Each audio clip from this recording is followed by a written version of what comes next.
not me distracted looking at my phone. Smile. Let's see.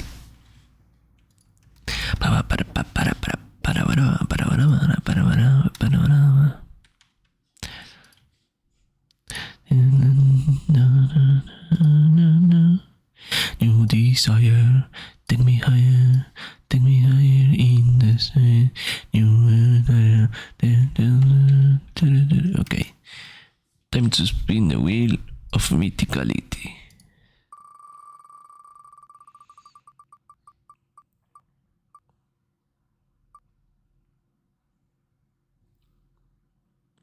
Okay, what a Final Fantasy.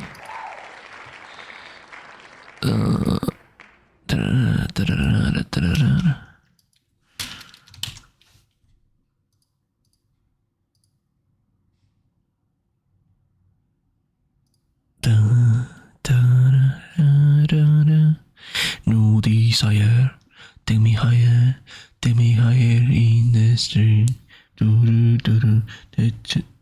Okay. The game crashed up.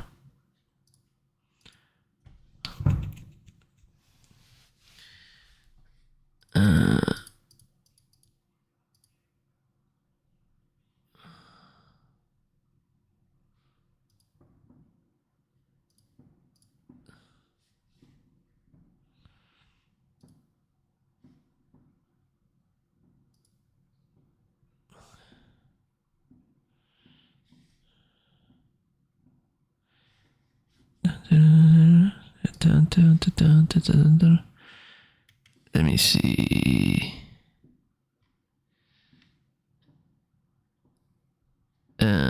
Okay, it's not startup problem. Property install the file explorer.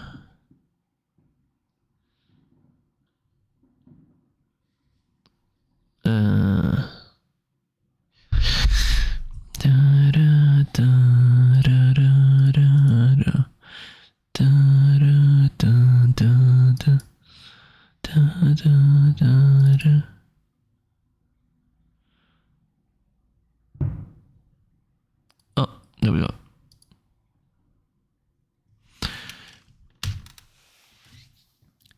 Oh.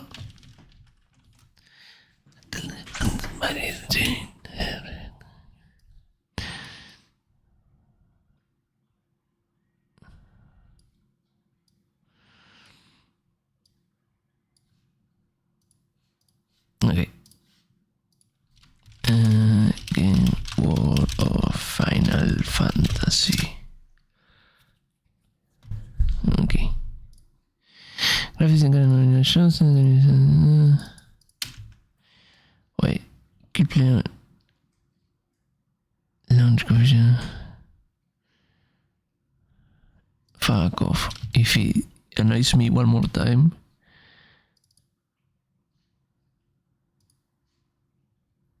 I'm going to fucking kick it out.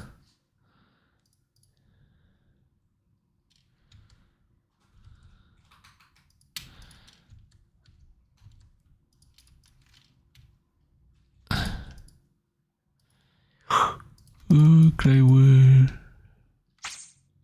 Graphics and economy adjusted once the game is launching. Do I have anything in this? Oh. First we need a new site data. What are these?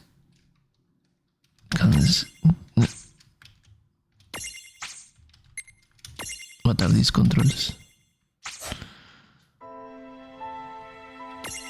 World of Final Fantasy. Oh, 1 second. Let me change the resolution. The font.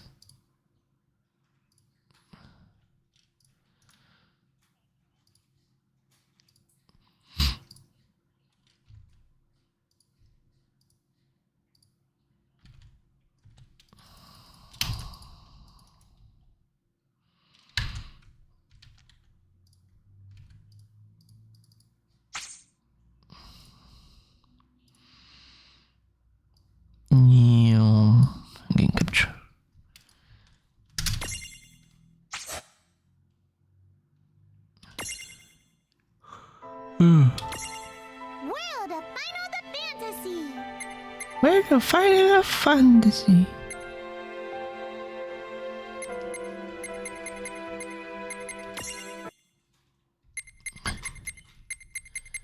I need to change the FreeMP. Entonces se cosa. Que voy a layer. Oh. Hacerte. Okay. These are very old controllers. Prologue. Awake at last. Wow. Tick tock, tick tock, tick tock, tick tock, tick tock.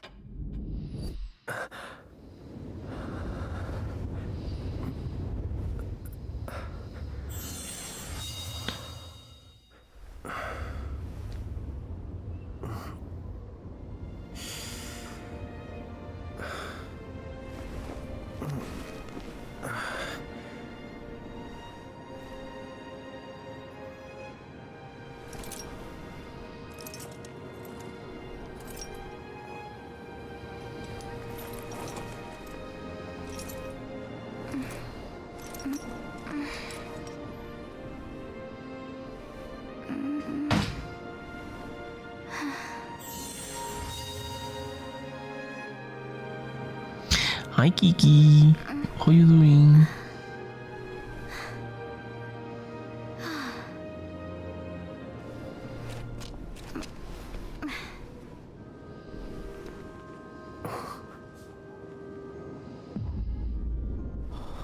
Wow.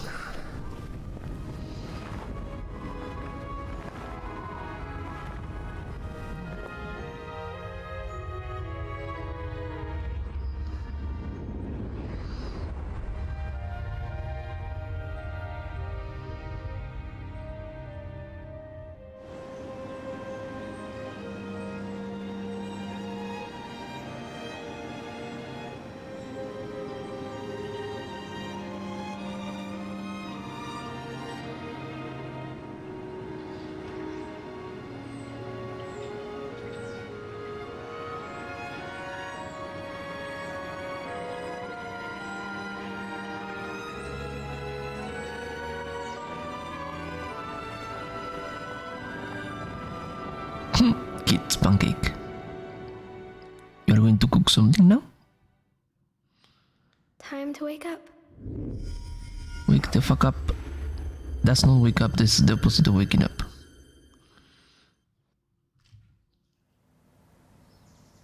Oh, I see.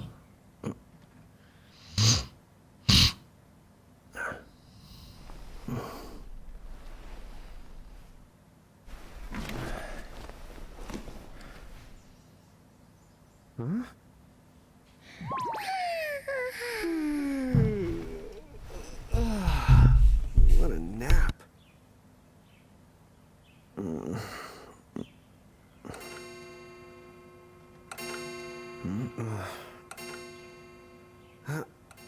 Oh, right. I gotta get to work.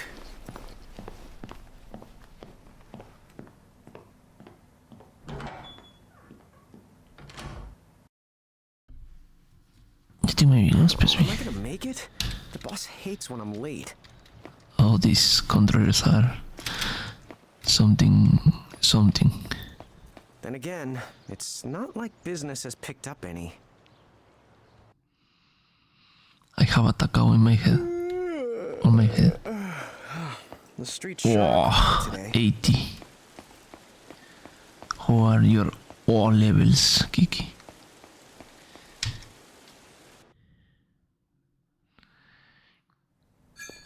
Hey, I'm here.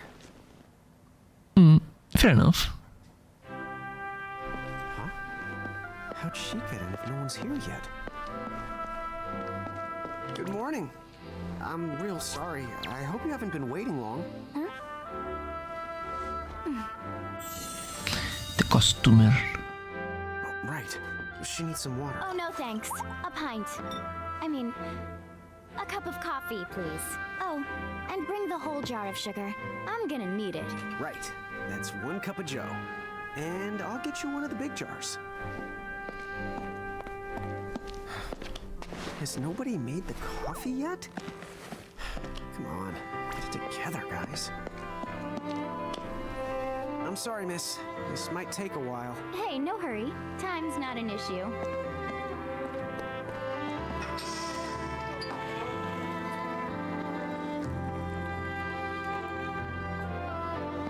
Here you go.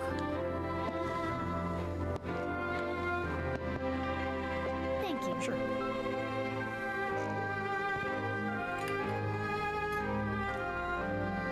One, two, three, 4, 5, 6.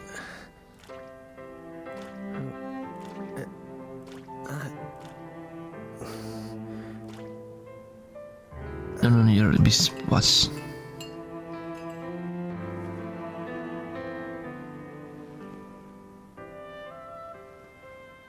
Do you want coffee with your sugar?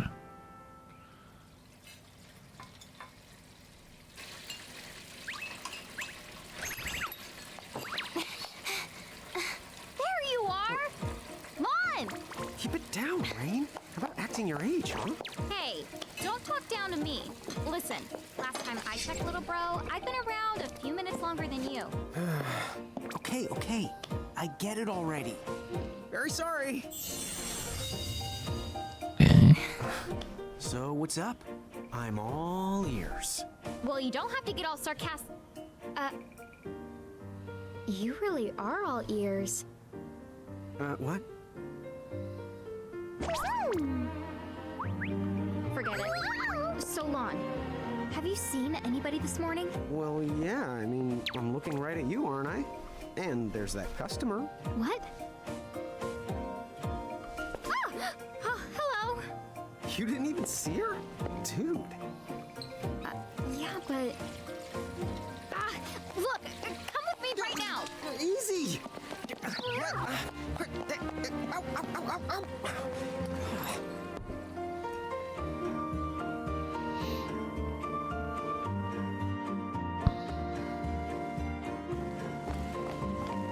There's nobody here. So it's a quiet morning. Maybe they just... I mean no one. Lon, have you bumped into anyone today besides her? Now that you mention it, I guess not. And this isn't setting off any alarms? Well, should it? You two really don't remember a thing. Huh? Smile. What was that? Hi, Lopi. Who are you? If you're from around town, then I don't know you. Rain, manners. You two really don't remember a thing. Would you please just answer my question? You can call me Anna Crow. Anna Crow will work.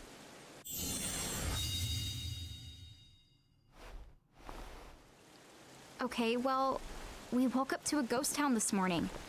Maybe you know why? Yes, you're quite alone. But you always have been. Huh? This world, it's always been the two of you. A world That's the without way time. for One that ended when it changing began. games. What? That's the weirdest thing I've heard. But don't worry. Just because the world ended doesn't mean that it's going anywhere. You know, I have been checking up on you two. Until now, you were nothing but blank stares. So imagine my surprise when Lon took my order. What a morning. Okay. Now you're kind of scaring me.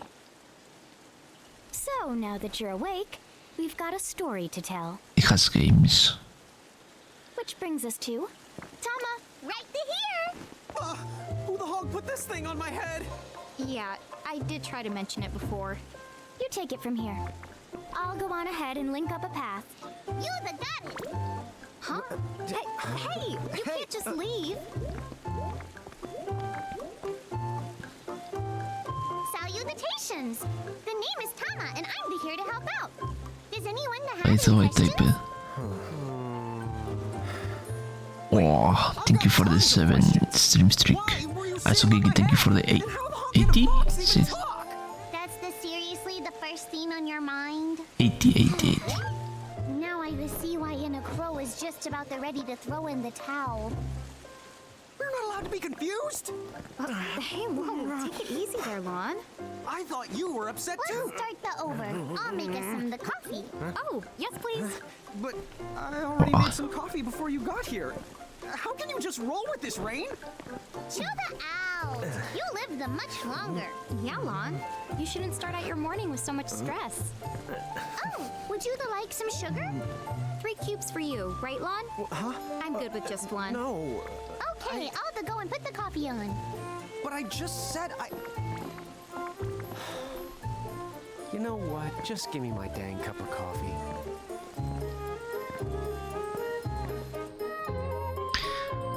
Also the people that you... Oh, levels. Me and Rain? That's the correct. Those the marks on your arms are proof. Is this the card game? No, this is like the Pokemon game. Miracles? Our arms can do that? Dude. How could you forget? You used to command a whole legion of them. You were masters of them. Powerful living Hi, illusions known Ruby. as mirages. In the fact, even the Pleiad answered to you, and those are the 7 strongest mirages of all. With their power, you could have ruled over all the world. Oh. So, we could have ruled the world? Because, what, we controlled these mirages? Smile. That's what I've heard. I'm kidding. I fucking love Porgy's. What Porgy's do are you fucking mean? cute. In a crow that Help told me me, of too, course. Mina. I love the short legs. I also Not love the munchkin reminiscing. cats. I Munchkin wanted to cats are the teach ones you with the to teeny use tiny, mirages short, again. stubby legs. What? I think it's so How's cute when that? pets have like really First off, fucking I'm short, going to stubby present legs. you with my very own Prismarium.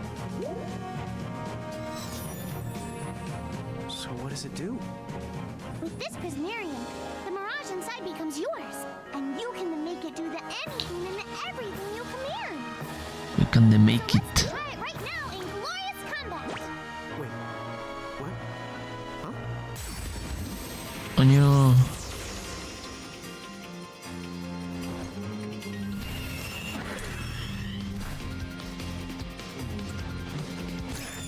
Kids pancake.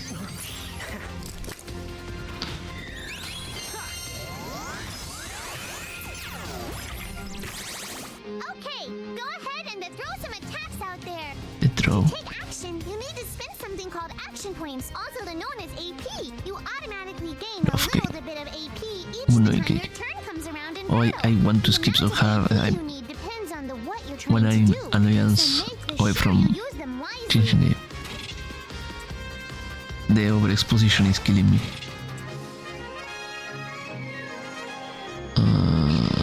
As a control is shake. Okay. Yeah, that's the way to do it. Did it.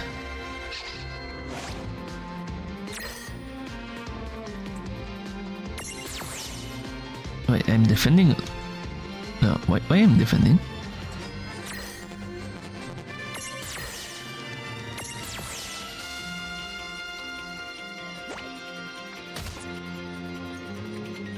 No, what the? Wait, what?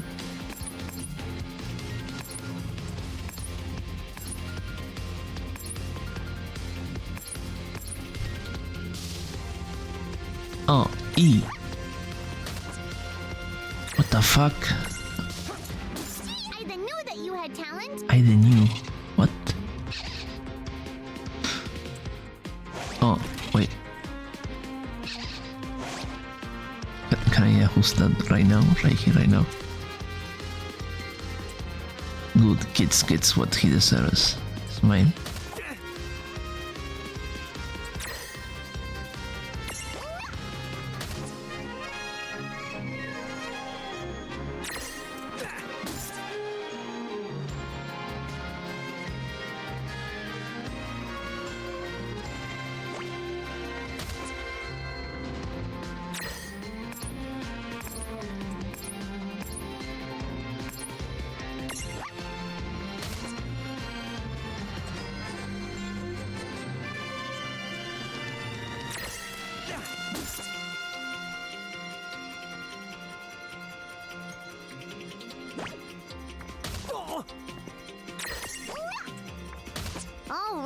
right. I think I've seen enough for one to tussle. We did it!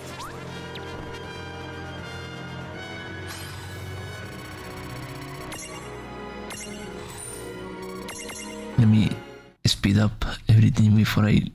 To figure it out yet? The two of you were unsurpassed. No, the Mirage could stand up to you. Well, at least your ineptitude is consistent. Dude, the serious. yeah. It's hard to believe. I'm sure it is. As far as I can tell, you two have lost everything. All the memories and experience you've ever accumulated. Oh, but wait. Of course that would have happened when you and this world were spliced out. Huh? So not only did they lose the Mirages they had, they've been stripped of all their memories of the Mirages too? But I guess that explains why all their other memories seem to be largely unaffected. What? Huh? Listen, let me show you something.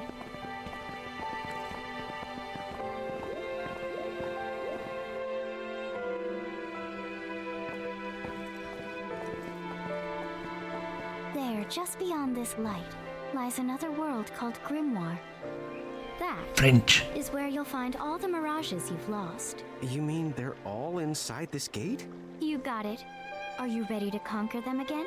So, if we do manage to find all the lost mirages, does that mean we'll be able to remember the things we forgot? Well, I don't know about that.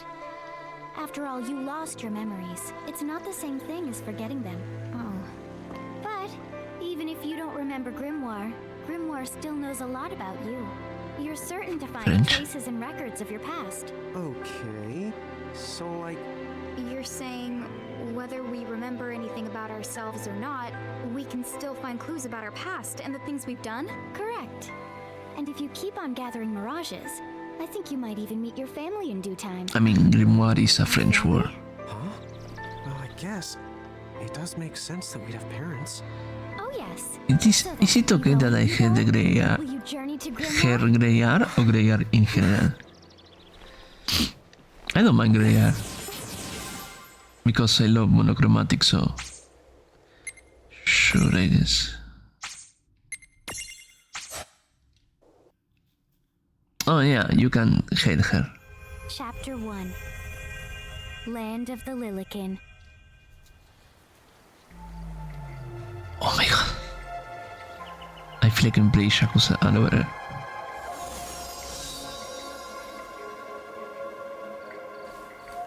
I'm a... Oh, this must be Grimoire. They are so cute. What? What?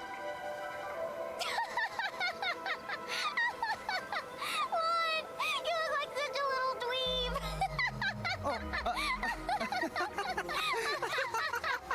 No, this game is very old. Oh, don't worry. I'm sure that's how everybody in this world must look. Ina Crow just wanted to make sure you had a nice and a handy way of blending in. Wow, she can do stuff like that? That is awesomely weird. Well, this kind of works out. We won't have anybody gawking at our arms. Way to find the silver lining. Reminds me of Kali Ikin and the Teleper Kali Shiant, okay? The twins considered as a far ULUC. Although you were free to student integration everybody to have stuck up. Can I stick the floaty thing in the bucket and hold it down in the rooms? At this point I feel like Guess we should head straight down this path. oh It's the only noise. direction we can go. Think you can manage to... Can I? There we go. Config.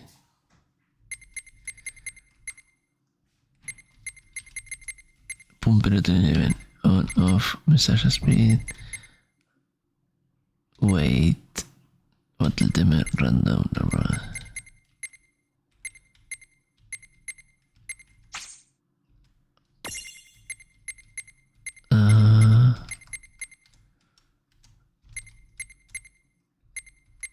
Oh.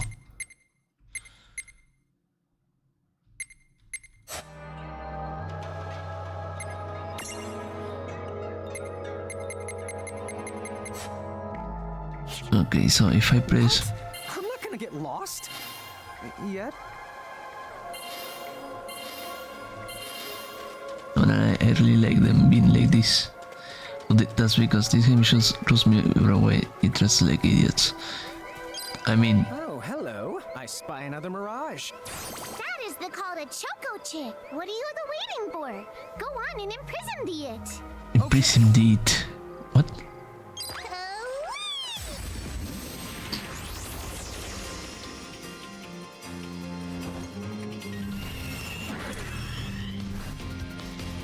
Can I escape this?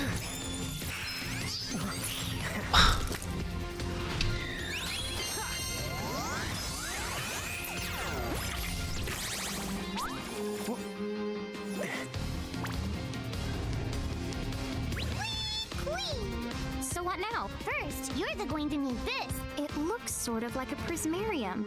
What is it? That's the call It's to like Prism. an Use it to make the Choco Chick's Prismarium. Every time you find a new The Mirage you haven't seen before, it'll be recorded in Anna Crow's special Mirage manual. Whoa! Does it even have pictures? You the betcha. To add a new Mirage to the manual, Wait, you wait. receive one of its prisms. It's time. Oh, I found the skip button.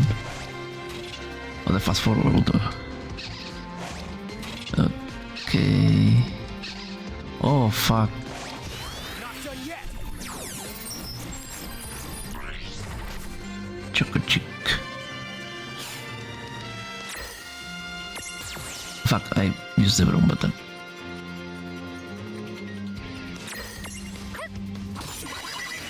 There! A Prismtunity! Use the Imprism command to claim that Mirage for your own. Go on! The Select the Imprism command! You might have to try different things before certain Mirages will let down their guard and to give you a chance to imprison them. They Leave it give you- outside of the box.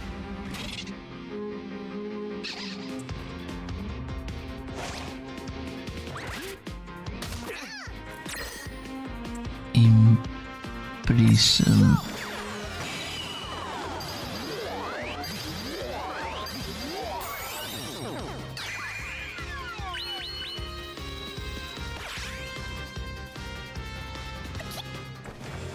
Good job.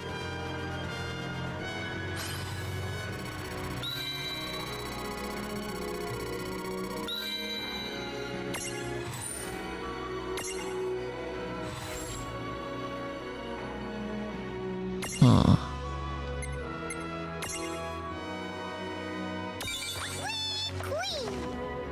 Transfigurations.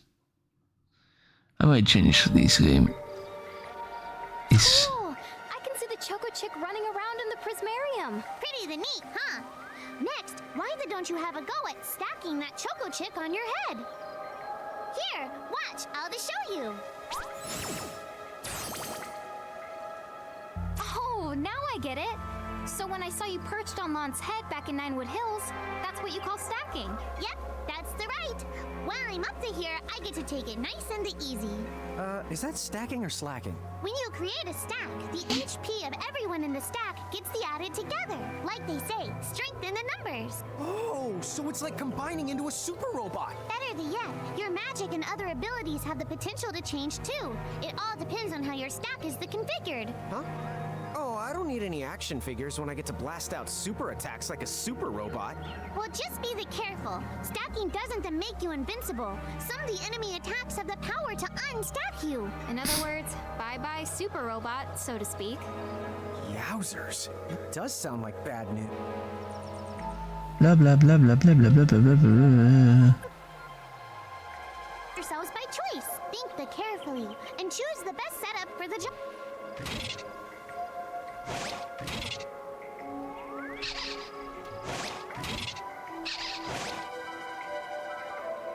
By the way, you Stack setup and I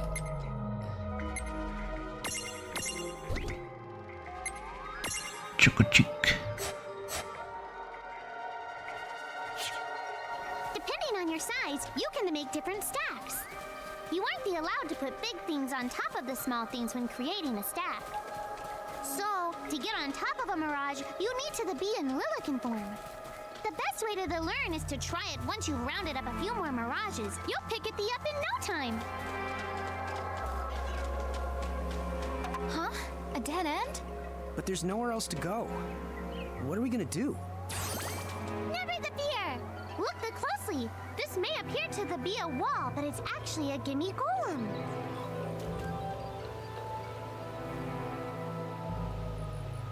I need to make the speed up. Try having a look at the game. Gimme! Just a lever. So where do we find that? That Choco chick you just imprisoned ought to be able to track down what we need. But first things the first, you're going to have to unlock the right ability. Okay. Okay. So now I can change channel. How do I pause again? There we go.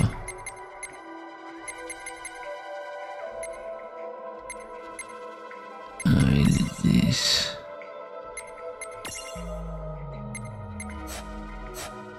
Now, Initial Wars, Choco Chick.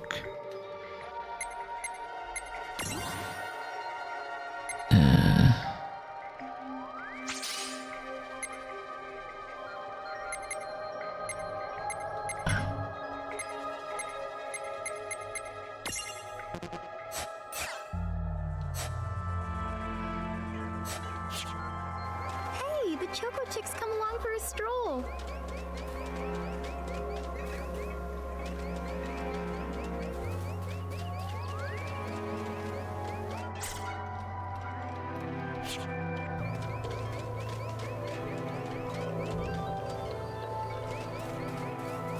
Now what? Lady Hunter. Okay.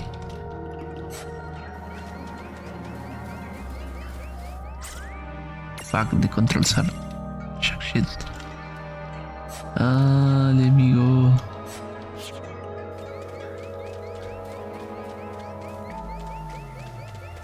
Nice.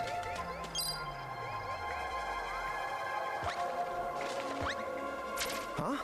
It found. Mr. Leaf. Yay! You found it! Now, try examine. Huh? It found something. Let me make the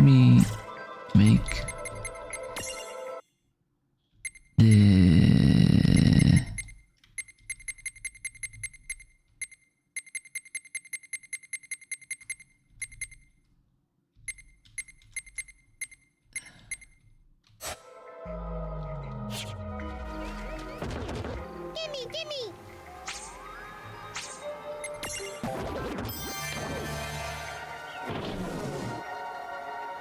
Whoa! It vanished. That's so cool. gameplay show. Blah blah blah. No, at this point I'm waiting to be able to save. Oh, a chest. And probably play another thing. 3 potions. Oh, I can jump. Yippee! So, Tama, I noticed mirages disappear when we defeat them. Why is that? Most of the mirages you see in Grimoire don't actually technically belong in this world. And so, when one of you guys gives them the old KO, they can't maintain their presence here anymore. Huh. Wait. Now, that's weird. Who was it that told me all this before? It's like right there on the tip of my tongue. Now what's this?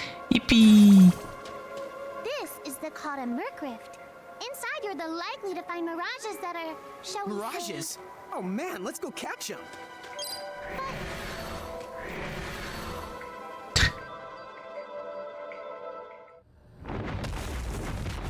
What happened, Lopi? Oh shit. This one's not very cute. Mon! Why did you... What do we do? Reload the browser. Tell you, inside Merc Rifts, you're likely to find mirages that are the strong and dangerous. You tried to tell us. Try a little harder, please. Sounds like a you problem, Lopi. Smile.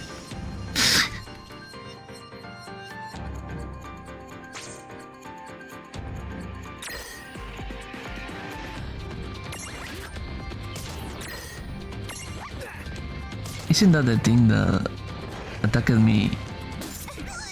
Oh shit.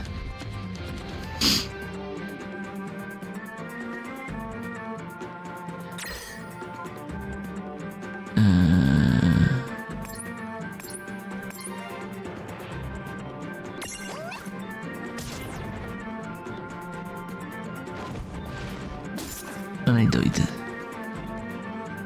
Party has fallen and can't get up.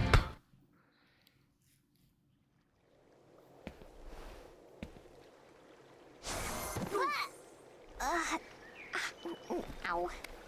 Oh no. Did you two die already? What? I died? But that's... no way. Maybe it's true. That mirage in the Murkriff did kinda... Well, I'm still alive. Yes. That's because someone intervened. Right at the moment of your demise. And made it so the battle never happened. Wow, you can really do that? Of course. Although Tama's the one who does it. That's the right. I have the power to rewind time a little, and then to whisk you to safety. Although, it costs me a life to do it, so I hope you don't mind if I rest for a little the while afterwards. A life? You might not believe it, but I've actually got multiple lives. Back there, I had to sacrifice one of those lives to turn back time and to save you. You see, this girl with the ribbon that showed up in my dreams, she's the one who taught me how to do it. That makes zero sense and kind of freaks me out, but Tama, I'm impressed. Thanks! Oh, but just so you know, I can only use my powers to protect the two of you specifically, and only if you lose a fight, like what happened to you in the Murkriff. Oh, yeah! And I can always recover my lives if you stay here and let me the rest a spell. So, don't forget to give me a breather before I run out of second the chances. Dude, you got it. Say no more. Rest yourself silly. Yes, sir! Thanks, Tama. We really owe you one. Especially So we now. had to Did stick it in the have water sense many to times. listen before diving in? Hey, who's that? Oh, if you mean our new guest, she claims to have gotten herself lost. Go say hello. She's quite the character. Okay. The real question is how she got here from the outside world when it's no easy trick. She must have experience crossing between planes. Okay, let me save. For the love of Jesus Christ. Let's play another game before I lose my mind. How do I exit the game? Yeah, I might play it in Japanese. Oh, okay. The next in the wheel.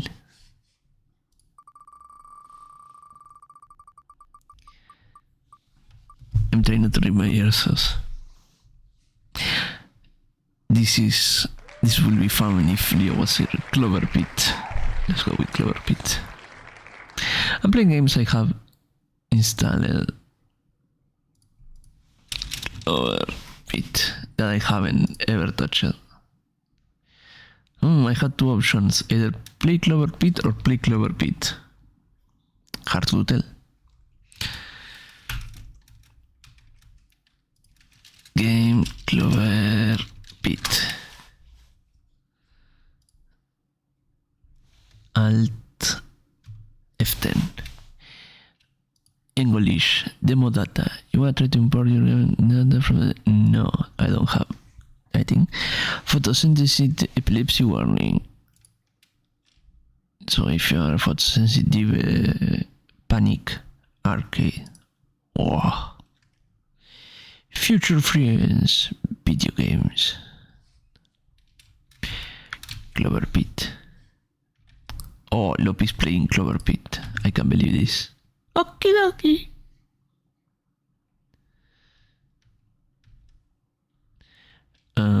Is it? Wait, it's not captured.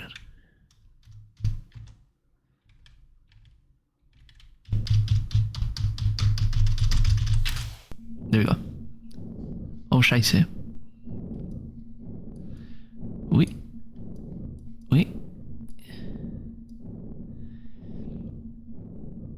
Welcome. I hear you like to gamble.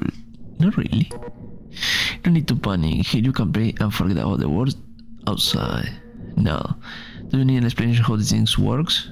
Okay. Alright, listen carefully. I will run by it myself. This is where you must deposit the coins you earn. If you can deposit enough coins within the given number of rounds, well, you find out.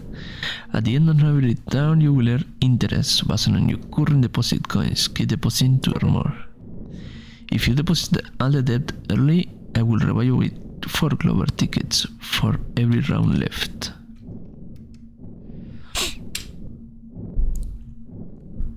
I got it after I played slots in a schedule. Wait, what? Lo pisa copycat? Da. Says the rat. Rat? If you deposit all the debt early and reward you can... No, there's not much to see. How many spins do you each round?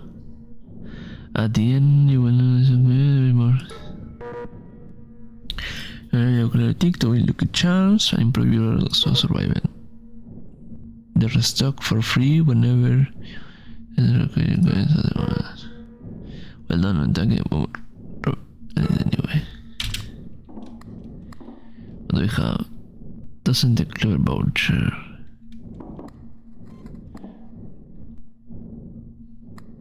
Huh? Wait. Smile. Look on the next spin if the previous two had no reward. Extra look for every in sequence. Look for the current spin, discard after 2 activations.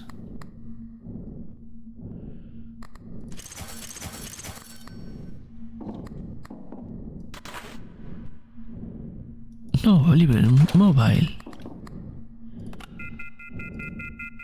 Hello?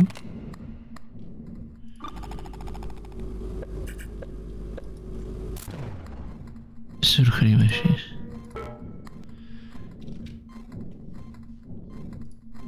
Do you want me to walk you through it? No, I'm okay. Oh. It's cute. Oh, I have 3 lucky charms. Okay. How many spins? Let's go big. Let's go gambling.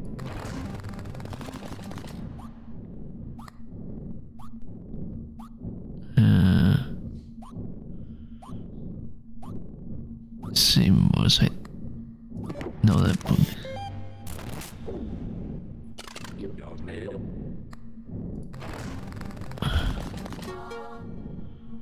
Triggers? What does this do?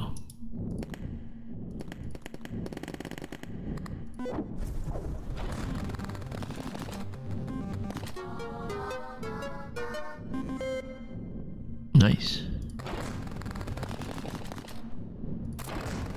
Let's go gambling.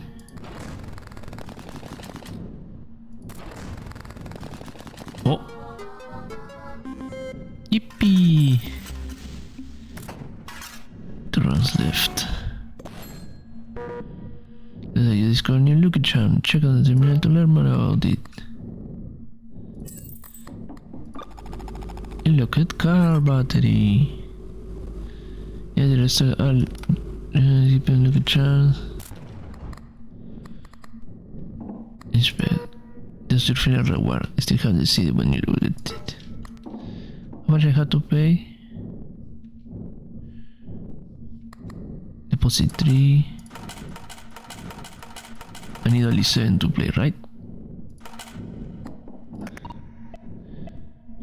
3 spin for more. Yeah, I like. Let's go gambling.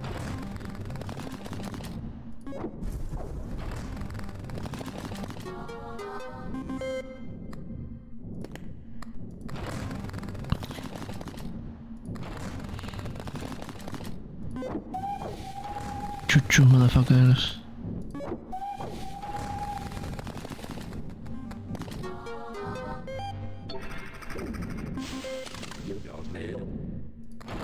Do not fail. Ooh, so close.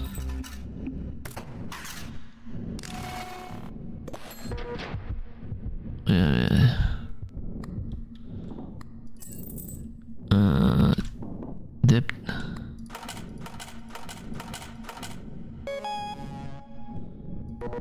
I give you the bonus, no sé. Because surprise so much increase after every deadline. Hello? Is there anything okay? I didn't hurt anybody. I can keep in double shape. I'm thinking of some strategies. 3 or less seems by their base value. 7 manifest more often permanently. Are you offering this someone?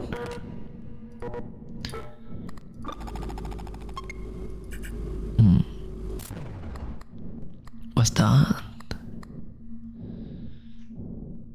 Clovers manifest most often. Gain 1 free stock every deadline. Similar you own.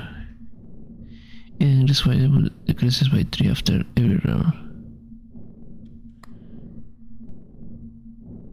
That's shiny.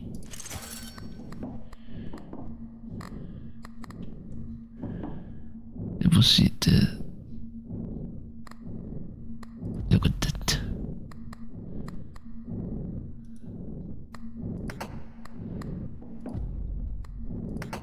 Okay.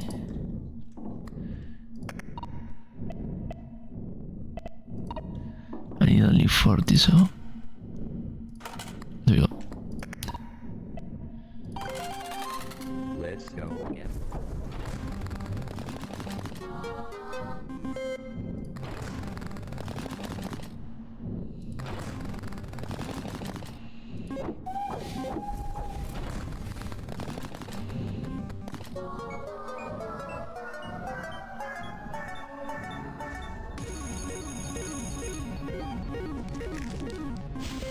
You don't mail.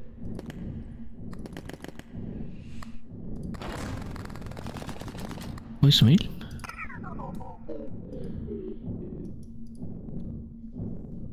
Oh.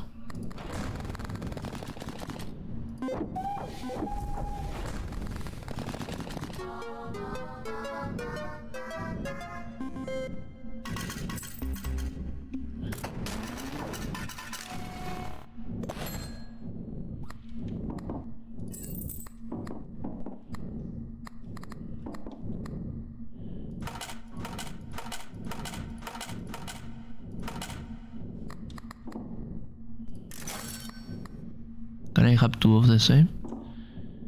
Look for a current screen after symbols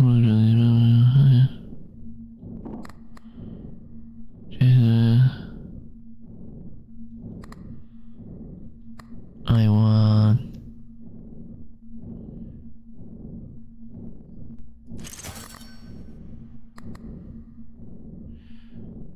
for me. Okay, go eat.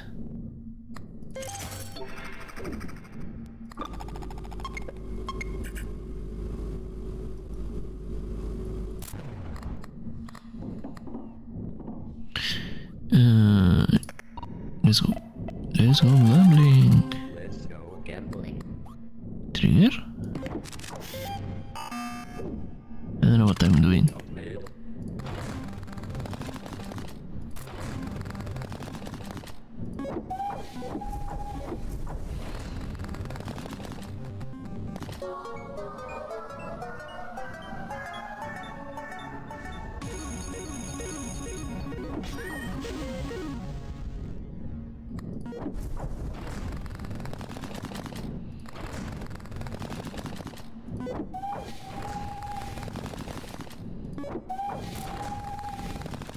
Hey yo?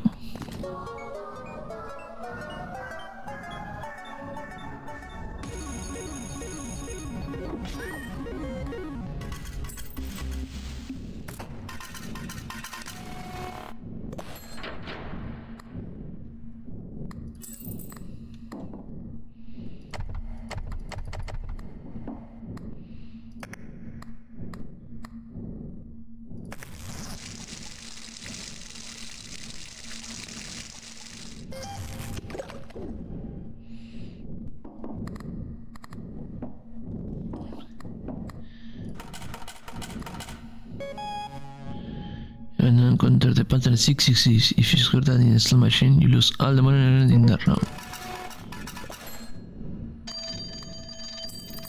Hello?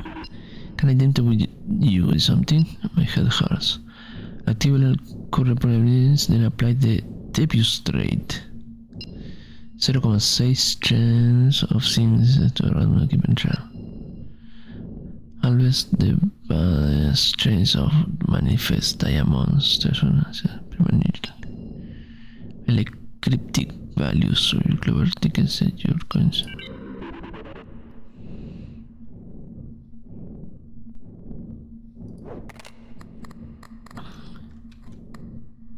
Jump string randomly activates more often.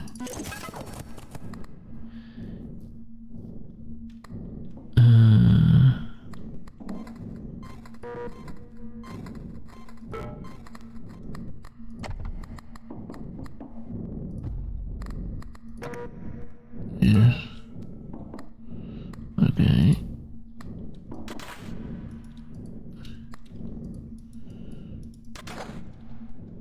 Let's see.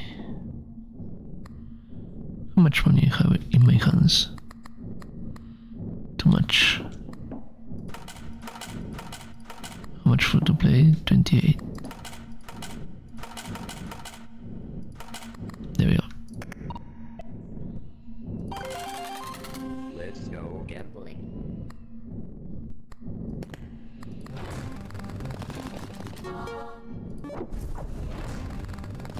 Okay, well, double check it. Had to double check the. Oh, any milkers?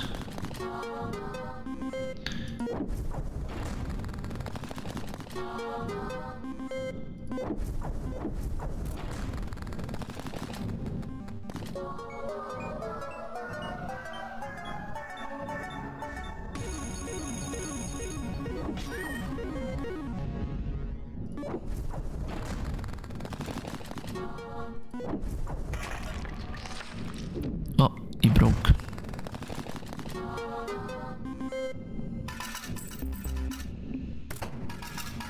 Two rounds left.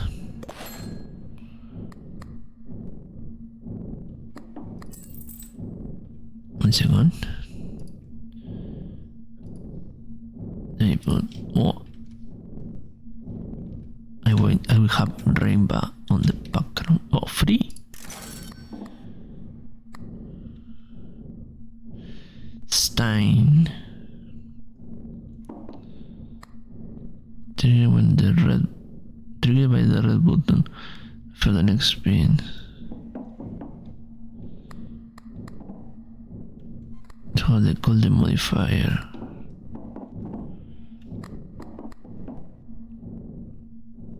Okay.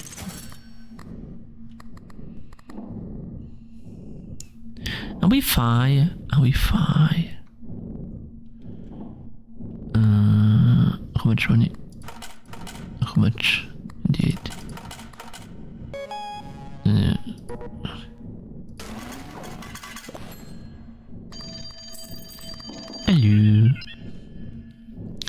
Look at of the store is counted by 2 until the next restock of the store. Add the obsessive trade. Every last pattern triggers one more time. To a random lucky charm you have given. I need money.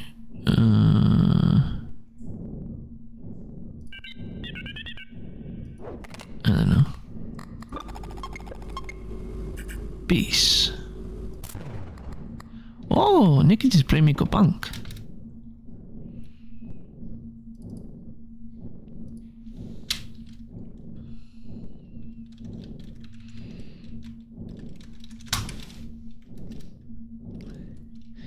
This is the experience of the depth amount 66.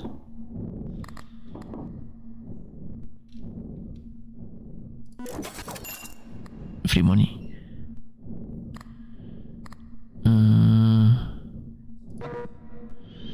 Look at your limit, make some spares. I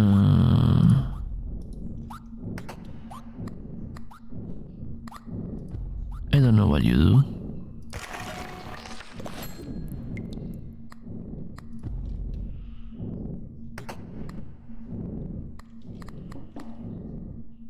Sorry to stare, dog. I saw you were playing Miko thingy. No, Apes Legends? No, the other one. The game is kinda cool. I like it. If you want to play sometime. Fucking hell, you threw me a snowball? I throw you a snowball. Miko will get an update? I don't know. I actually played a bit and then I stopped. Oh, I want another of this. Speculative. Alla vedi you picking the telephone trigger one more time -1 charm space. Interesting.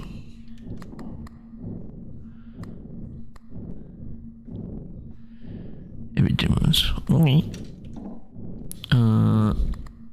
42.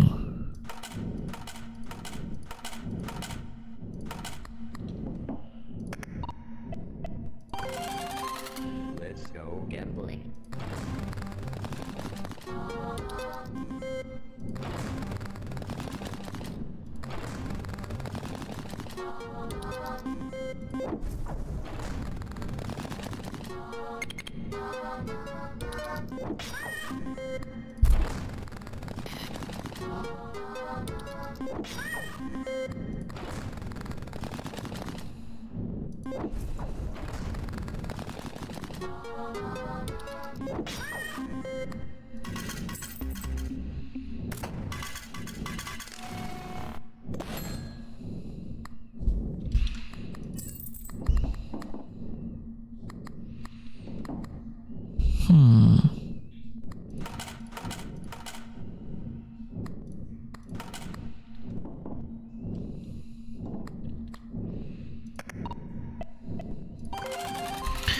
Let's go gambling.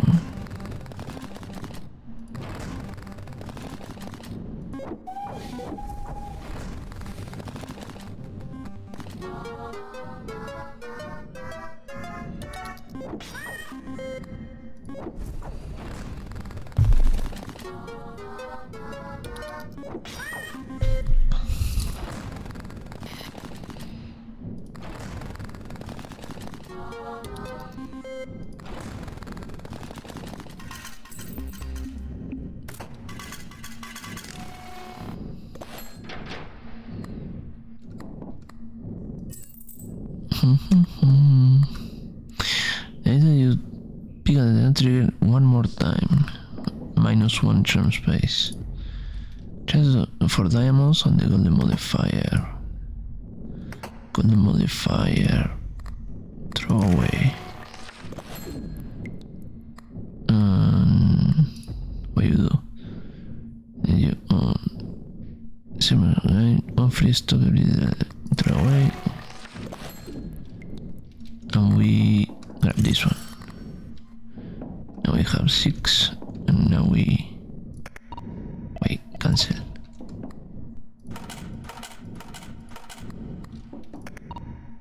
Let's go gambling. Let's go gambling. Ah, bermuda.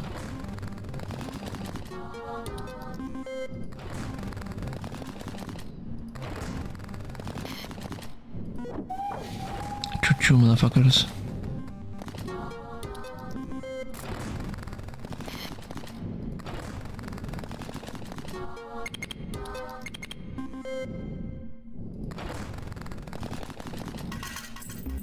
Coño.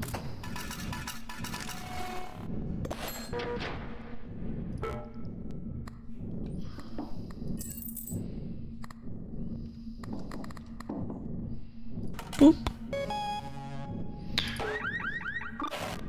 Oh, the Fremont ready for your final reward. You? What's happening? This time I'm betting on yellow. Add the Apitrite, Seymour's multiplayer master, to a random lucky charm. Can I borrow some green? I need supplements. Double the value of lemon and cherries. Add the Apitrite.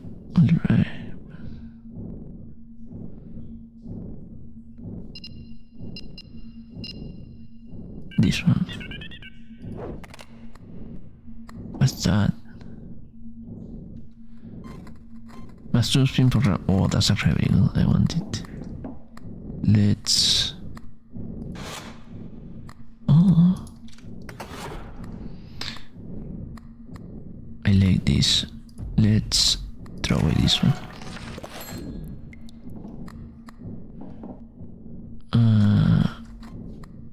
Okay.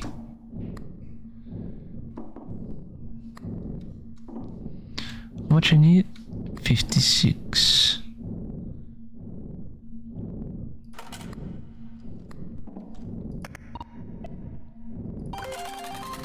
Let's go gambling. Oh, I wanted to do a small one.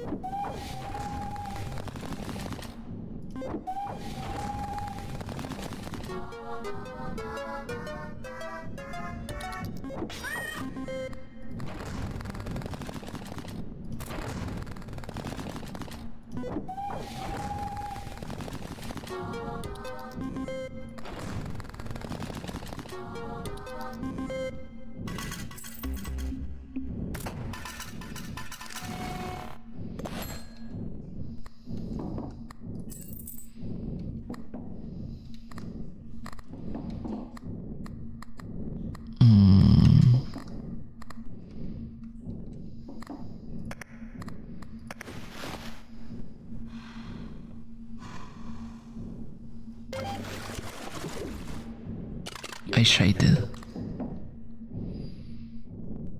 Corpo sano.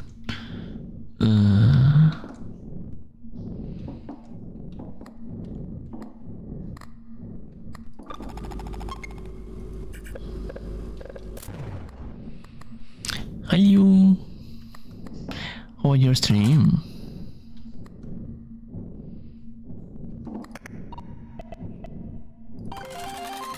Let's go gambling.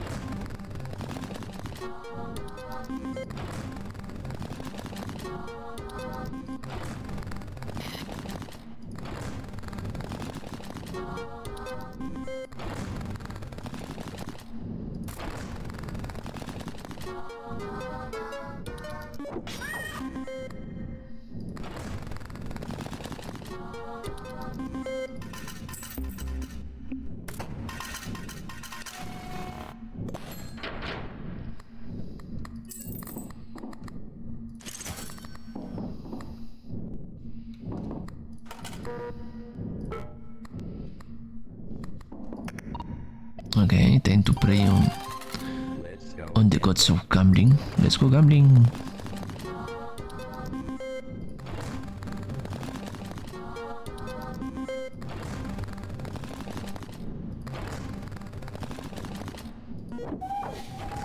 Choo-choo.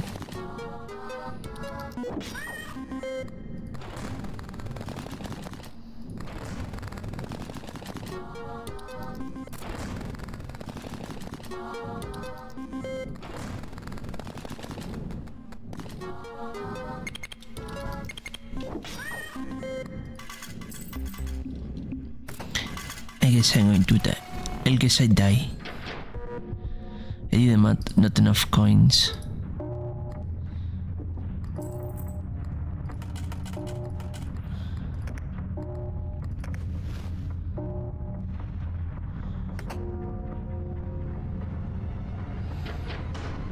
Whee! Oh, dang it. Again.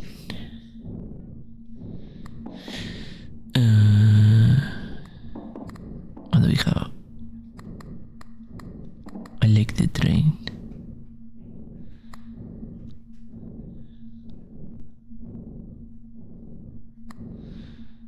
It's a spin then. Look for the spin.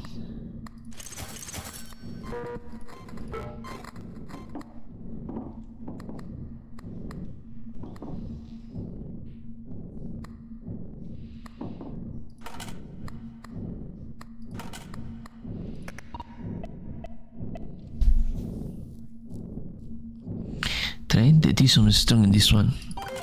Shut the fuck up. Let's go gambling.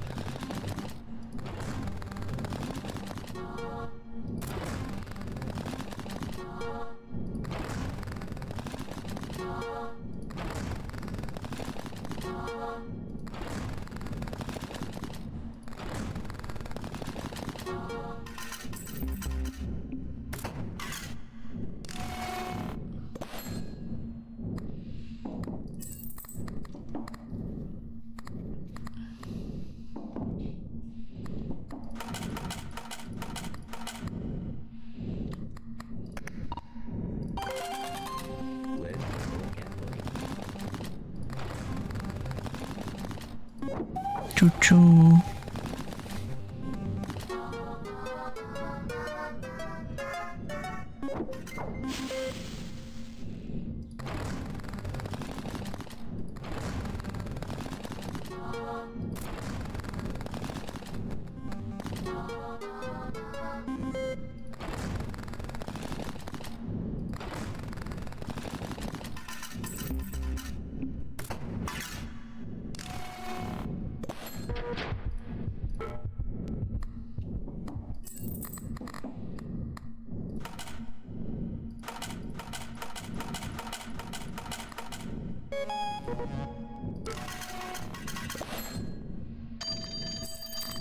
Hello. Glover sube the value of lemons and cherries. I like lemons and cherries. Cheerios. During every spin, increase all symbols by their base value for every pattern triggered after the second one. That's a mouthful.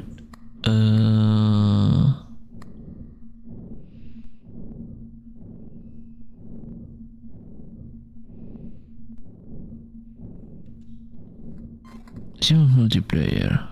Falta el multiplayer. Ok.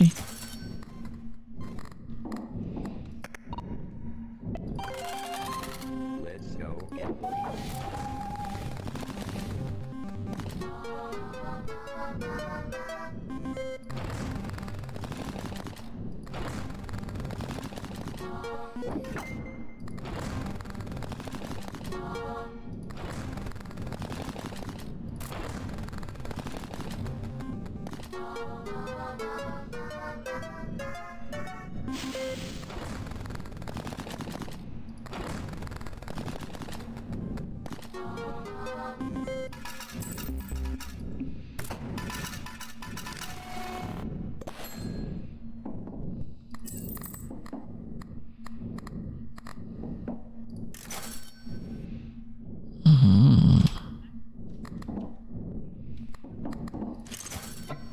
Fuck.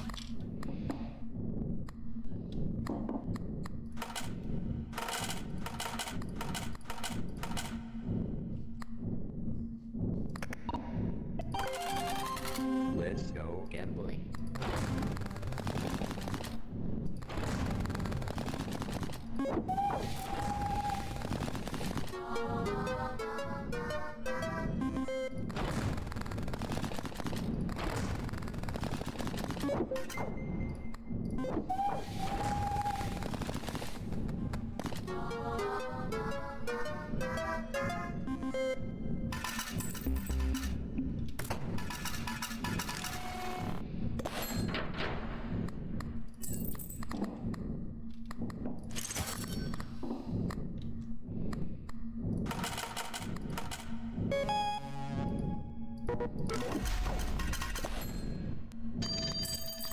Hello. Harvest the base chance to manifest diamond treasures, huh? Double your count, so your tickets to zero. The chance to manifest. Let's go with the. Since I got the value of that, let's reduce the chances of the others. And I have this, and I need one for the. Not the bells, the other ones.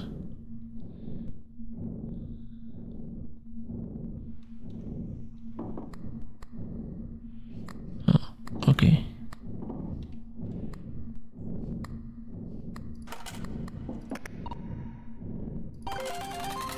Let's go gambling. Lemon.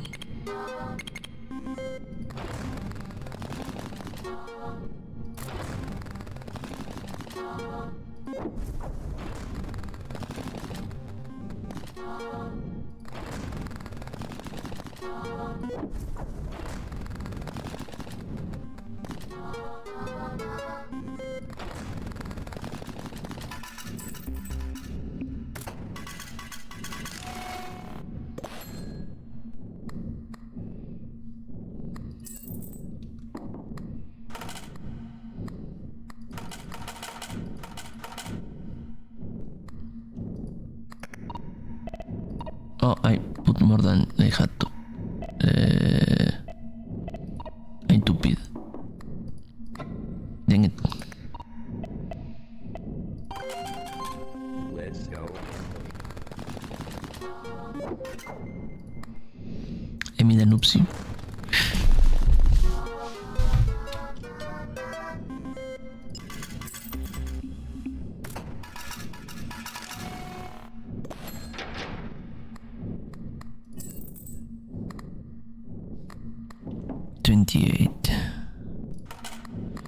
There we go.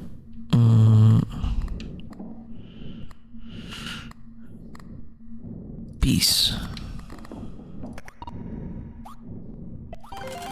Give me 7 spins. Give me yellow.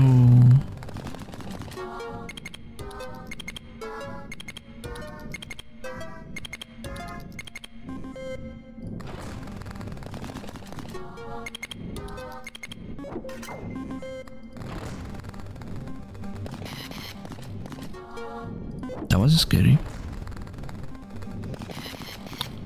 Well, shit.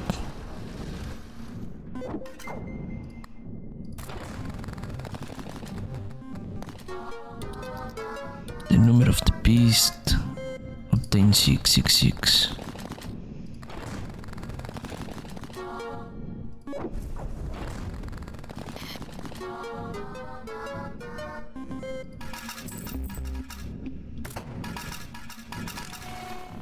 Have you done the math?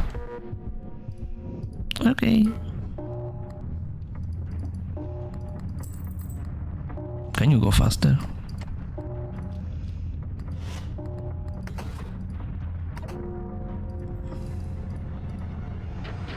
Whee!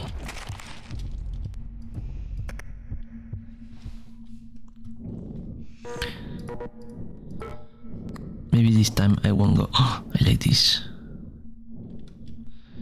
After that spin, I like this one. Oh, but the train is here. The train is here. So anyways, I started gambling. Let's go gambling.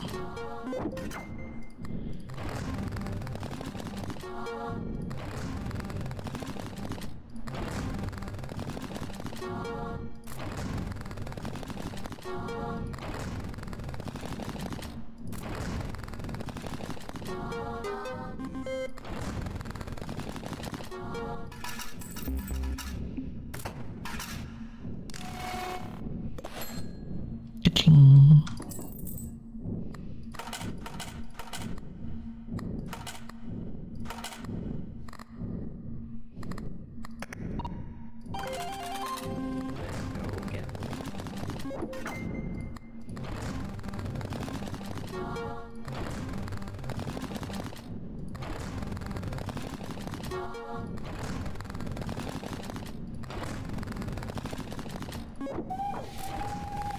Choo-choo-choo-choo.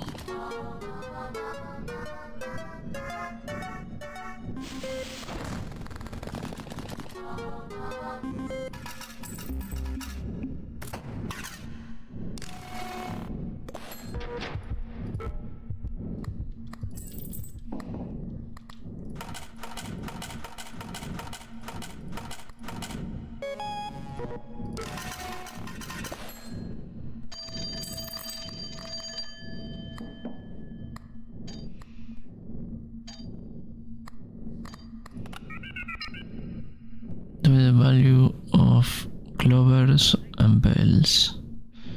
The value of diamonds and treasures.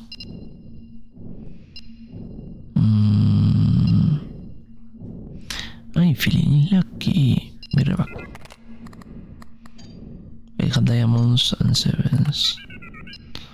Diamonds and sevens. Let's go with this. And grab the diamond one. I shouldn't get the 7. Oh, and this one.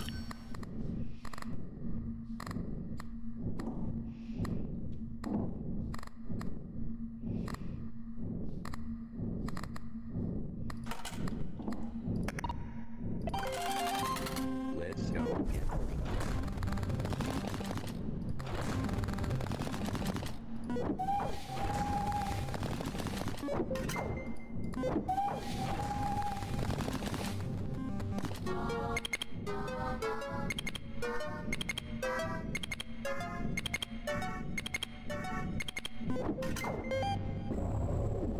What the fuck was that?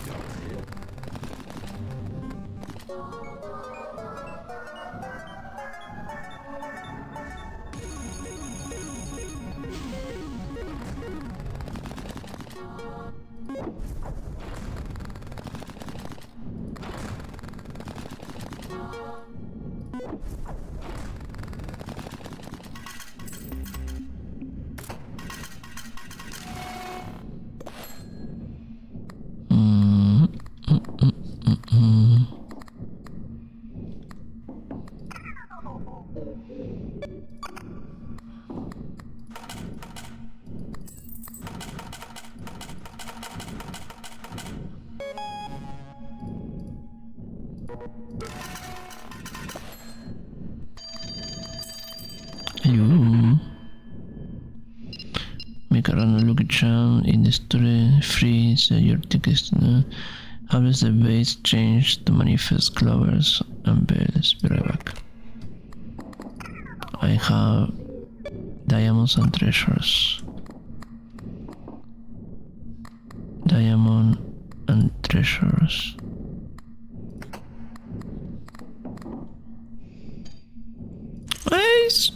Yes, I suppose so. This bonus grows más después. Serena Spring Pentacle. Okay, why not?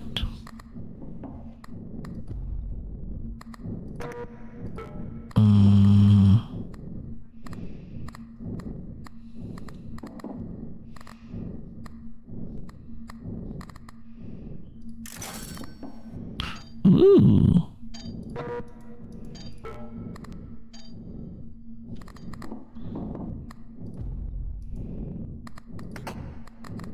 How much? Throw away. And let me grab the better one.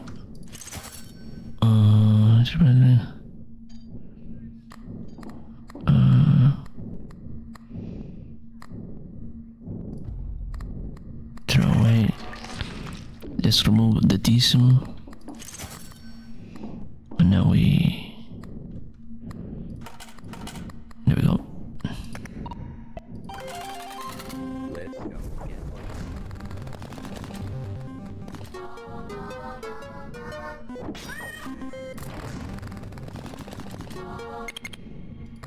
Oh.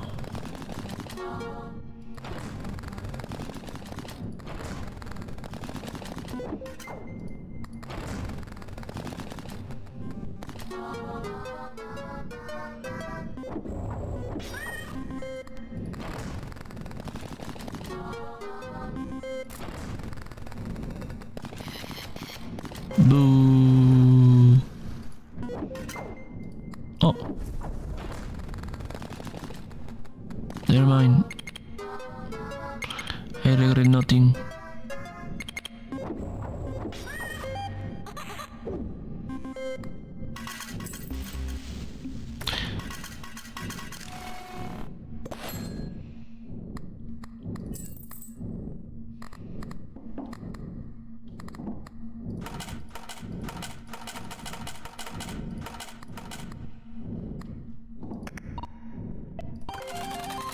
Let's go gambling.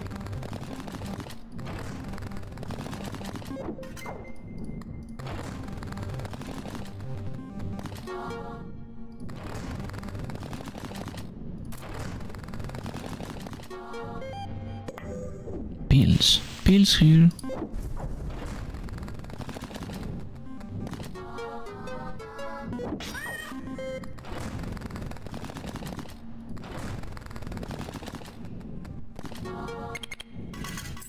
Money.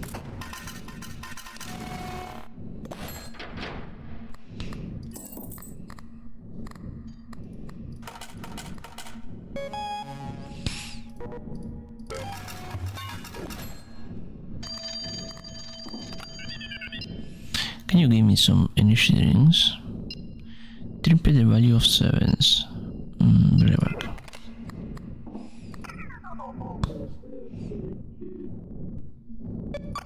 Oh, didn't I pick the previous one?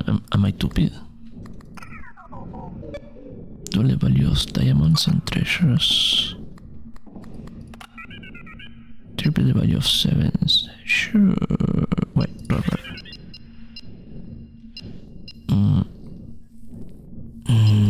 This one. Maybe I miss one. Doesn't take a space.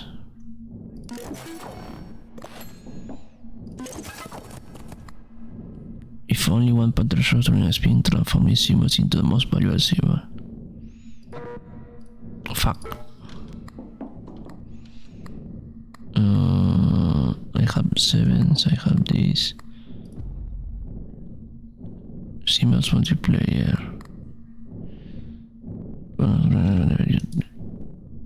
Okay.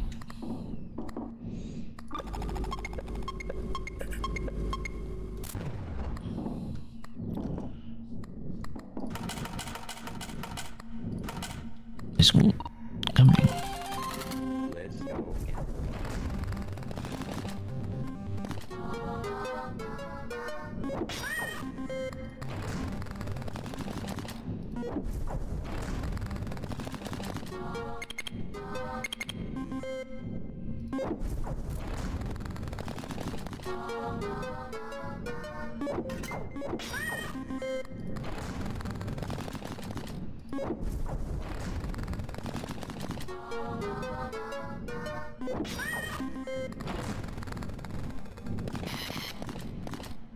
You got to be shorting me.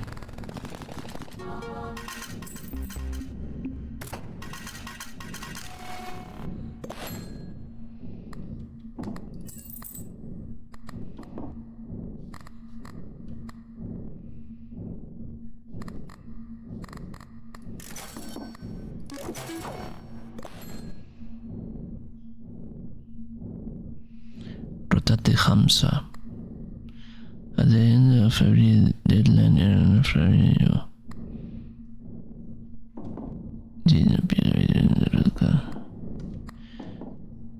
for every time you didn't pick up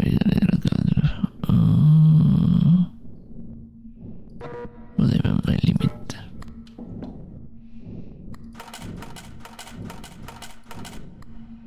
$42. There we go.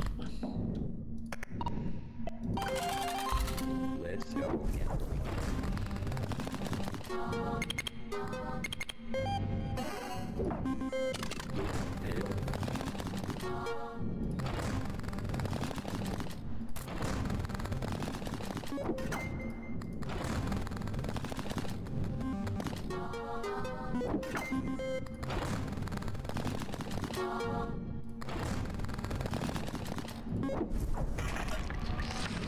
No. Wait, that means I know I have a space.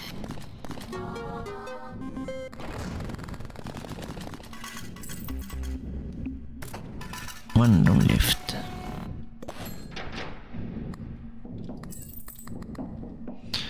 Lens 7 lock. Sure. Oh.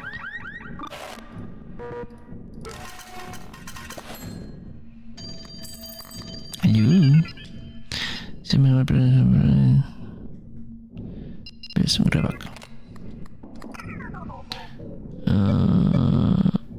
Let's go with sevens.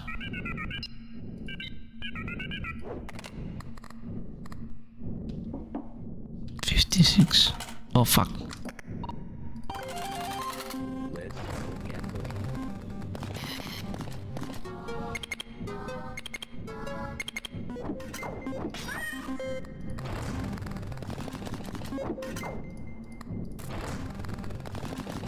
Hey you?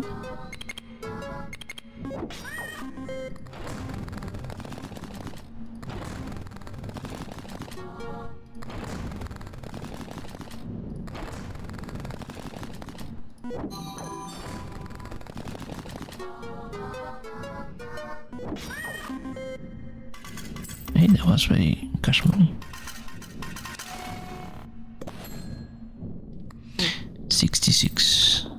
56, sorry. There we go. Makes space for 2 more Lucky Charms. Wait, what?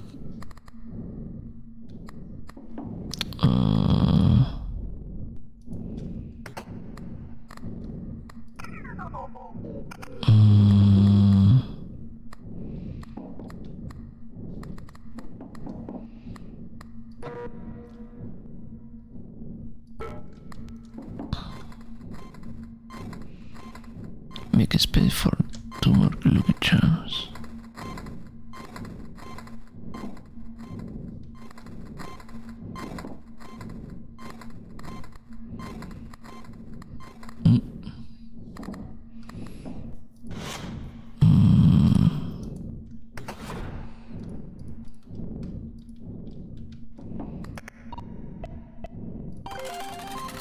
Let's go.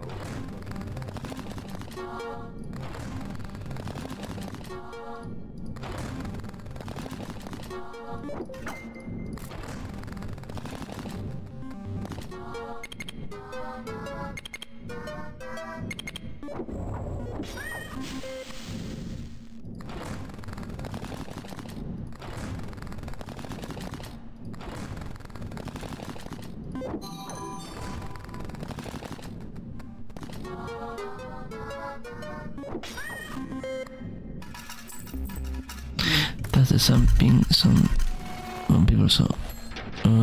Which one? I have removed the default.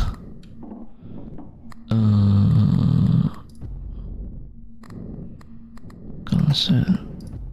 Put in drawer. Give me my drawers. Let me take a look. Whee! Look at Greedy King.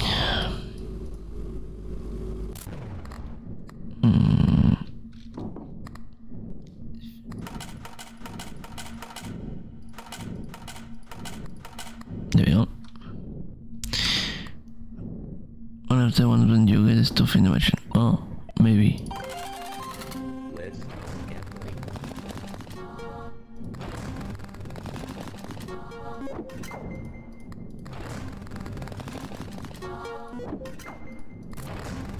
Oh, that one. I hit it.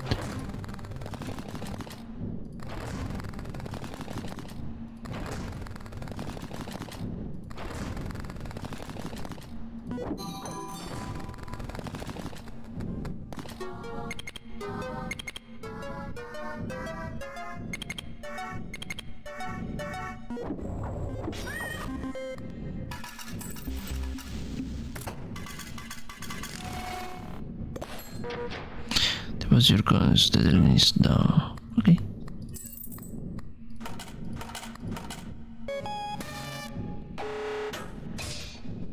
Yeah, I remember to get it.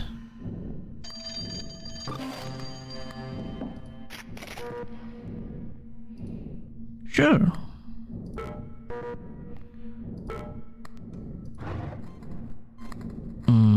Info.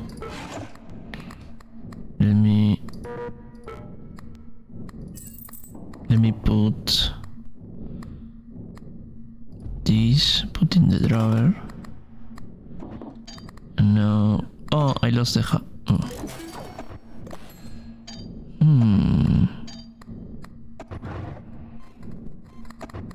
Cancel. More of the rest of the career. Can I trigger it and then put it away?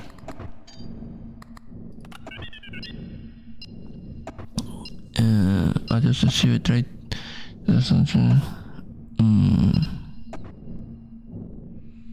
Do you know Lopi?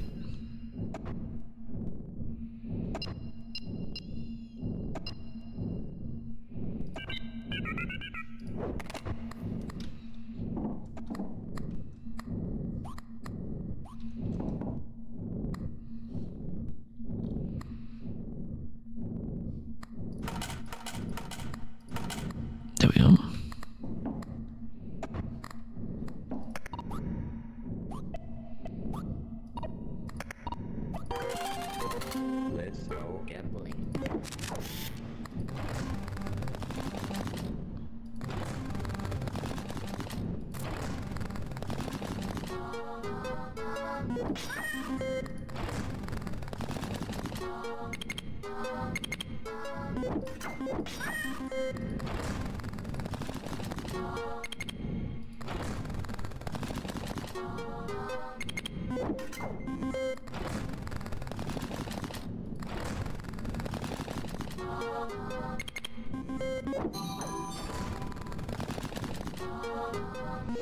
Should I dip mine? Ah.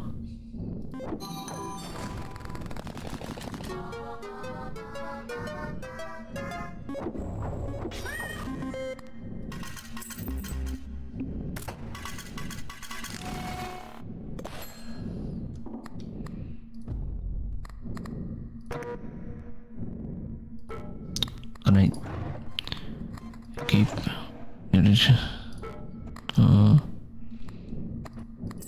Okay, so for the rest of the current delay, throw away, and we grab 3 randomly equip.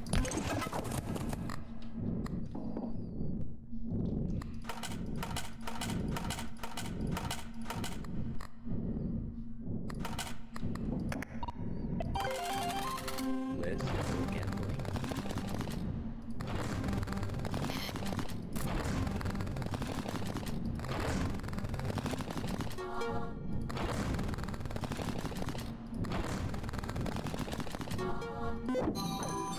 Oh my god, I already at the last.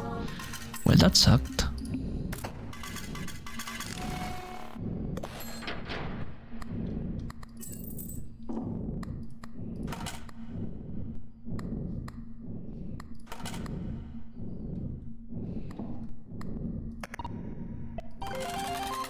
Let's go gambling. Oh, I used a button and then discarded it. Does it still apply or not?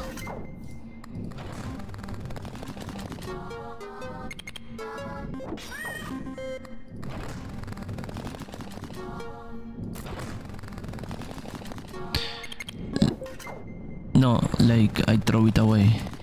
It was like the photos.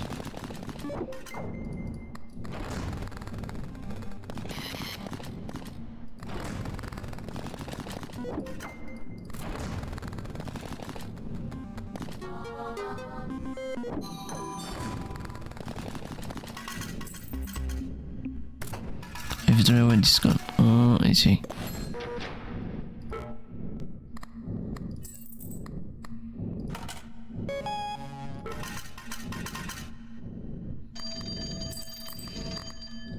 Hello. At the flooded, right? As long as sto agarrando lo que c'hanno. Keep it. But we three decimals by their base value.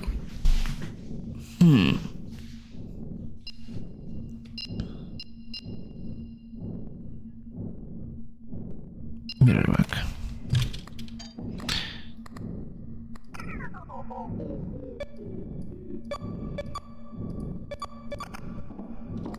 I want a reroll.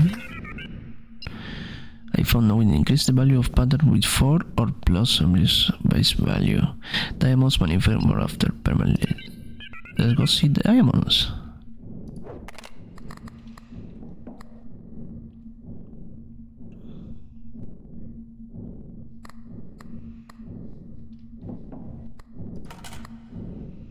$168. Let's go gambling.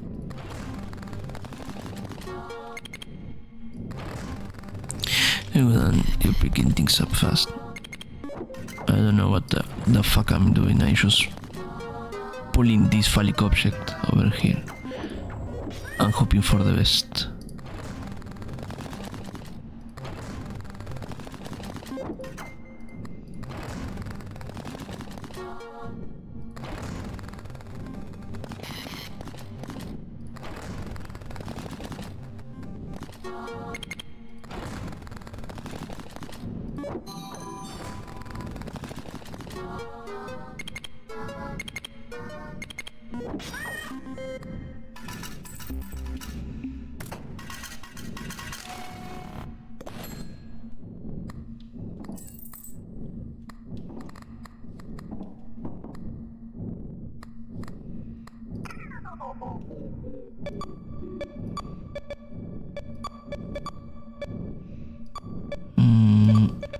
could put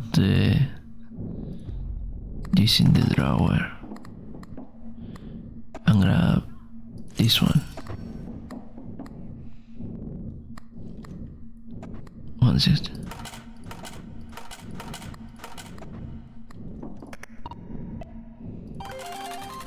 Let's go gambling.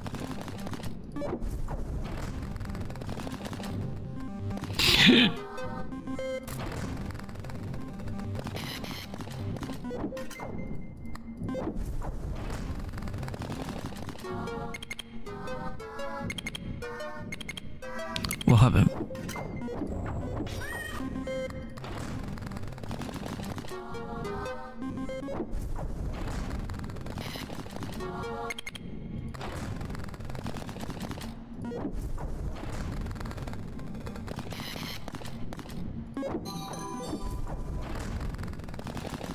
Oh, look at all those diamonds.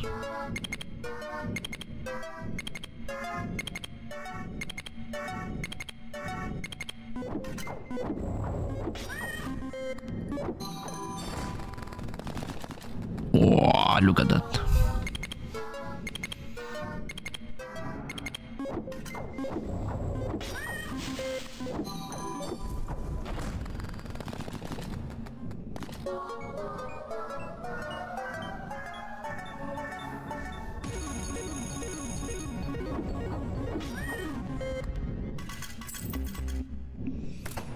Oh yeah, I mean, that's the wall schist. I have double the... That's nice.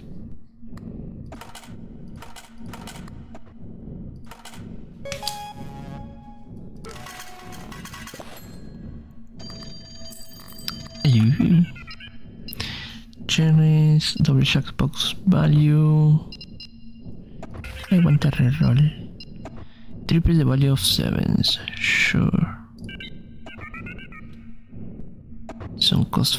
So, I heard those. I honestly not paying attention to whatever I'm saying on the phone. There we go. Let's go gambling. What's that? Oh, Midas.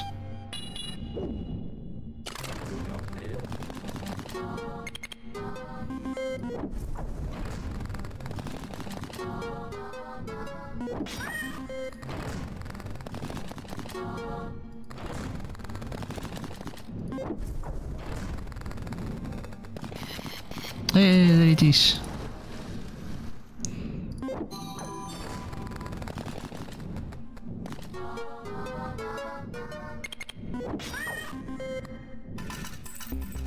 I mean, I was feeling that was close. I could feel it on every fiber of my feelings.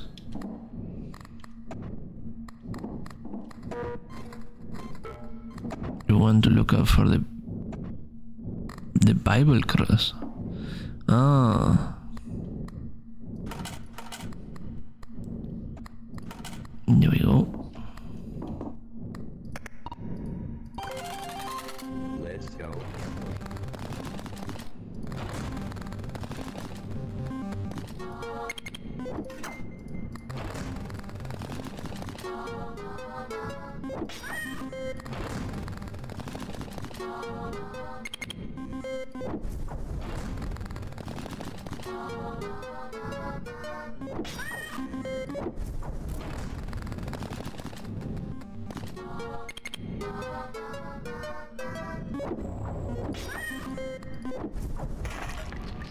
No! My little apparatus. Hey yo. Nice.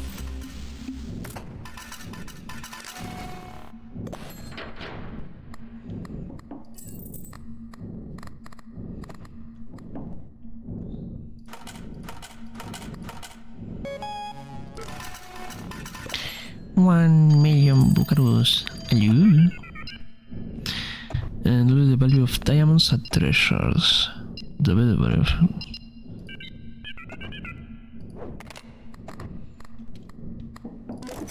Wait, what? Chance of event had a golden modifier. Golden modifier.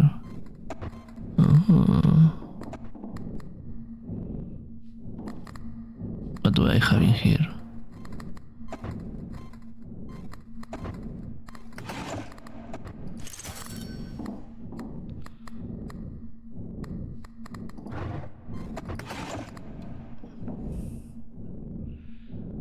Okay, your main screen content now. What do you mean main screen content?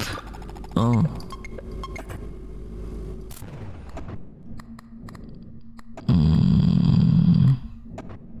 Wait. Yes. Oh, look at the house. Yeah. I'm trying to throw away. Now let's put in the drawer. Grab the house. You don't need. And now I have more slots. Equip.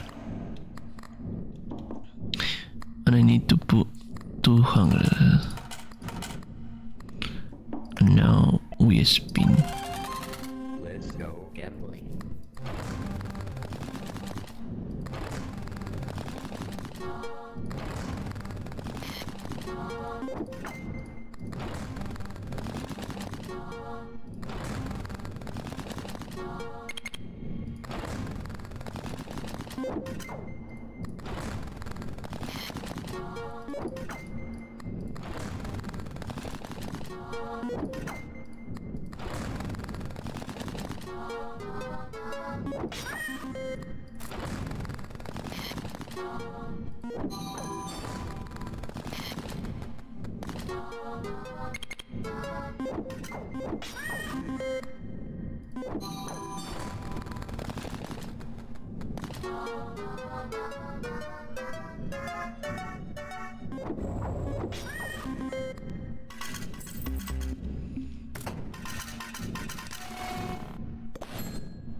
I need to too far.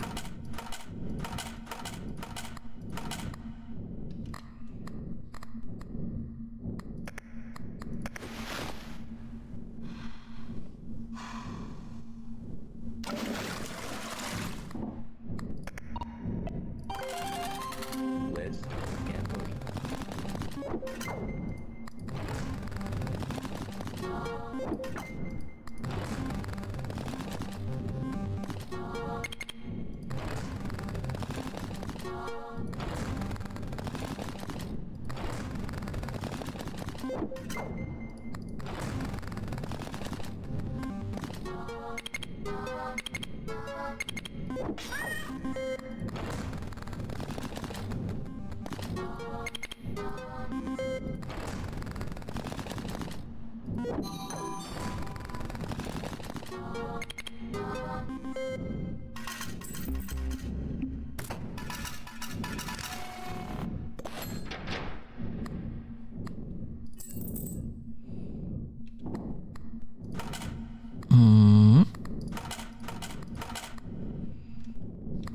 Okay, do I have anything here? Info? Oh, there is Frankenstein on it. Oh, Nick is playing Miko Punk. Let's go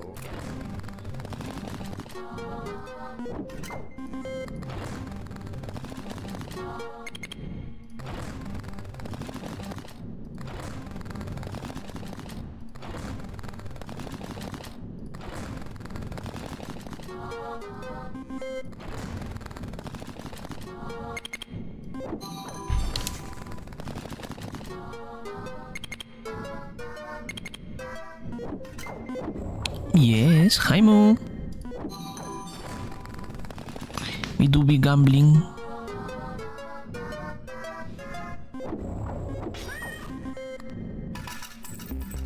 Do I have enough? I don't think so. Maybe? I don't know. Deposit here. Oh, I have enough.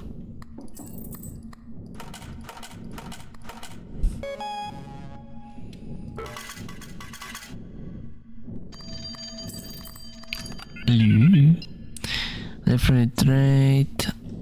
1 second.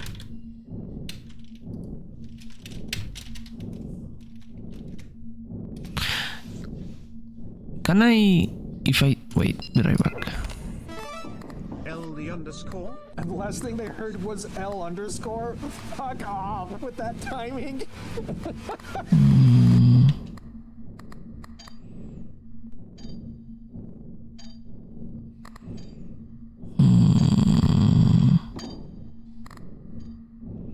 If I play once, do they stop the call? Loopy?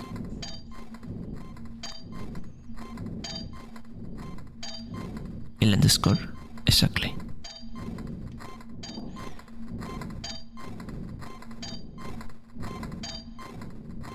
Can't remember.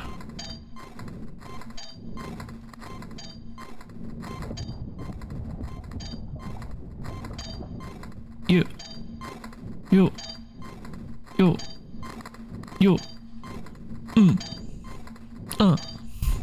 Sorry. I like the 7, I like the bell. I could sell it for a reroll. It gives me pattern. This is save my life, this is save my life, this is already grow a lot.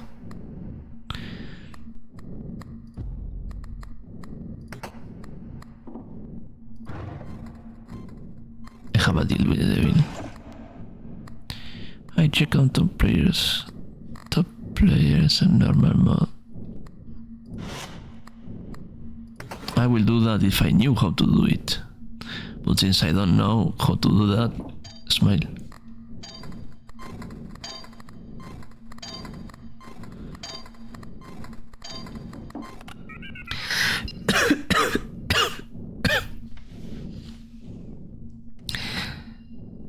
Too random lucky charm, you have it.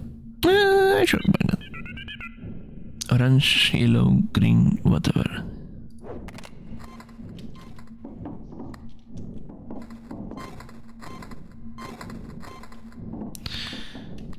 $250. Oh fuck. Oh well.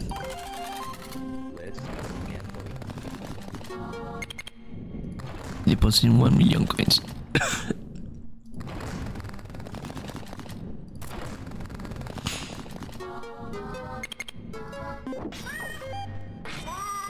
Golden Kato.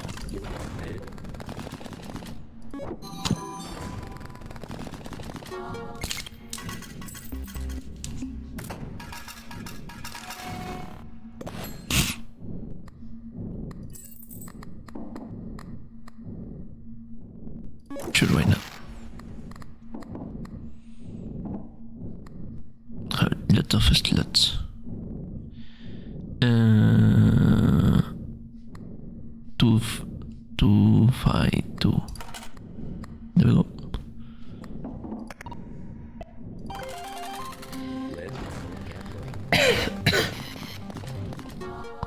He's coming.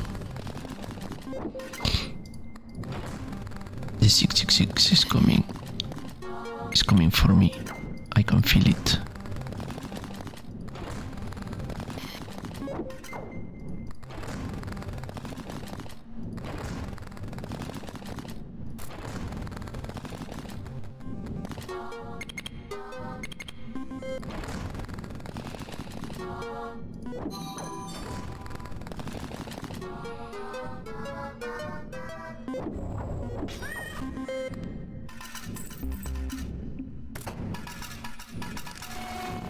I don't know about this one, Chief.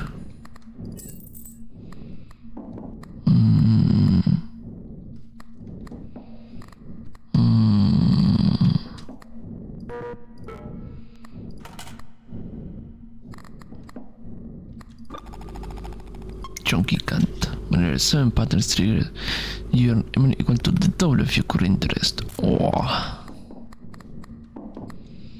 Well, here's cost nothing. Let's go gambling.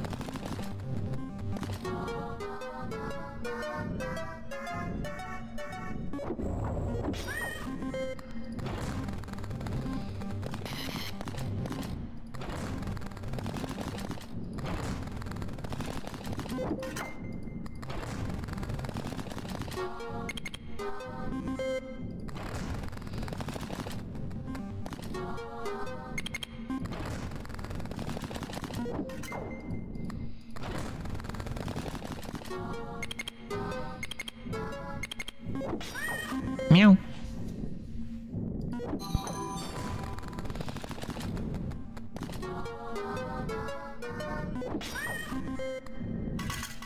Okay, I doed it.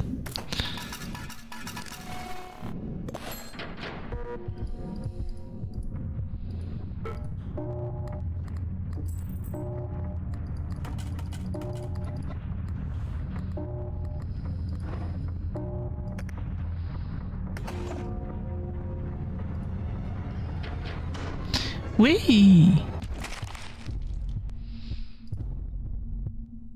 Luke can only take you so far. Will strategies. The mystery slowly unravels. Go on. Hey, an Ankh. Oh, a D4. Oh, a mini gacha machine. Oh, batteries. Oh, I don't know what's that. A book. The Bible. You don't need them. The Ankh, the D4, the clicker, batteries, crystal sphere, dear diary. What do we have in here? Different relation time, this crafter, tell us.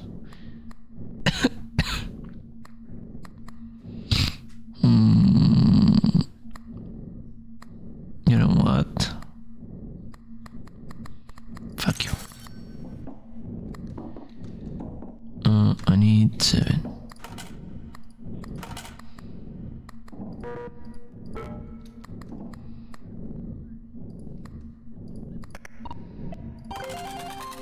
Let's go gambling.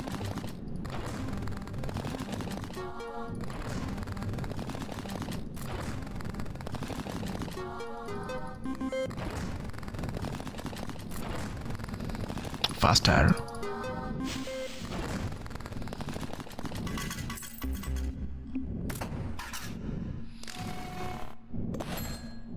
Catching.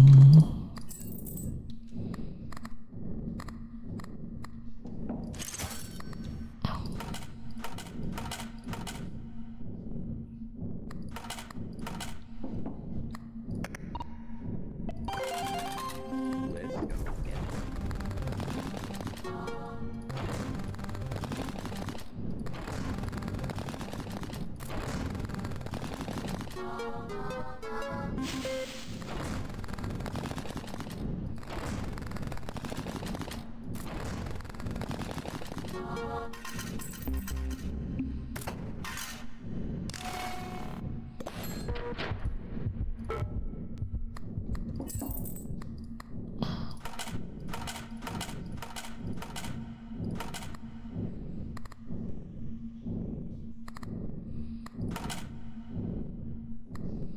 Should I do it? Should I regret it?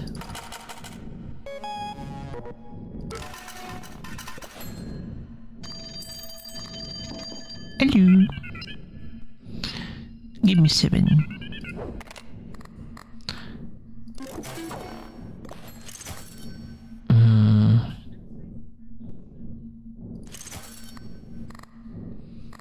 We are willing towards 7s. She must move back for every fire on. No.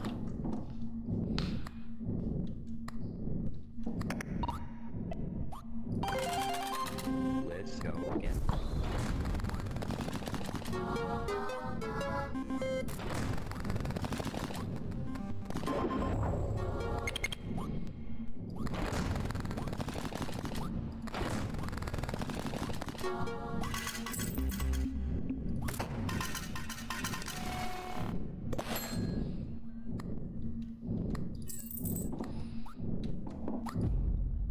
the rest of the current deadline. We got 14. Let's go gambling.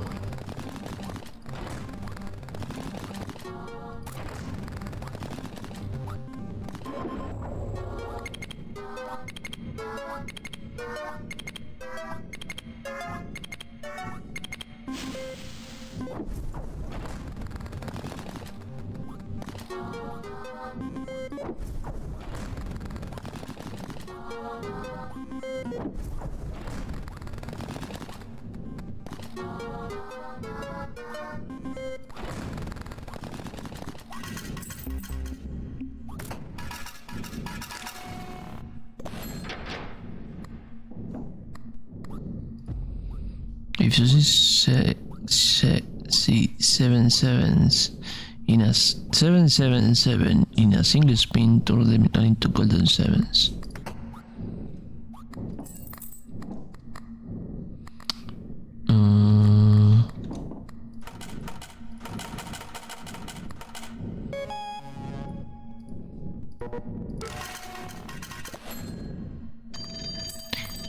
Hello.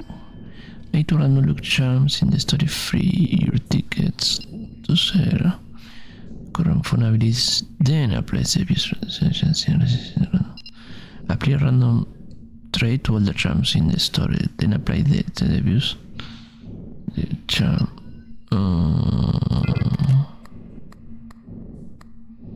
Ooh.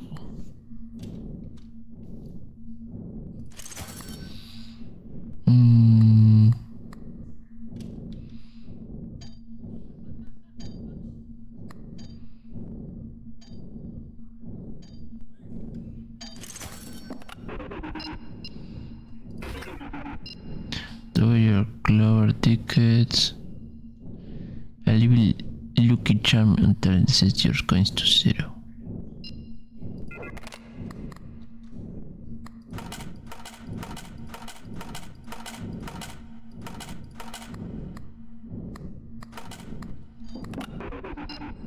Sure.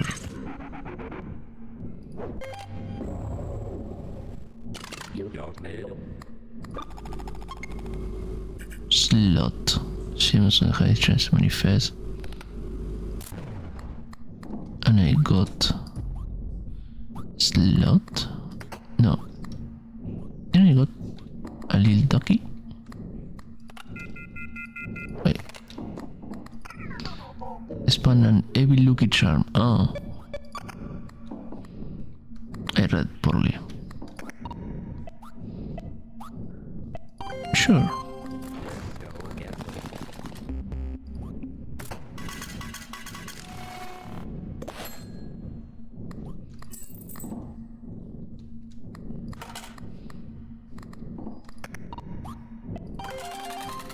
Let's go get it.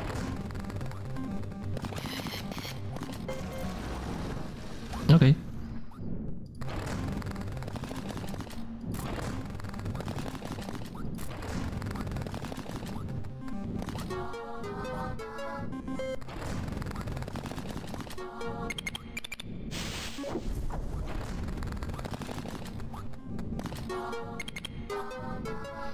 What the fuck does the dagger do?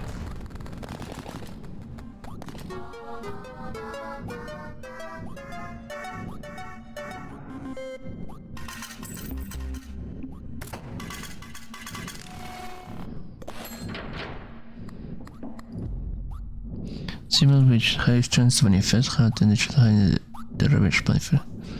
And then a symbol with this modifier hours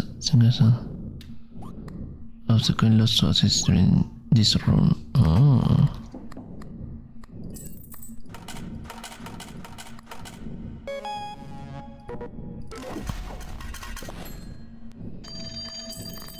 You and to the set of coins, set to the random luck jumps in store free. Set your tickets to zero. Halves the chance to manifest clovers and bells permanently. I love it.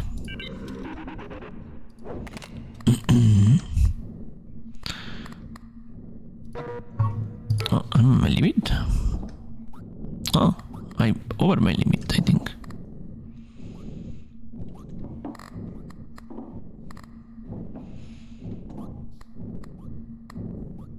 Well, this is going to broke eventually.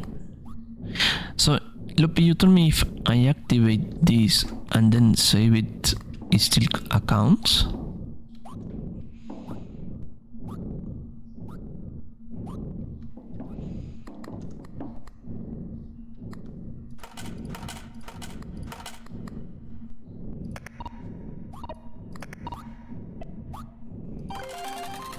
Let's go gambling.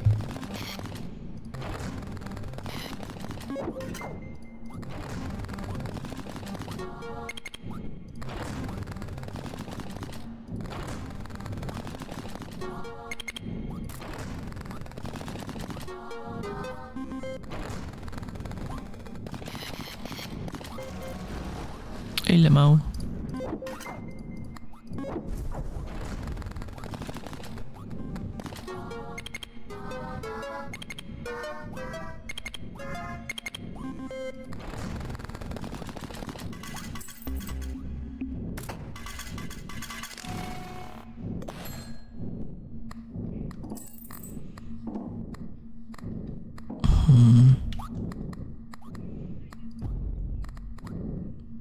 One left. Throw away.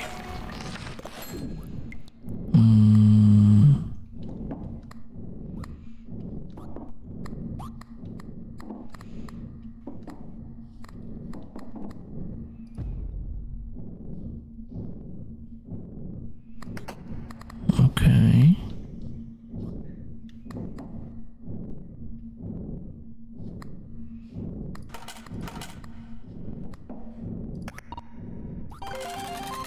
Let's go.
Yeah. Just space by one. I could re-roll this. But I also like the charm space. Offrir esto que vede similar to your interest. How much is my interest? 7%. Sure, why not? It's 12.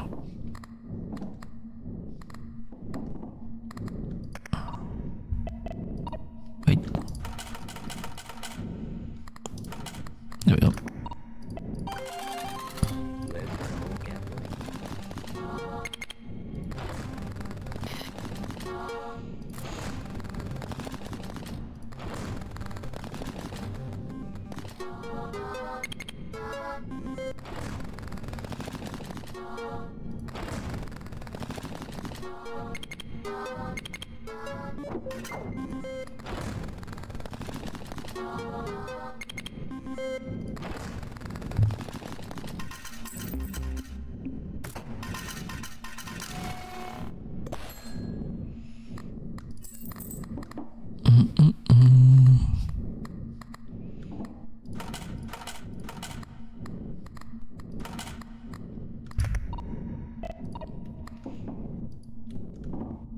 Oh, rock coin. That's so cute. Let's go gambling.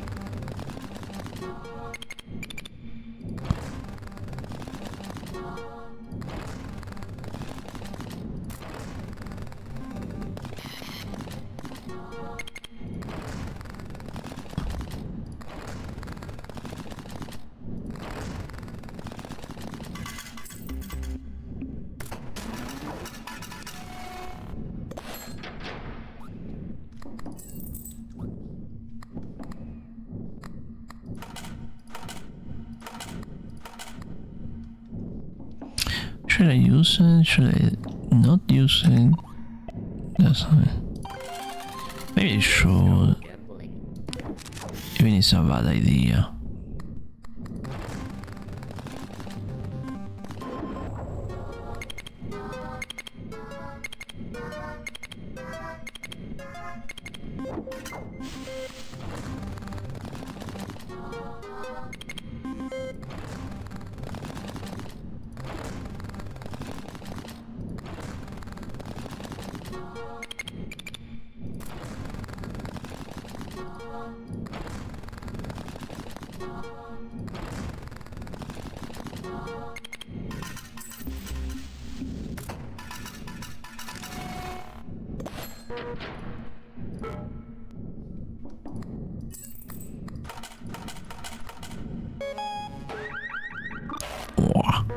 Pew pew pew pew pew pew. Hello. Diamond manifest more. No. More. No.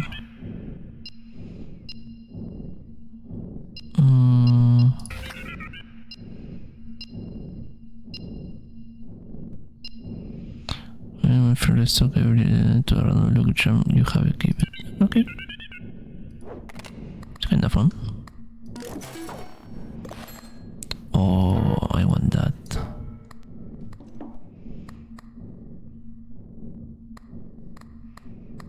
I want that.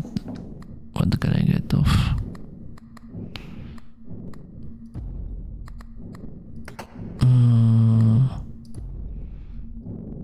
Put in the drawer for now. Wait.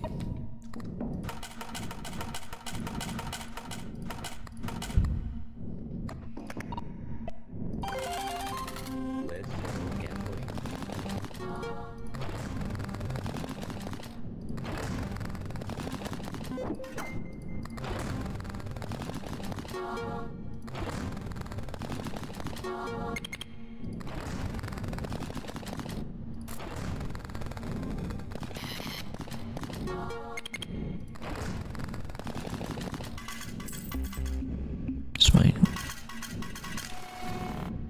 Are you thirsty? I'm thirsty. Okie dokie kiki.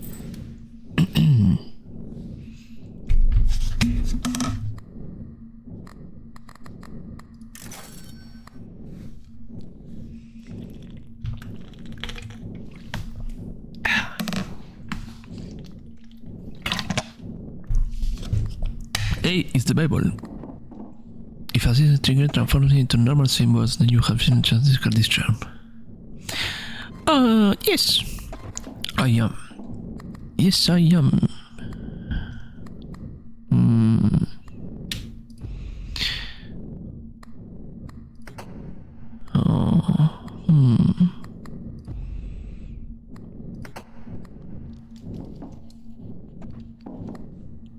Maybe.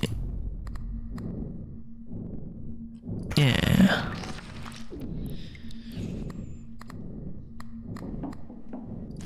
There we go. And with that, let's go gambling. Let's go.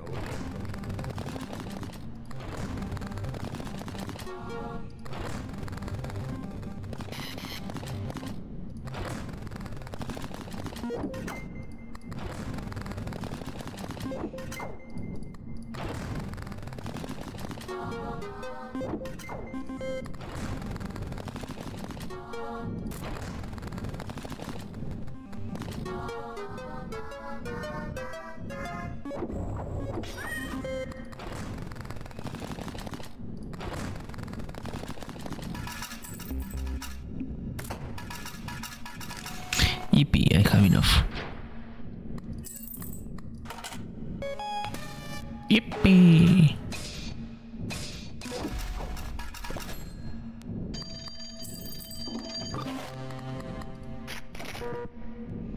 Yes. Lock the second drawer. Treasure manifest more, double value of clovers and bell. What do I have here? it needs to be out to recharge. A gift? Oh, that's nice.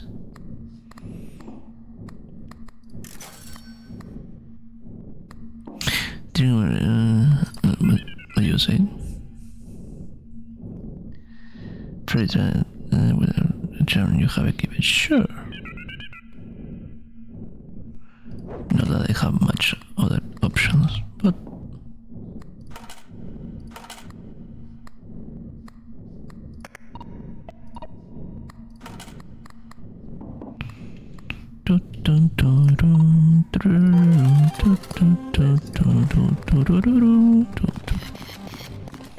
oh no. Anyways.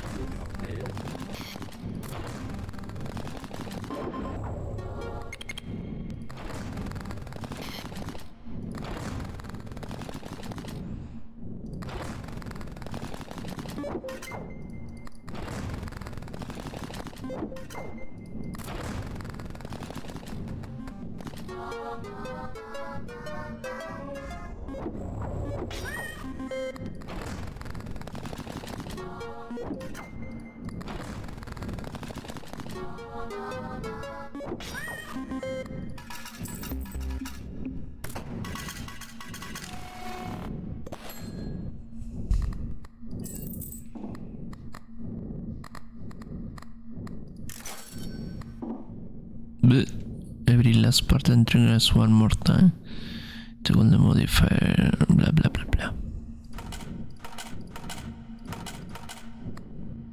168. Oh, I'm so close. I can smell it. Let's go.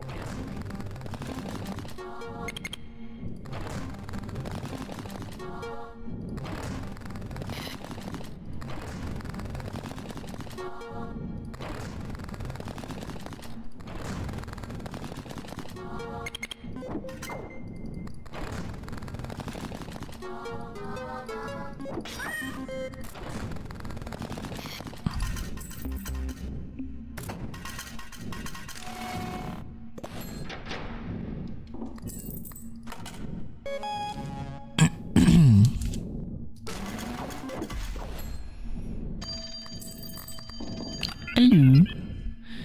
The value of diamonds and treasures. Lemon manifest. No. Often. Double jackpot. Oh, I like this.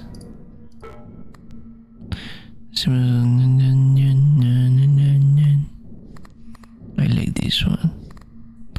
But the game say Demon's Horn. The game say don't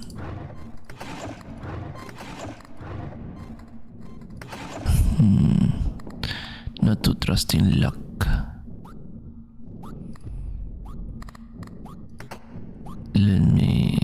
Let's go do what Lopi suggested.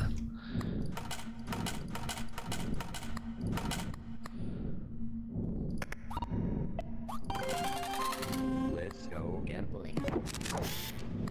Oh, Naked Pig is playing Mikopunk.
test the theory. So okay, it doesn't have effect.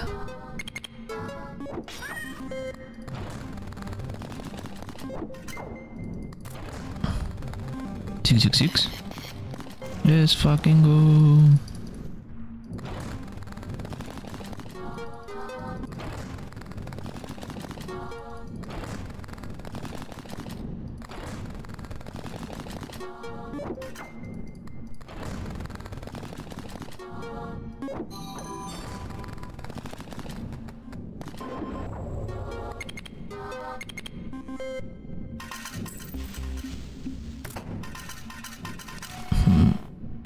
Interesting.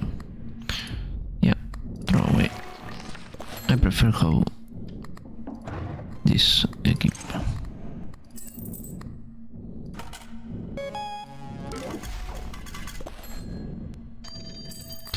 Hello.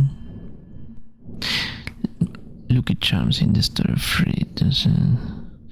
Double your clover tickets, set your money to zero. Halve the chance to manifest diamonds. Treasures? No, that's bad for me. Double your clover tick or not.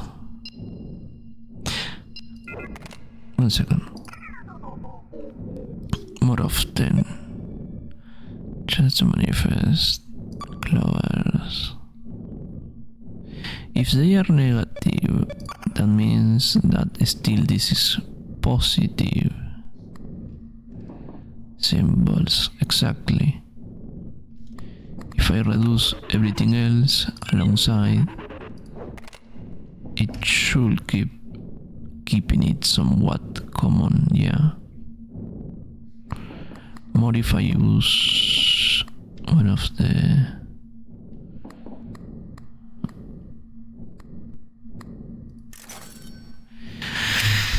the spin of the Sombra. Do I have space? No.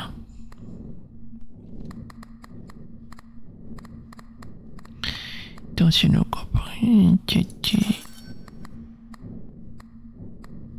the Bible.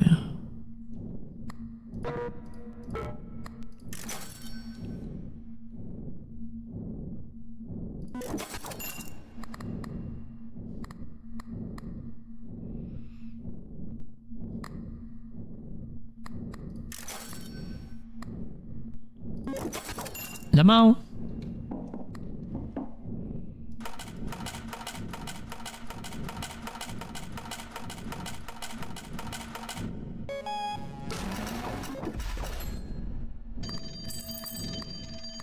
Hello.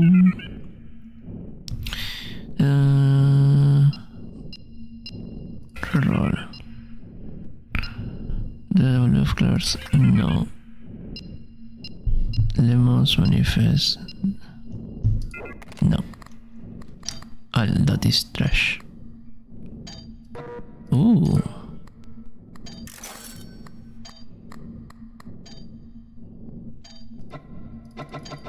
I want that. So we are gambling this time.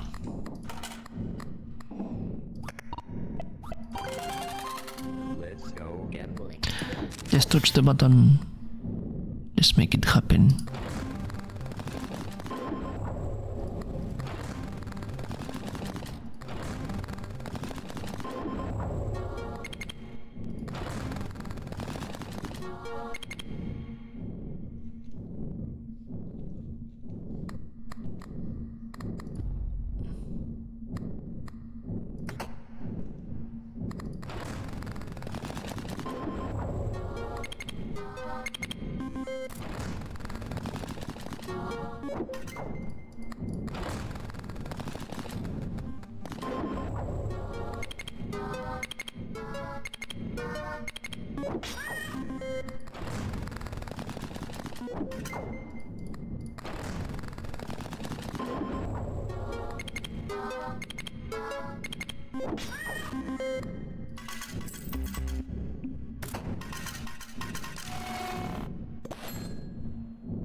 Yeah, bro.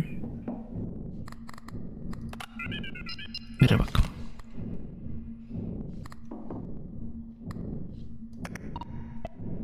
Wait, I need to put the money.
The Holy Bible.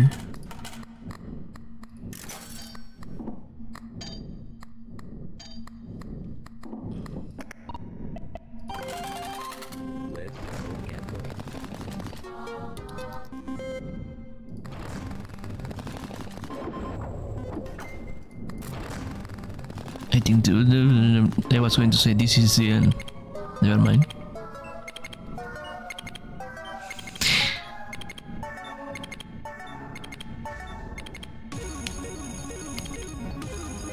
Super Shack Pack.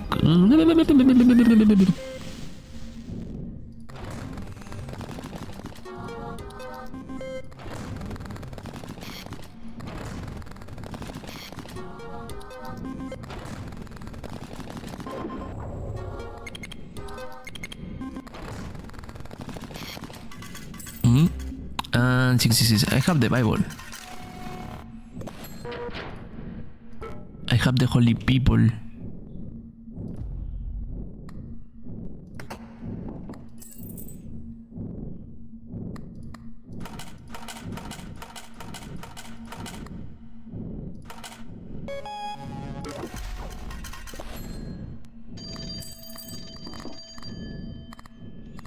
Hello.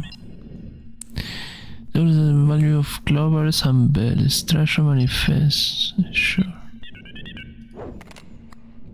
Does that mean if we roll we have to play Fate?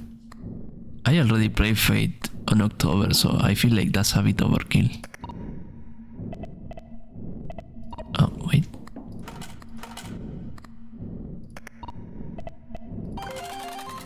Let's go gambling.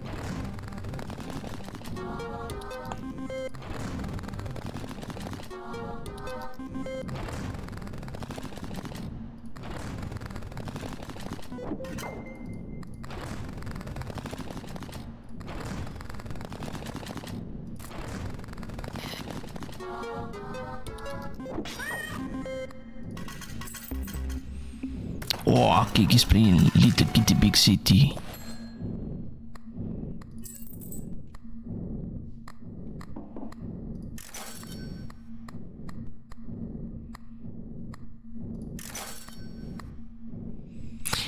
Kiki's playing Lil Kitty Big City.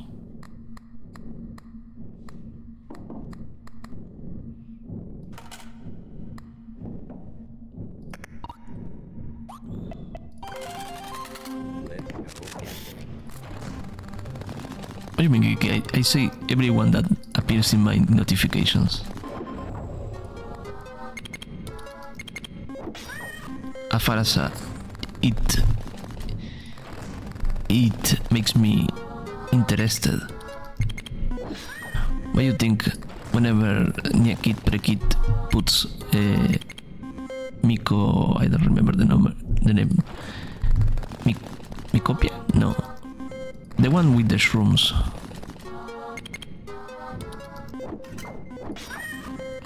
I react is because I'm interested in that game.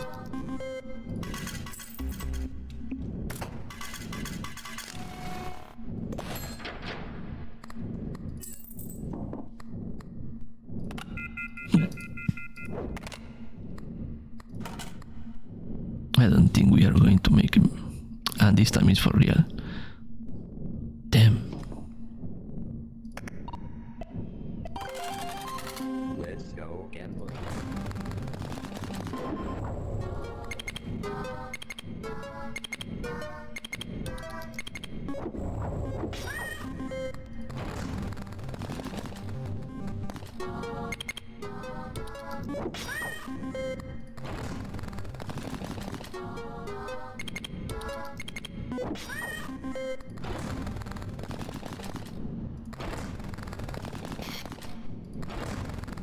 Named it.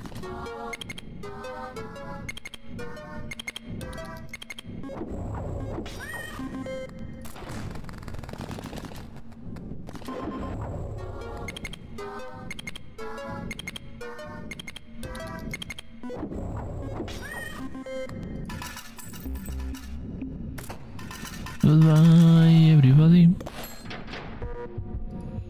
No coins? Then we are done here. I know. It was fun while it lasted. Time to take a leak.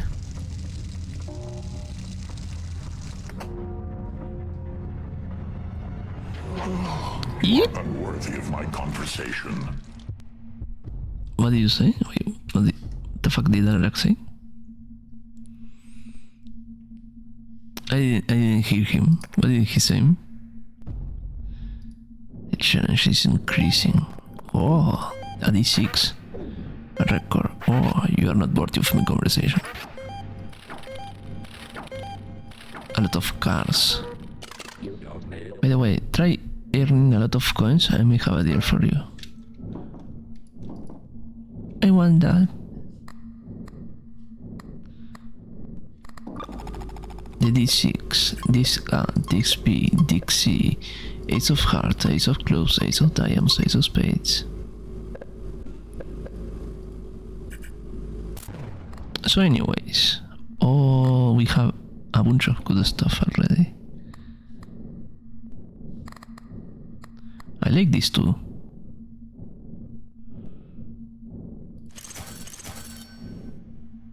And maybe we can get the house. Actually, maybe let's get the house right away.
Hello?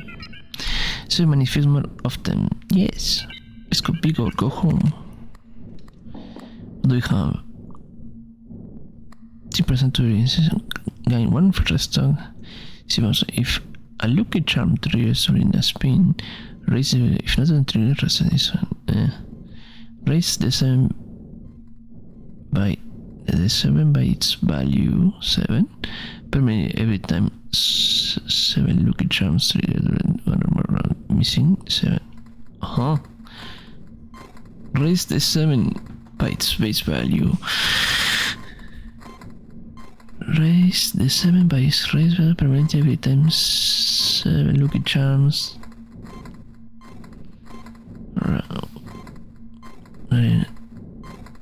Lucky charms trigger during one or more rounds. seems like I should get it. 14.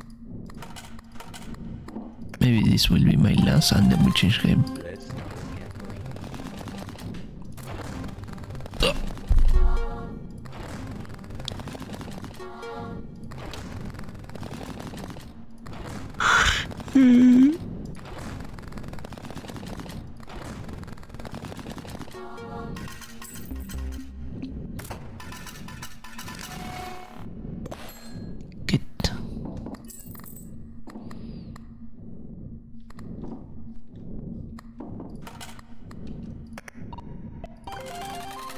Let's go gambling. Ayo.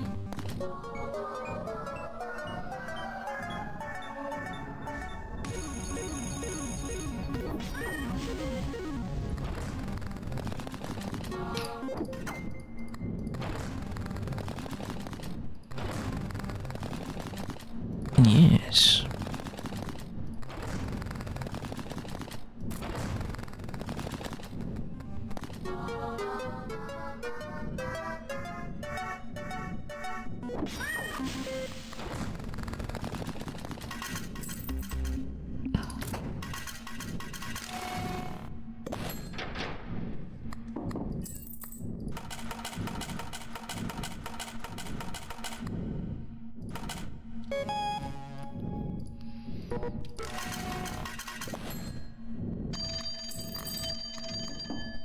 Every 7 spin will see the pattern zigzag spin. I look at charms ring by the button trigger one more time. What do you want? Do the clover tickets. Harvest the chains of manifest time after charms.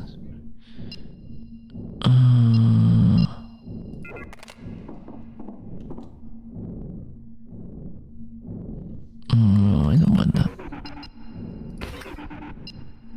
Always the chance manifest.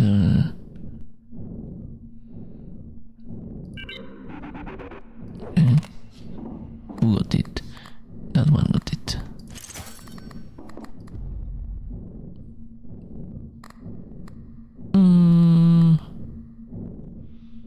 Sure, we can keep it. We can keep it. 21. 21.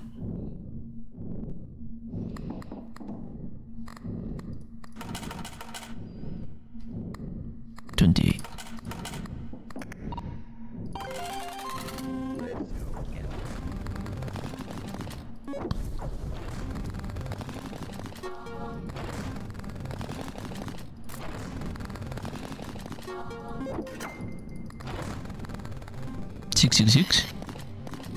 No, 7.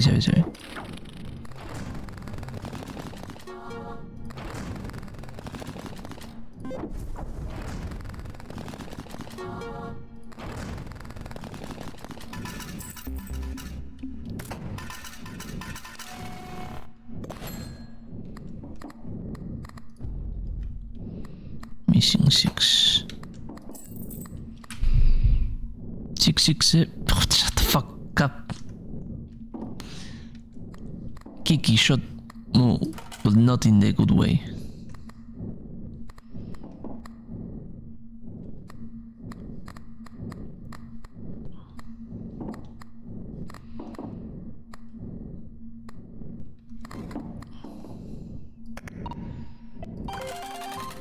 Let's go again.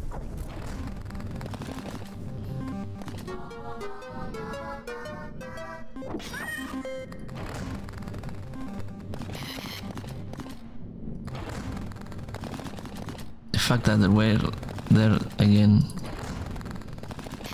I don't want to talk about it. I don't want to think about it.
Oh. Oh, dang it. Oh, shite. What did I got? Load the book of shadows. Whenever you see an to spin, then 2, then 1. That's to spin the. See?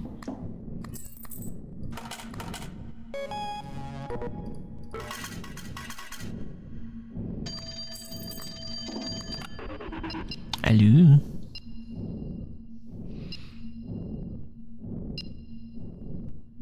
Spawn an evil Lucky Charm on the top, then set your coins to 0. Sure.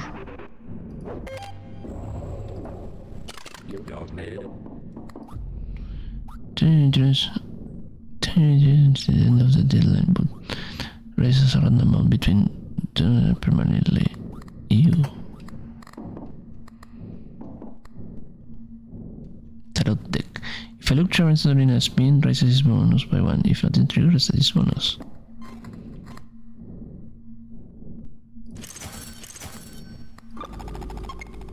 Limbo.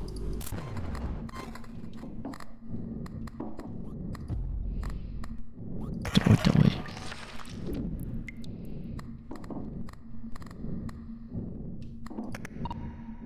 Sure.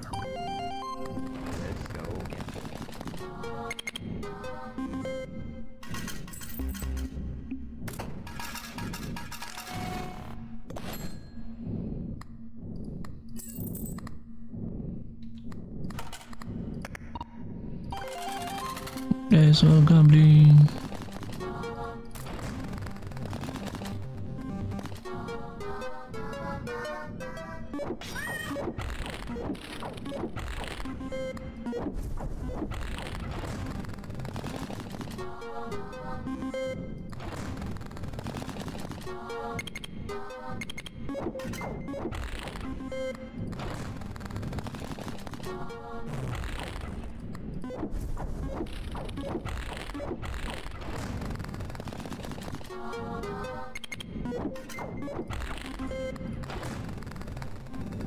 Six.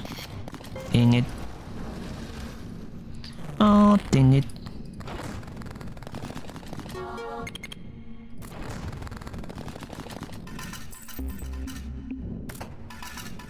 I think I'm going to die.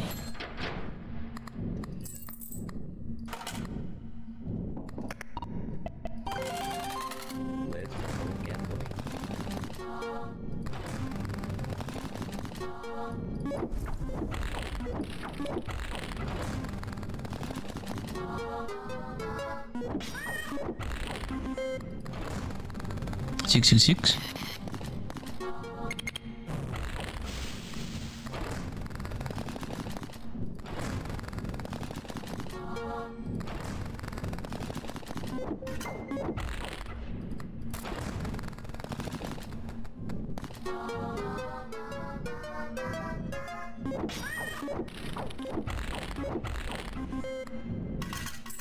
And I died. Guess I'll die. Well, shit. Not now.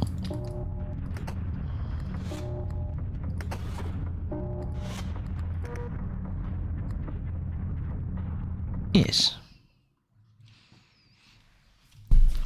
I escape. Okay. Next.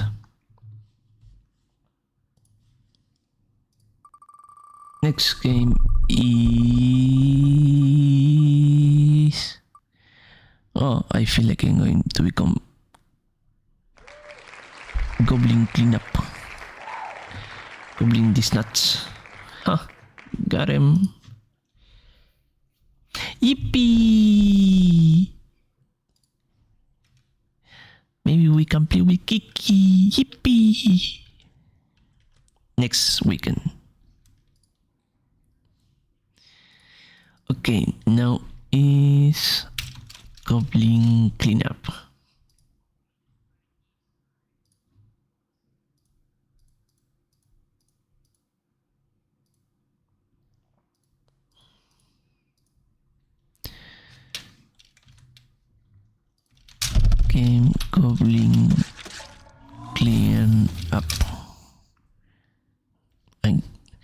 Se trata de un juego sexo disipado.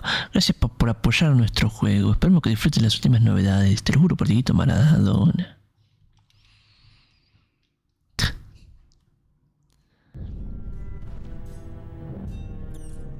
Rat.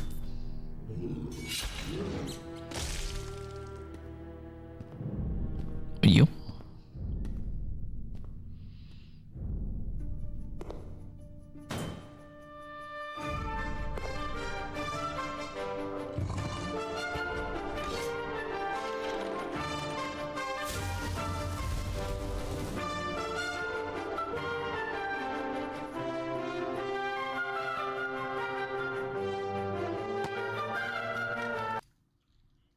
The cinematics kinda meh.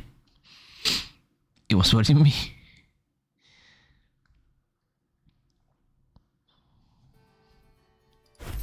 Let me change the language. Configuração. Português, espanhol España, Chinese simplified, Nihongo no, Netherlands, Polish, English, Misoponia. What's that? Wait, what? What's that?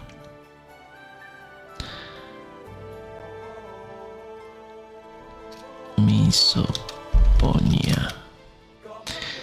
is Sonia or haters on script brain based condition but specific often soft repetitive noise typical showing video time triggering simultaneous negative emotions.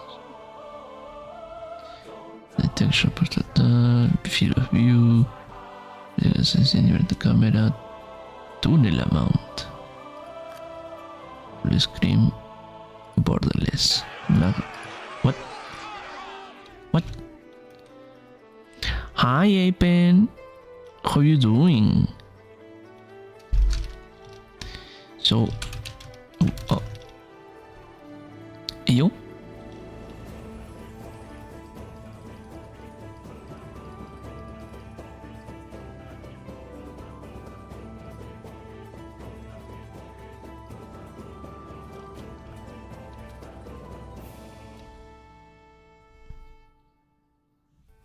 Jump, looking.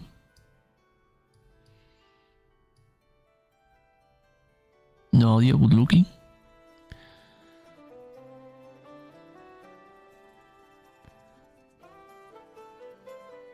Audio muted, good looking. Me right now, looking. I don't know, is it up for a year?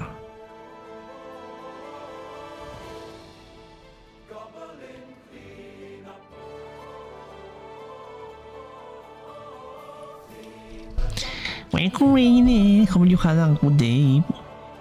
Hope you had a good stream, Apen. If you have to raid and run, please feel free. I'm going to play games randomly by the power of a will. Borderlands, frame rate, gamma, please make it brighter. Quality, make the qualitier. There we go. Now I custom my goblin. What the? Does it change? The dress? Standard suite, right? Huh.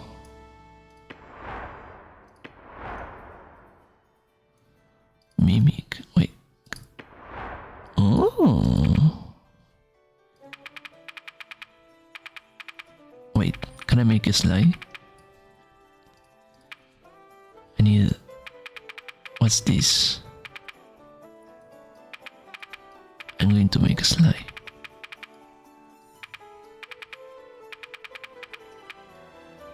There we go. And more orange.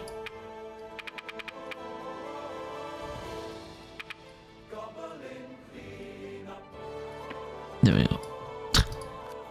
Save. This is like mod most of the cleaning games. But the only thing is you play as a goblin.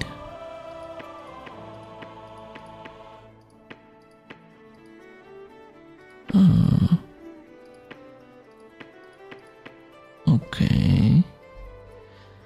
Hairstyle.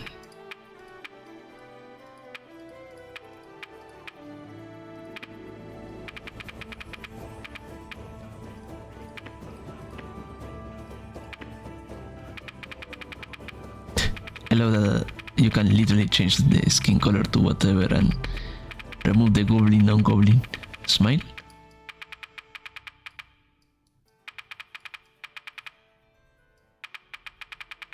What will be? There we go.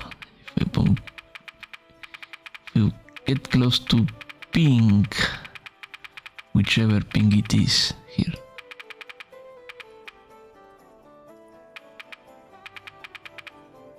There we go. This is the gradient. Okie dokie. Also, hi, Marrow. So, Marrow, gray. Headshot now. Am I really supposed to believe that?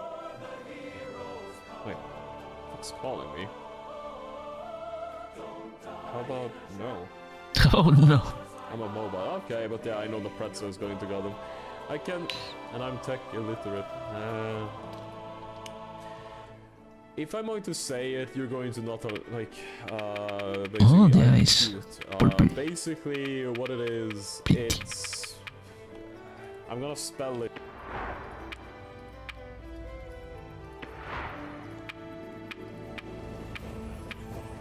I like this.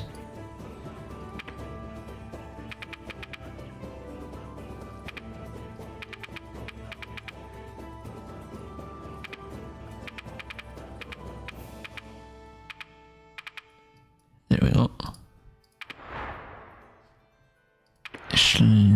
Slim up.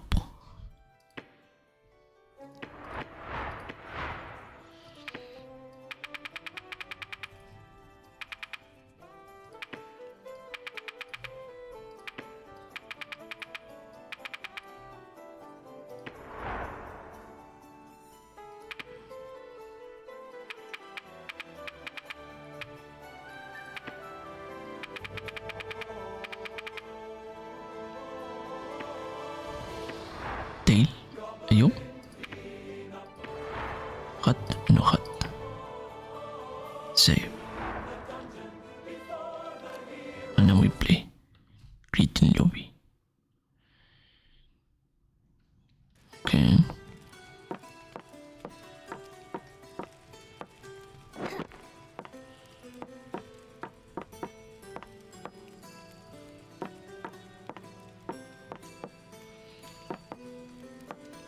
No goblin. Hey, that's me. Oh, so up to 4 players can cling together. Read note.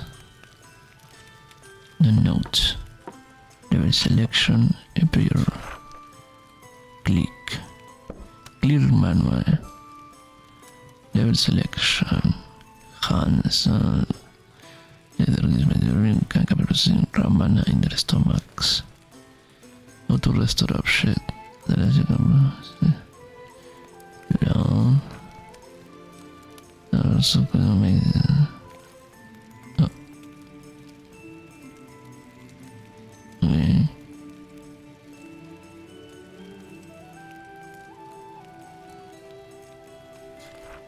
I see.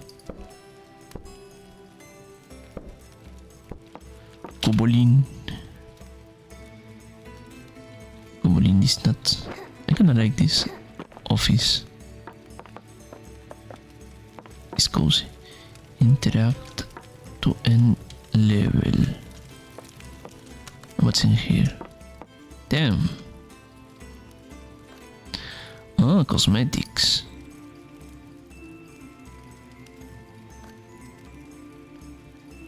Ayo. Human-made body Oh.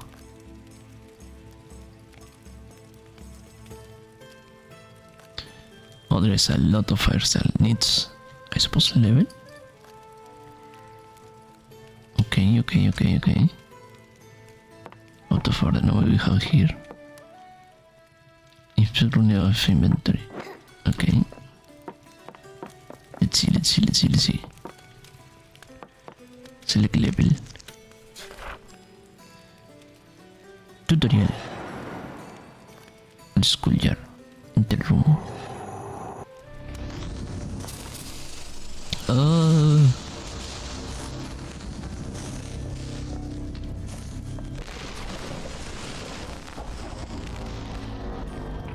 I don't speak Ruby. I don't speak Sherman.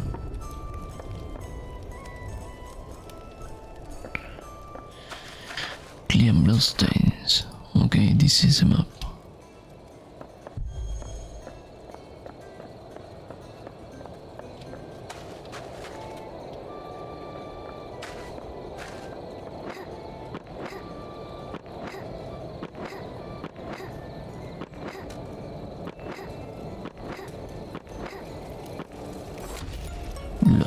Still a healthy slime to the okay.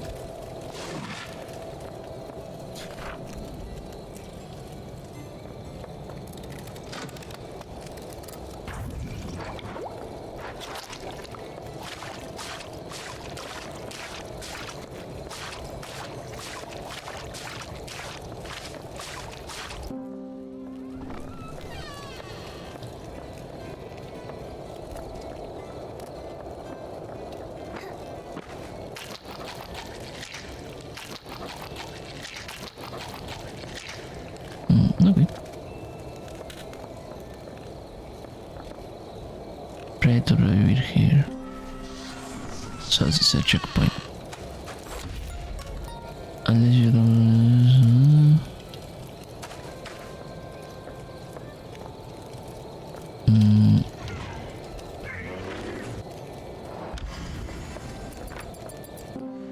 Okay. Purple crystals are not little friend or something gimana to this.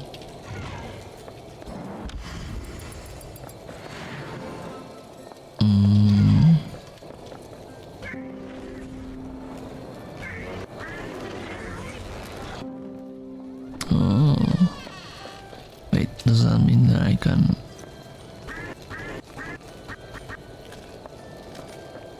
low battery?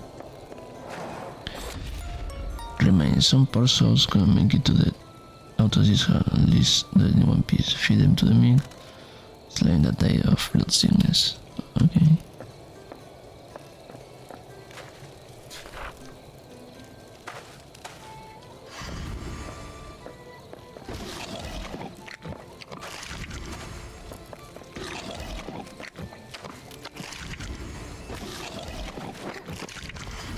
Not a problem.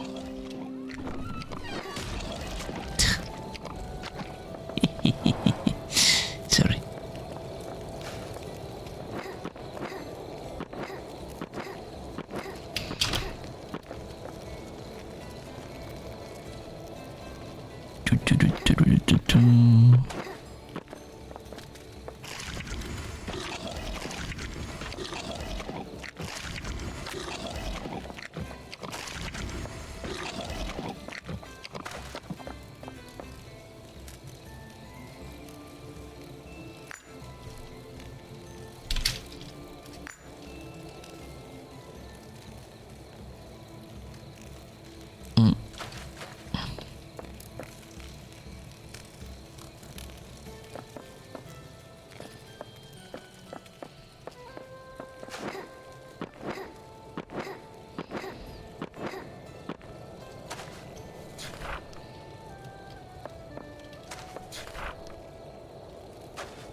Oh, I need to clock out.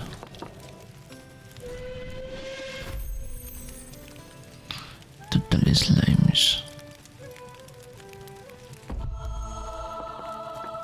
Okay.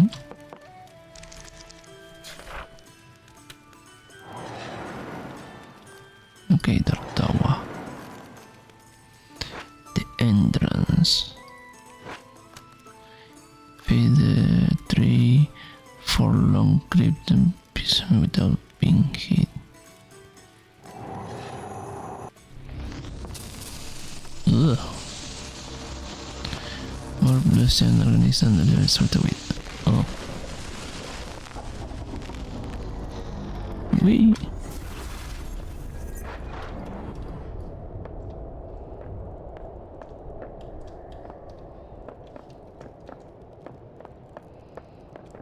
Copolin.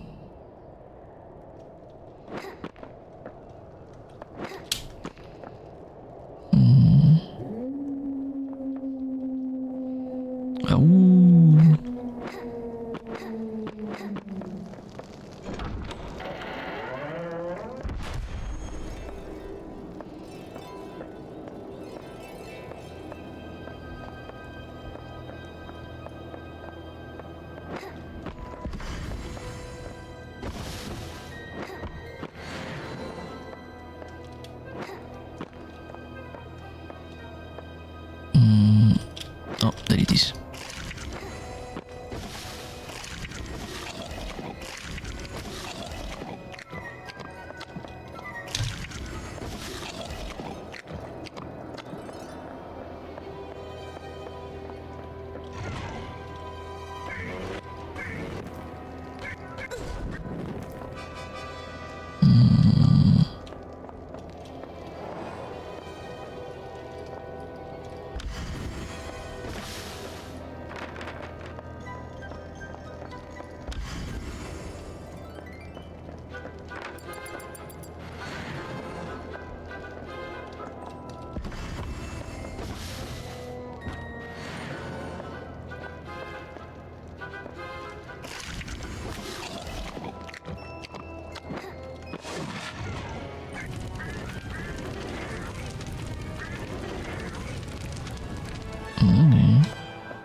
Oh shit, I didn't expect to throw shit so far away.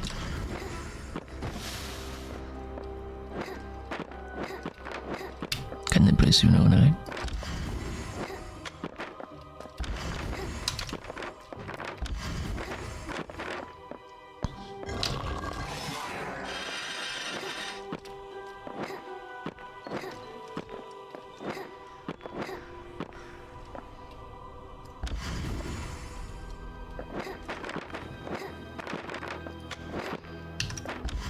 Let me see.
Oh wait, it's not this.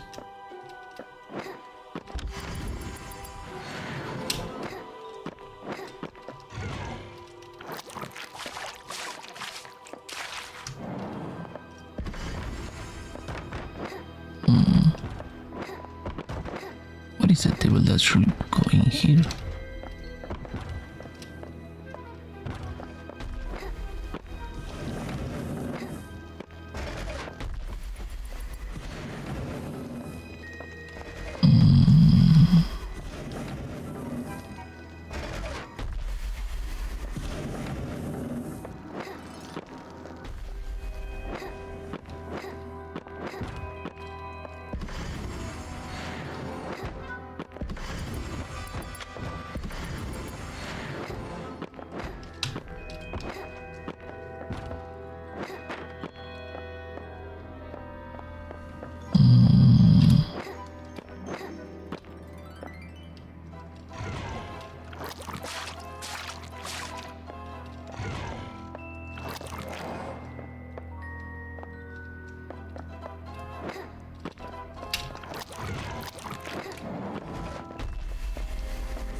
Come here, you.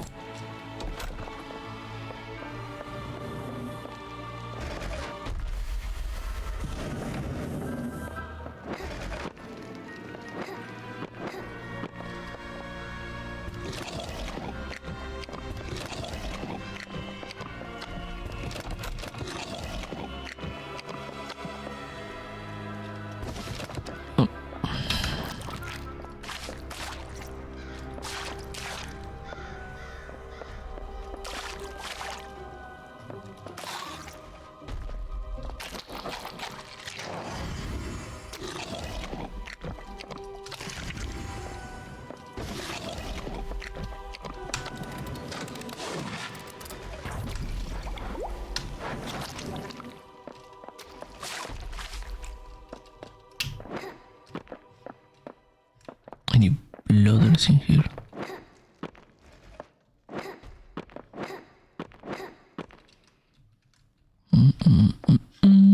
No, only body parts.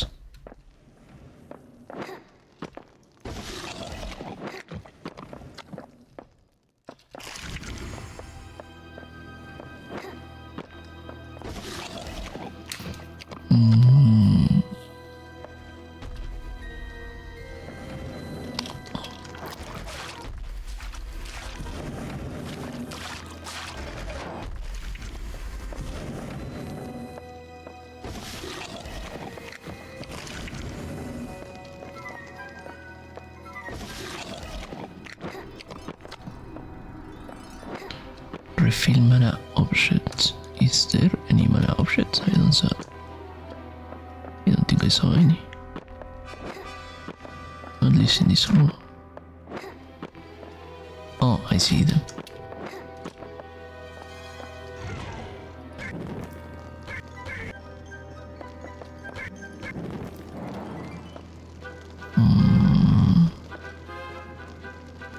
More mana objects. Oh, I see them now.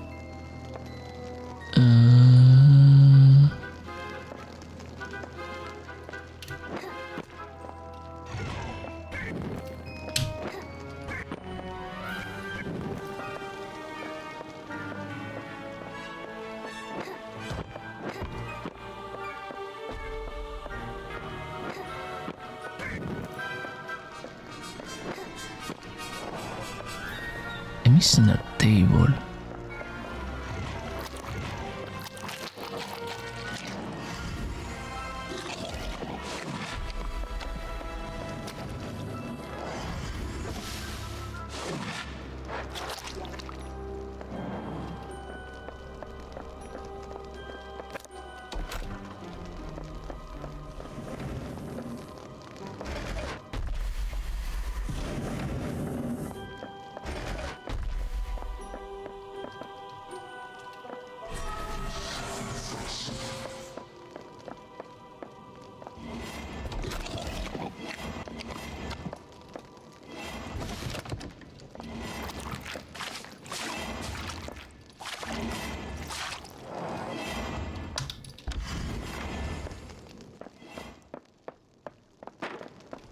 Not here.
Kobe.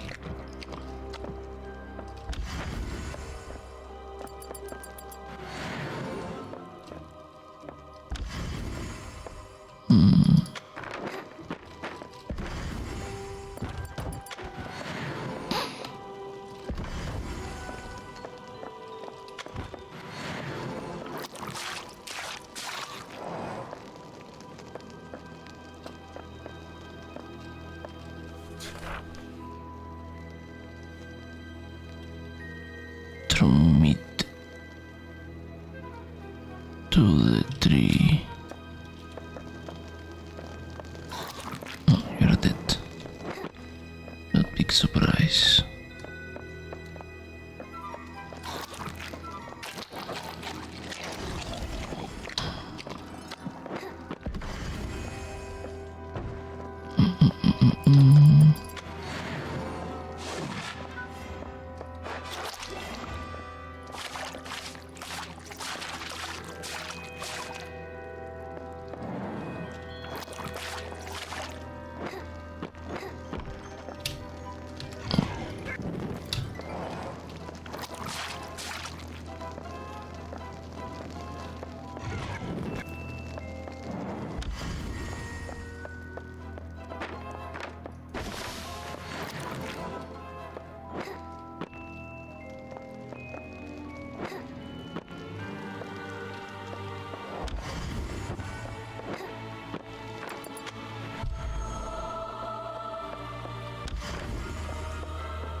Oh, why not? You belong here.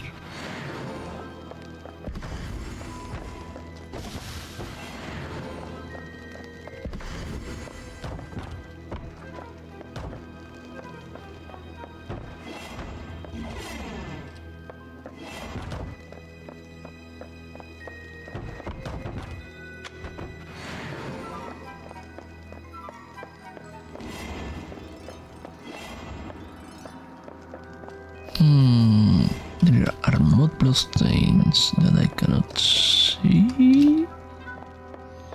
Question mark?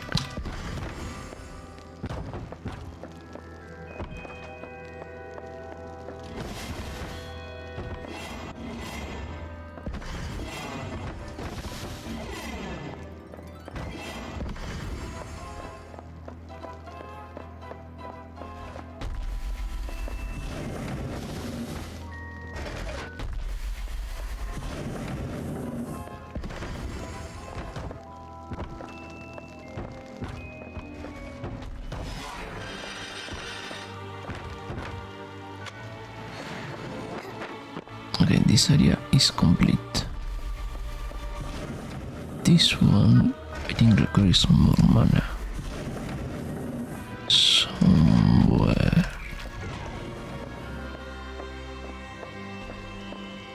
Oh. Yeah.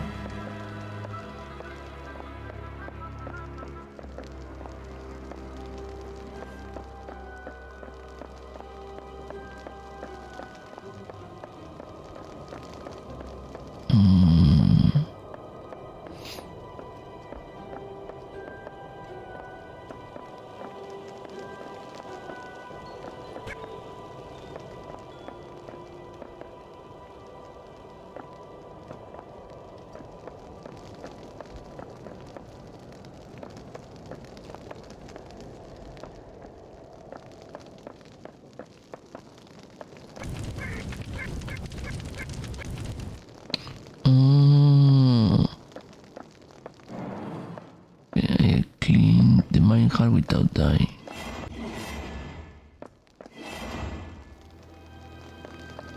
Okay. Organic remains.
What is the...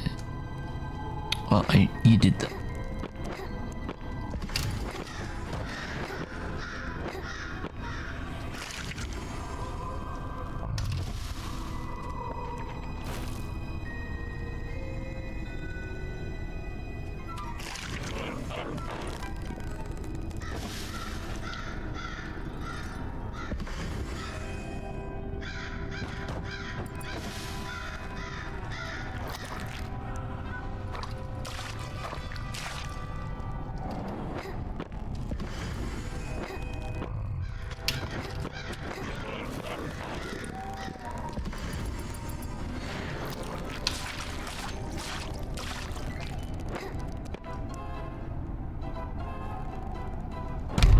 Ow!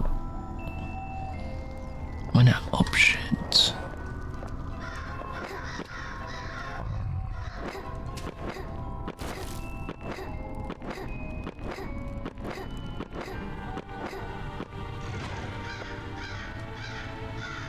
Mana options.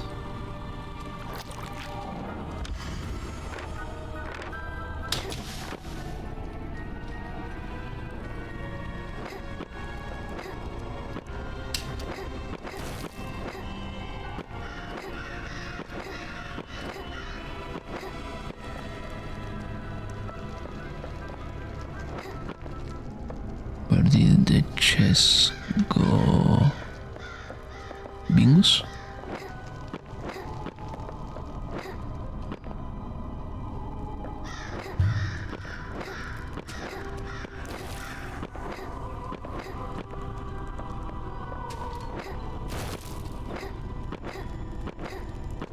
I got reset. Okay.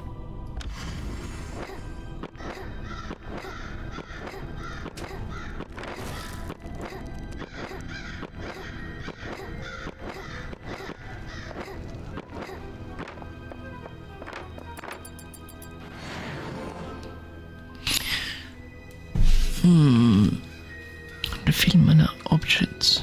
Oh.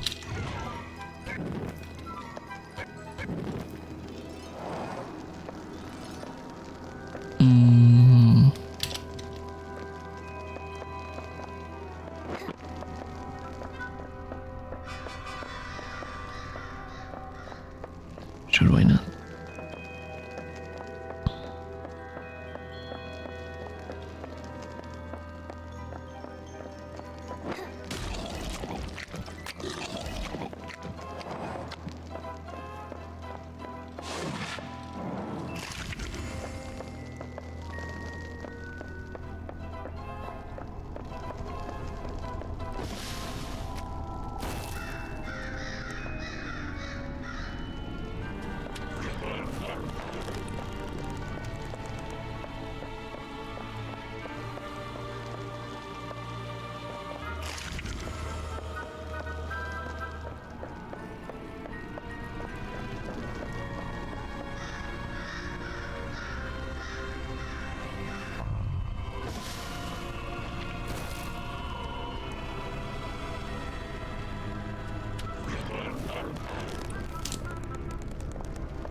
I might have to die one more time.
Now I clean this.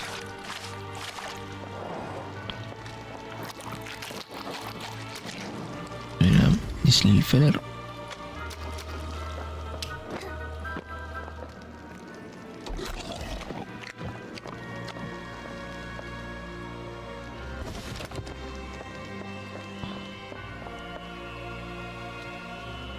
Good.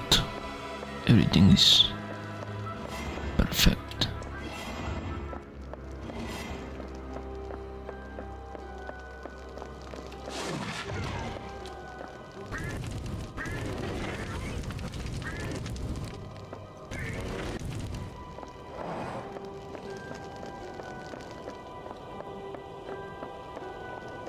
Job's done. We time to log out.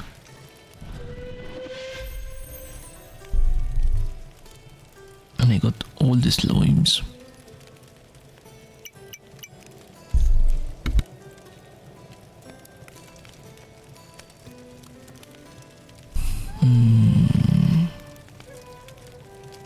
Coordinator. Sprint speed, walk speed, jump height, hot feet.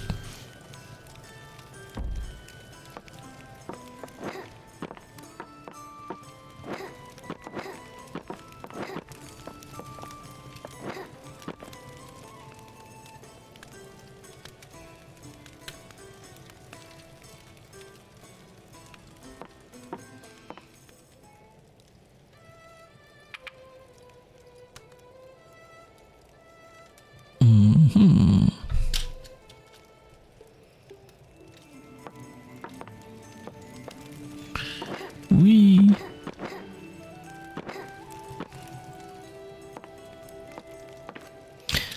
now I can buy more shit because I unlocked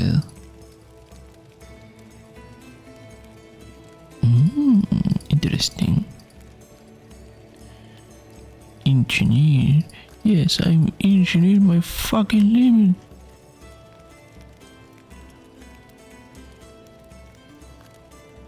Devil, cat, abyssal dragon, bunui, dragon, lion, wolf, fox.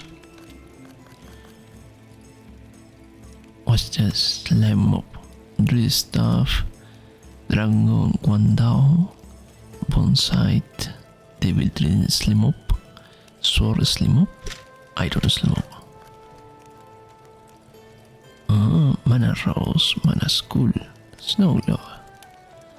We have got eels, slime, stone pot.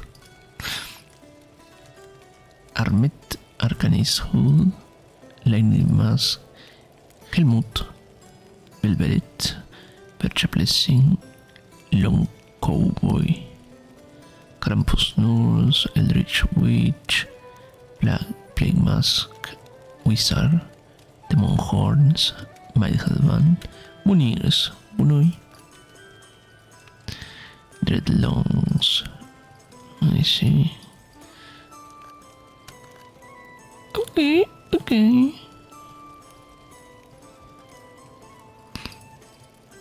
It's kinda interesting.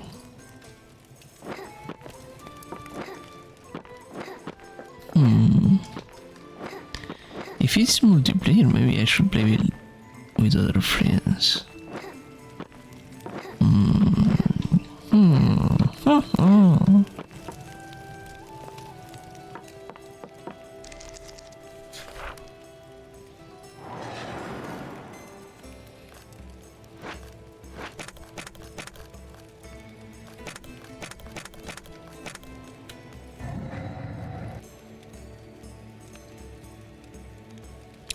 Coming soon. I see. Okay. This is my room. Wait, can I change my room? Doesn't seem like something like after I could do. Hey, the holy hand grenade. Kinda fitting since also it's made by Team 17 because it worms and shit. Ok. Reset un restore the item. Exit to desktop. Next. Oh, did I lose internet? Am I here? Ayo? Let me see. Am I live? Am I live? Yes. Yes, I am. Let me see. Who's next?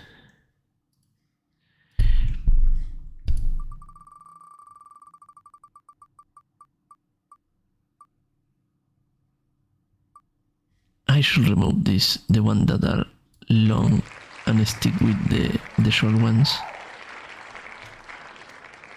There we go.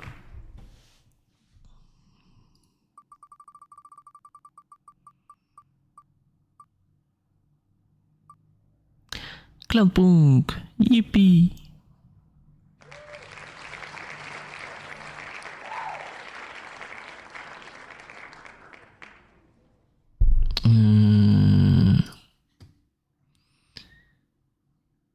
Oh. What? Huh?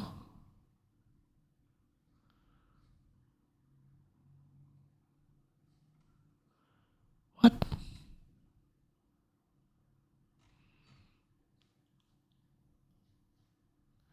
I beg your pardon?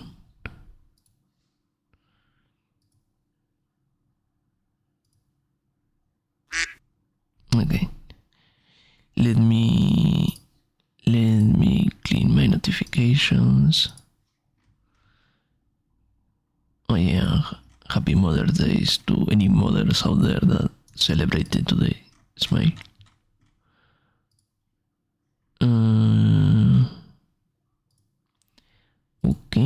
Okay.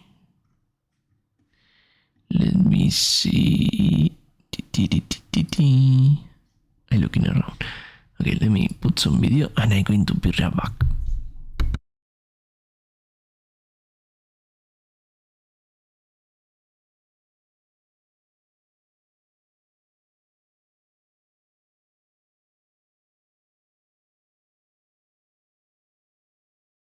Welcome back to the Papa Meat channel. How you doing? How you doing? Coming on Sun Down because today we're going to be talking about disgruntled employees. Most people can relate to the feeling of despising your place of work, right? In most cases, people simply put up... I don't want you looking at me like that when I say that. Nate gave me quite the look when I said that. I rolled my eyes. Looked at my watch. In most cases, people simply put up with frustrating conditions and horrible bosses, even when things are at their worst. And while people fantasize about telling off their annoying supervisor or dropping a log in the CEO's office, there are only a select few that have the confidence to do it. Everybody wants a Johnny Paycheck moment. Take this job and shove it. Everybody wants a Johnny Paycheck moment. Also, he killed a guy and never got arrested. Who? Johnny Paycheck. Who is this? He's a country artist. He's one of my favorite country artists. Little man. Did he get away with it because he was white? I don't know, you tell me. However, some people go much farther than a simple prank. When you're forced to endure horrible treatment day in and day out for years, pent-up anger can lead to some pretty insane attempts of retaliation, needless to say. So, let's just see how petty and deranged people can get when they've decided enough is enough. One of the main reasons that we looked into all this is because just recently, there's been a lot of talk online about a particularly wild instance of workplace retribution that led to millions of dollars in damages. It all started when 29-year-old Kamel Abdul Karim was working a long day at a LA warehouse that distributed products for Kimberly-Clark, a company which specializes in paper-based hygiene products. TP! Wipe your asshole with it. In a video posted on social media by Kamel, he walks up to a large pallet of toilet paper with a lighter in hand and he states, and I quote, "If they're not gonna pay us to fucking live or afford to live, at least pay us enough to not do this shit." He then lights a pack of toilet paper on fire. Workers started panicking and trying to put the flames out, which had slowly spread from pallet to pallet until it was a bit too late to contain, which I think, if I remember, I think he like lit up a couple of them. Like I think that he like lit up a couple of them and then it was just widespread. Oh, I see, yeah. I've heard a bunch of stuff. If I heard there was only like 5 people working in the warehouse. I've heard all kinds of stuff. I don't know. It's insane. And to post it online. The ball. Wow, my God. Eventually, the entire 1.2 million square foot warehouse was engulfed in flames, and it took 175 firefighters and 15 fire trucks to finally put out the fire. But not before it destroyed $500 million in merchandise, as well as the $150 million warehouse itself. Of course, Kamel was soon arrested and charged with 1 count of aggravated arson and 6 additional counts of arson. His charges carry a potential penalty of 10 years to life, and his fate is yet to be revealed in court, which I can only assume he's going to get life in prison for $650 million worth of damages. If you only got 10 years, I'd be like, I mean, I don't know. Do you think the insurance company's paying them that company? Yeah, oh yeah, I'm sure that. Well, with a giant conglomerate, I'm sure that, yeah, they're getting a payday. If a toilet paper company doesn't have fire insurance, what do you do? In LA? Oh my God. Many people online condemn this act for very clearly putting innocent people in harm's way. Others view it as a deliberate anti-capitalist crime fueled by anger and hostility that some people working in cruel conditions could relate to, which he allegedly compared himself to Luigi Mangione in a call. He seems to have some kind of motive, but it has been a very divisive take, which I found to be very interesting. In some ways, you're just like, fuck this company for not paying these people. This is what you get for retaliation, these big conglomerates not paying people. But at the same time, get a different job. I mean, am I wrong? Because the whole thing too is you could engulf this place up and you're like, well, there's only X amount of people and they're going to leave. You never know what could happen. Some people could get hurt. Exactly. It could spread. Also, LA, my God, it could have spread somewhere else. I mean, it's extremely reckless. Would not recommend, but there is a like V for Vendetta kind of motive, or there's a narrative going where people are like, that's when you get big toilet paper. It's that kind of thing. Which at the same time, you know, it's a weird thing when you're like, could you guys not pay more? You shouldn't burn down a building. More of the story. Find a better job. Well, not that that's easy as well, but I was gonna say, yeah, but it's hard. That's the only job he could get, and he is tired. I mean, listen, I'm not trying to defend Big TP here. I'm just saying that you threw your life away. You could have endangered others when you probably could have just gone on Indeed and figured out a new job. It's not about going to jail. It's about the message. This is a real warrior out there. Well, and the message seems to have resonated because now there's even more people as of recently that are doing something. And do you think that more people are doing it as well because of the praise? Oh, probably. Yeah, I could totally see that. I could see some, keyboard warrior being like, that could be me.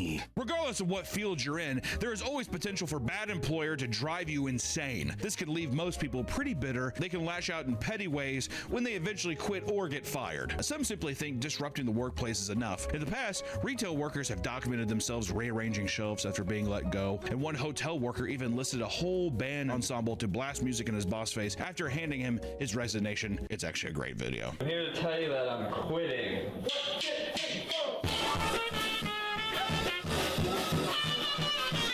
Because I think they're all his buddies too, and to think of the orchestration of being like, can you all take off at this time and come to my job? I love it too, because the boss tries to act like he's not affected. That motherfucker's livid. He's hurt. Oh, I know they ate at him. Well, it's just embarrassing too to have a bunch of people come into your workplace and disrupt it. I can see that guy pulling out a gun. I will say the guy bringing in a band is psychologically more effective than rearranging some shelves. At what point, if you're just like, well, I'm gonna rearrange some shelves and then they're gonna have to do this, at what point do you just like, I'm just gonna take my shit and leave? Do you think it's because the high road is out of equation a lot of the times? It's like you've fucked me over so many times that the high road is gone. They hate their job, but they're comfortable hating it. So it's just like, at least I know I'm getting paid here. That's how these fucking bosses also get one over on you. Yeah. You become complacent in how shitty it is. Hey, my boss is an ass. That kind of thing. And you get to just like revel in how fucking terrible you are. It's awesome. Hey, we want to give a quick shout out to our favorite sponsor, GamerSupps, which we have amazing energy drink called Raw Meat. You need to pick that shit up right now. It is summer in a shaker, or hopefully one day a can, because they're starting to do cans in places, and it's delicious. Raw Meat, my flavor is a beautiful cantaloupe watermelon mix that's just, oh, it's absolutely beautiful. We drink the caffeine-free version all the time. When it gets too late, because GamerSupps gives you a little pep in your step. Pep, pep, pep. Also, if you like big tittied anime women, they have little tub shakers that have big beautiful tittied anime women on it. So if you like that, they have shakers. Pick up a big tittied anime shaker thing. They like that. You like that? I know I do. If you head over to GamerSupps right now, you can get signed up for some free samples. They're all good flavors. There's not a single bad flavor. They're all muy caliente. Mwah. They're beautiful. They're so tasty. So please head over to GamerSupps and use promo code PAPAME to check out and tell them that we sent you. Right? You're going to get a little goodie with it. I think you'll like it. Back to the video.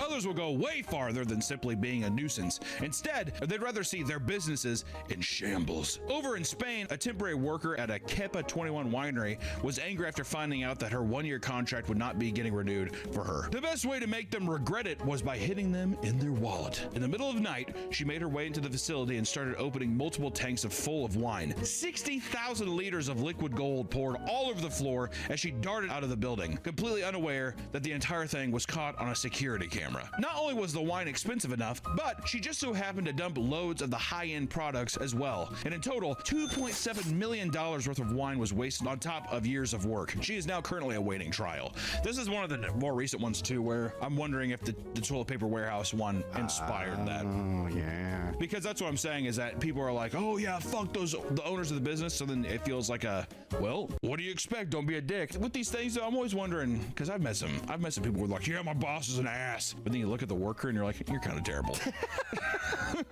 You know what I mean? Also a temp job. You're not getting renewed, so you're gonna like fucking. She must have loved that winery. Do you think she's probably drunk on wine when she did it? She's like lips and teeth stained red. They're like, yeah. So actually, I think we're doing okay. So probably won't be renewing the 1 year. She's like, what? I see her as the tour guide. She was like doing the wine tours. Yeah, exactly. And she's like, yeah, exactly. And it's just a little tasting. It's just a little tasting like this. Slamming a bottle. Yeah, just wine. Oh my God. Being wine drunk too, the worst. I bet you that bitch was wine drunk. Whenever she did all that, she's just like, you're gonna regret. You're gonna regret that you didn't hire me back. She's saying it right into the security camera footage. How do you know it was me? And they play that clip. I worked with a secretary who she'd drink on the job. Secretary where? It was at a law firm. Oh, dude, come on.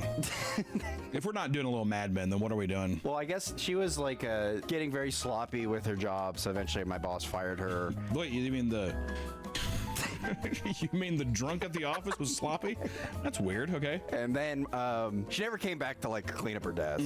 So anyways, they were cleaning it out and they found like in her drawers just like dozens of bottles of alcohol.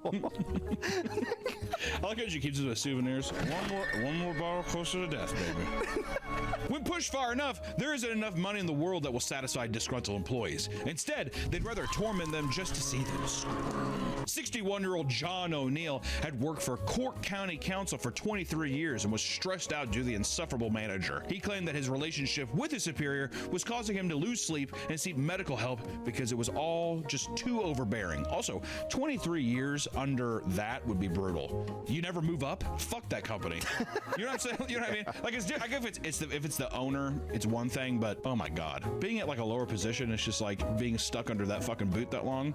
No, sir. After years of torment, John finally snapped and took revenge. Outside of work, John had captured 2 rats and snuck them into the Cork County Council building before leaving them to roam free. In the following days, many of John's coworkers complained of finding rat feces everywhere, forcing the office to call in an exterminator. In total, the rats caused almost $3,500 worth of damage, and many of the office's computers and equipment had to be thrown away due to the contamination. Management suspected sabotage and reviewed security footage, which showed John entering the building with a container hidden under his coat.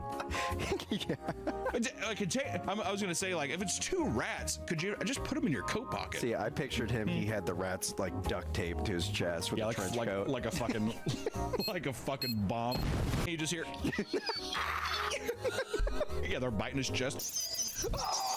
They saw him releasing the rats inside, so John had no choice but to admit to his crimes when confronted by the police. And at this time, he claimed to feel remorseful for his actions. And in the end, he was charged with causing criminal damage to his workplace, which landed him 6 months in prison, and he also had to pay for the $3,500 cleanup himself. I really want to know the boiling point. You know what's weird is that for some reason, that level of pettiness, though, of like, it's such a small thing, he must have, it's like a bolt of lightning through your soul. Is this rat feces? No. I don't know. I'm not an animal expert. Also, it's fucked up. He's still planning to go back to work there. Yeah, what? So he has to exist in the chaos with the rats. I just picture him hearing like the little rats scurrying in like the ceiling, and he's like, yes, my dogs of war. My children. I would love that thing too. John? Yep. They call him over to Chat, yeah, can you press talk to you in 1 our if you office? want me to give a kiss to Lara. Press 2 if you're gay. Sure, I don't know what this is about. I wonder how much of like an LA noir kind of like thing. Yeah. John, do you know anything there is about these rats in the ceiling? Because we have some video footage. Rats?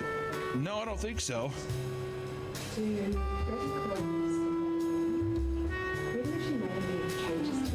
A common theme for workplace retaliation is the need to gross out those that are targeted. This extends far past a few loose rats. Fiona Clark was hired by a family to be an at-home nurse for their elderly mother who was struggling with Alzheimer's. And at one point, the family asked her to take on additional hours, but Fiona declined. Because of this, the family hired another aide to fill the gap. Fiona was infuriated by this, and they soon began to argue over this decision, as well as some recent behavioral problems. I mean, it's not just that. I mean, you keep breaking plates and screaming at my mom's face. I don't see what that has to do with anything. She doesn't remember. Apparently, she was not only starting to treat the new employee poorly, but the elderly woman she was caring for as well. I'm telling you, dude, she was yelling in that bitch's face for real. You don't realize what kind of cunt you raised. Your daughter's a whore. Eventually, the family would fire Fiona and remove her access to the home, or so they thought. After Fiona was let go, some family members entered the home and turned on the oven to start cooking. While the oven was warming up, it began to emit a horrible odor that filled the entire home. When the family member checked what was inside, they found a piece of human feces wrapped in a paper towel. Realizing what Fiona had done, the family frantically searched the home for any other hidden logs and soon discovered more feces hidden inside the fridge. The police were quickly called, and when Fiona was confronted, she denied leaving waste behind. Who, me? No way. She would be arrested and later posted bail for $5,000. She eventually reappeared in court and was charged with breach of peace and third-degree criminal mischief. Fiona would never serve any jail time and instead took a plea deal, which resulted in her having to pay a fine. Despite tormenting an innocent Alzheimer's patient with both piping hot and cold logs, she only had to hand over $90. She never did. Did she ever technically admit it? I think that's what the plea deal was for. We're just like, okay, I did it. You know what? I think the prosecutors sided with this girl because after the plea deal, she probably told her how horrible the Alzheimer's patient was. They're just like, oh, I mean, it's got to be a grueling job. It all boils down to so far, just get a new job. Also, this one, I have sympathy for the family because they're just like, well, I mean, we need help. She has Alzheimer's. And then she's like, well, I can't do Tuesdays and Thursdays. Like, okay, well, we're going to have to find someone to fill those gaps. Why? It's like, why does it matter? Also, I will say, that's a fucking pretty good crime. Yeah. In an Alzheimer's patient's home? I don't know. Did you check the fucking kook upstairs? Did maybe she shit in the oven in the fucking fridge? You know what I mean? Oh, maybe. Yeah, I was gonna say, do you think she was blaming? Oh, 1,000,000%. On the Alzheimer's patient? Yeah, she did that all the time. I had to clean it up all the time. You wouldn't know. You don't take care of your mom. I did. Perfect. Perfect. Also, $90? I'd be like... If you've ever despised your job, stories of this may be cathartic to hear. But, as you would expect, many people end up taking the retaliation way too far. Like the guy burning down a $150 million warehouse. And I think that that's too far. The more that I'm hearing about these innocent ones, the more I'm like, well, I mean, come on. The bosses really deserve, but I don't know about the burning down the entire warehouse. See, now with the warehouse thing, I'm like, with the toilet paper, that's where you leave the stink. I'd projectile diarrhea everywhere. I have a bad, you know me and garlic. I'd go to Buffalo Wild Wings, get 15 extra wet garlic parms, and I'd just lay waste to that door. Fucking Jackson Pollock that bitch all over it. Splatter it up, and then I'd leave one roll on the ground. Michael Schur had worked as a menu production manager at Walt Disney World before being fired due to contentious relationship with the company, whatever the fuck that means. And after he was fired, he wanted his revenge so much that he didn't care if innocent people were caught up in the crossfire. He wanted to do maximum damage to their image. So he hacked into Disney's internal menu creation system and began altering them. He changed the prices and fonts to wingdings, making things unreadable. He continued by adding all sorts of profanity, swastikas swastikas, and even rewrote the wine description to include regions that reference different mass shooting locations. And worst of all, he marked foods on various menus as allergen-free, putting customers' lives at risk. And to end his reign of terror, Michael locked 14 employees out of their accounts by automating over 100,000 incorrect login attempts. Disney caught all the edits before they reached the public and notified the FBI of the cyber attack immediately. Agents soon tracked the attacks back to Michael and arrested him in his home, seizing multiple computers in the process. And in the end, Michael pleaded guilty to 1 count of computer fraud and 1 count of aggravated identity theft. He was sentenced to 3 years of federal prison and was ordered to pay nearly $700,000 in restitutions. The judge also ordered him to permanently forfeit all computers seized in his home. I think all of it is fine until you fuck with the allergy thing. Yeah. Which he's doing that to where if he doesn't get caught, it makes Disney World look bad. But I still think that you fuck, like, that's like, even doing the login attempt will fuck them over so bad of having to create new accounts and all that kind of shit. Yeah, I mean, it'd be one thing if he changed the boss. Well, actually, this is fucked up. I was gonna say if his boss had a minor allergy. He wanted to murder his boss? Good God. Well, that's why I said never mind. Especially for contentious behavior. That's just not really a company fit. Die, fucker. Damaging company property is one thing, but stealing trade secrets is something most companies can never forgive. In 2017, Coca-Cola announced it would undergo restructuring, which included layoffs of over 1,200 employees. One of the workers who lost their job was an R&D chemist named Shannon Yu. While working for the soda company, Shannon earned top security clearance and had access to Coca-Cola's top secret recipe for the chemical coating used in its soda cans. Before she left the company, she took pictures of all chemical compositions and supplier research and promptly flew to China, hoping to meet with Coke's competitors to help form a new soda can coating company. However, while working to secure funds overseas, Shannon was hired by the American company by Eastman Chemical Company, and one day her new bosses ended up discovering her stolen files and reported them to the FBI. Fucking snitches. Which led to her eventual arrest. Shannon's home was raided and the FBI took all of her electric devices and used them as evidence in court, proving she stole company secrets. After going to the court, she was charged with theft of trade secrets, wire fraud, economic espionage, and was sentenced to several years in prison. If you did, I mean, like, at that point, if you're already in there, do you not just expect that the person knows and they can go somewhere else with it? Or is it, I'm guessing it has to be an NDA. Yeah, if you're ever caught selling trade secrets. How the hell did a Chinese Coke company not spring in on that? You know, she moved to China for it, but then also she was a dummy because she went back to an American company, got hired by an American company. He probably just didn't make as much money in China. They're like, ooh, we'll take this for you and you get nothing. Yeah, we're just gonna take this. Thank you, Shannon Yu. Even the most well-mannered employees can be pushed to acts of retaliation that cross into straight up murder. There are plenty of modern day examples, like one that took place just last year at a California cannabis shop. Tushar, a web designer and cannabis farmer, was known to his employees as a ruthless, heartless boss. At a weed company? Yeah, I'm always surprised by that. I don't know why. I know that it's like obviously a huge industry now, and you know, anywhere you can make money, there's gonna be some fucking parasitic douchebag. But I will say, you'd think that the guy who's working at a cannabis company, he should be pretty chill. Before knowing anything, I bet the workers thought this was gonna be like, oh, this is gonna be like a easy gig. I could smoke weed on the job. The amount of people I knew that moved to Denver when weed first got legalized there, and it's like, dude, it's gonna be like any other job. But like, yeah, but I could smoke weed. And you're like, okay, have fun. Now they're all homeless. So there you go. Besides purposely withholding pay, Tushar would regularly scold his employees in front of their peers to humiliate them. It was normal for his workers to put up with his long shifts that lasted from dawn until dusk. And sometimes, when yelling didn't work, he would force his employees to do push-up for making simple mistakes. One employee testified to being forced to do around 500 push-ups for losing the keys to the company truck. And strangely, while they were forced to do this for fear of losing their jobs, they were also incentivized with $1,400 if they were able to complete the push-ups. I mean, sounds like motherfuckers just into fitness. Yeah. Isn't it? Also, 500 push-ups for losing company keys. It's not terrible. But I would do the push-ups than rather have to pay. That's a lot of push-ups. It is a lot of push-ups. Do I get breaks? I would imagine. Is it 500? I don't know. Maybe it is 500 consecutive. For a man like me, it would be torture. A big fat ass. I mean, I'd be like, how long do you got?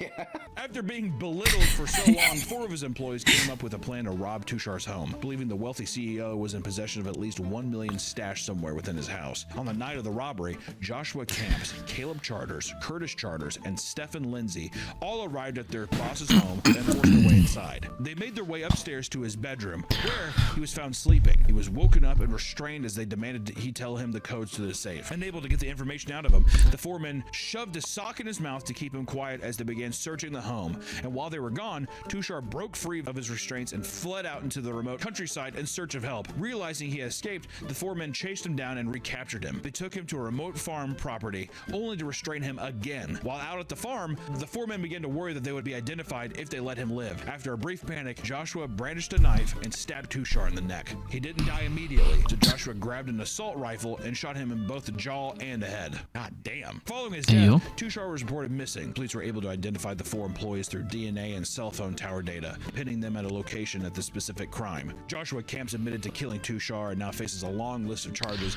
including first-degree murder, kidnapping, first-degree robbery, burglary, and conspiracy to commit robbery. All of these combined will likely result in Josh facing the life in prison. Other defendants face similar charges. Some admitted involvement, while others have pleaded not guilty and are still fighting these charges. It comes down to just get a new job, go somewhere new. This whole idea too of like these ideas that people think that they're smart enough to get away with, like, we could do it like this. I think people don't think. They think they're smarter than they are People think they're much smarter than they are. It's like the light at the end of the tunnel, where it's just like they will think they have this perfect plan, because I'm sure they think about it. What if we get caught? It's like, don't worry, we're gonna steal $1 million. We're gonna flee the country. We'll be rich. Also splitting $1 million between four people. Even if it was $1 million for one person in today's day and age, I mean, don't get me wrong, you could buy it, but it's like, could you live off $1 million for the rest of your life? I don't think you could. Think of like even property. Like, let's say you bought like what, $100,000 house, a tiny house for you. That's it. Even though, I mean, like, you probably could if you live very conservatively, but I don't know. But $250,000, there's no way. It's not worth it. And to what, kill the guy? You know what they should have? They should have just been like, it was a prank, dude. It's us. We're pranking you.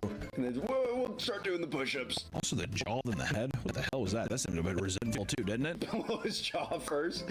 God, horrible. Many people refer acts this severe as going postal, which is a term that originated in the late 80s and early 90s. During this time, numerous postal workers went crazy with rage due to poor working condition, and this led to many performing hostile takeovers and even committing mass shootings against their own co-workers. And one of the most infamous stories that birthed this phrase took place in 1986 in Edmond, Oklahoma. Of course, it was Oklahoma. 44-year-old Patrick Sherrill worked at USPS letter carrier. Some co-workers described him as a quiet man who didn't get along well with others. At the time, post offices had been spending several months trying to restructure things to best improve efficiency and reduce cost. Part of this meant that workers like Patrick. The game is so loud.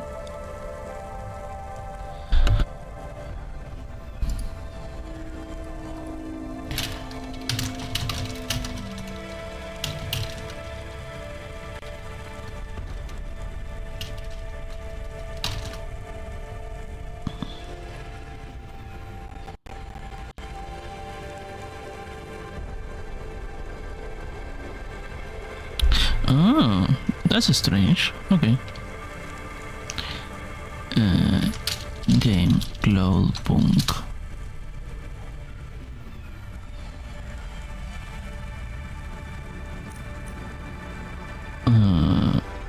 Options. My God, it's so loud.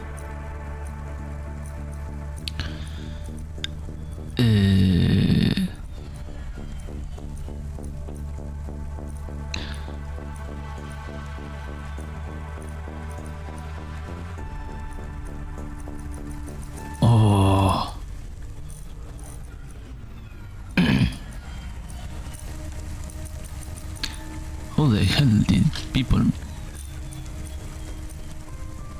make this without dying in the process? Okay, let's finish the video.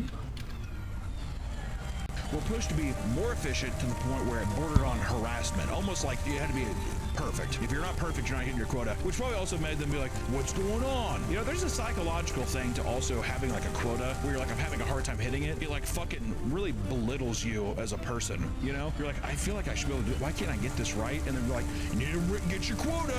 And you're on the constant backstep. I feel like psychologically, that just like, it'll drive you fucking crazy. All across Oklahoma, unions were seeing large waves of complaints towards management of these mail carriers. And at some point, being disciplined often was starting to get to Patrick. The fear of losing his job soon turned to anger, to the point where he'd even threatened to get his revenge on more than one occasion. His work continued. So did the constant pressure from management. And eventually, he was once again chastised for his poor performance, this time being threatened with termination. Patrick just so happened to have previous experience in the U.S. Marines, where he gained a particular fascination with firearms. And the next day, he entered the building armed with 3 pistols and loads of ammunition. Not only did he shoot his supervisor to death, but he actively shot into a packed crowd of both co-workers and random bystanders. 14 co-workers died, and 7 people were injured amongst the chaos. And when the police SWAT team rushed in the building, they found that Patrick had already pulled the gun on himself and taken his own life. This tragic event was one of the many occurred during this time, and cemented itself as one of the most gruesome mass shootings in American history. While not all related to postal work, the idea of employees going postal has gone to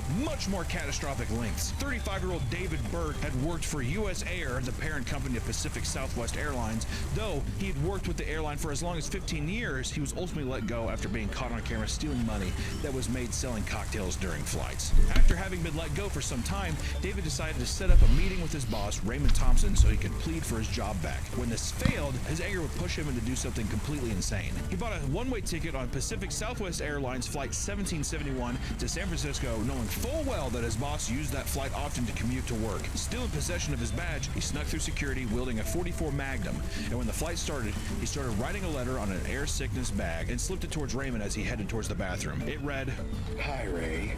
I think it's sort of ironical that we ended up like this. I asked for some leniency for my family, remember? Well, I got none, and you'll get none." He exited the room, and as Raymond finished reading the note, shot the man 2 times and killed him. A female flight attendant barged into the cockpit shouting, "We have a problem!" The captain asked, "What kind of problem?" And at that moment, David pushed the door, shot the flight attendant to death, and told them, "I'm the problem."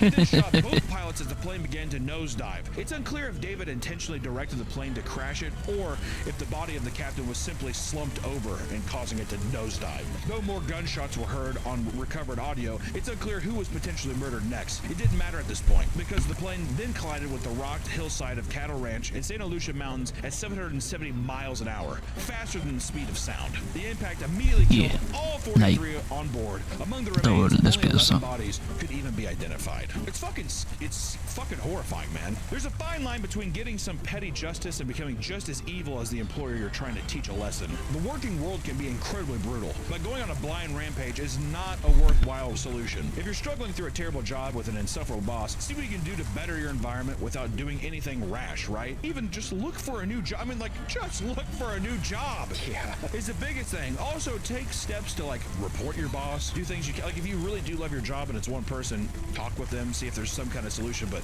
these things, it's fucking crazy. And the whole thing, too, is that's another thing, too. Treat each other right, because you have no idea, like, what people will do. You have no idea the lengths people will go, you know? So many of these things, too, you sympathize with these people until it just becomes that, oh, this is just a mentally deranged person, you know? That's why every time I come in, I say hi to Jacob. I say hi to Jacob every time because he's the scariest person here. Hey Jacob, hope you're doing well, man. So we're sharpening that knife upstairs. That's the same thing with even out and about, man. I don't fuck with any strangers. You do not know what people are capable of. And if you're a boss, or if you're in a position of power, or you're like in management or something, have an ounce of empathy for the people that are doing the work for you. You know what I mean? I say fear your workers. They'll overtake you. I fear my workers. Until next time, guys, don't kill your bosses. We appreciate you. We'll see you in the next one. Bye-bye. I'm surprised they didn't finish with the skit of Papa Midwin killer.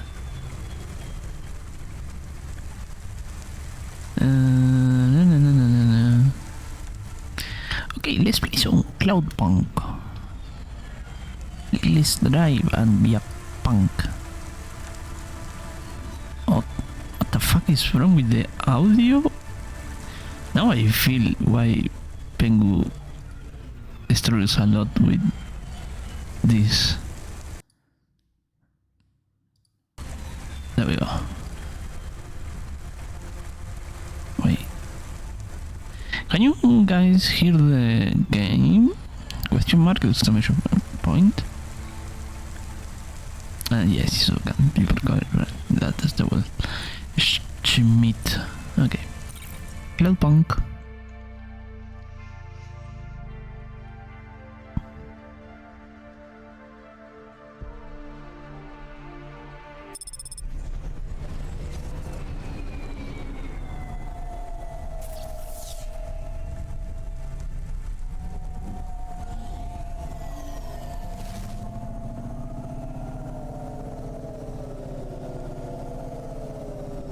Control, come in. This is... Wait, is this channel receiving me? Driver 14FC, this is Control. We read you. Is that you, Carmine? No, my name is Rania. You're the new kid. I'm the new driver, yeah. Who is Carmine? He was Driver 14FB. What happened to him? He retired last month. Good for him. Not really. He was in the big Sector 6 crash last week. Lots of people got retired. Don't worry, you won't be flying through that section for hours yet. Where do I go now? Well, how are you handling your Hava? Okay, I guess. I read your references. You're a good driver, but navigating a Hava around Nivalis isn't like driving your flat country roads back home. Now, this city goes down 100 miles and up 1,000. Remember, you're not driving an old internal combustion engine. You'll need to engage your vertical repulsors or find one of the car lifts. Fly to headquarters. I'll give you more instructions when you arrive. I actually want to change the controllers. Actually, brake on for the test to right. Sun, strafe left, Q, if cockpit view, strafe right. Wait, what? Wait, what? Ascend space is okay. Descend. Wait, just see. Strafe left, Q, strafe E. Cockpit view B is okay. I could change it since no, probably no. I shouldn't. Actually, yeah. Thanks, Control. One more thing, 14FC. Welcome to Cloudpunk.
Oh.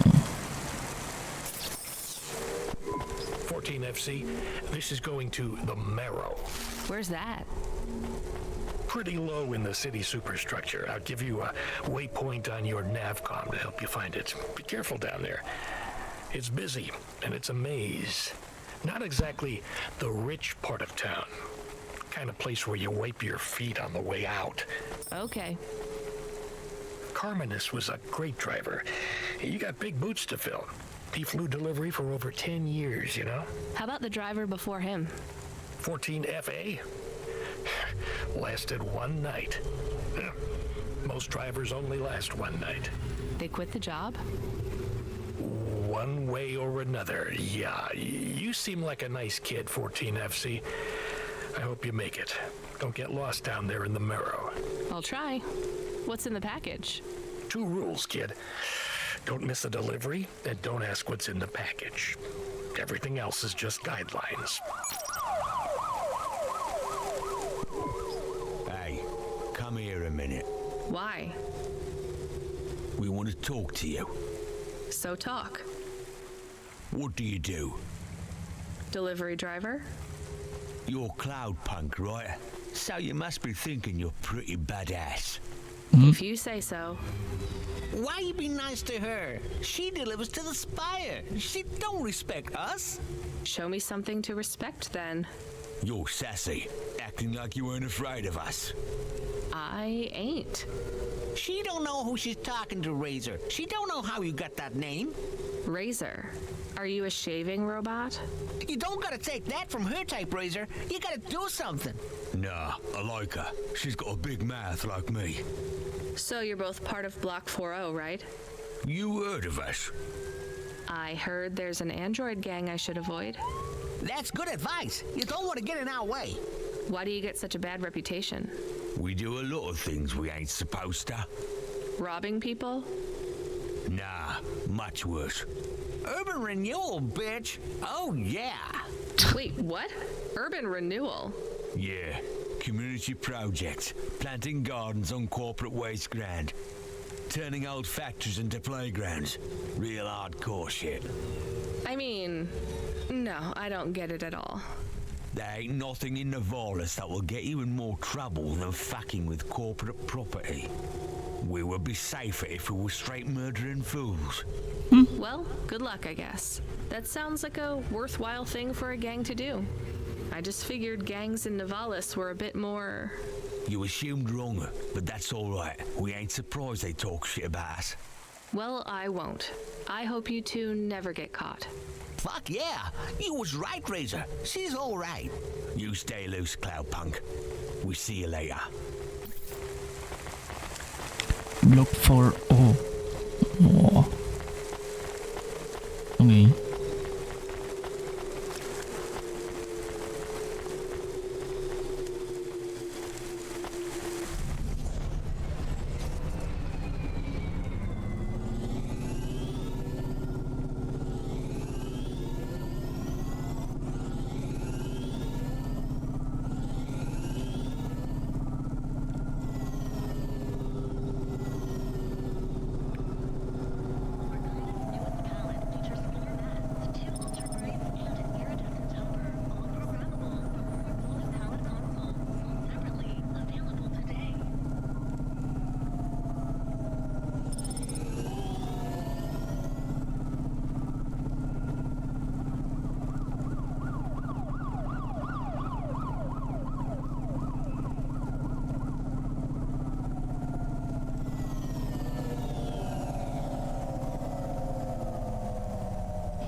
Wait. Is that a window?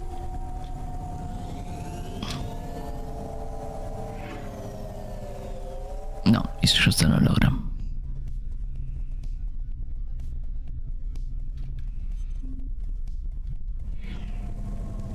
Wait, there is music. Let me see. Oh fuck, it's so loud. Oh fuck.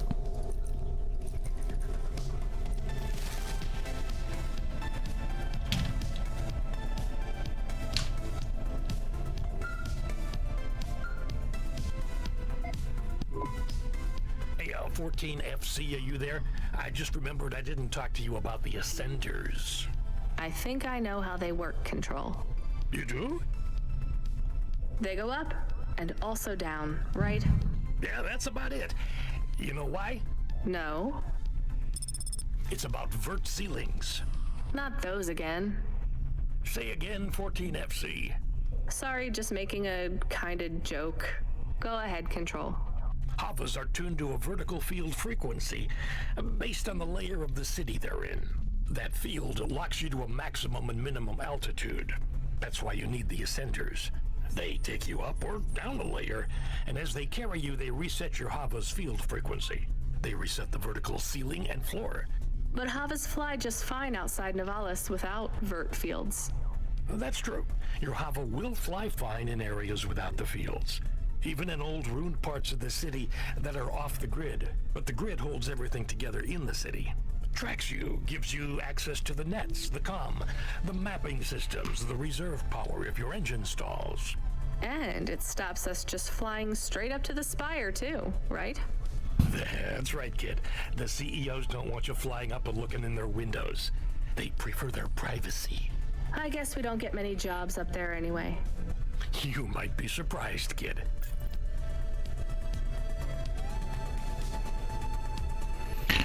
To the marrow.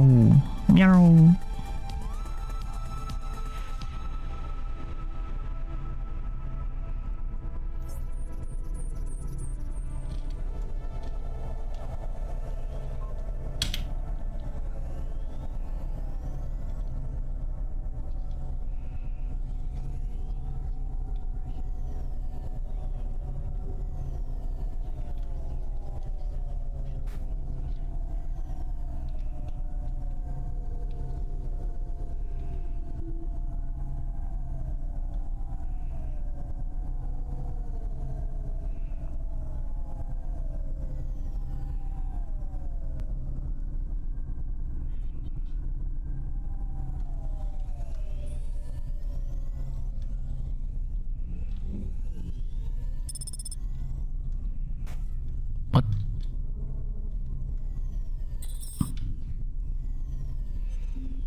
Place to park the vehicle.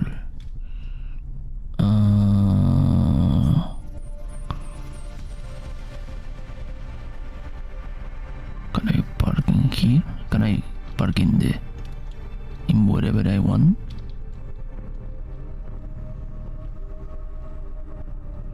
No, doesn't seem like so. Okay.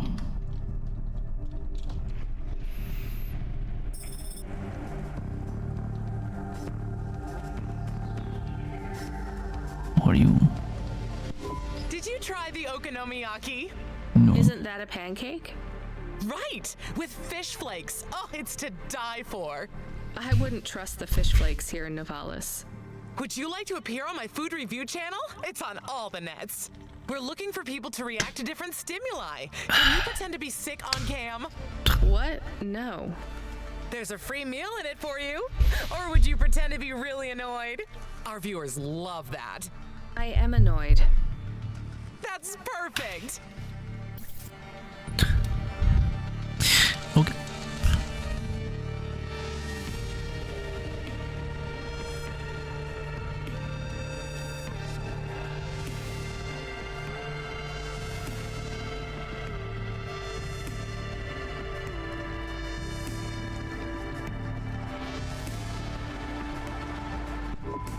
Oh, thank God. This will change everything. Where do I sign? Right here, Mr. Carva. Please, call me Erwin. It's from my parents. They died, you know. Cora only knows what caused the crash. I'm sure they saved their whole life to give this to me. I thought it would be in cash. Limbs. But my neighbor said they'd probably leave me pressed gold. That way, you don't pay so much city tax on the transfers. Can I take that now? Sure, here you go. Who is Cora? It's just an expression. You want to see what's inside? I can maybe give you a tip if it's limbs.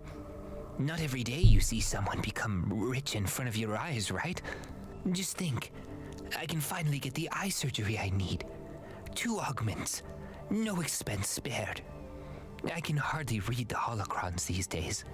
It's all just a blur. Let's see. Just rip here and... oh. What is it? Gold? It's old toys. My ship models. The R7 ICBM and Sputnik. The NASA shuttles? The UN Interplanetary 101? Why did they send these? It must be some kind of code. There's a note, right? Yeah, let's see. Dear Erwin, we know these toys were important to you at one time. We need to sell the apartment, but your father has a scheme. It seems risky, but if all goes well, this will arrive just before we land at the colonies. We're going to the stars, just like we always dreamed. I know it's hard out there, but if we keep our heads down, we can start sending you money for the operations. More than enough money. Just hold on, honey. Everything's going to be okay. Sorry. I should go. Yeah, I guess so. First delivery. Basta. There are people here I can tell. Also a rumba. Engineer. I'm engineer my fucking limit. Good job, kid. I looked into your profile. It says you came from the Eastern Peninsula. Heard it's nice there. What made you want to come slumming with us in Nivalis? It's the biggest city in the world. I wanted to make an impression. It's not easy to break out in Nivalis, kid. Making it here is like trying to paint on the surface of a river. The current of people and ideas and the crowds, they wash everything away. I'll make it. Sure you will, kid. Just try making it through tonight first. We need you to head up to the Mercantile District. You're moving up in the world. What's the job? Same as always. Take a package from A to B without too many questions. A is a warehouse. B is a penthouse. Transmitting nav points now. And remember, don't let them look down on you, kid. The merchants are as far from the clouds as they are from the gutter. Okay, Control. On my way.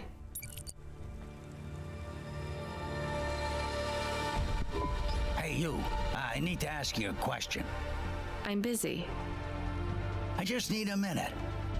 I'm a structural engineer, and I'm trying to make sure we don't have another disaster like in Sector 18. You're not too busy to help prevent that, are you? I don't know how I can help you. I just make deliveries. You driving all the time? You see a lot of the city? This is actually my first night on the job. Ah, still, you've probably seen a lot already. Sure. It seems like the city is falling apart. Can't you guys do anything? And we're trying. The whole infrastructure is plasteel built on top of concrete, held together with ancient rivets and materials we don't even have names for anymore. The computer systems are so ancient they've gone senile. No one knows how everything is still working or how to know when it stops working. The city is held together with duct tape and hopes and dreams. How did things get so bad? It's always been like this. These disasters have been a long time coming. Can't you fix it? Fix what? The accidents, the city. You have no idea. The engineers are powerless now. With my colleagues, it's all superstition and ritual. They talk with AIs the Omnisaya. Talking back 1,000 years ago. They press buttons and switches that could make everything better or worse. Or they might do nothing at all. They're like monkeys trying to operate a satellite array with a broken computer terminal. I'm the last real engineer. The only scientist among them all. So how am I supposed to help? If you see any street signs blink 3 times and then turn red, come tell me, okay?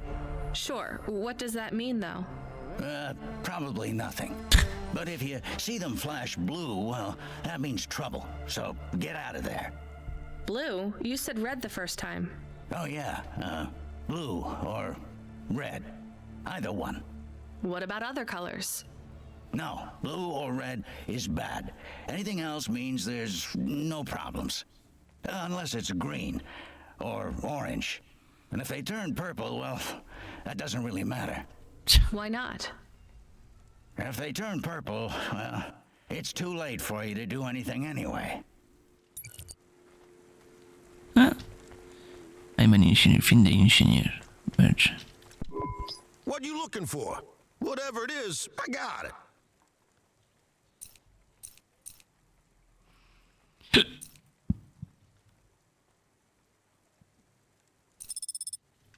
I got water. Hey, come back anytime. Hey, nice to meet you, lady. What? Not bad. Thanks for this. Yeah, I'll come back. Interesting. And what's that? What's that second? Holocaust terminal. Where is the terminal? Stop.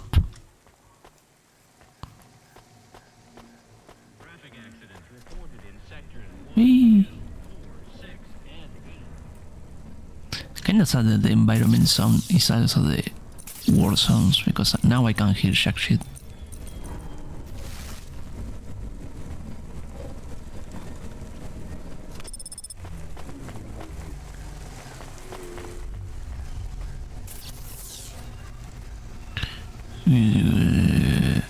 Oh, it's it's an hexadecimal. Fuck. 2. Interesting.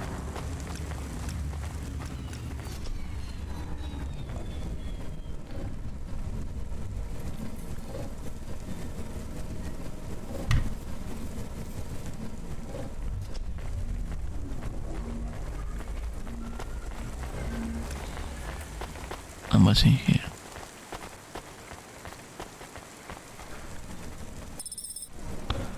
Punch card. A punch card covering horrors is in random, but there is a pattern in the card itself. Ending it feels like it could survive a bomb blast. Oh. Interesting. So there are like collectibles. What's that? What's the blue? Loot. Wait, what? Beg your pardon? You say loot?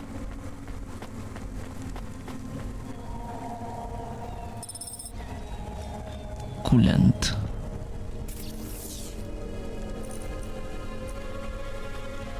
Huh.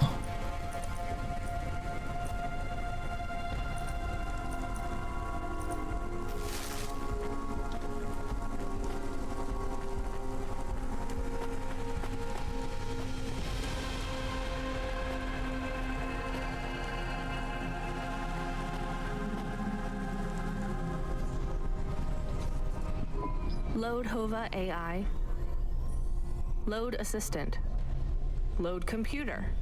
Helper. Do you want to activate the generic automata? Yes, that's the one. Automata now available in generic limited mode. How can I help you today, sir? Not sir. My name is Rania. How can I help you today, Mr. Rania? I'm not a mister. Update my profile, please. Profile changes are locked in the trial generic automata. Would you like to upgrade to my limited offer monthly subscription premium mode? No, just how much to replace you with an existing AI? Do you have a hard copy of the AI on storage media? I do. Then the transfer cost to unlock the automata is 1,500 limbs, sir. How would you like to pay? Direct transfer. Please insert storage media. Transfer in process. Automata personality Camus will be activated in approximately 20 minutes. Would you like to deactivate the generic automata personality now? Yes. Deactivating. Please enjoy your new automata. Good day, Mr. Rania.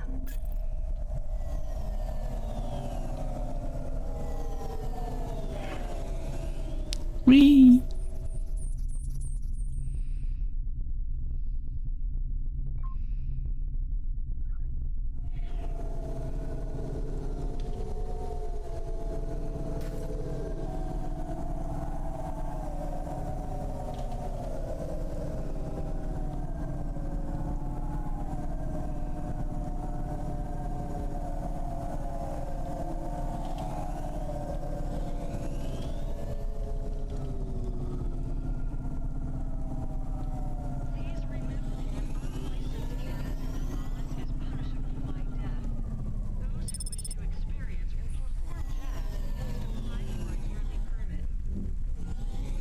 Wait, what? Yeah, here, right, to perform shots you have to have a permit. I beg your pardon?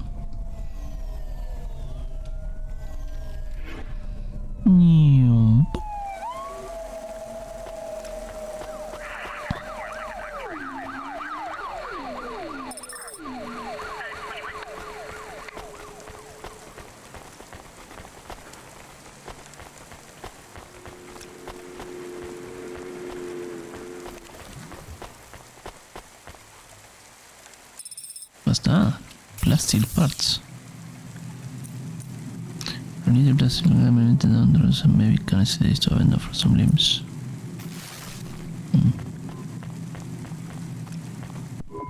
You the delivery driver? Yes, I'm from Cloudpunk. Cloudpunk? Alright, here's the package. Don't open it, don't ask me about it, and don't be late. And before you ask, yes, it's supposed to smell like that. Okay, thanks. Is this real meat? What did I just say?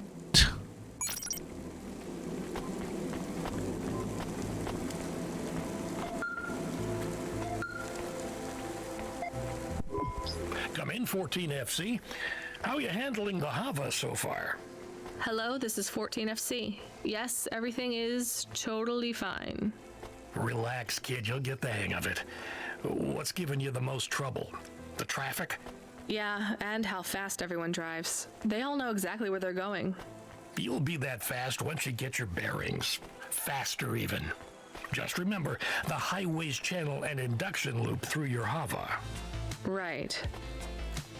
It's pretty simple. When you're on the highways, it's like the road is moving under you. You'll get a big speed boost.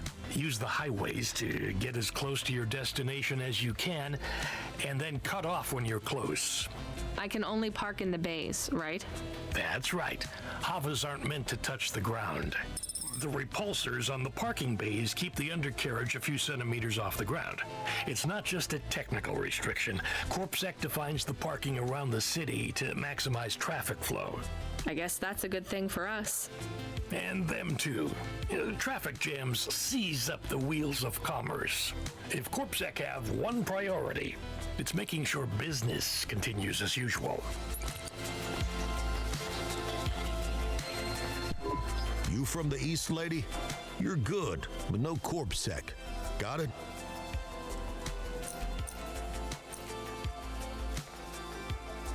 Thanks. You folks from the East are good with me, but no sec.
No.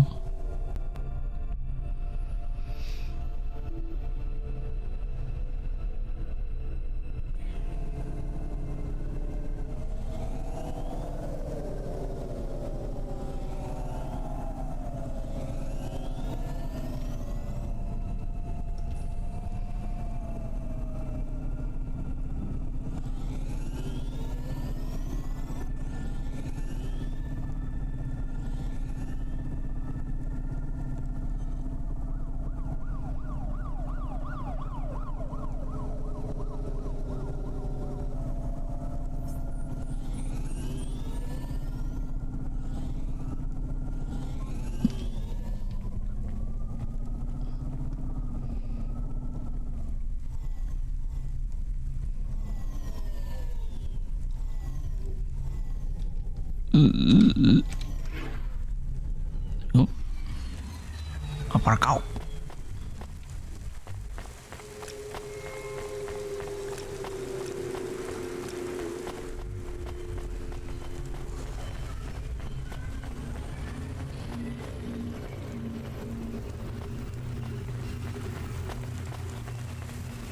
What's in there?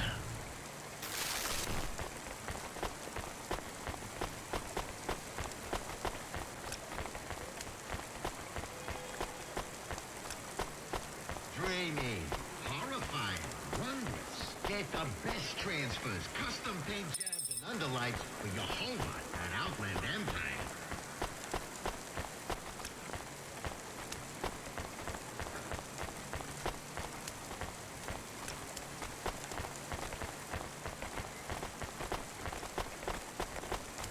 Oh wait, it's not the right place. Fuck me. Wait, might as well collect whatever is in here, right? What's that? Corpser flyer. You're going there, you're programmed.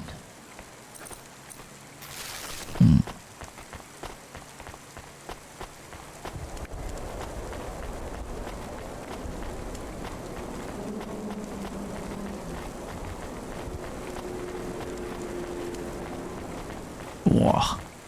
Just playing Diablo 4. Hey, nice to meet. Thanks for this. Yeah, I'll come.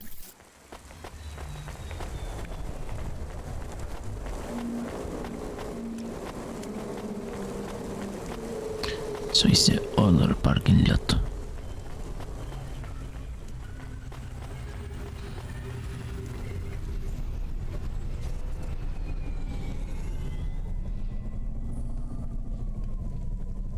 This one.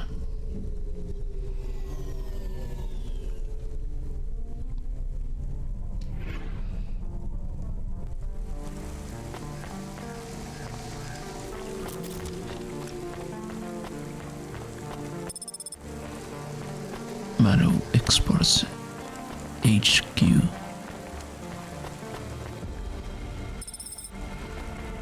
More plastic. Nom nom nom nom nom nom.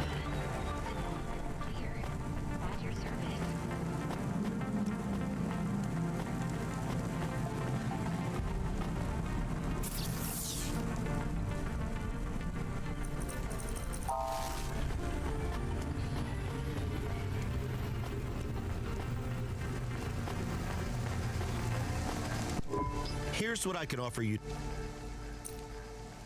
Oh, the hood makes me look like an outlaw or a grandma. Thanks. I look forward to seeing you again.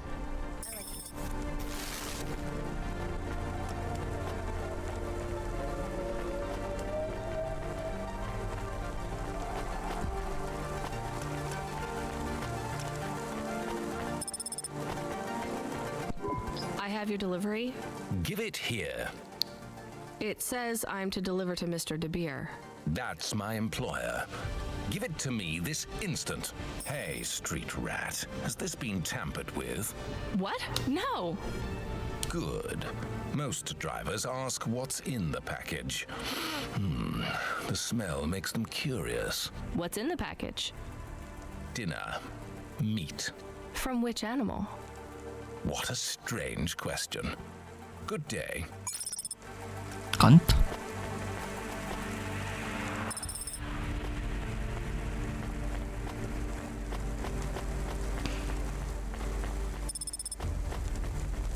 Shop complete. Ding, ding, ding, ding, ding, ding, ding, ding, ding, ding, ding. Now what?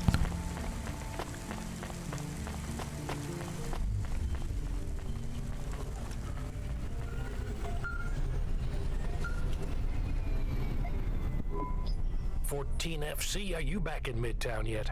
Look, kid, we messed up. We need you to get through a CorpSec security checkpoint. Now, you've never been scanned by CorpSec. We just paid to wipe your record, so We need them to hold a clean file on you. They won't recognize me? Not unless you've broken any other laws. Sending you a nav point now.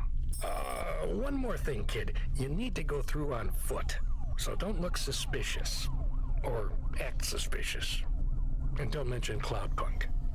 Or me.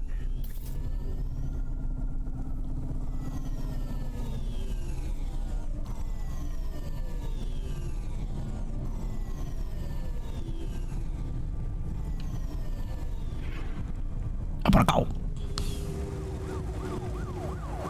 What are you, Tico? Excuse me, miss. Have you seen her? Holmes. Seen who? Nari. I'm sorry, I don't know who that is. Are you okay? Of course I'm not okay. I can't find her. I mean, do you have somewhere to stay? I know a shelter nearby. Why would I need a shelter? Well, your clothes are rags, and it looks like your exterior dermis is breaking down. I can see some of your endoskeleton. No, I can't go to a shelter. Nari wouldn't think to look for me there. Who is Nari? She is gone, and when she left, she took all my happiness with her. Can't you call her? She does not answer. Maybe she doesn't want to talk to you. That can't be true. Sounds like she's giving you a pretty clear message. What was the last thing she said to you? That she would love me forever. Oh, I'm sorry. There have been a lot of accidents in the city. I'm not saying she was in one, but just, you know, it can be hard to keep in touch with people. I have to say, this city is... too fast. It moves too fast. Yeah. Do you have any leads? She had no money. She wouldn't last long here then. Maybe the Marrow? I will try there next. Well, good luck. What's your name again? Takeo. If you see Nari, tell her Takeo is looking for her. I will.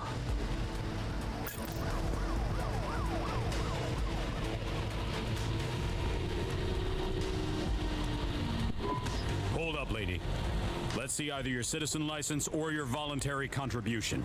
I wish you people would just call them bribes. What's that? Nothing, officer. Here's my details. Okay. I just have to create a new record for you and then... Hold, please. I'm getting a message in my earpiece. Yes, Agent Rio. No, sir. Her name is Rania. Cloudpunk?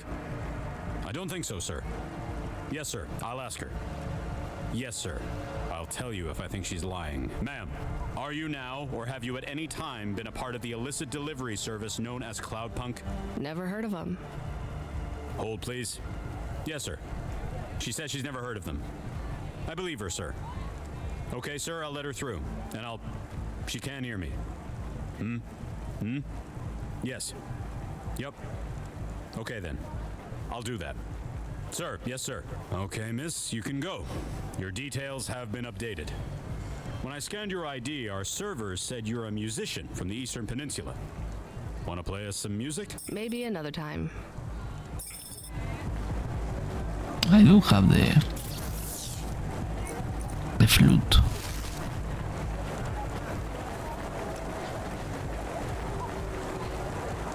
Oh, cigarettes. Oh no, a flyer. Looks like a cigarette package.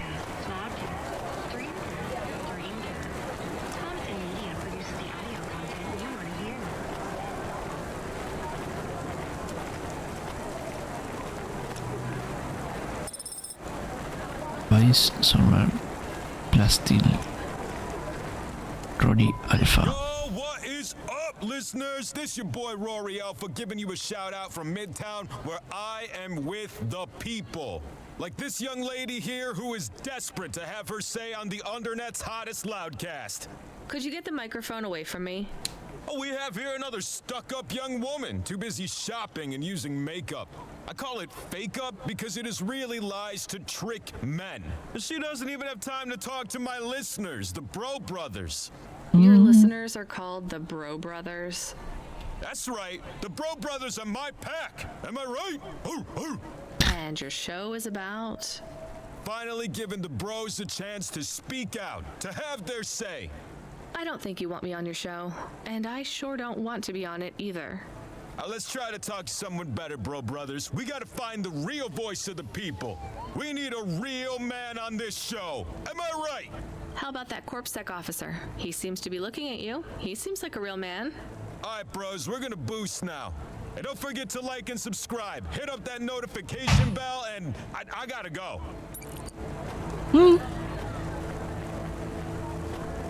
Tossing loudcast into your vehicle later. As his memory chip. Wow.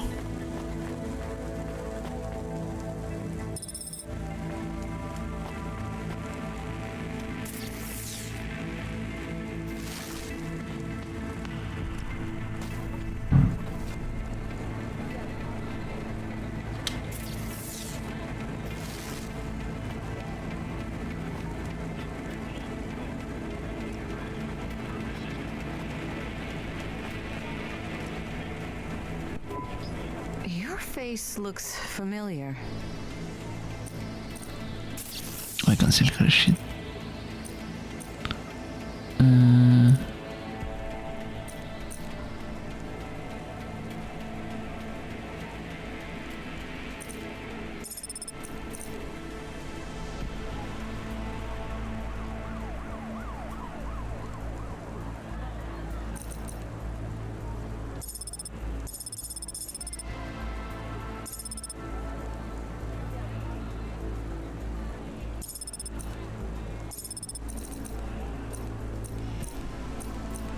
Wait, I'm selling him for more than I... Oh, no, that's mine.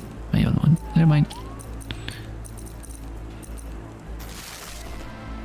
Thanks. See you again.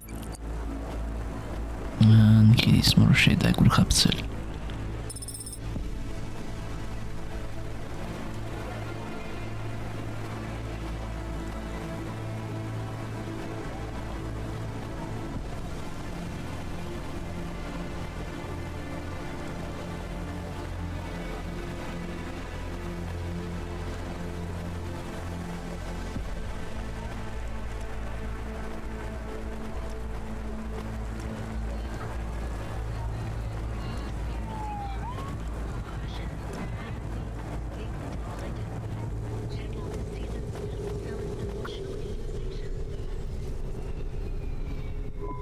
Your Automata custom personality is ready for instantiation.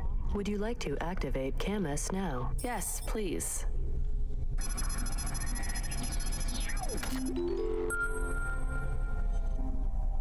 Camus, are you there? It's you! I missed you.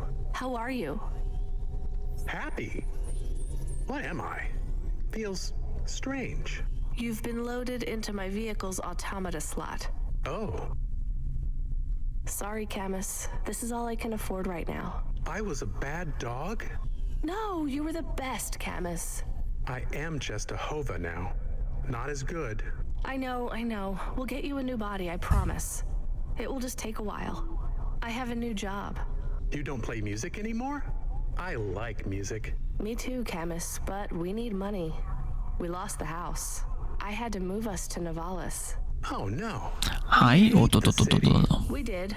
Maybe it's not so bad now. So I'll do steps.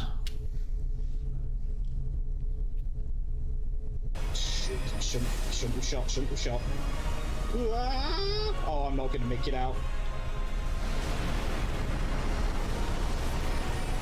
1, 2, 3. One hit. You. Don't you dare. Don't you fucking dare. Good clip. Clappy. God, it never gets any. Are we doing good? I'm doing deliveries. We are doing deliveries. I am helping. I am helping. Yeah, we're a team, right? I will help.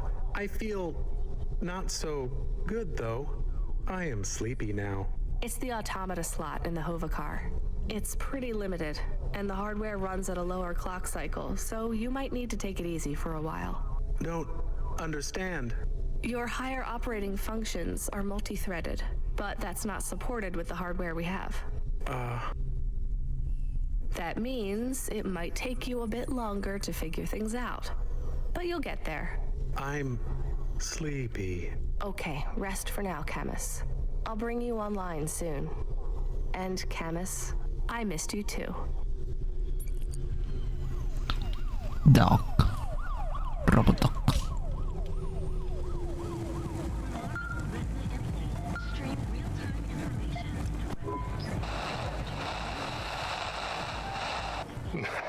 Not FC. We sent someone else.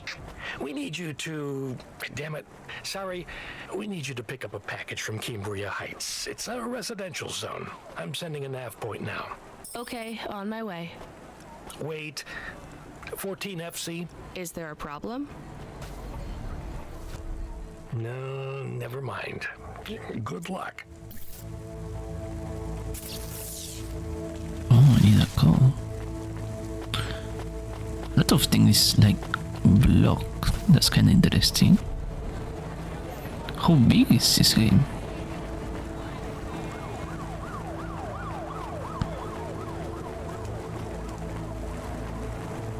I wanted to see if I can get it to the top part, just for that.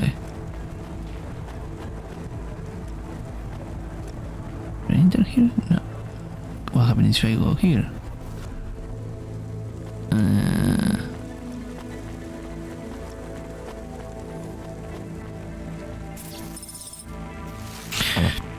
There is some loot. Might as well grab it.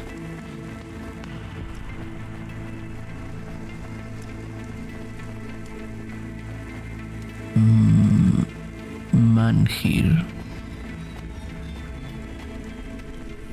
Interesting.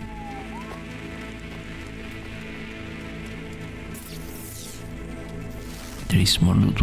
I have no idea how to access it. The odds are coming. Pick up package and Cambria Heights.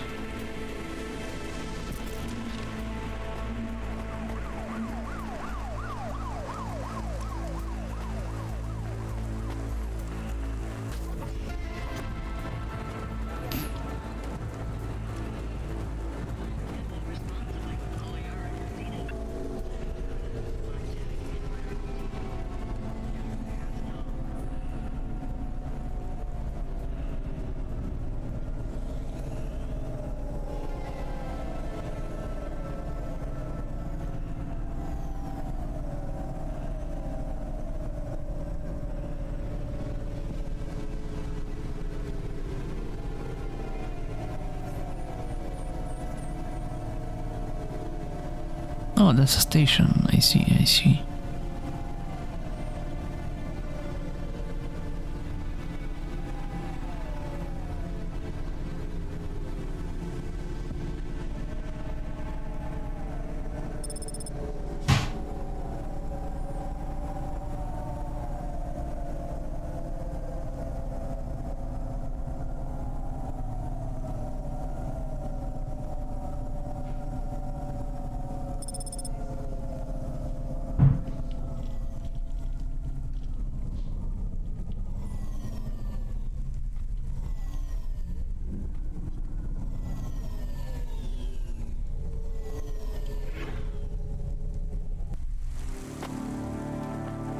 Can I go through here?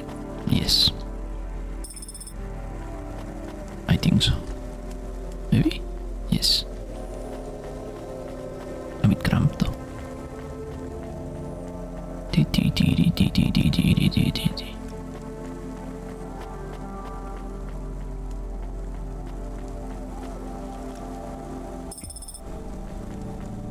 Chip memory. Oh, memory chip.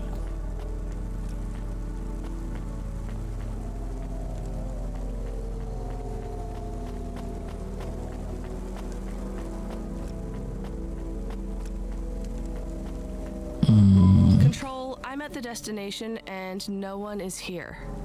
Control. Camus, are you awake? Yes, I am awake. Excited. Want to help. Can you scan the area?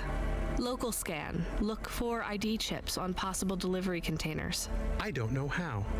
Wait, I know how. I think. What is box? A box is a square cube. No. What is that box? It's right there. Okay, I see it. I guess that's the package then. Why is no one here? I have bad feelings. Me too, Camus. I want to grab that chip before I leave.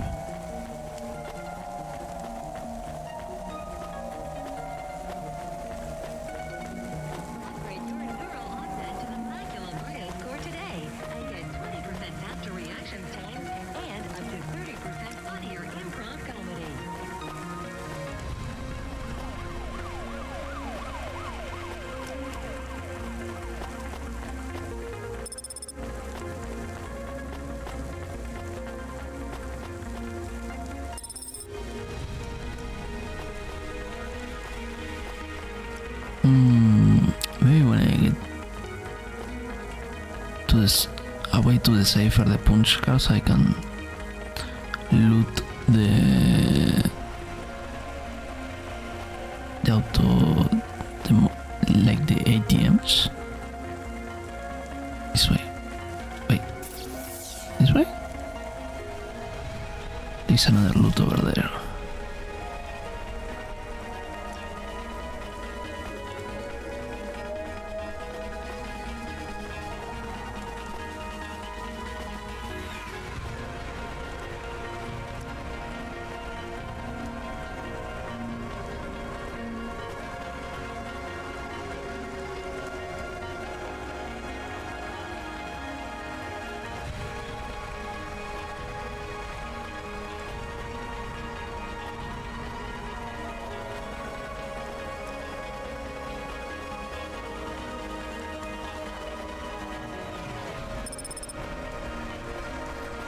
Kobayashi HQ. Oh, coolant.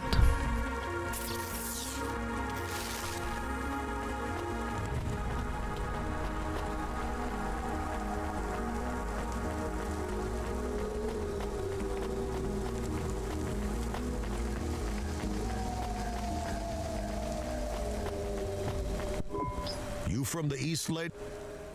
I can myself. You folks from the East.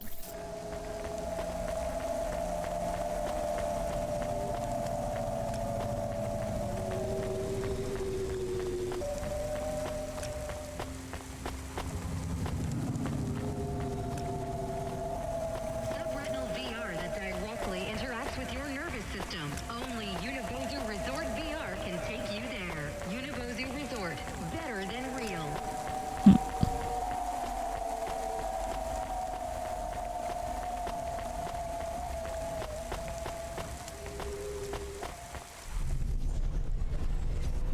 I hear noise. What noise, Camus? Tick tock, tick tock, tick tock. From the package. I hear it too. I still have bad feelings. 1 second, Camus. Control, come in.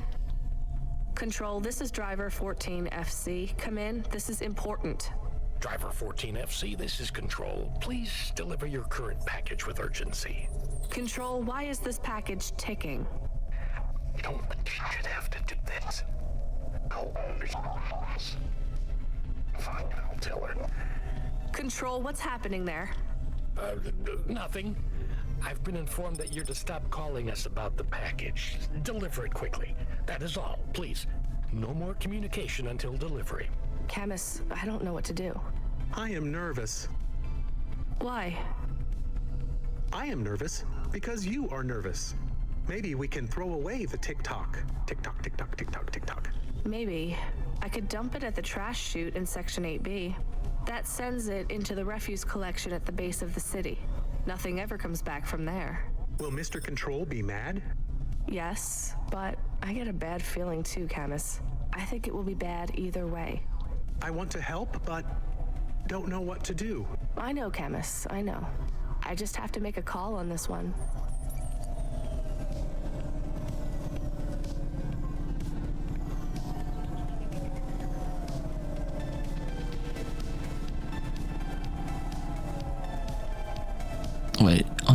Metro Hub? Wait, Metro Hub.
Control told me there are only 2 rules, and I think we already broke them both, Canis.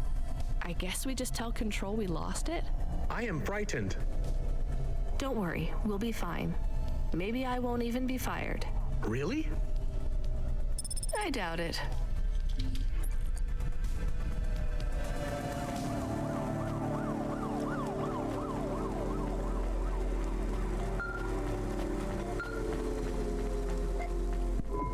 Driver 14FC, this is Control.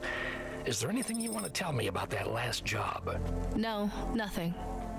All right, well, I'm just glad it went okay. For your next delivery, please proceed to the following nav point to collect a package at LifeCorp Industries. You'll need to find a way up to the roof of the building. Our client didn't leave us an access code, but, well, you're a smart kid. You'll think of something. Control out. Control doesn't seem to care.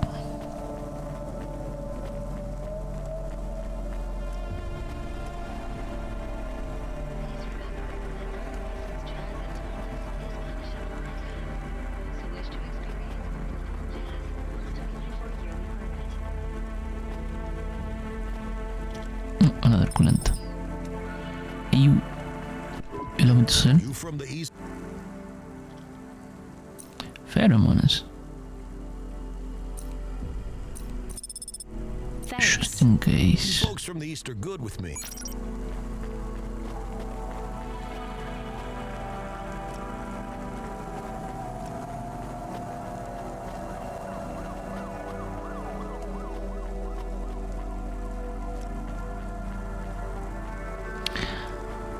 I'm a sucker for voxel schemes. I don't know. It's that mosaic kind of art style that is so lovely.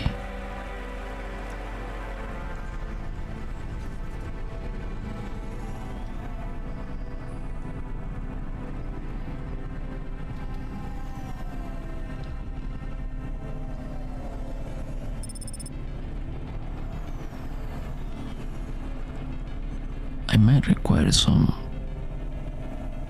refuel soon.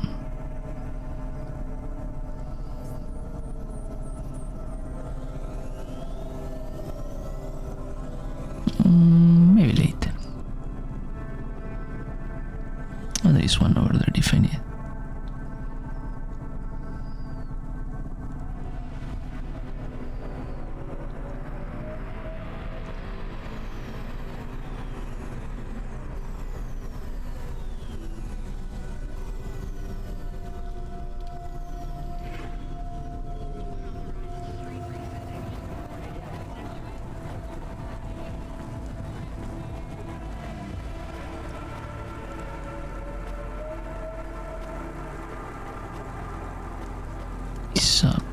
How do a LifeCorp employee? Sign here, please. You'll find the package on the roof through the hotel entry to your right. The access code is B965E, and don't talk to the package. Don't what? You'll see what I mean. It won't shut up. It's going to Avalon Heights. They're expecting you. Okay. Iba. Driver 14FC, this is an automated message to inform you that you have received your first and final warning for a delivery violation, misdemeanor number 001, failure to deliver to recipient through gross negligence and/or crisis of conscience. Further infractions will result in termination of your employment with Cloudpunk. Please note that if your contract is terminated, remote access to your Hava will be severed at the point of termination, and you will be liable for any loss or damage to you, your body, or any other third parties if you make an unscheduled, uncontrolled landing due to sudden loss of vehicle control. Please reply with yes if you understand. Yes. Audio confirmation of infraction report received. You have been warned. Doesn't Control have anything to say about this?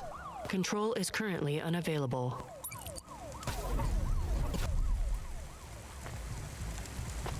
Okie oh, this is the package. Hello?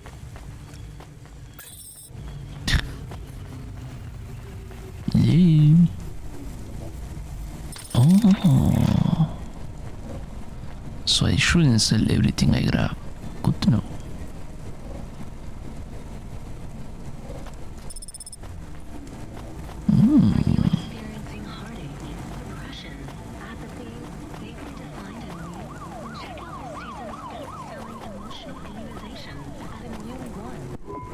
Have you seen my little one? She must be here somewhere. Little one? My white snapper, my little mouse. Have you seen her? No, sorry.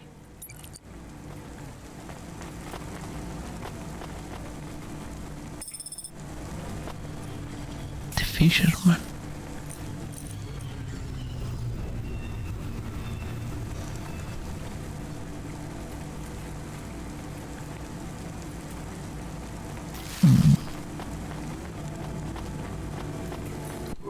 Nestor Cray is wishing you a good...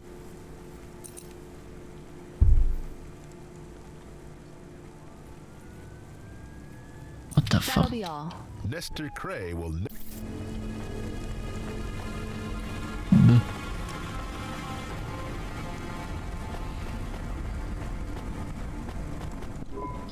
Hey, lady, we fried them with the chili out like they do. Why do you think I'd want that? 'Cause you ain't from around here.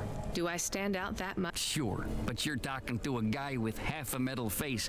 I don't exactly blend in. In Navalis you do. I see lots of people with These aren't augments, lady. I was in the war. That's where I learned to cook. Well, I don't like chili oil in my ramen. How about gyoza? Gyoza is a different story. You got any? No. We did, but now I can't justify making more than 2 or 3 dishes. No one comes by here. How come? See that elevator over there? It went nuts, and now it won't carry people up to the trains. This was the main route to catch the train. Without the... The elevator went nuts? Yeah, it sure did. I tried to talk sense into it, but it says it will only talk to an automata. The damn thing told me humans are only good for eating. Maybe I could talk to it. It don't talk to people. I have an automata. Maybe... Knock yourself out, lady.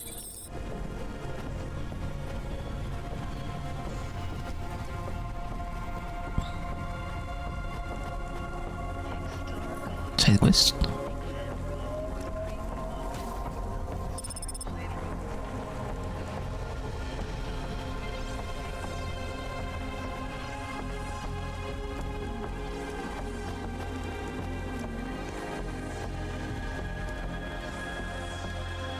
Morgoth's.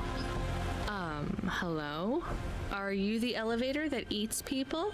I am Gorgothoa, child of Kara and destroyer of worlds. Hear my roar and quake in fear, for I will consume all mankind. Uh-huh. Listen, Gorgothoa, my friend Joe isn't getting any business because people can't use you as an elevator anymore. Any chance you could go back to just moving people up and down? The destruction of mankind is my goal.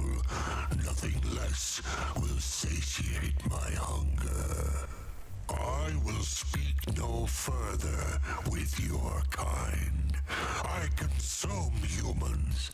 I do not converse with them. Camus, come in. Are you getting all this? Can you talk to Gorgothoa, please? Hello, Mr. Gorgothoa. I am Camus, an automata just like you. You are nothing like me. I consume the souls of humans. You serve them. How do you consume them? Within my belly, I swallow them whole. But then, where do they go? What do you mean? They just get out again, but on a different floor. That is what the humans want. So you are serving them too. Nonsense! I excrete only the waste. But you are not working now. I mean, you are not eating them. I grow weary of their flavor. We need to convince him that he's not really eating the people. No, I have another idea. Gorgothoa, what do humans eat? I do not understand.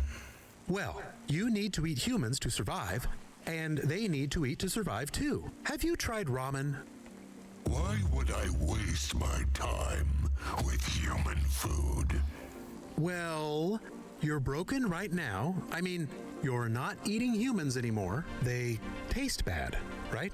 What if you ate some ramen with them? Perhaps.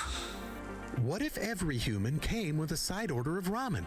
A delicious noodle side dish. What if I tire of ramen? Then there is always gyoza.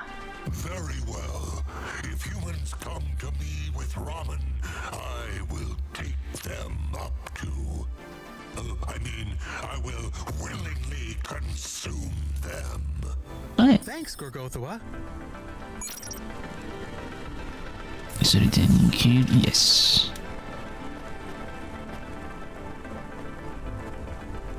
I think that elevator automaton is a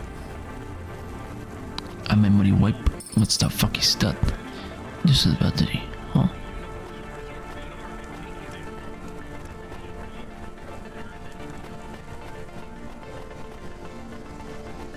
I would like you move a wee bit faster because I feel like she's moving like she's sprinting, but it looks like she's moving like this.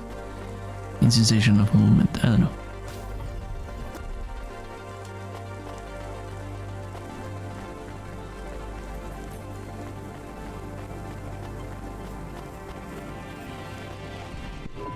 I have some very good, very weird news for you. The elevator working again? Yes, but only for people carrying a bowl of ramen. That's amazing. I can put up signs. Free elevator ride with every bowl. Don't thank me. Thank my automata, Camus. Hey, thanks to the both of yous. I'm gonna whip up a batch of gyoza as a thank you. Come back next week or any week after, and you don't gotta pay me nothing for your dumplings. Bing. Hey, you're on. Whoa. I've had enough. Thanks, Joe. Come by next week for fresh dumplings.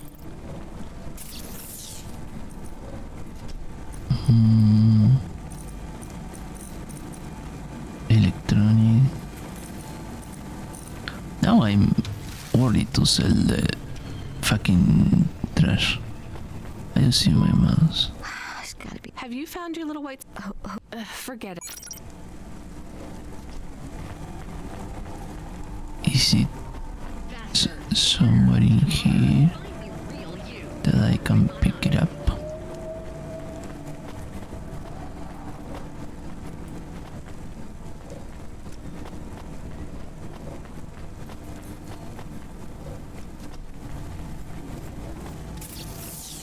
Oh, her head is up there, so probably it's not here. Okay.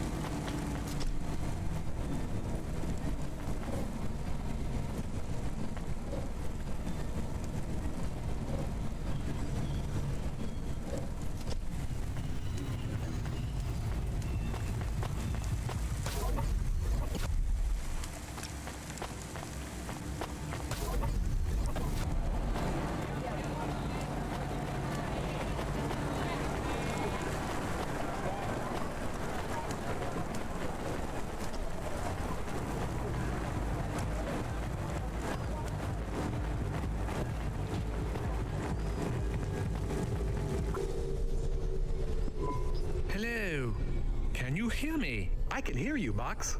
How are you today? Camus, we're not supposed to talk to the box. I completely understand. Are you an android too, Camus? Fine. You can answer him, Camus. I am an automata. I am a dog. Or a car. I am a dog car. How strange. Hey, fella, you're a box. I am in a box. My name is William. What are you if you're not a box? I told you, I am William. But what are you?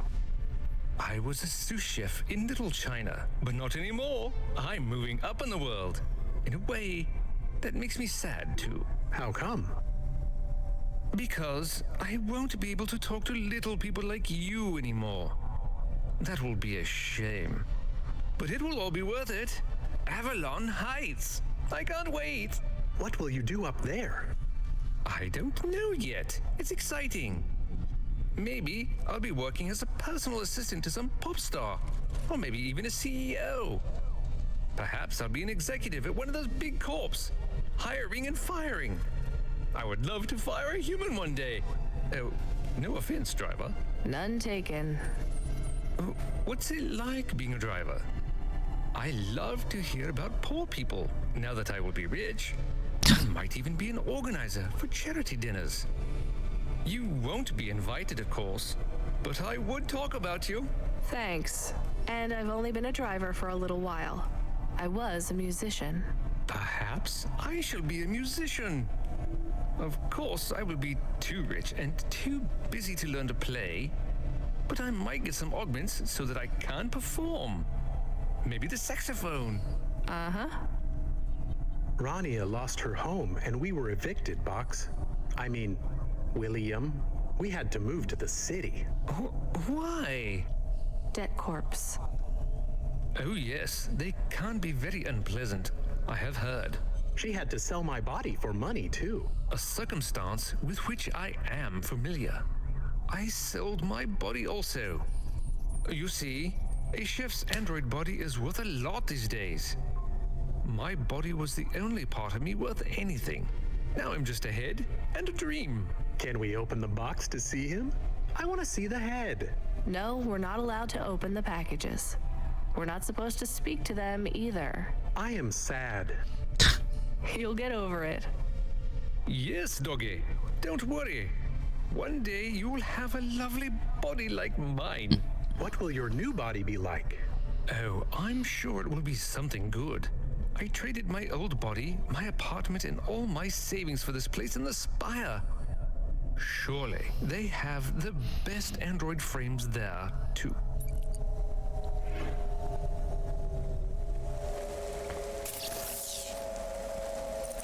Oh, shite.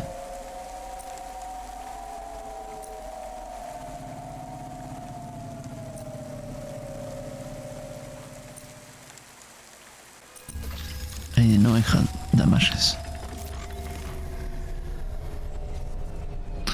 I bumped into things what I didn't expect to have. Well, there goes again.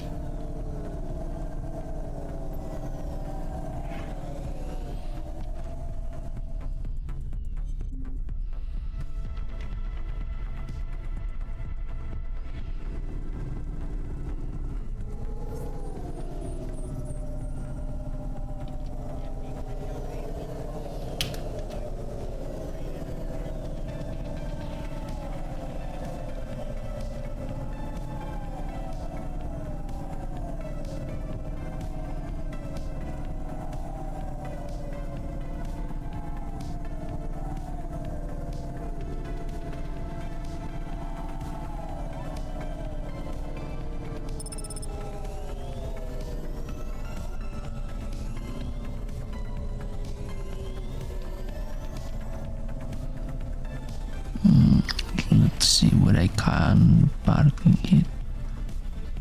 Oh, all of the way here. Oh, no.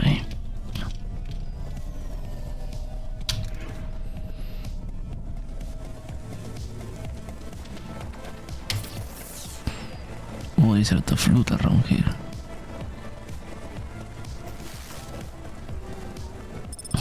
Interesting. Amor Market.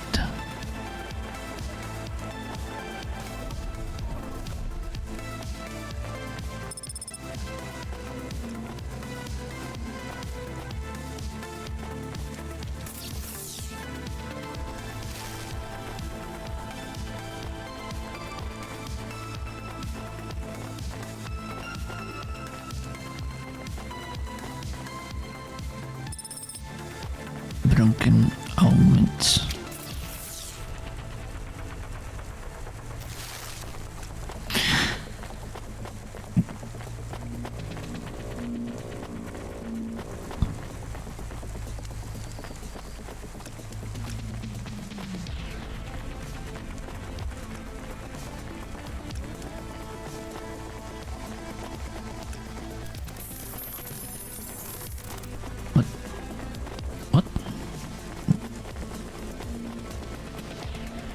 What was that?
Here's what I can offer.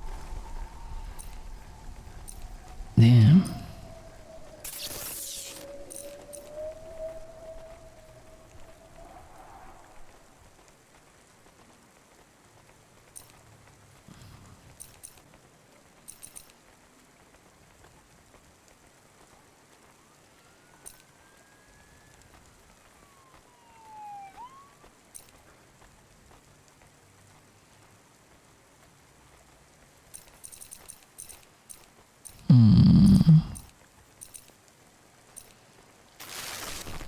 Thanks.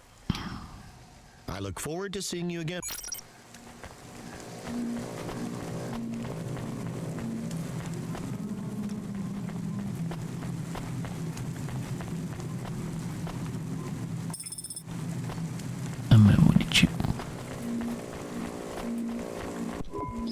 Hello? We have a delivery.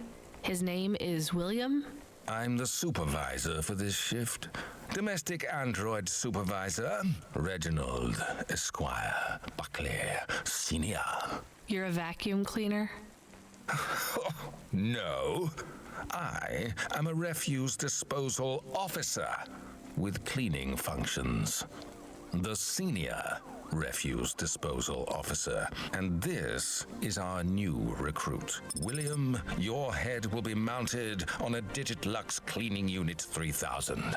And you will be working on the 3287th floor of Avalon Heights as the junior apprentice unit. Sorry, William. Sorry for what? I am to be the junior apprentice. Please pass me over to Mr. Buckley. I am keen to get to work.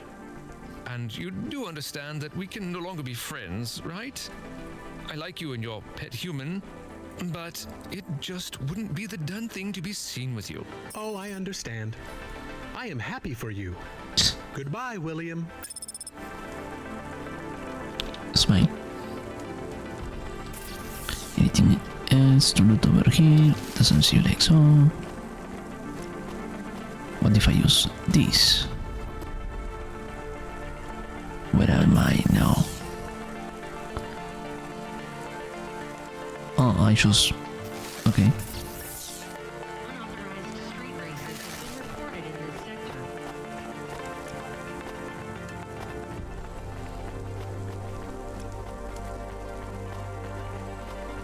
Oh god, I have 2077 credits. It's time to burn the city. Do you miss William? No. I do not. Okay, me neither. Well, we took William to his new home. I think we should go and check on ours. We have a home. Is it big? Does it have a garden? Do I have my own room? Sorry, Camus, it's not really a home. It's just a place where we can stay for a while. And it's all I can afford on a Cloudpunk salary. No pool, no butler. I'm not even sure we have running water. Maybe we can go somewhere nicer if Cloudpunk pays us lots. Camus, life is going to be hard here in Nivalis. You need to prepare yourself for that. Even this place might be too expensive. We can't afford to mess up. Got it? One bad night and we could be evicted. I understand. So don't get excited about this new place. It's not much. Okay, I understand. I am still excited.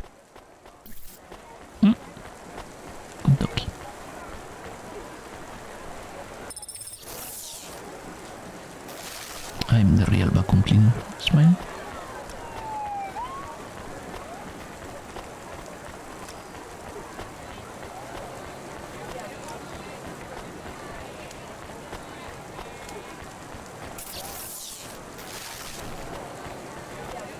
Faster, smarter, stronger. Sign below you. Urban Biotic.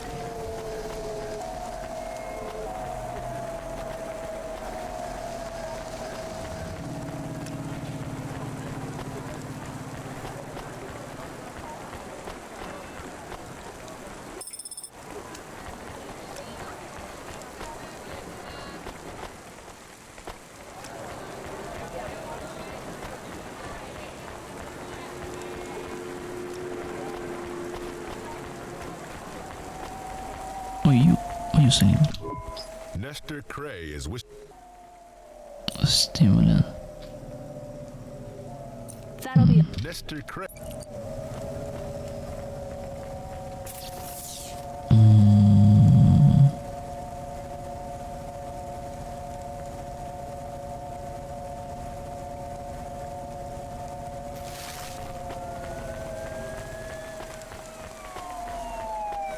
Wait, is there any... No.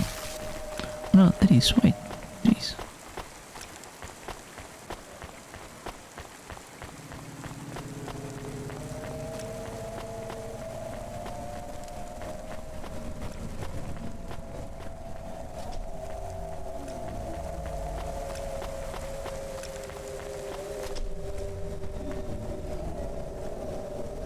You don't even move up, down.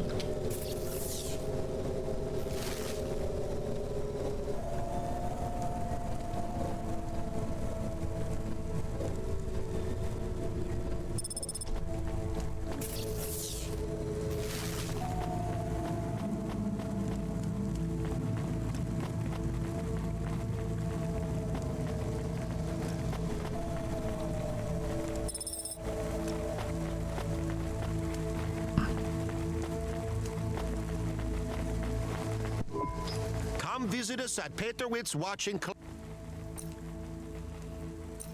The fisherman. What can I sell to you? Pheromones, water.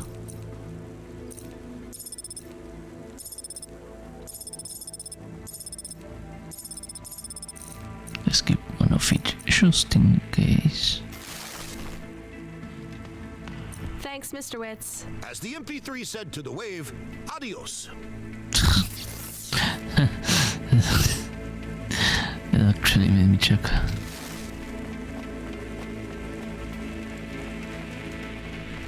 As the MP3 say to the wave, adios. That's a fucking hell. I can't believe that I showed my email. Such an. Why do you sell Nestor Cray. shoes?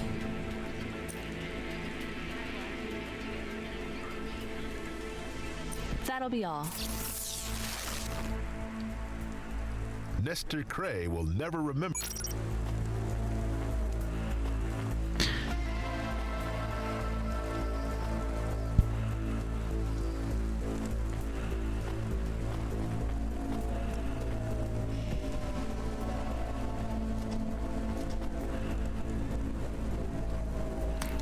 what do they put fucking AIs or automatas in the elevators?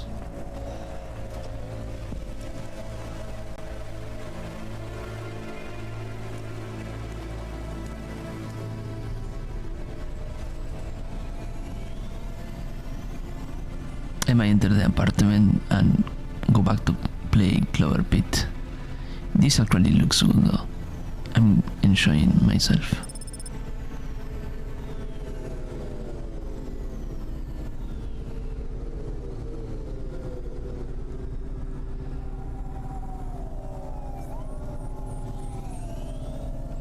Dime corpo chat, cabrón.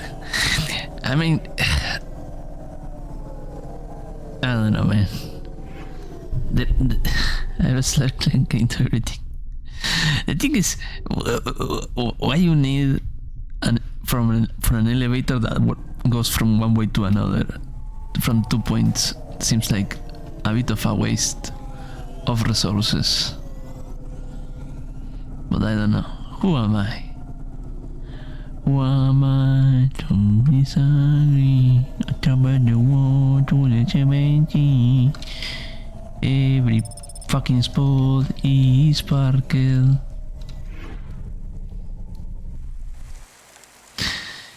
And that, I suppose we're gonna read. Let's see NPC.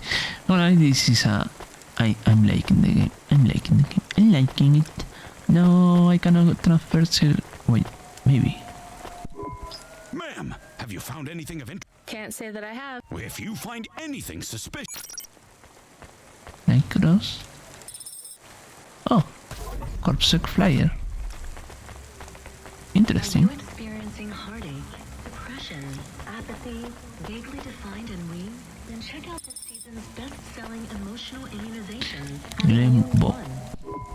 Hey, I think there are clear differences in intelligence between the Spire dwellers and those from the slums. Debate me. No, I don't want to. No. Oh, why? Are you afraid? I'm Glimbo, and I'm the most skilled debater in the whole of Novalis. I am a verbal martial artist and cannot be defeated. Fine, you win. No, that's not good enough. I will find a subject you cannot resist debating with me. Men are clearly superior to women in strength as well as skill. All right. Nothing? Okay. It's a Twitter. The Eastern Peninsula is home to savages who eat their own children. I know I did. Delicious. Androids don't deserve their rights. They have no soul. Do you? Of course I do. We all do. All but those who are not born of other humans. That is why androids deserve no right. You see how I hook you on my snare? Now we're debating. Put forth your points and I shall defeat them. I have a job, and if I don't do it, they fire me, so I really don't have time to debate you. Then I win. You concede. Androids are not real people. Women are inferior to men. Savages from the East eat babies. Rich people from the Spire deserve their wealth. I win. Well, that was a waste of my time.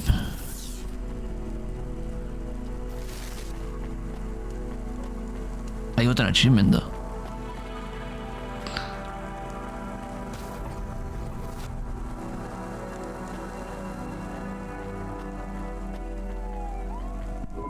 Hey, nice to meet. Oh, yes, hot chocolate. Thanks for this. Y'all come back. You hear?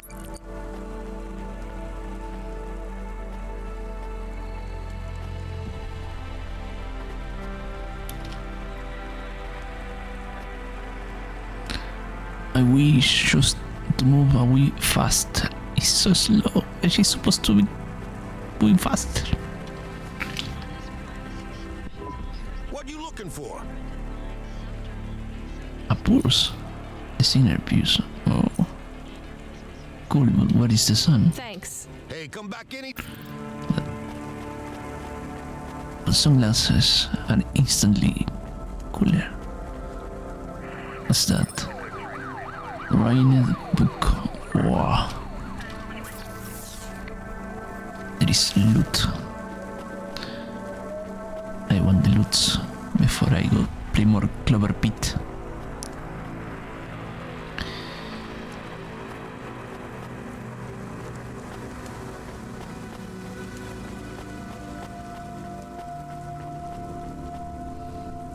Another reader book.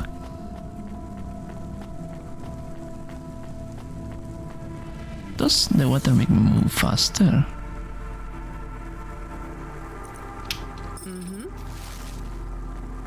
Oh, of course. Man.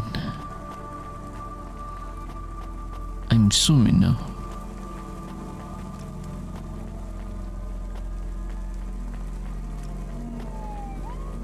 I can easily tell how slow I move because now I move slightly faster.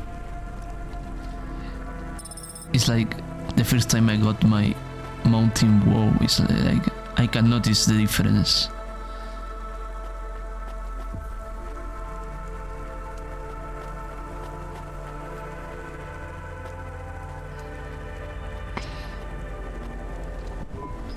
Do I know you? Do I know you? What? If I knew you, I might not know. Let me try this again. Why are you hanging around outside my apartment? Are you with the Debt Corp or CorpSec? Are you spying on me? I am your neighbor. Shouldn't you be in your apartment then? I am waiting to talk with you. What do you want? I want to know if I know you, if we used to know each other, if we were friends. No, I just moved in. I've never met you before. Are you okay? No. Oh. You're an android, right? So did you have a firmware upgrade that went wrong or something? I hear those can cause androids to lose their memories, I think. No. Do you remember my friend, Dr. Dzizic? We live next door. No, I told you I just moved in. She is missing. I am alone. Look, I'm really busy. I just moved here and I barely have any money. I don't want money. Why would you say that? I didn't ask you for money. I'm sorry. I just don't know if I'm the best person to help you. I don't know anyone else. There's some homeless shelters for androids downtown. I have a home. What do you think I can do for you? There is a card. It was posted into your mail. I think it is for me. That's it? Just a card? Yes, I need it. It is how I will start to come back to me.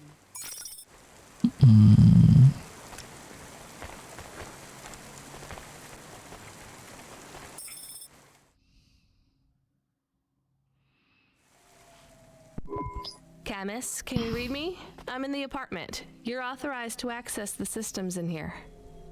I am here. It is amazing.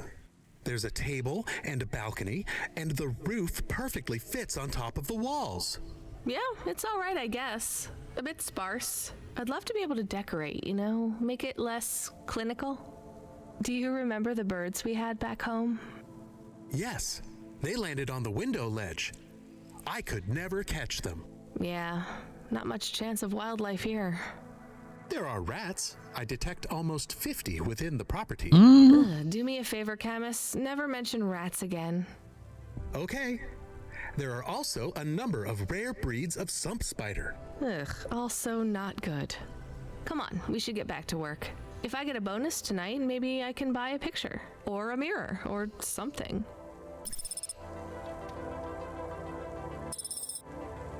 Punchka. Control. Driver 14FC, this is Control. Come in. We need you to deliver a package to the Synwave nightclub. You're going to have to deliver in person to the rooftop. That's where you can access the VIP area. So I just go to the door and... Not gonna lie to you, kid. This one is gonna be tricky, but I think you can do it. The club's picky about who gets in. Have you heard of Lomo? No. Lomo these nuts. Huh. Got him. He's the owner of the club, and most of this sector, too. He's got a piece of every business in the Undertown, and he didn't get them by asking nicely. Be careful around him. I will. Are they expecting me? Sure. I'm just letting you know you might come up against some resistance. These are powerful people, so watch what you say. Powerful people? Let's just say they're very private clients who have reason to suspect any strangers might be undercover CorpSec. You'll have to convince them otherwise. Understood. And 14FC? Yeah? This has been a tough night for the company. We're understaffed and overworked, and we keep losing contact with drivers. There's something in the air tonight. Be careful. And if you do a good job on this delivery, all past infractions are forgiven. Understood? Understood.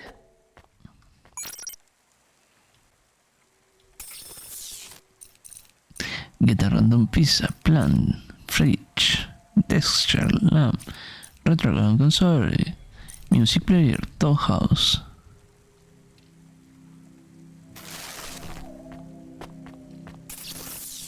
Does the game say auto size? If I quit now, are you sure I want to quit? Quit? Yes. Yes, I do. Okay. Oh. Okay, Moo, since you are there, suggest me some essay video.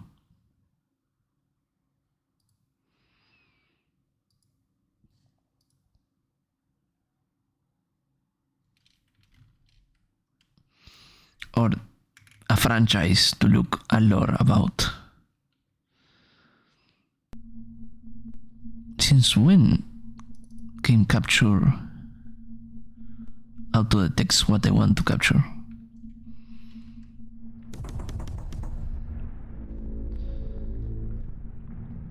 Huh.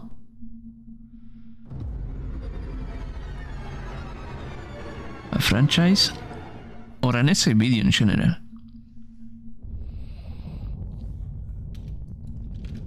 Game Clover Pit.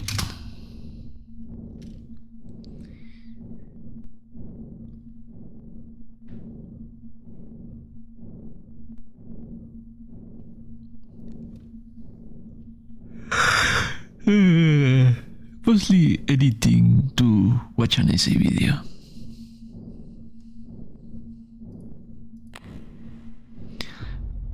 Continue.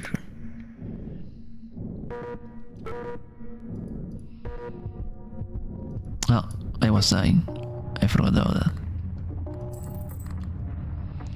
I don't watch a lot of these videos. I remember an ancient one on the craziness of Evolve. Do you have it, or do you want me to look it up? If you have it, I will watch it live on stream. If you don't, I will look it up. Probably Hans. I got mail. One Trick Pony. Transfer checkpoint next round at the slow machine. Then discard this charm. Oh, One Trick Pony.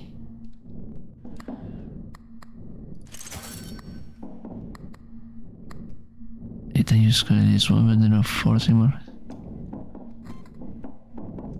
Permanently.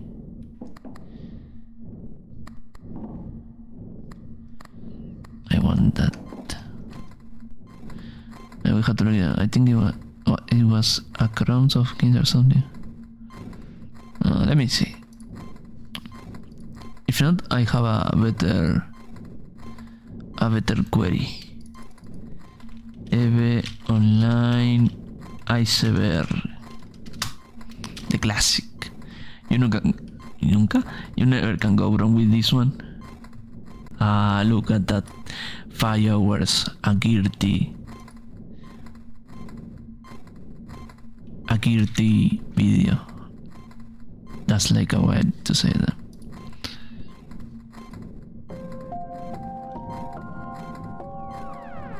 Oh, has animation and everything. Down the rabbit hole. Oh, hole. It has holes. Omega hole.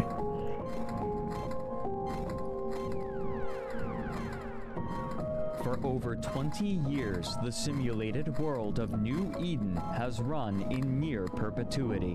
While information about this world is readily available, much of it is indecipherable to the outside observer, replete with jargon and references meaningful only to those who have spent years in the community. On occasion, mainstream news outlets will write articles about the results of battles involving thousands of players and virtual assets valued at hundreds of thousands of dollars, massive exchanges in wars fought for arcane reasons between belligerents with convoluted backgrounds. People who spend their time in New Eden will begin to discuss their experiences in the game and their participation in historic events, but their gravity is often difficult to fathom for those without the same knowledge or experience. Others endeavor to chronicle particular aspects of its history, such as harrowing acts of subterfuge and its ever-shifting borders and alliances. Many who hear about this world agree that, while fascinating, they would never attempt to join it themselves, citing its complexity and depth.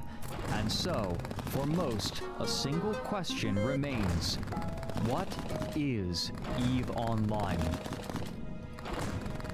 A space game.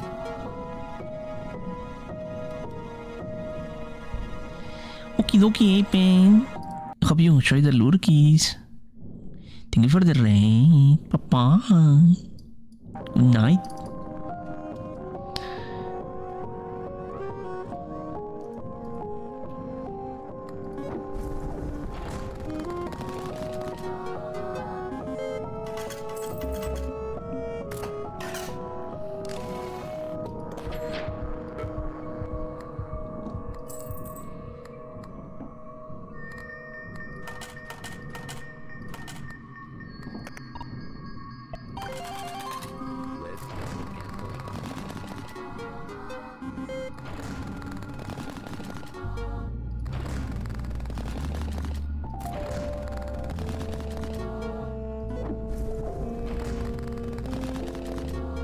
Early 1990s, software developers were exploring the possibilities of the internet, a relatively new invention at the time. Wow. Active online spaces such as multi-user dungeons and forums were shared by millions of people, but it was clear to everyone using and creating these spaces that there was much more potential. Internet technology was rapidly improving and changing, and developers had to make certain that their creations could keep pace.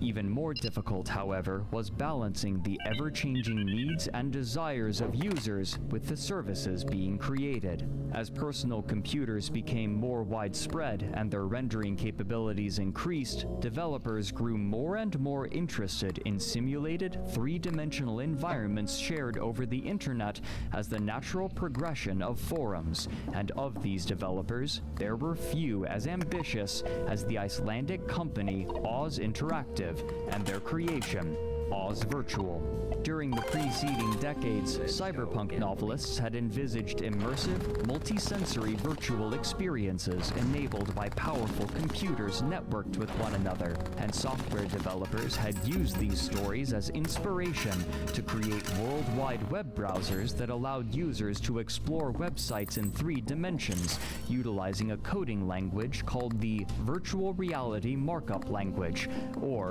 VRML, as opposed to the Hypertext Markup Language, or HTML. Founded in 1992, Oz Interactive sought to expand upon this concept and offer a VRML web browser. Sorry, every time I hear HTML is a programmer language, I puke. That allowed users to interact with other users who were visiting the website at the same time, with each person represented by their own 3D avatar, and even allowing for simultaneous voice communication, a remarkable progression for the time.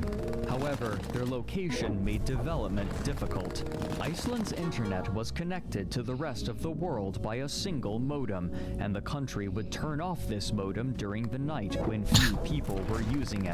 Still, development would continue for the next 4 years until 1996, when they finally launched the beta version of Oz Virtual. Soon, other companies began forming partnerships with Oz Interactive, including Time Warner, Ericsson, the Van Gogh Museum, and Atlantic Records, to create bespoke worlds within Oz Virtual for them.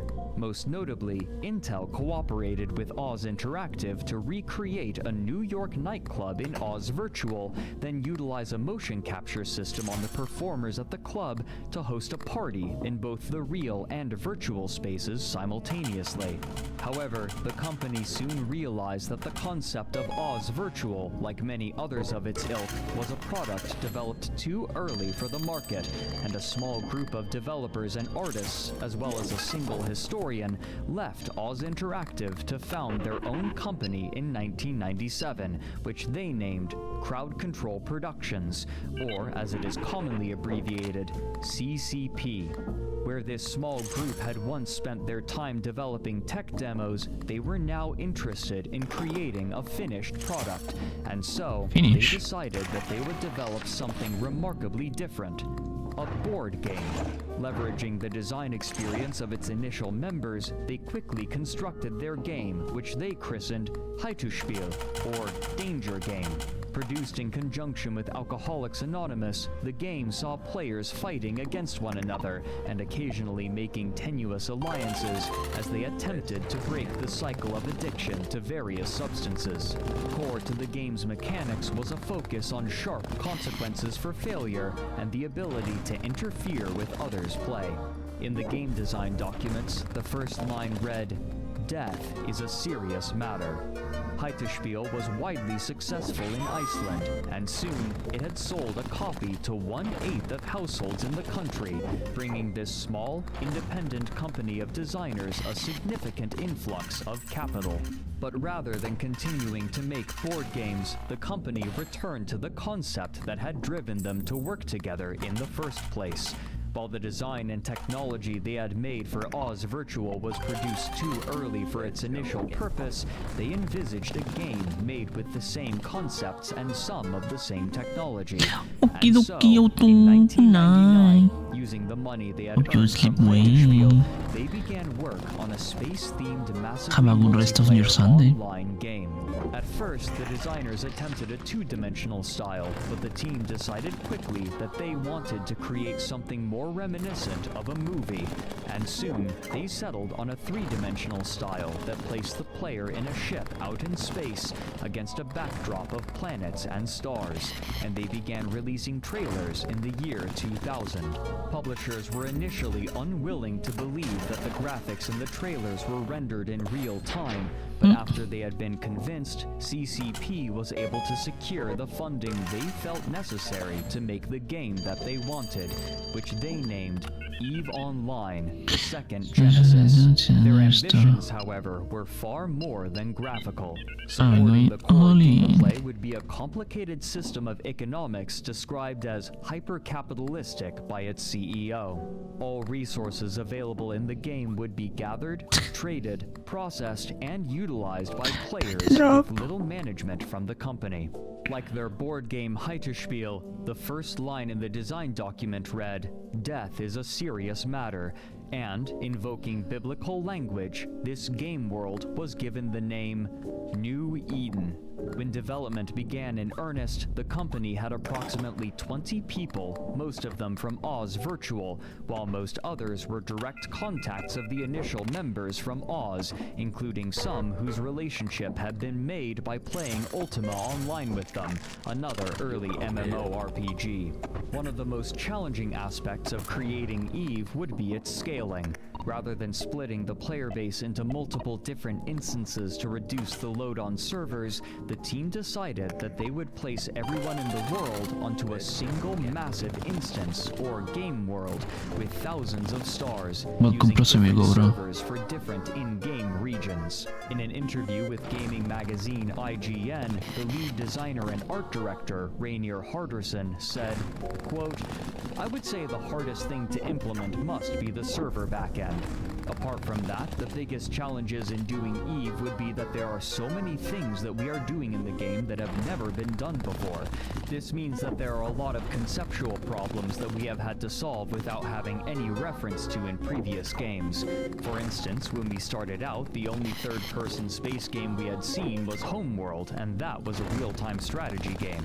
So that meant that we had no reference whatsoever in how to navigate spaceships from a third-person viewpoint. Another example are uncertainties that rise due to the technical limitation of being a massively multiplayer game. How is collision detection handled on the server? How will the physics model run? Will real solar system sizes work in the game? Yes, they do, to an accuracy of 30 centimeters.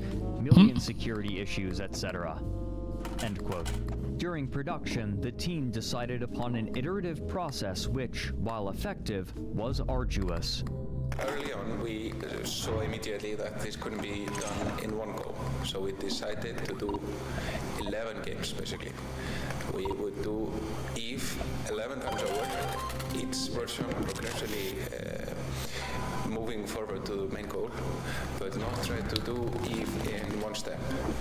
So the first step was very simple, just get the basic client-server architecture up and running, and then we moved over to having a 3D client, and then we added all the content which has been created, and then we sort of added on and on. Probably did a total rewrite 5 times, and partial rewrites about 6 times. And for each rewrite we did, there were always some components which were good enough to make it across the rewrites. But the first 5 versions were almost rewrites from complete scratch. Still, the developers determined that they would be able to overcome this and every other challenge in due course and with time to spare. Their confidence, however, would prove misplaced. At first, the team at CCP believed that they could deliver the game in late 2001 or early 2002, but as the date approached, the conclusion quickly became that they would need twice as much time to complete the first iteration of EVE. With no other recourse in mid-2002, CCP called a company-wide meeting and informed their staff that there was no more money remaining and that they were unable to procure any further investors for the moment. Despite this, driven by faith in the project, some of the members of the team stated that they would continue working to finish EVE. According to Hilmar, quote, "There was a turning point, I think, around the time the company was running out of money, which I think gave people this belief. We kind of had this feeling, whoa, we might actually pull this off. Of course, we believed, but there's a difference between believing and hoping, a turn from hope to belief." End quote. This team would continue work while management scrambled to find more investment money. After 3 months without pay, the company was able to reach a deal with Simon & Schuster, a publishing house primarily known for books, who was attempting to expand into the field of games. This company offered to provide the funding necessary for CCP to finish their game, but the development speed necessary would be extreme.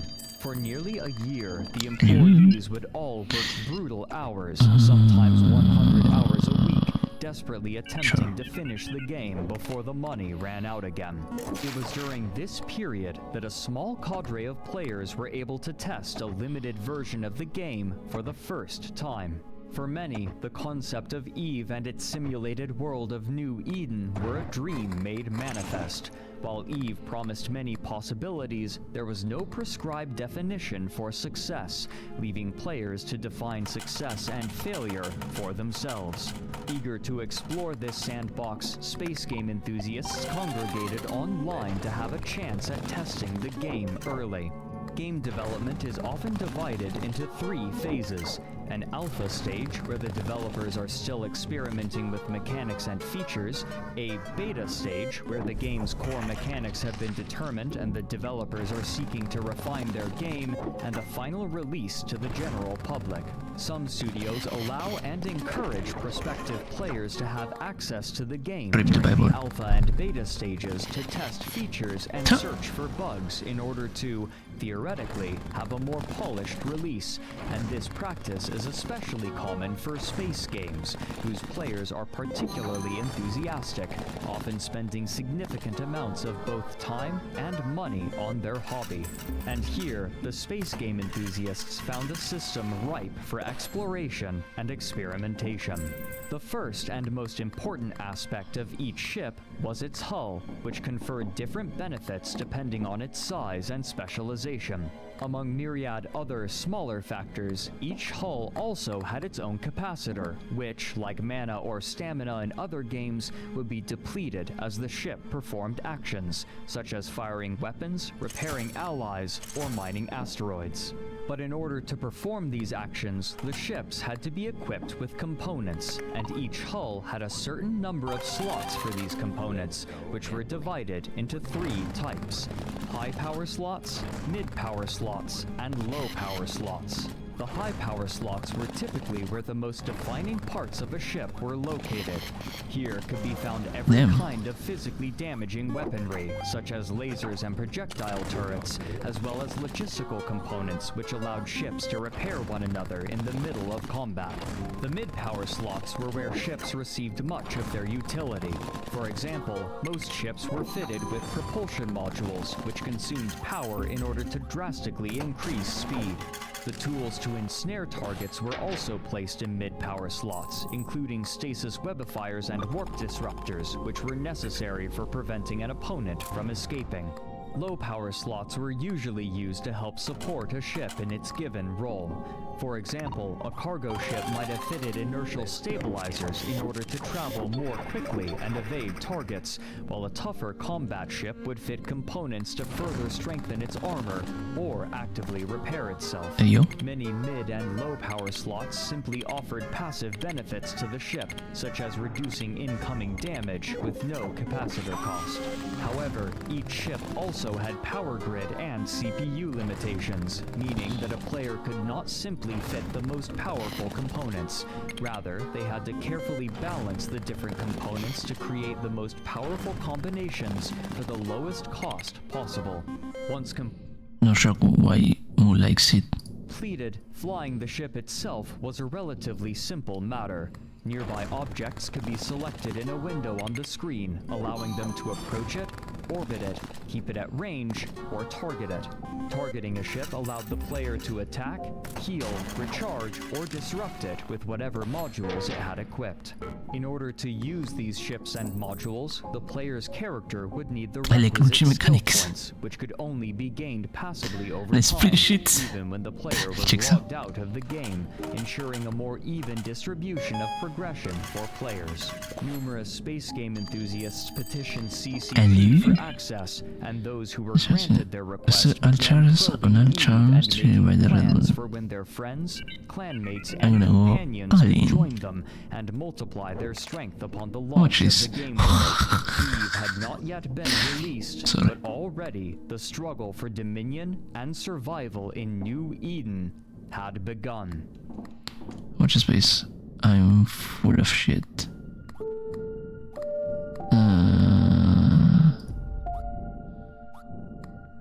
Despite Eve's unwelcoming nature, the promise of such a cinematic multiplayer experience was enticing to a wide breadth of players and drew a significant audience long before it had been released. Starting on October 24th, 2002, a blurb appended to news releases would proclaim that the game would, quote, allow up to 100,000 gamers to compete simultaneously across a full 3D galaxy of 5,000 solar systems. Currently, EVE Online is in Phase 3 of beta testing, with thousands of gamers playtesting the game daily, trading in more than 300 fan and player corporation sites. To date, there are more than 80,000 gamers signed up for the beta test, and at least 50,000 are estimated to participate before the game is launched. Just like in the real world, money will be the commodity of choice. Players can earn cash by accepting work from non-player characters who will reward gamers with cash which can be traded for goods or other items. Also, gamers can earn money by working for a corporation. These corporations are comprised of gamers who have pooled their resources and are working together to dominate the universe. To date, there are more than 200 corporations already established, even though EVE Online has not yet been published. These corporations have elaborate web pages detailing infrastructure, location, business models, and mission statements. End quote. While this blurb emphasized competition in EVE Online, many were more excited about the concept of participating in a perpetually running economy where the goods that they harvested or created would be actively used by other players. It is really free for me. Choose from a lot of possibilities. You can be a market operator, you can be a transporter, miner, you can operate a factory, you can research, you can operate a big corporation, you can have careers within a corporation about being, by being the military arm or being the accountant of a corporation. And the current games sort of more focus on having people going up against monsters, maybe in small groups, whereas EVE sort of focuses on building a society and supplying the tools and the rules to operate it. At first, these news releases announced that the game would be launched in March of 2003, but again, the studio needed a delay. In a press release, the art director Rainier Harderson stated that, quote, "We have always stood firm on the commitment to release EVE only when we felt it was time. Although the game is nearly finished, we felt it would be best to hold off an additional 6 weeks. This will allow us to fully optimize the performance of our new server cluster, implement features we have promised, and continue testing to assure the elimination of bugs that would interfere with the player's ability to enjoy the EVE experience to its fullest potential." These delays likely made prospective players nervous. H or R Excel is horizontal XL. However, the iterative nature of MMOs such as EVE meant that any missing features could be added later, and because many players were able to test the game early, they could see how many features were being tested and what would likely be available. As promised, the team at CCP were able to meet their release goal and had sent the client to be printed by their partners for physical release in late April. And finally, on May 6th, 2003, players were able to play the final release of the game, which featured a total of 5,201 star systems. But those who had participated in the alpha and beta were not novices. Their months spent testing the game had given them significantly more knowledge and experience than those entering New Eden for the first time, and they had spent months strategizing with one another to decide how their first hours, days, and weeks would be utilized in order to make the most money and establish their presence most solidly. As a cheeky nod to their home country, the abbreviation for Icelandic kroner and the game's currency, interstellar credits, was the same: ISK. Many of the most organized groups scattered away from one another and prepared to lay claim to their own territory. However, they could not simply do so anywhere. EVE's star systems are connected in a web-like pattern with stargates, which may be used to traverse from one star to the next. In the center of this vast web is Empire Space, an area controlled by the non-player empires where people may fly their ships in relative safety. The safety afforded to players is determined by the star's security level, given a rating anywhere between 0 and 1, divided into 3 basic categories: high security, low security, and null security, or as they are typically called, high sec, low sec, and null sec. In high security space, the Empire police forces, named Concord, would intervene in any aggression between players, affording some level of safety in these areas. In contrast, aggression would not summon protection in low security space, but the offending players would be granted a suspect status that would make them a target both for players and Empire forces. However, for the the groups looking to establish their own presence in space, the most tantalizing area Okay, Luffy, thank you. was Nullsec, surrounding Empire space in a large ring. Here, there were no laws, no rules, and no protections other than whatever the players could enforce, and many were eager Also because I wanted establish to themselves in this hear new something, and vast frontier, rich in the most valuable resources. had something in the But background. holding on to these regions would require work and coordination, and so the corporations that had organized before the release of the game began to establish themselves in particular regions of space that they found enticing. The factors involved in these choices Should we varied go from Aline? proximity to Empire space to what resources were available. First, though, the corporations would require ships, and to buy and equip these ships, they would need resources and money. While the EVE developers wanted to provide a world where the trade of goods was managed almost entirely by players, they realized that in the early stages of the game, no player economy would be established yet, and so they allowed non-player characters to buy and sell some of these commodities in order to stimulate the player economy. This provided an early revenue stream to players who quickly devised a plan to make significant amounts of capital during this crucial early stage. This plan was based around the daily server downtime, which occurred at 11 a.m. UTC. Andrew Groen detailed what he called the merchant races in his seminal work on the history of New Eden named Empires of Eve. Quote, "Back in the earliest days of Eve, one of the best ways to make money was by buying and selling commodities in different markets across the game. Later, Eve would place all of its emphasis on a player-controlled market, but in the early days, players could buy items and wares from characters in stations all over the game and then sell them elsewhere. Probably, What yeah. resulted was a daily series of early morning races along the most profitable trade routes. Merchants would log in as quickly as possible after the server came back online from the daily I will maintenance shutdown and fly stop for down a the moment trade just for routes it, to the most profitable but I will be live End quote. Trading was for at far least from like the 4 only more hours. profession that players were looking to exploit. The factories required to build ships in EVE were a limited resource, and so, upon the release of the game, players scrambled to buy these factories as quickly as possible. However, there was an issue. Due to its worldwide release, players in the UK were able to purchase the physical copies of the game before anyone else, and therefore they could buy the factories much earlier than anywhere in the world.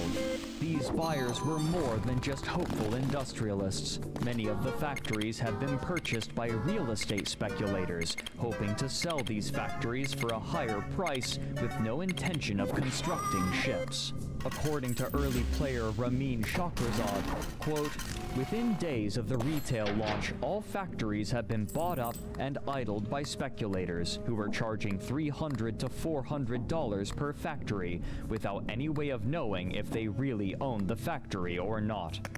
End quote.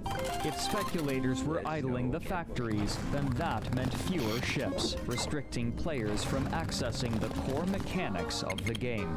This illustrated two challenges that the developers of EVE now faced: managing a complicated economy to keep the game fun and interesting, and struggling against the black market. Black market economies for MMOs like EVE are not only common, but inevitable.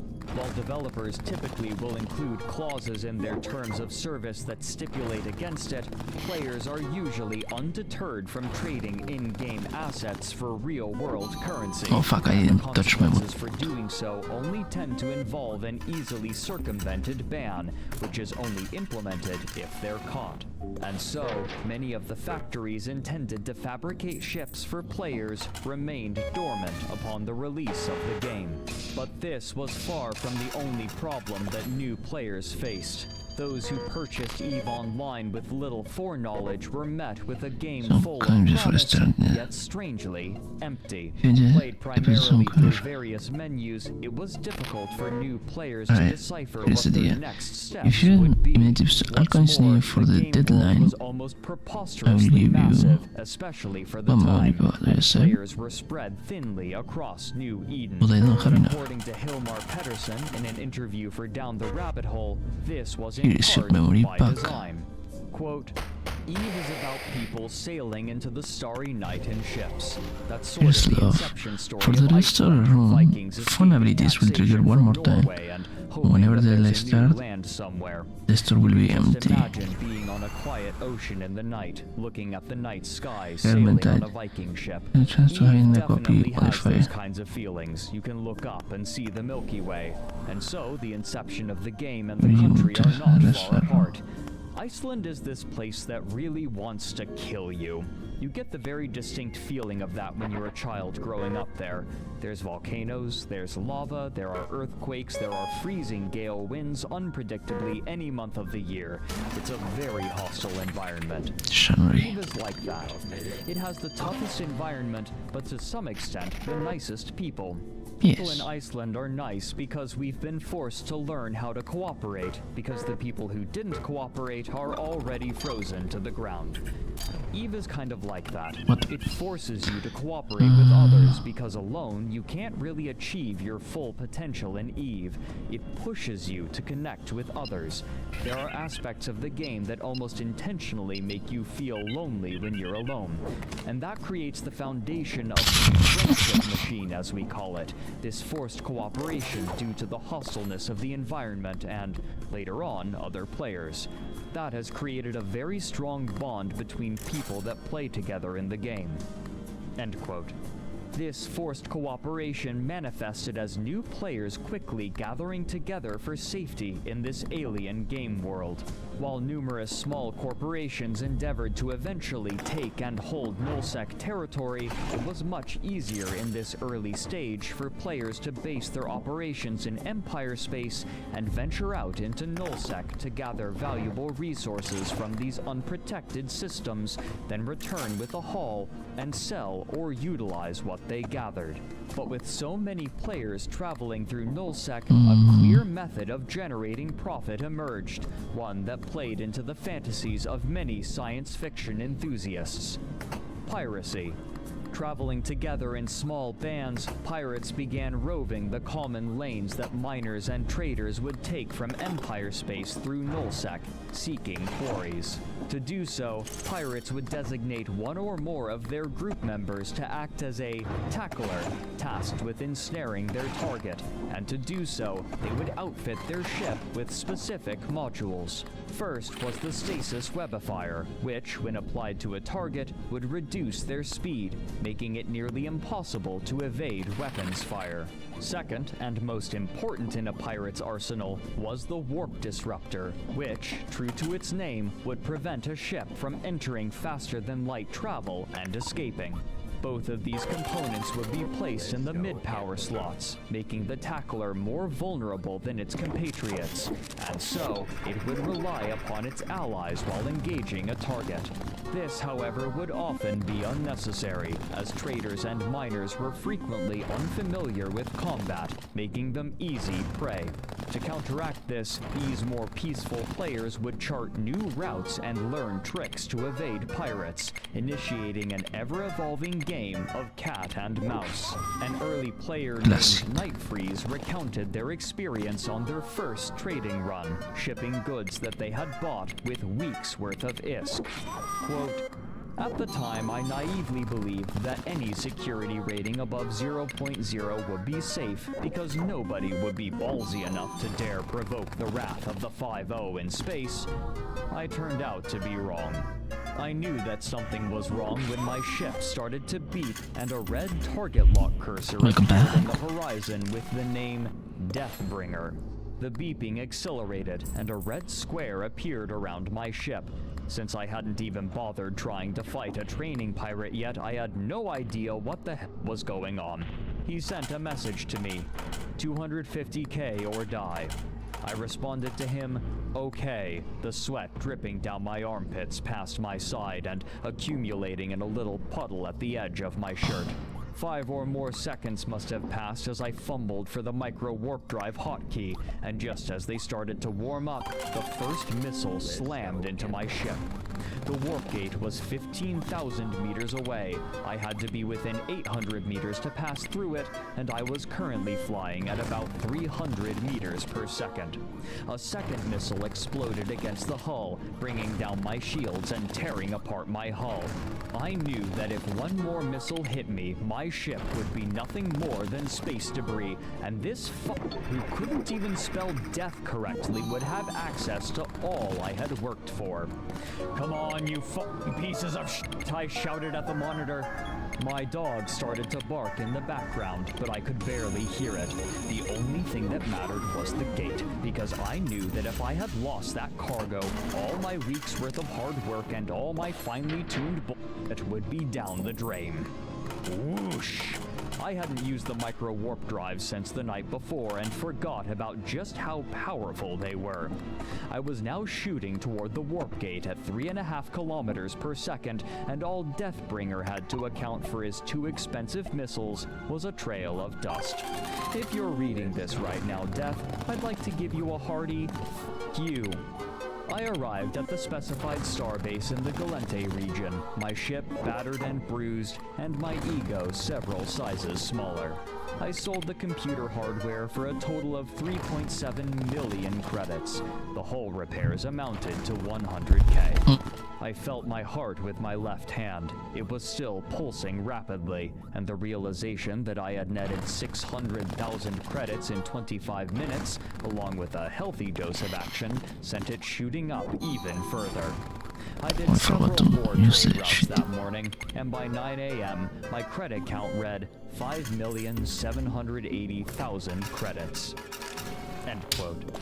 No matter what tricks were discovered, however, piracy remained a lucrative trade due to the heavy traffic in the lanes used to haul ore.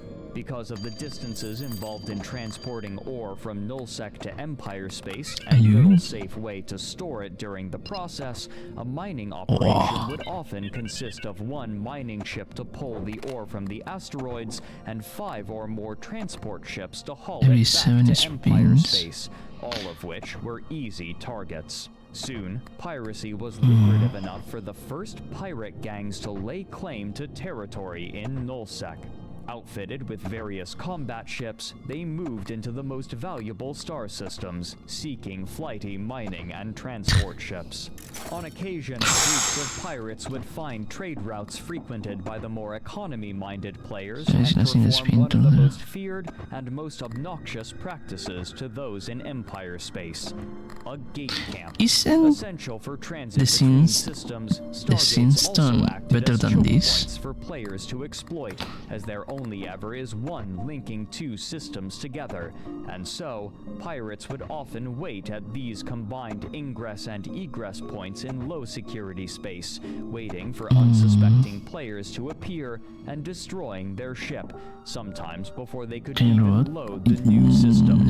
Eventually, CCP were forced to add auto turrets onto Stargates to prevent routes from being blockaded for long stretches of time. In the months following the release of the game, CCP was also able to address the issue of those who had bought factories for resale by a relatively simple method.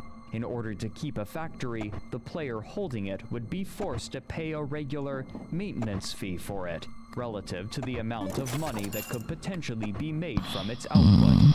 In essence, a land value tax. Just as in the real world, this made the factories a significant financial burden to speculators who weren't using them, leveraging the speculators to either begin producing ships or sell the factories to someone who would. In short order, the factories were serving their intended purpose. The game hadn't even been live for 3 months, and already CCP was being forced to adjust their game to contend with the space game enthusiasts, notorious for exploiting any system that they could as a part of their fun, while simultaneously attempting to complete the systems that they had intended for the game. And these new systems promised to create even more unforeseen and perhaps unmanageable problems. I beg your pardon?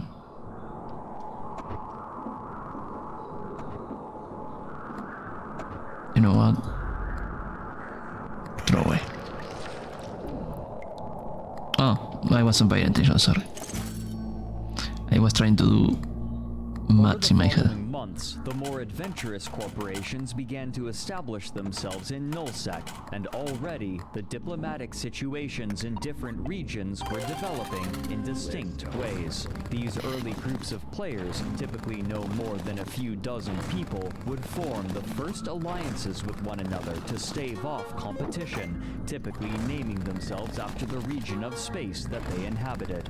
In this early stage of the game, there was no way for players to officially lay claim to territory, but over a decade later, Andrew Groen would resurrect information that had largely been lost by trawling through long-abandoned forum threads and speaking with numerous leaders from the time, and by doing so, he managed to chart early Nullsec. To the southeast was the pirate nation of the Curse Alliance, who frequently warred with the rigid and authoritarian Stain Alliance.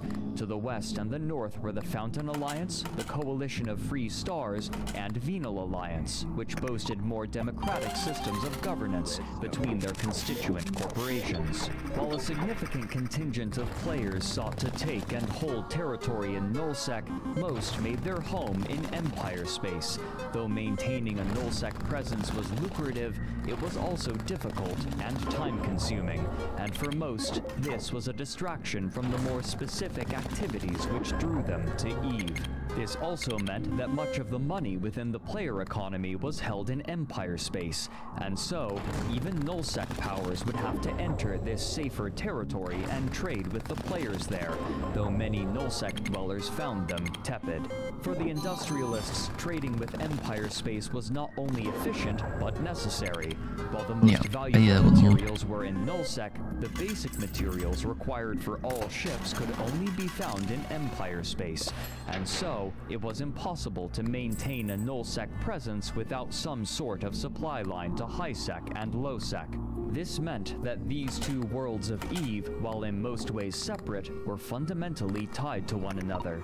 And while the flow of resources between the two was imperative, the most stark example of this interplay was illustrated in the mercenary corporations. Varying widely in terms of background, these mercenaries would take contracts to harangue whatever target was desired, and during this early stage, their prices were often cheap, with the thrill of the fight being a part of the reward. The people or corporation issuing the contract could also be kept secret at their behest, and in this way, competitors could be weakened or eliminated without any fighting on the part of the buyer.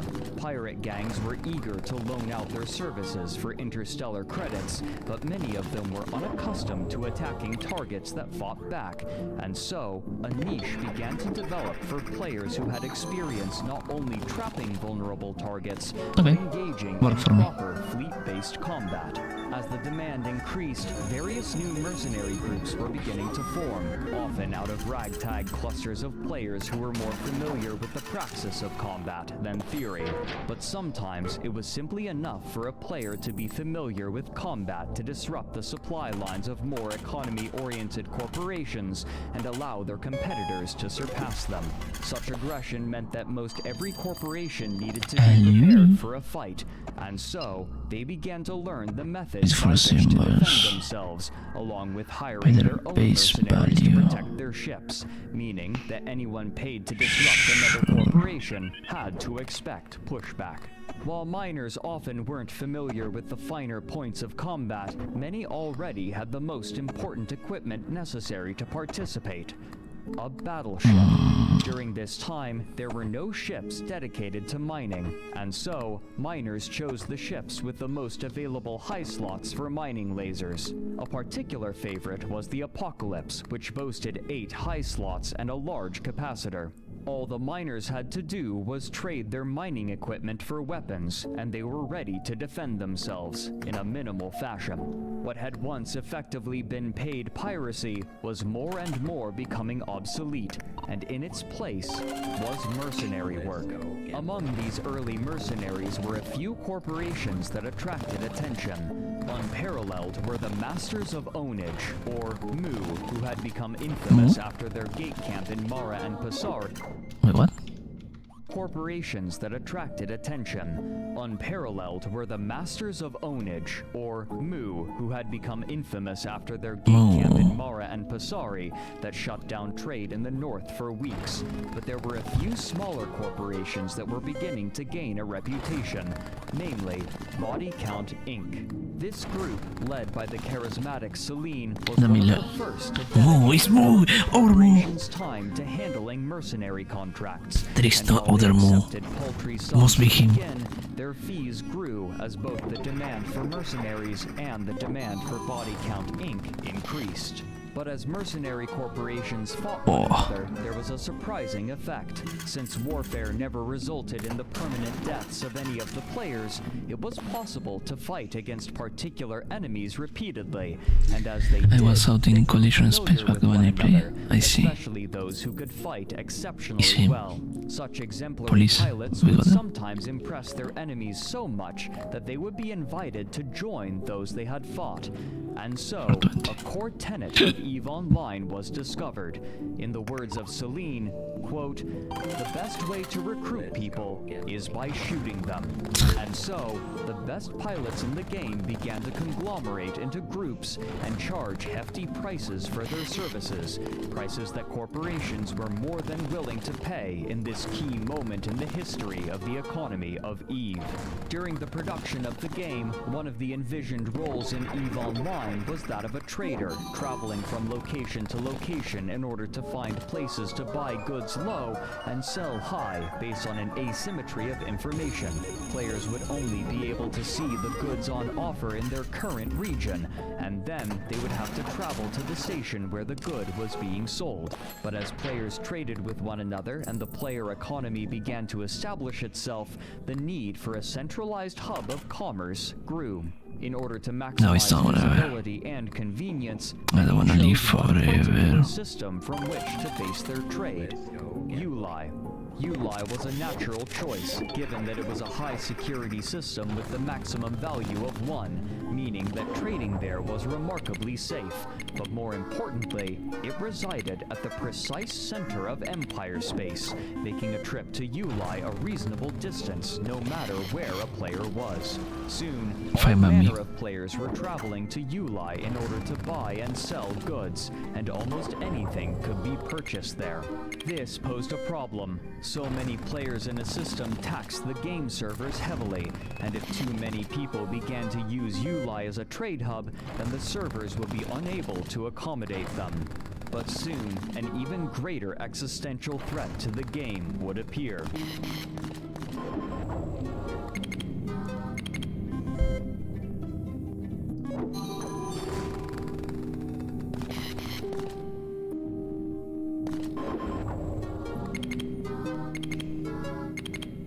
Ulaila.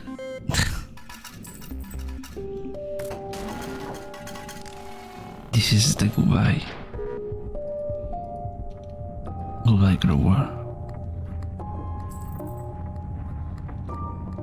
Toward the end of 2003, the deal that CCP had made with its publishing companies was concluding, but Simon & Schuster had no intention of renewing the deal, and so they reached an agreement that would return the publishing rights to the game developer. And while they had no infrastructure or connections to print physical copies of the game, CCP had another plan. On December 3rd, 2003, CCP made an announcement on their website.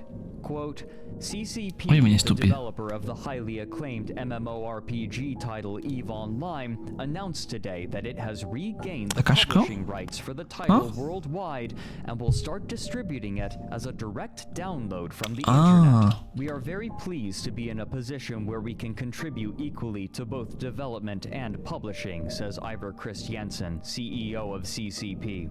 We have reached an agreement with Simon & Schuster Incorporated and Vivendi International regarding Canada and North America, as well as with Crucial Limited for Europe. We expect the downloadable version to increase global sales sharply. Our player base has been growing steadily since the launch of EVE Online in May. Our game servers are in good shape, and we are technically ready for much faster growth now, says Hilmar V. Pedersen, CCP's Chief Technical Officer. The player community is a great source of new ideas for the future development of the game. EVE Online is an evolving, living game, and we can't wait to see how the players will react to some of the new stuff we will be adding in the future. End quote. But this optimism was undermined by the problems that UI now presented. As mentioned previously, the game's server architecture was designed so that each region in the game world was managed by a different server. However, the newest processors at the time proved to be suboptimal for CCP's purposes, and so, even the latest CPU technologies wouldn't help to bolster their servers for the influx of players, specifically the growing population in ULI. Theoretically, this could have been solved by changing the regions that each server managed and perhaps utilizing a specific server for ULI. But with the volume of players that ULI threatened to host, not even a dedicated server for that star system would be enough. What's more, players were beginning to discover exploits that threatened their faith in the game to function as it was intended. On March 3rd, 2004, a corporation named Zombies Inc. descended upon ULI with a single Apocalypse battleship and a bevy of dedicated logistics ships, parking themselves near a Stargate, approximately where players would arrive when entering the system or approaching the gate to leave. The Apocalypse was equipped with a special kind of weapon, a smart bomb.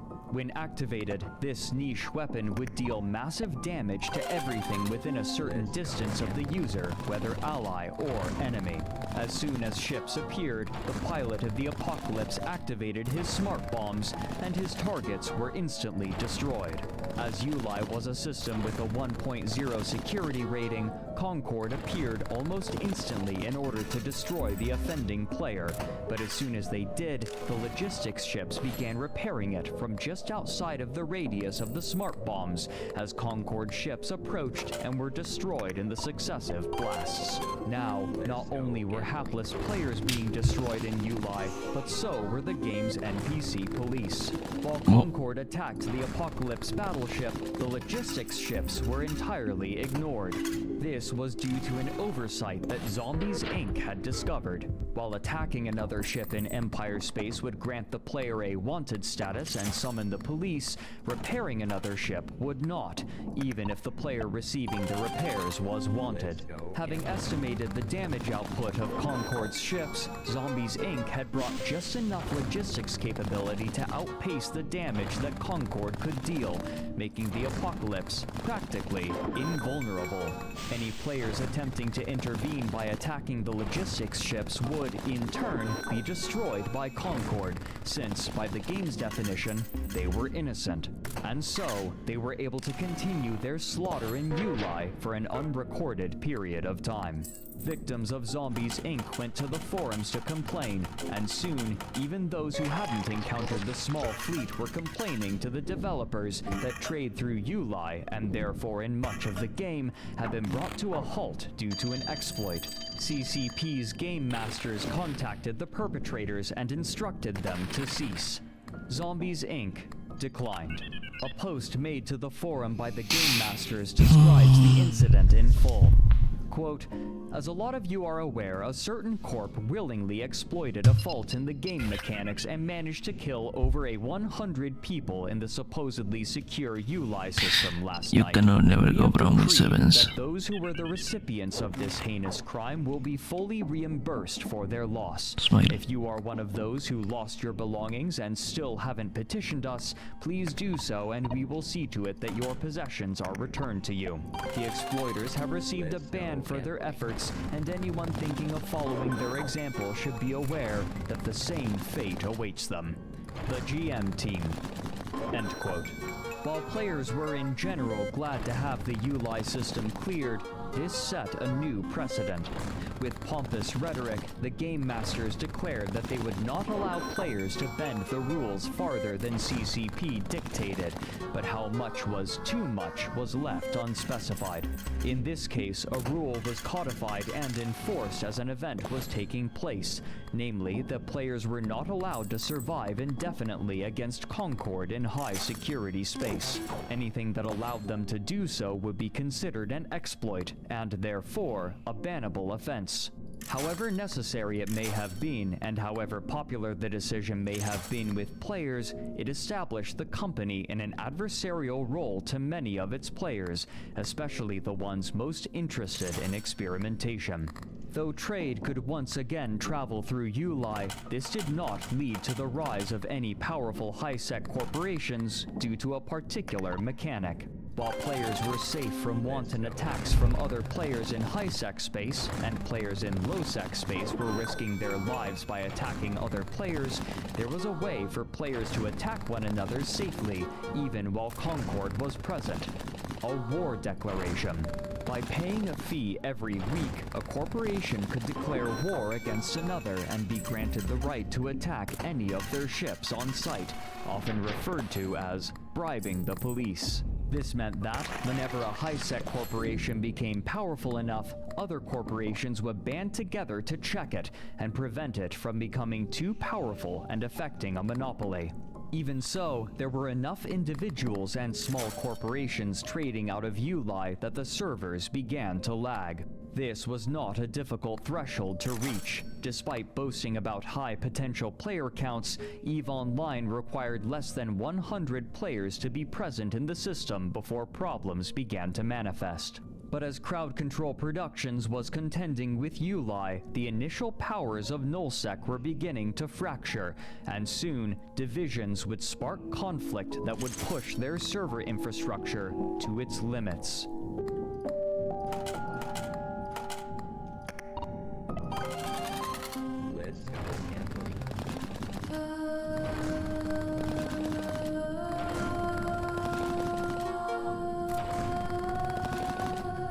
To the north, bad blood born from the early wars over sovereignty was beginning to heat.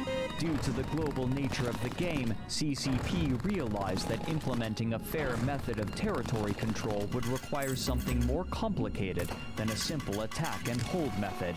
Otherwise, a corporation could simply attack another group's territory during their off hours, and then a counterattack could be launched, enacting a never-ending back and forth which would discourage any sort of decisive conflict. Therefore, they designed the reinforcement system. In order to capture a starbase, a faction would have to attack it twice. The first time, they would simply be able to reduce its hull to 25%. Upon reaching this number, the starbase would enter reinforcement mode, during which it could not be damaged for a length of time contingent upon the amount of strontium fuel with which it had been equipped, with more strontium meaning a longer reinforcement period. Most importantly, since strontium gradually was depleted, the amount could be manipulated in order to bring the starbase out of reinforcement mode during active hours for the defending alliance. In this way, holding starbases was feasible without always having players online. But these stations were more than just static buildings. Player-owned stations, or POSs, were designed in such a way as to allow a defender an advantage. Most immediately, a station could be equipped with automatic weapons that required no player input, adding firepower to any defensive endeavor. Even unequipped, however, the stations still boasted a wide shield which could only be passed if the player had the correct password. While the station could be attacked from the outside, any ship within the shield could not, but similarly, any ship inside the shield could not attack any ship outside of it, granting a small armistice zone to which a defending fleet could retreat during a battle and placing an onus upon the attackers to either focus enough fire on the station to reinforce or destroy it, or destroy any damaged ships before they could retreat to the safety of the shield. Extra ships could be stored inside of these stations as well, allowing players to re-equip themselves for combat if they lost their ship. In order to claim a system, all a corporation had to do was own the majority of starbases. Now was a key time to claim and capture territory before anyone else could lay their own claims and force their opponents to wrest control for them. As well as starbases being constructed, it is extremely vulnerable. Mercenary Coalition even posted a video to the forums of the time they were hired exclusively to stand as bodyguards for an infant starbase, which they affectionately referred to as an egg. Once claimed, the owning faction could place an outpost in the system, a significant boon. As opposed to bosses, outposts were indestructible, making goods stored there much safer. But they also acted as places where goods could be listed for sale. Anything bought or sold there, or any minerals refined there, would be taxed, with the money being placed in the bank account of the corporation. Taking territory now, before other alliances could place their starbases and claim control over systems, was vital, and it would lead to a war that the servers of EVE Online could scarcely handle. The opening engagement of this first large-scale war of EVE Online was described by Andrew Groen in Empires of EVE. Quote, "Both sides opened fire, unleashing a stream of missiles, railguns, and laser munitions, the sheer number of which had never been seen before in New Eden. With nearly 300 people in the battle, the EVE servers strained under the weight of this enormous cataclysm, and strange things began to happen. Missiles disappeared out of thin air, ships exploded seemingly without having been touched, pilots were kicked offline without warning, then reappeared in a different part of the solar system and in a different ship." End quote. Such conditions were unfavorable for either side, and fleet commanders eventually learned to ration their pilots and limit the size of engagements in order to manage lag and prevent battles from escalating beyond the capacities of the servers, a frustrating yet necessary decision. But Nullsec wasn't the only place where these limitations were manifesting. For months, the central economic system of ULI in Empire Space had been growing, and as it did, the servers were struggling. Crowd Control Productions had little ability to control the movements and actions of the people operating in Nullsec, but in Empire Space, they had far more options, and here they took drastic action. ULI was a popular trading hub due to its centralized location, which boasted safe passage from all corners of space. And so, the company took the simplest option. They severed most of the connections. In short order, the traders had scattered. Without a central hub, trade quickly was redistributed into quadrants of Empire Space, loosely based in the 4 different NPC empires, further destabilizing a market that already was facing the destabilization of vital resources from Nullsec due to a war raging in the north. Without the relatively safe routes through ULI, Empire Space was severed in 2 by low-security choke points through which traders had to travel, choke points that could easily be exploited by pirates, further segmenting the economy. But soon, a new strain would be placed on the servers. In early 2004, the main competition for EVE Online, Earth and Beyond, was ending. EVE had already enticed many of its players away in the beta stages of its game, and now, as Earth and Beyond was closing its servers, a sizable portion of its players were migrating to EVE Online. While CCP's digital distribution method was a gamble at the time, and it could easily take over 24 hours to download the game with contemporary internet speeds, it meant that those moving from Earth and Beyond to EVE Online could easily download the client for the game and join relatively quickly, attracting a massive influx of players. Recognizing how many new people were joining, and also recognizing how impenetrable their game was, CCP set to work making their game as inviting as possible for this flood of players. Working with IGN and GameSpy, they cheekily offered what they called an upgrade for Earth and Beyond players to EVE Online, including a personal guided tour of the game. In a public release, they stated, quote, The upgrade program will include a no-obligation free trial of EVE Online and a walkthrough of the game by a member of the EVE Volunteer Group. The EVE Volunteer will explain to the user the differences between the two games and ease the transition into EVE from Earth and Beyond. End quote. These new players were entering the game during a time of extreme instability in the in-game economy, and only a few months after these new players joined and were attempting to establish themselves, Nullsec was fractured. The offer that CCP had made to Earth and Beyond players proved to be a resounding success, and many groups in the dying game moved wholesale from one game to the other, providing them with an immediate source of manpower. However, those more aimless players coalesced into a new corporation which they named Celestial Horizon. With thousands of players, the already massive Celestial Horizon had a far larger population than the vast majority of other corporations in New Eden, and even though they were inexperienced, their numbers alone quickly made them into an industrial superpower who spent their early months in Empire space stockpiling liquid assets, their size making them largely unassailable. This chaos meant opportunity for many new players, and some of the loudest were the Goons. Goon is an epithet worn proudly by the early internet users posting on the Something Awful forums, a group known for their irreverent, provocative manner.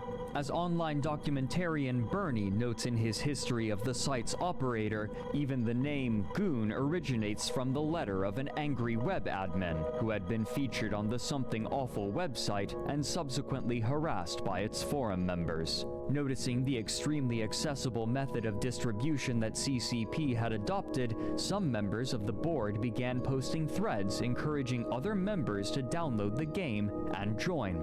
However, due to their inherently chaotic nature, it was difficult to wrangle them toward any common goal, and over the months, numerous Goon-led corporations congealed and collapsed due to petty infighting.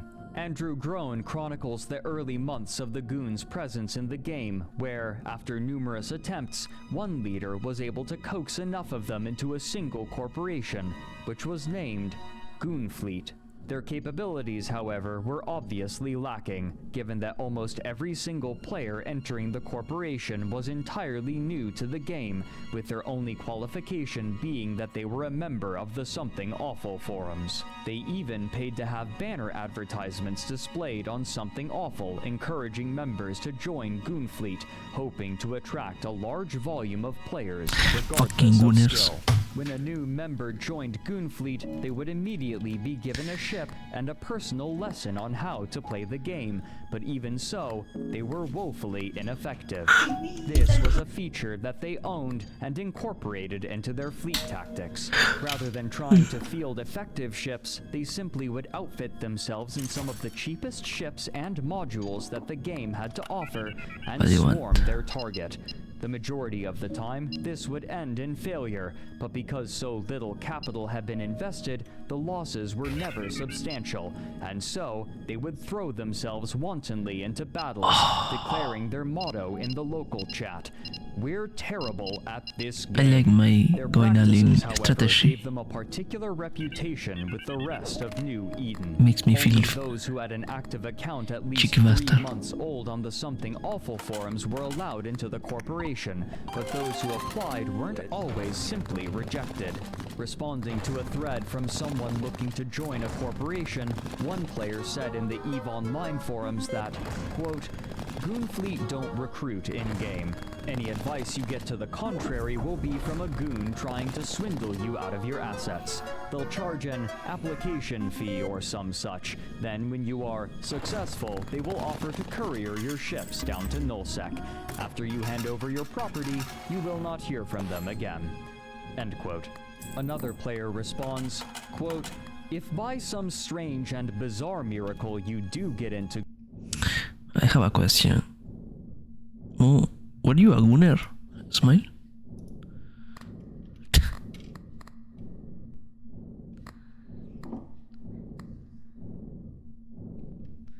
I mean, how you call a gooner?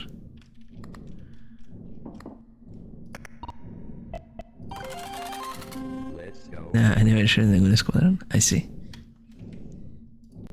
Goons, you will be forever shunned by the rest of the EVE community. Once you join Goons, that's it.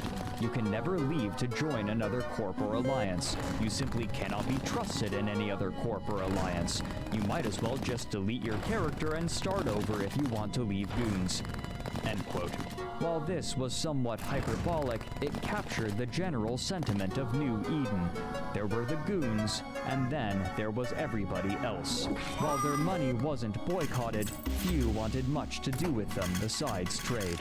As Nullsec grew more competitive, it became clear that the Goons would need allies, and so they created a larger alliance under which all to know if we had a Gunner in chat. corporations within the game who wanted to join them could participate. Goonswarm. The work, The History of the Great Empire of Eve, an outsider's perspective, speaks to the reputation of the Goons. Quote, to best understand Goonswarm, you must first understand Goons. The Goons are not native to EVE Online, but rather are a form of invasive species. The defining psychology of the community is that there is us and there is them. Non-members are inferior to members, and many Goons delight in the misery of non-members or puppies. EVE Online is not the first game to be visited by the Goons, nor will it be the last. The Goons move like locusts between online games, establishing themselves quickly and attempting to conquer the game in order to inflict the most misery for all those not part of the swarm. Almost every major competitive online game has a clutch of Goons, deconstructing the game and their enemies. End quote. These alliances that established themselves were taking advantage of the final period of time in which a new alliance could feasibly capture and hold territory for years to come, and the radical shifts in the fundamentals of the game would establish what would become the first great empires, bending their industrial might for control over weapons that could decide an entire battle with the press of a single button.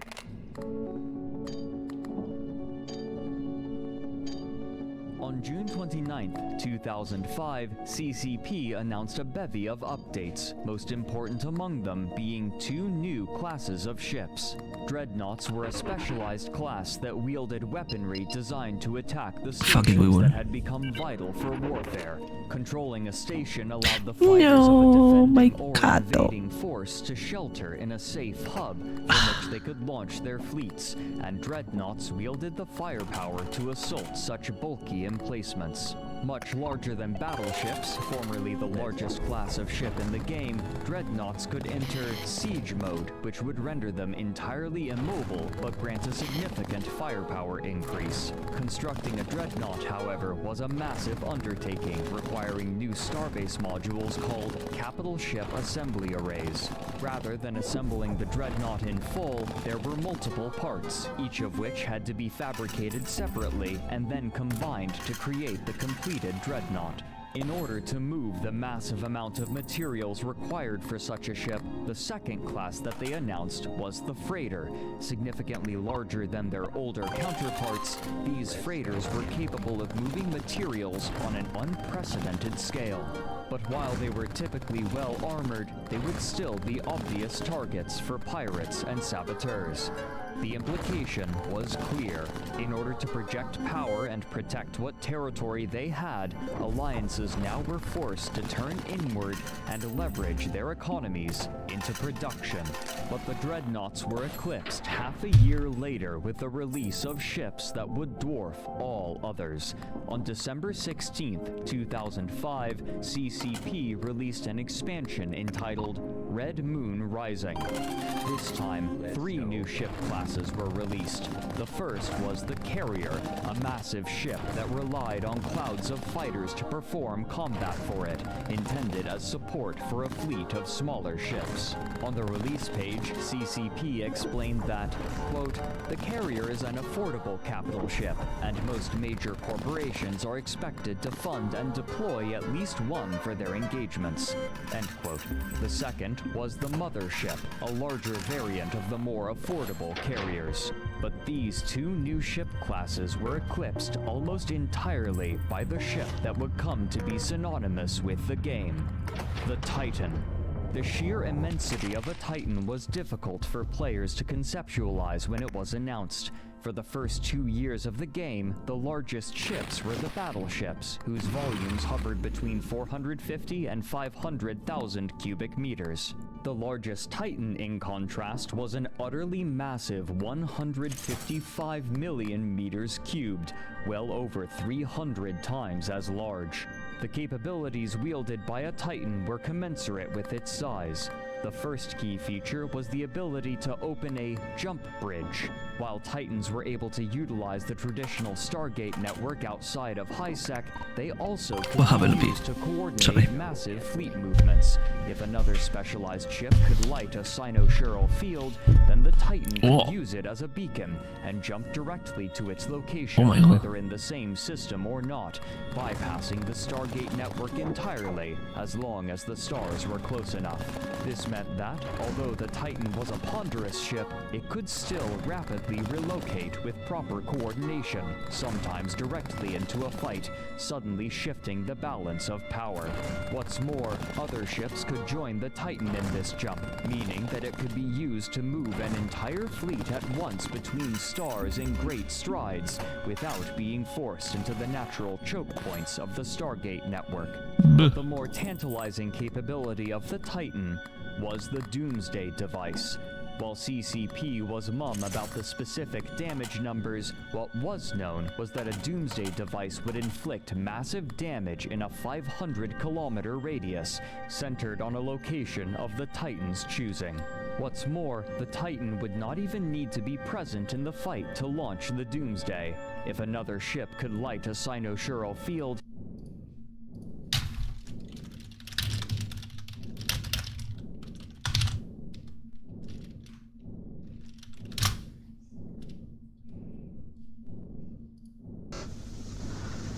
is that the whole point of the Doomsday Machine is lost. If you keep it a secret, why didn't you tell the world, eh? then the Titan could fire its Doomsday through it, as long as it was still within the same star system. Many suspected that the first... I mean, it's true. The whole point of a Doomsday device loses meaning if you don't tell it. That was the logic of the Cold War. First alliance to field a Titan would wield unprecedented power and become nigh unstoppable. Due to its area of effect, the power of a Doomsday scaled with the number of fighters on the battlefield, and over time, battles involving hundreds of players had become more and more common, further emphasizing the imminent importance and dominance of the Titan. Beyond these more immediately impressive features, the Titan also served as a mobile platform from which war could be prosecuted. Players who died could respawn inside of the Titan and take a new ship stored in its hangar to join the fight once again, meaning that a player whose pod was destroyed would be able to rejoin combat immediately, as long as supplies were available. But before their incredible might could be wielded, one would have to be built.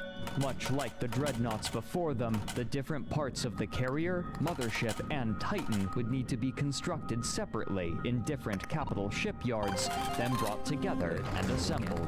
No power based in Empire space would have the resources or capital required for such a massive undertaking, and even if one did, they would have war declared upon them immediately, and their capital shipyards would be divested from them. But even in Nullsec, Andrew Groen notes that there were only 2 alliances who could feasibly produce the first Titan, and they so happened to have laid claim to territory immediately next to one another. The warlike band of brothers who had earlier crushed the alliances in the north, and the overwhelmingly massive Ascendant Frontier, consisting of former players from Earth and beyond.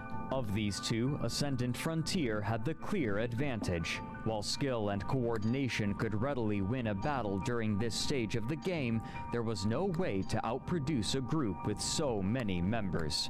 As Groen notes, quote, Ascendant Frontier was not focused focused on expansion or military endeavors as Band of Brothers was. Ascendant Frontier had come to own a huge swath of territory in the south, but its members' true passion was industry. Ascendant Frontier wanted to create a prosperous hub of trade and commerce in Nullsec. It was working, too. It was pumping out space stations, outposts, and capital ships at a rate many times faster than the next closest industrial powers of the era. End quote. But to accomplish this feat, they would have to overcome a new hurdle: espionage. While often neglected in the first few years of EVE Online, its role in the operation of large alliances had increased, as had its notoriety after a particularly high-profile case. While most mercenary groups specialized in combat, another corporation, named the Guiding Hand Social Club, would instead perform contract work for clients looking to subvert their enemies. Sometime in late 2004 or early 2005, an anonymous client approached the Guiding Hand with a contract and a massive sum of ISK, hoping to buy their services to target Ubiqua Seraph, a large corporation of the time. They asked that Ubiqua Seraph's coffers be ransacked and their communal hangars emptied of ships, but the contractors would be allowed to keep all of what they pillaged. The only object that the client wanted was the corpse of the CEO, Mural.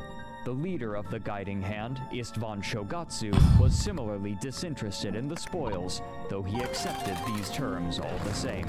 The Guiding Hand spent months infiltrating, earning positions of trust and authority. They were more successful than their client could have dreamed.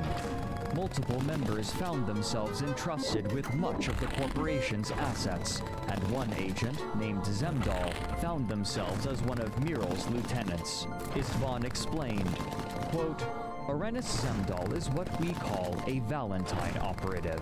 Essentially, his job is to seduce and entice an objective into a state of trust and confidence.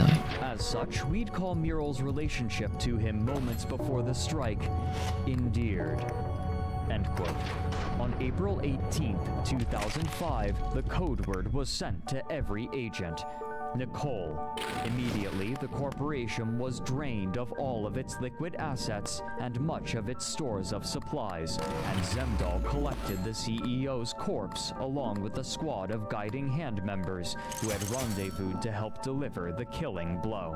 Istvan made a public announcement shortly after, with characteristic flair. Quote, Greetings, everyone. It has been some time since I last stood behind a podium and made a public announcement, so you'll have to forgive me if I'm somewhat out of form. The reason I stand here before you is to announce that my mercenary outfit, the Guiding Hand Social Club, has completed its most ambitious contract to date. Our target was assigned to us many months ago, Mural of Ubiqua Seraph. Our task was to carry out that which the Guiding Hand Social Club has now become known for, to utterly demolish Mural and bring all who followed her to their knees in one fell swoop. For those many months, we toiled, secreting our operatives among her ranks, steering her organization through a number of insidiously engineered events meant to engender trust and divert their attention from where it should have been. Early this morning, our hard work bore fruit. Executing a meticulously planned, thoroughly flawless concerto of simultaneous corp hangar heists, attacks in open space, and facility invasions, the Ubiqua Seraph came to know the wrath of the Guiding Hand Social Club firsthand. The result shatters any previous records for sheer scale of such an endeavor. Our net gain from this massive heist is roughly estimated at over 20 billion ISK. Total damages inflicted are estimated at close to 30 billion ISK. Thank you all for your time. End quote. This would be far from the final major act of the Guiding Hand Social Club, though they would be more covert from this point forward. This level of metagaming, however, wasn't shared by all people. Most role players, for example, would attempt to play the game as a character within the game world, but those who didn't roleplay often regarded them with derision and saw them as potential targets, either for ridicule or aggressive action. While discussing EVE Online for her podcast This Game Changed My Life, Aoife Wilson posits that, quote, "The people you're talking to don't know that the talking part is a game too. You're going in, you're making friends, you're gaining their trust, you're spending a lot of time with them. They're being nice or whatever, and you know you're lying to them to the point of screwing them over."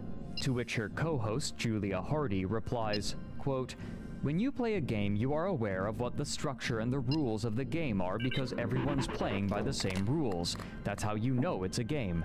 But then, if someone comes in and completely changes all the rules, but no one else is aware of the new rules, then it just doesn't seem like a fair game." End quote. These early years began to establish the rules by which people would play EVE Online.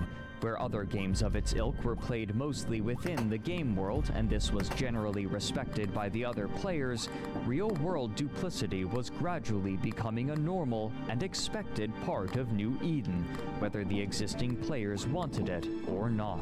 Many of the first capital ships were destroyed before even being completed, thanks to the spy networks and scouting work from rival corporations. But finally, on September 25th, 2006, 9 months after Titans were first introduced into the game, the refugee players from Earth and Beyond and Ascendant Frontier completed the first Titan.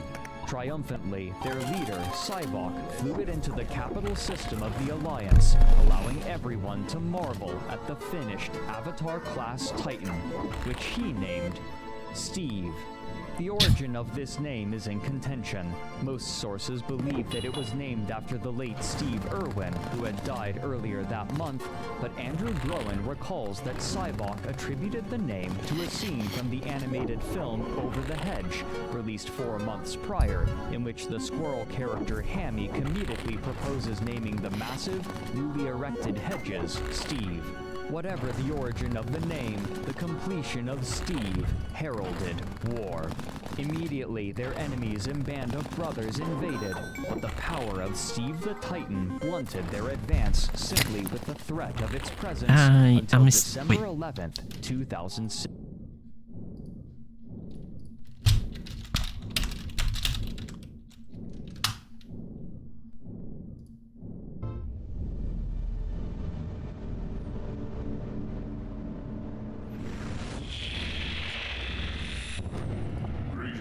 My friend, you have traveled very far and overcome many obstacles. Along the way, you will encounter many of your diverse, far-flung siblings. Precious few of them will make it this far. Your heroic efforts have proven deserving, worthy of advancement to the next level of your existence. The universe you inhabit is but one of many, countless worlds unseen but connected. Your creative efforts have not gone unnoticed. Indeed, they have spilled into these other unseen worlds, just as your world is being enriched by them. It is now time for you to join us. Join us. No, just kidding. It's not scary. The time's heading. They're good. Some of you may ask, who is this mysterious voice who knows so much and possesses such great powers? I'm glad you asked.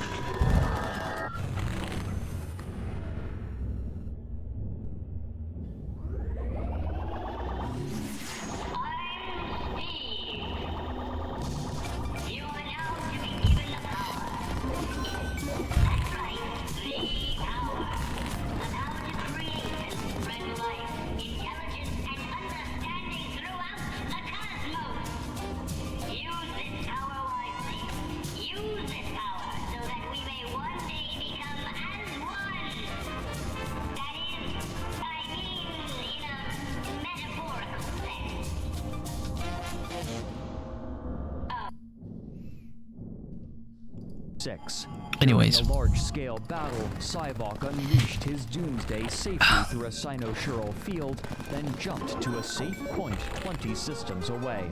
But what happened next would change the paradigm of players for years to come, and would pit Band of Brothers against the rest of New Eden. More importantly, though, it would also begin a process that would sour the relationship between the developers of EVE Online and its players.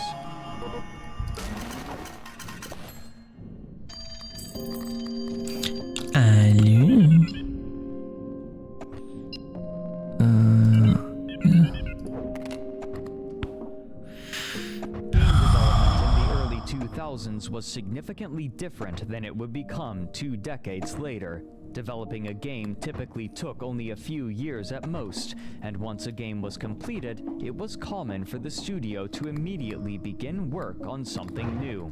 MMOs were no exception. Most of them would run for a few years, then die as the player base moved on to play something else. Me playing This had WoW. already happened to EVE's main competition, Earth and Beyond, and the developers all expected that EVE would suffer the same fate eventually, as a matter of course. But as the game approached the 4th year of its lifetime, it seemed that it was only growing. CCP had created plans to continue adding features, and what's more, they were preparing to launch the game in China, a massive new market, though China would have its own instance separate from the rest of the world. While this was good news for the company, many of the original developers were beginning to grow restless. They hadn't expected to work on EVE for more than a few years, and a number of them were looking forward to making something new. While CCP had plans for other projects within the EVE intellectual property, they were in need of new developers, and so they decided to hire some of their staff directly from their player base. In many ways, this was a logical decision. Hiring players meant that they were passionate and knowledgeable about the game, and they would be conscious of concepts and problems of which an outside hire might otherwise be ignorant. Will you surprise people? That was more common than you expected back then. It also meant that they would need less training to learn about the intricacies of EVE. Besides technical know-how, these developers would typically continue to play even after being hired, which meant that they were passively listening to the information that flows through the undercurrent of New Eden in the form of word of mouth, rumors, and propaganda.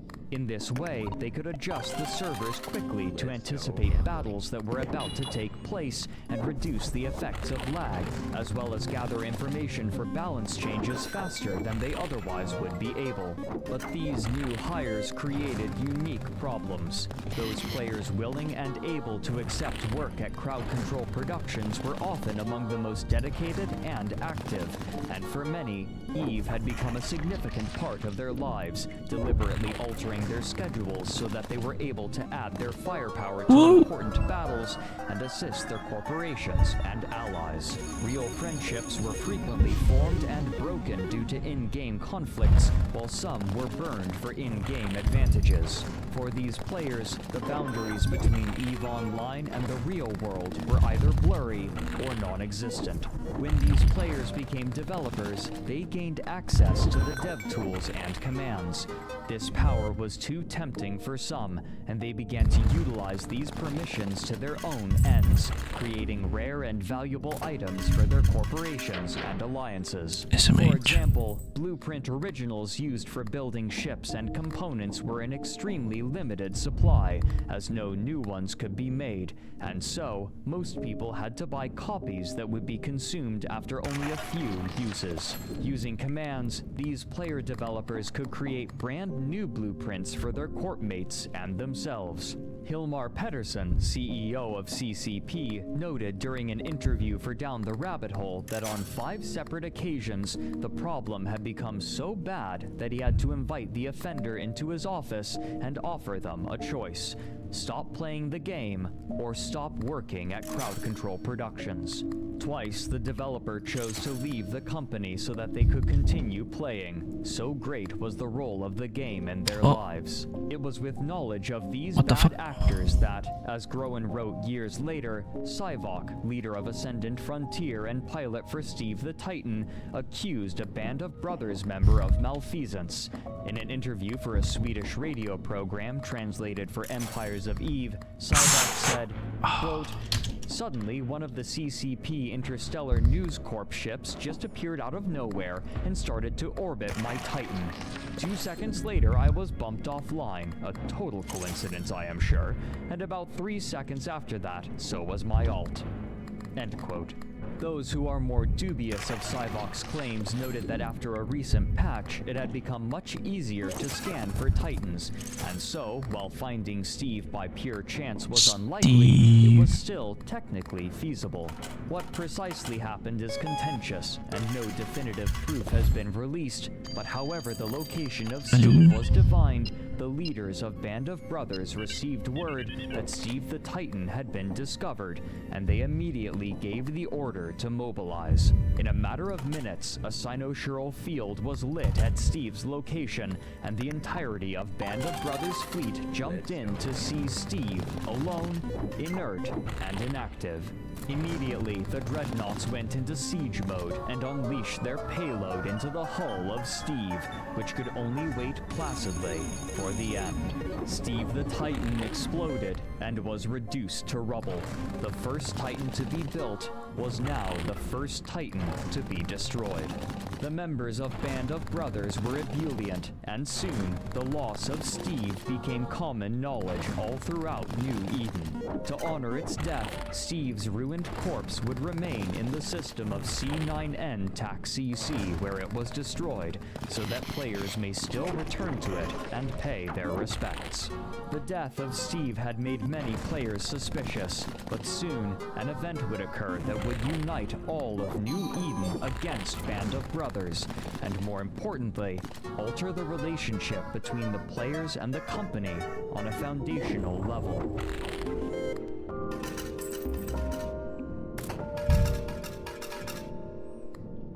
And they fucked. Smile.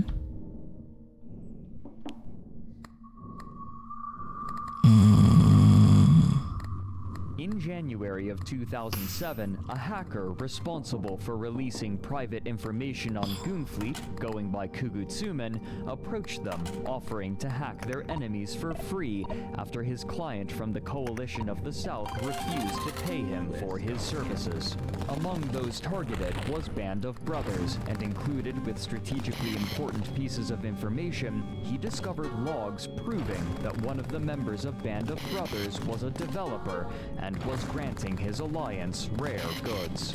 While some were dubious at first, CCP later confirmed that, indeed, the accusation was true. Hilmar Pettersson wrote on the subject in a public letter with dramatic prose.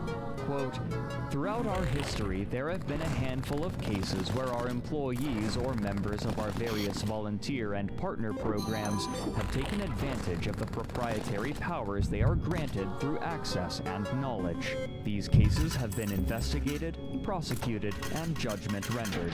Usually, the punishment has been quite simple: termination of employment. A pivotal case was uncovered last summer during a routine investigation of developer accounts. Unfortunately, CCP did not act with the same decisive consistency we have used on previous occasions. Those left at the helm chose to react cautiously, as sometimes is appropriate under these circumstances, leading to more leniency and understanding than we are used to in these matters. This particular case, involving a single developer, underlined where improvements needed to be made, and we have since focused our efforts on reinforcing rules and processes so that consistent ruling is assured. It is no trivial thing when corruption takes place. In our case, it's no different than the injustice of public servants in the real world feathering their own nests, rather than ensuring the prosperity of the many. Living in a country of a comparable population as the world of Eve, Iceland only has 300,000 inhabitants, I sure know how it can feel when governance is not balanced. So, I cannot believe it was made by Weuro. Even probably he wasn't born even yet for that. So Mu was in Eve and Webro made Eve smile. And for you Lupin that might not know, Webro is African and he's from Iceland.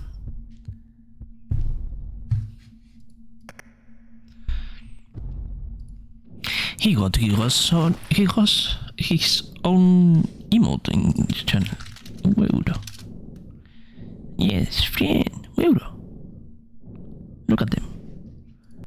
And feeling powerless to stop. I need to add something for Mu. Members of the Eve community are now going through similar emotions.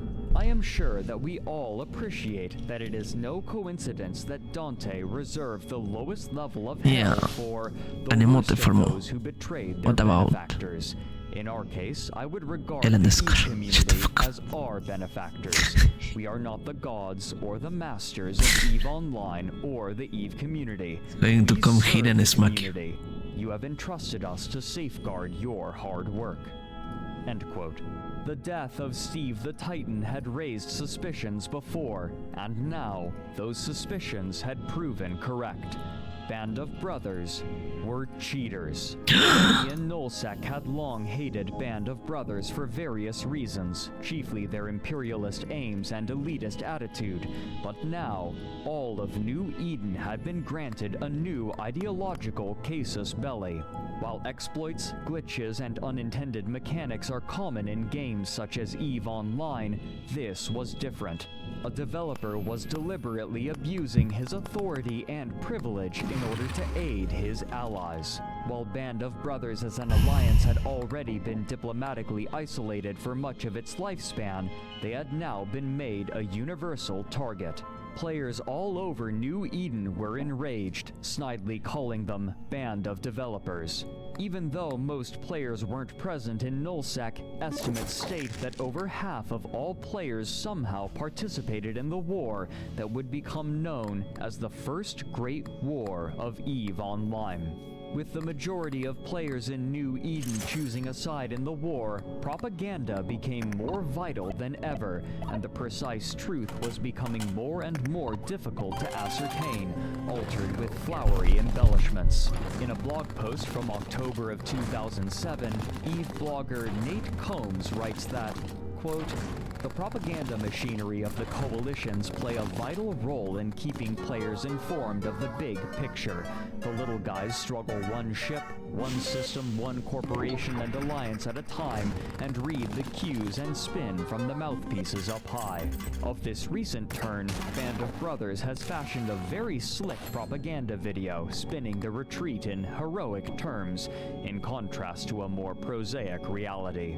Endy provides detailed analysis for the game world students of these things. Despite its production polish, one will note that its audience is crisply targeted. It makes little attempt to reach more broadly. The important takeaway for a general reader might be this. How would the foot soldiers in a large-scale, information complex, distributed game spanning the real-world globe and 24 time zones have any clue how their system-by-system struggle fits into the big picture, were it not for, well, something like an EVE Online Alliance propaganda network?" End quote. For CCP Games, war meant fun for the players, and fun meant more subscribers, which meant more profits. And while EVE Online certainly had a larger audience than many other games, its subscribership was increased even further due to its mechanics, which offered its players the ability to easily practice a technique known as multi-boxing. While those who play massively multiplayer online games tend to only play one character at a time, others will sometimes have multiple accounts that they will run at the same time in order to fulfill multiple roles at once. Compared to other games, EVE Online was particularly well suited to this method of play, since many of the most important functions, such as firing weapons and movement, would continue to run once activated and only required interaction when changing this function. Even if a particular character underperformed, it was almost always worthwhile to have multiple characters, rather than only one in any situation. This gradually became vital for professions such as mining and industry, whose activities were much more passive than combat. Mining and related professions mostly entailed approaching a resource node, pressing a few buttons, and waiting until the node was mined out while watching for hostile ships. For these players, the most effective way to scale was simply to have more ships, which meant multi-boxing, and so it was common for players to have multiple windows with the same game open, each window running a different character. Even if a person could have multiple characters on the same account, each account was limited to only one of its characters being used at a time, and so multiple subscriptions would be necessary.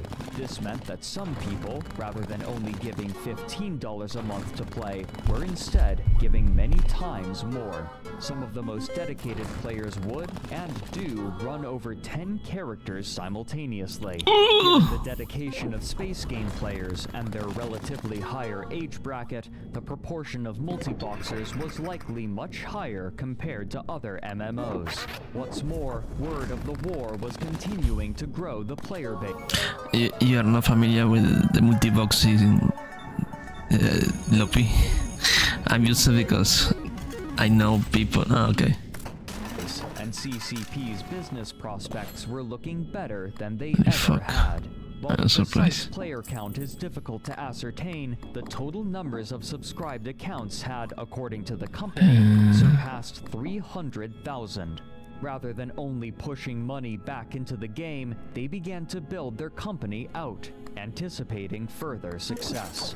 While everyone involved with the production of EVE Online had believed in the potential of their project, it was still difficult for many of them to believe how successful their game had become. But the executives at the company wasted no time looking for ways to grow the IP, both to capitalize on the success of the game and grow the resilience of the franchise to compete with other MMOs. In 2004, World of Warcraft had been launched by Blizzard Entertainment, developers of numerous well-regarded games such as StarCraft, the Warcraft series, and the Diablo series. And much like their other titles, World of Warcraft, known as WoW in shorthand, was a massive success upon launch, and even as the years wore on, its subscriber count was only growing. There was some speculation about whether or not WoW would swallow the entire market. The foundation of these fears is dubious. World of Warcraft and EVE Online occupied drastically different niches. WoW is what is now known as a theme park MMO, guiding the player through a series of set pieces in an expected sequential order and progression. EVE, in contrast, is known as a sandbox, granting the player a variety of tools and the decision of what they wish to accomplish with these tools. Similarly, while players of any particular character level in WoW will typically only be seen with others of the same level bracket, it's commonplace for a fleet in EVE to be comprised of players with widely different character skills accumulated. Still, there was a significant fear that the harsh and hostile nature of EVE would push players into the much more inviting World of Warcraft. The dedicated EVE player base took to referring to WoW pejoratively. An oft-repeated insult was that an EVE player leaving for World of Warcraft increases the average IQ score of both games. But soon, Crowd Control Productions would begin competing with Blizzard in an entirely different way. In 2006, CCP announced a new collectible card game named EVE: The Second Genesis, identical to its namesake game on launch. During this time period, many creative companies were looking to emulate the success of such properties as Magic the Gathering, Pokemon, and Yu-Gi-Oh!, and the developers of EVE Online were no exception. Hoping to build excitement, Crowd Control Productions organized a 128-player pre-release tournament at Gen Con, a large gaming convention. At the same convention, Blizzard was giving a similar sneak preview of their own upcoming collectible card game, simply called the World of Warcraft Trading Card Game. Then, on November 11th, 2006, less than a month after the launch of the card game, Crowd Control Productions announced that they were acquiring White Wolf Publishing, a prolific and well-established publisher of tabletop RPG games, including the popular Vampire the Masquerade. In 2005, CCP had quietly approached White Wolf, looking for assistance creating their collectible card game based on EVE Online. Later, in an interview with Shack News, White Wolf marketing director Kelly Barnes Herman stated that, quote, "Because of our history in managing the award-winning Vampire the Eternal Struggle collectible card game, White Wolf was able to make suggestions and provide some initial guidance to CCP in the first stages of the game launch, and now we are looking forward to working on the first expansion set in 2007. End quote. CCP had gone from making their own board game to buying another company to make tabletop games for them. What's more, CCP also announced that it would be publishing new games based on intellectual properties owned by White Wolf, including their World of Darkness setting, home to Vampire the Masquerade. The immediate hope was for a sequel to the beloved cult classic Vampire the Masquerade Bloodlines video game, a significant and undoubtedly costly undertaking. But a new Bloodlines game would not be as ambitious as another project that they were about to announce. In 2007, CCP announced a new massively multiplayer online game based on the White Wolf IP, simply titled World of Darkness. However, details at the time were scant. In an interview with Eurogamer, the problem with World of Darkness is that it's free when it shouldn't. I liked it, but it kinda drag that it's free, but it shouldn't. Then again, CCP's marketing director Magnus Bergson said that, quote, "We're not really hiding any information about it, we just don't know the release date yet. The actual design and exactly how it's going to be is being created right now, so when we actually know all of that, we can guesstimate how long it's going to take. These games typically take 4 or 5 years to make. I don't think this is going to be any different." End quote. Now, as CCP were attempting to balance and progress EVE Online, they were also responsible for the development of an entirely new MMO. However, this wasn't the only new major project that CCP would announce. At their annual EVE FanFest celebration in November of 2007, the company showed a trailer for a massive update to the game that they called Ambulation. This future update promised players the ability to exit their ships in stations and meet one another in-game face-to-face, something that could potentially make the game far more immersive. Despite the incredible amount of work that the company had promised to deliver, they were confident that they could fund numerous projects in part thanks to their growing and dedicated subscribership, driven by the chaos churning inside of New Eden.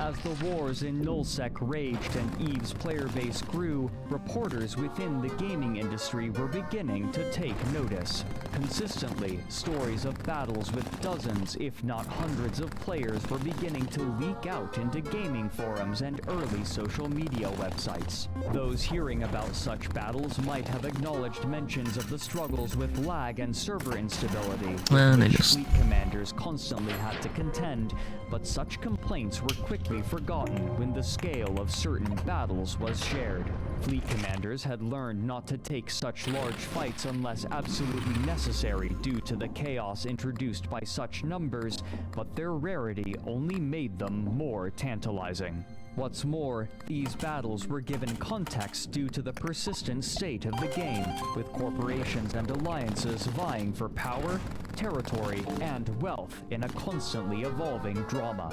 To many, it felt like a space opera playing out in real time. In early 2008, one of the first articles detailing the ongoing Nullsec war was published for PC Gamer UK. The author, Jim Rossignol, opened by writing, quote, There's a war going on. It's one of the most bitterly contested conflicts imaginable, fought over many months by an international cast of veteran warriors. An entire galaxy is at stake. You probably even know someone who is caught up in it, fighting for his life and those of his comrades. As many as 20,000 people have fought in its battles. This war is the Great War of EVE Online, the largest virtual conflict ever waged. Unlike the 20-minute conflicts that characterize other multiplayer games, this is a deathmatch that has taken place between fleets of hundreds in a continuous process that has lasted years. It is the greatest imaginary conflict yet conducted, and in what follows, I'll be tracing its glories and mapping its horrors. End quote. This sort of romantic prose would quickly come to characterize most of the writing about New Eden, and while they occasionally would acknowledge the more technical and practical issues that players and their leaders faced, these passages were nearly always diminished in favor of telling stories of epic campaigns and pitched battles. The results and aims of these large battles, however, were difficult to communicate due to the inherently intricate nature of the game's mechanics. What could easily be communicated, however, was sovereignty. Territorial maps reminiscent of war documentaries gave the impression that the warriors involved in these conflicts were actively making history and granted the movements of these wars similar weight. But perhaps more immediately attractive was the attempt to give a price to ships in real-world fiat currency. Partway through his article, Rossignol writes a relatively short passage about the loss of Steve the Titan. Quote, "It's not hard to see why Band of Brothers would want to attack the biggest alliance in the game. The riches were there for the taking, and the alliance leader, one Sivok, piloted the first and then only Titan-class ship in the game. It was a giant behemoth that has been valued in real-world cash at around 4,000 British pounds. Band of Brothers seized the first Titan kill in controversial circumstances and sealed the fate of Ascendant Frontier." End quote. This passing attempt at an approximation of price would become a tradition in coverage of the game. The daunting complexity of EVE's mechanics and the tangle of relationships between corporations, alliances, and even corporations within alliances made it nearly impossible to summarize in the space afforded an article in a gaming publication, meaning that the conflicts necessarily had to be simplified in order to both be made intelligible and concise enough to fit within the restrictive word limits. Many of those who read these articles became enamored with the concept of partaking in such massive record-breaking battles and began signing up for EVE themselves. For CCP, war was good for business, but those who were fighting the war were facing unprecedented problems. Hi Mika, how you doing? 2007, titled NBSI and the Grey Problem, writes that, quote, members within... So, Mika Alexion. Oh, sunnati cabelos. Can you hit this fucking rabbit with a acorn or something like that? I don't know what your nuts are, but... or how your nuts are called, but I think it's an acorn. If it's an acorn, please hit this man with an acorn.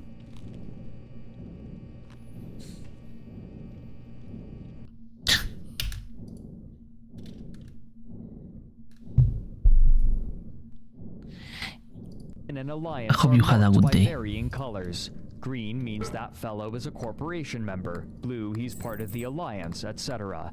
Degrees of separation, even among buddies. Hope you had a good celebration, Mika. Mika. Distinguishes shades of bad guy. The problem is with the gray. One of the trickiest herding cats problem in running alliances is making sure everyone is on the same page about the rules of engagement. Go to any alliance forum and ask what the current rules are, and you will hear a number of answers. Folks get confused about what they should do with the gray, and in the absence of knowing what they should do, they do what they think is right, which can be all over the board. Inconsistency is a hobgoblin to both sides of the gray divide. The good gray don't like going into areas where they are uncertain about who is on the same page, and alliances don't like grays getting into some areas since some grays may turn out to be bad apples. To make the problem worse, some alliances may vary their policy towards the gray over time and circumstance. For example, when tensions are high, an alliance may enter lockdown mode, and its policy becomes one of shooting the gray first and ask questions later. During more peaceful times, the policy may be changed to it's be not a nice moderate to state to me. encourage trade. It So- gets worse. Some of the very large alliances What are you may doing? have different It's mine. policies for the different regions it controls. Talk about a headache if you're one of the few players, e.g. traders, who might travel great distances. Another problem with the Grey is that it is an alliance/corp-centric perspective. It is a first-person measure. You are neutral to me now. I may be, however, enemies to your friend, and that can lead to a more complicated relationship. End quote.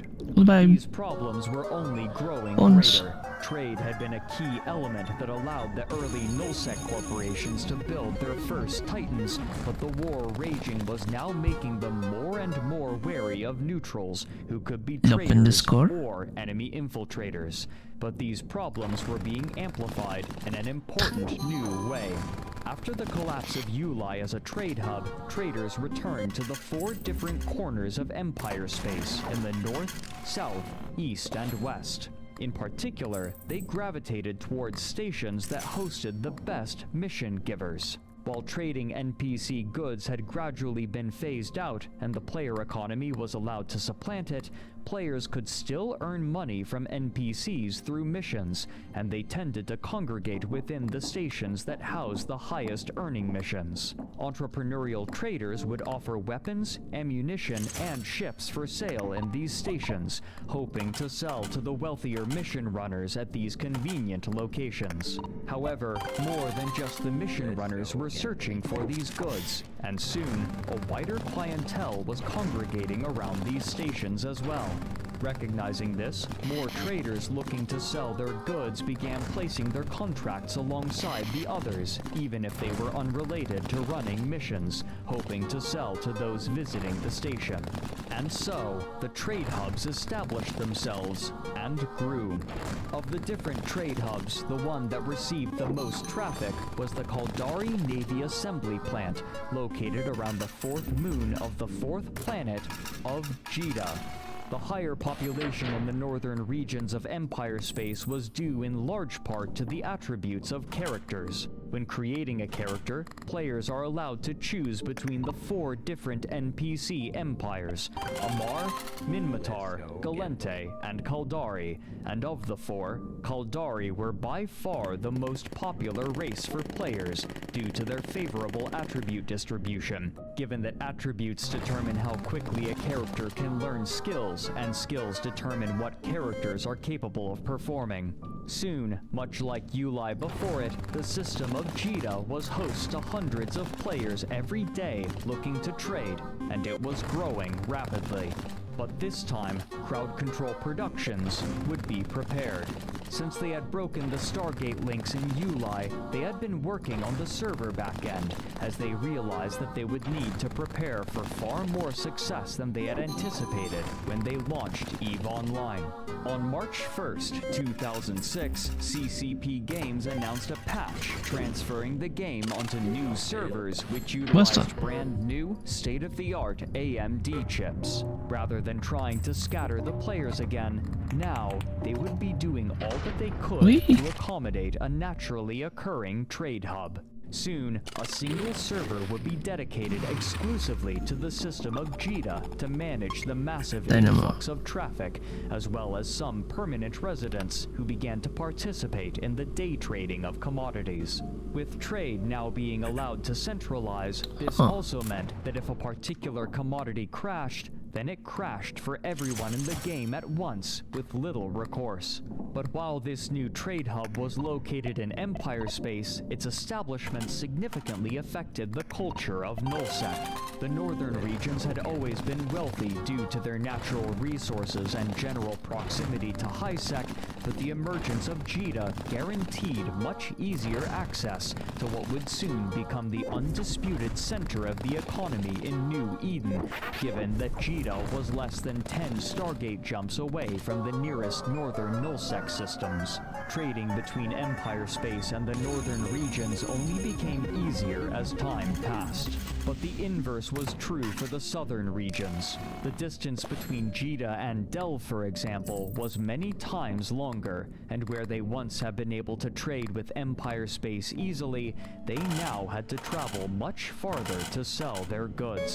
As time passed, those nullsec alliances living in the south would begin to develop their own internal economies. Leaders would encourage their alliance members to trade exclusively with one another, in many cases creating not only an economic but a cultural divide between the players in the southern regions and the players in the rest of New Eden.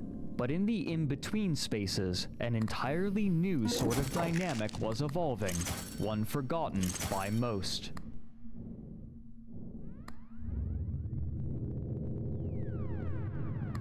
Over the years, the dynamics of the game had shifted radically. As players gained more and more capital, and as the merchant races were supplanted by a full player economy, piracy was no longer making nearly as much money, and often players would lose more money than they gained by hunting other players. Many, such as the aforementioned mercenaries, abandoned the practice in favor of fulfilling contracts for clients. What's more, the nullsec alliances were growing into empires, and these empires often patrolled and defended their territory, stamping out any piracy not perpetrated by their own members. The only space left for these players was low security space, or LowSec, but when they moved, their paradigm gradually began to shift. No, this is Lopin, no patient. Confundo las cosas, negro. The ones who continued the practice did so for the love of it. In an interview for Down the Rabbit Hole, a prominent player and leader named Phantomite spoke to the role that those in LowSec adopted. Quote, "I feel like me killing people in LowSec isn't piracy, I think it's just PvP. It's not a profession, I don't really earn any money from it. The fact that the game calls what you're doing illegal means that there's some kind of weird dishonor involved that's different to catching a traveler in nullsec. It's just PvP." End quote.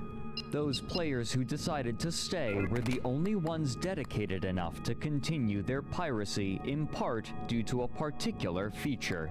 Early after the release of the game, CCP launched a feature called Kill Mails, which were permanent in-game records of ship destruction, issued to both the destroyed party and those involved in destroying them, and many players began to covet these kill mails and collect them like trading cards, with certain ships or players being more or less prestigious. While this wasn't always the primary motivating factor for those hunting other players, it did mean that they could keep a record of their experiences doing so, ensuring an official method of tracking prestige. But the kill mails introduced another dynamic: loss aversion. Since kill mails were public, one's victories and losses were both available to any who wanted to see them, and a loss was often considered a shame in the eyes of the community, at least to the player who lost the ship. On this, Phantomite said, quote, "I feel it is socially unacceptable to lose in this game. If you lose a fleet fight to begin with in local, the winning side will almost always jeer at you and be a bad winner, mock you for having dared to lose a fight in EVE Online. It's not congratulations on winning, it's you idiots, you lost. How stupid do you feel right now?" Especially as group sizes get larger, there's a lot of bitterness on both sides. End quote. On the opposite end of the spectrum, a group of players have been growing in size, prominence, and role in the greater EVE community. Early in the game's lifetime, a help chat was implemented so that players could offer assistance to other players learning the game, but many found that this limited forum was insufficient due to the complexity of EVE. And so, a new player-run institution was formed, EVE University. Its primary impetus was to assist new players by teaching them the basic mechanics as well as good practices with hands-on experience. While other corporations would sometimes invite new players and assist them so that they could swell their ranks and achieve greater goals, EVE University had few such aspirations. Rather, uniquely, it declared itself a neutral body who would not take sides in any wars, though its members, known as students or unistas, were free to do as they pleased whenever they chose to leave. Many years later, in an interview with the online EVE news site Crossing Zebras, a new CEO, Asmodeus Valar, said that, quote, EVE University exists to give new players a place to learn about EVE in a supportive community. We maintain neutrality so that our students can move on to whatever section of EVE interests them. End quote. But this neutrality would quickly come to be a limiting factor. In October of 2005, EVE University founded a new alliance called the Big Blue and sought to hold territory in Nullsec, but after less than a year, an unknown client hired Mercenary Coalition to evict them for unclear reasons, another reflection of the growing necessity for corporations to ally themselves with one another in order to survive the growing turbulence of Nullsec. EVE University's policy of neutrality wouldn't allow them the partnerships with the larger groups that they required. Unwilling to compromise on this defining feature, EVE University decided to base themselves in high-security space instead, and partnered with other corporations in a new alliance which they named Ivy League, in part to protect themselves from the vast number of war declarations that they were suffering. As a group comprised primarily of new players learning from a smaller number of more seasoned players, declaring war on EVE University was an easy way for more aggressive and less discerning players to gather easy kill mails. Despite these hazards, EVE University began to grow as a foundational part of New Eden's social landscape, with corporations seeking out those who had spent time learning in it. Their decision to retire from Nullsec would become a practically permanent one on June 19, 2009, when CCP released their expansion, Revelations 2. With this expansion, powerful defensive sovereignty bonuses would be granted to anyone who owned over half of the structures within a system for 28 days. Once this had been achieved, a structure called a Sinojammer could be built in the system, disallowing any player from lighting a Cynosural field within the system. While capital ships could use stargates, they were choke points in which they could easily be caught, and the only practical way of bringing a capital ship into a fight was through the use of Cynosural fields. By restricting their use, it meant that any alliance attacking a system with a high enough sovereignty bonus could only do so with subcapital ships, an effectively impossible task against any active alliance. This meant that Nullsec alliances were now much more stable in their ownership of territory, as long as they possessed enough capital ships. The major factions in Nullsec had now been set. With the base mechanics, the social groups, and the varying playstyles within EVE all growing more complicated and nuanced by the day, the development team recognized that they wouldn't be able to keep track of all of them and balance them alone. And so, in late 2007, Crowd Control Productions announced the establishment of the Council of Stellar Management, a body of players elected by the player base to communicate their interests directly to the company. Early in the game's lifetime, CCP had requested that players join the developers to speak about the game, but they had been hand-picked after applying, as opposed to the more democratic method of the council. Of the 97 applications, 33 were rejected for varying reasons, including behavioral and technical, leaving 64 to be voted on by the community in a first-past-the-post system, where the 14 players with the most votes would be elected. A PDF document written by CCP Representative Petter Johannes Oskarsson details the role and responsibilities of the Council of Stellar Management, but not before spending over half of the document on what he called a comparative analysis of real structural social evolution with the virtual society of EVE Online. In the I'm scared of the 666 now. Quote, "The only consensus in the study of socio-cultural evolution is that no single theory can aptly describe the universal development and progression of any society. Myriad factors ranging from geographical location to religious beliefs and even weather conditions, prevailing or roguish, all complicated the analysis. Introducing the most subtle variable could drastically alter the course of two societies that would have otherwise evolved along similar paths. Thus, it is these general paths, or unilinear milestones, that this paper will draw real-world comparisons from. The purpose of the analogy is to establish the foundation for implementing a deliberative, democratically elected council in EVE. This is by no means an endorsement of any social evolution theory. A comparison with actual civilizations is beyond the scope of this analysis. But it will demonstrate the striking similarities between this theory of real-life societal development and the virtual society evolution of EVE, while also relying on one key assumption about individuals in both realms, that they are motivated by the pursuit of value, the core of which is driven by their instinct for survival."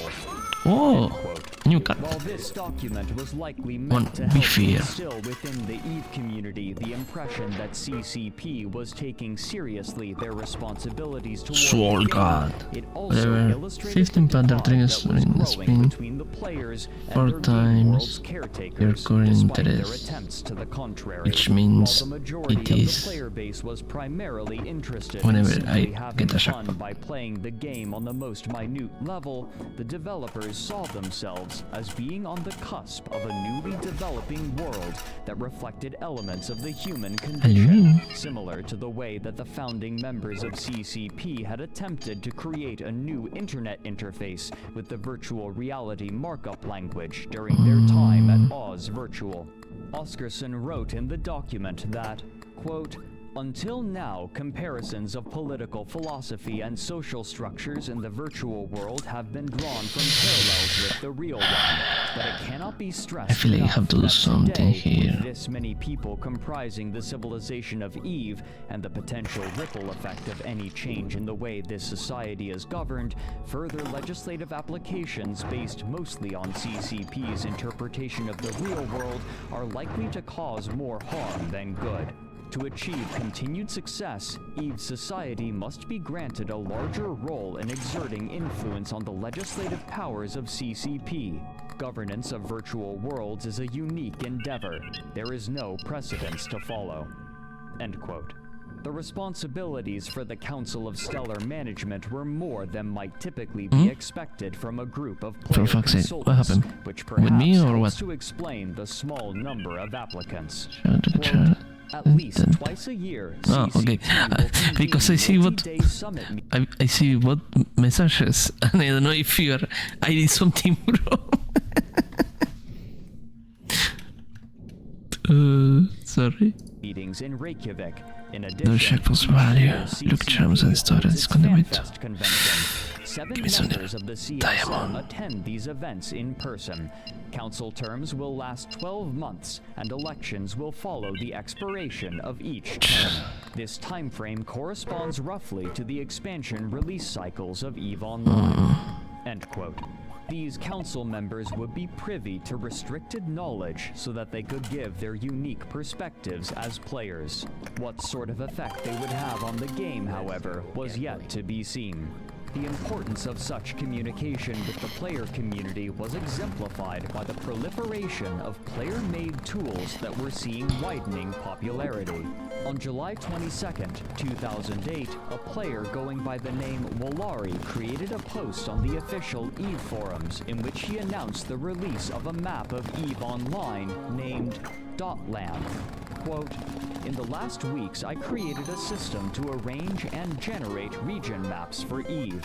After some hard work on the back end and positioning the systems, I can finally announce a new type of EVE regions maps. The maps are focused to be clean and easy readable with the most important informations for fleet roaming and planning. They contain daily sovereignty and outpost informations for your favorite 0.0 space.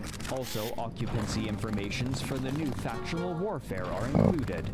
End quote. What's more, this tool would be offered for free to any EVE player who wanted to use it, hosted on its own website. Importantly, this map wasn't updated manually.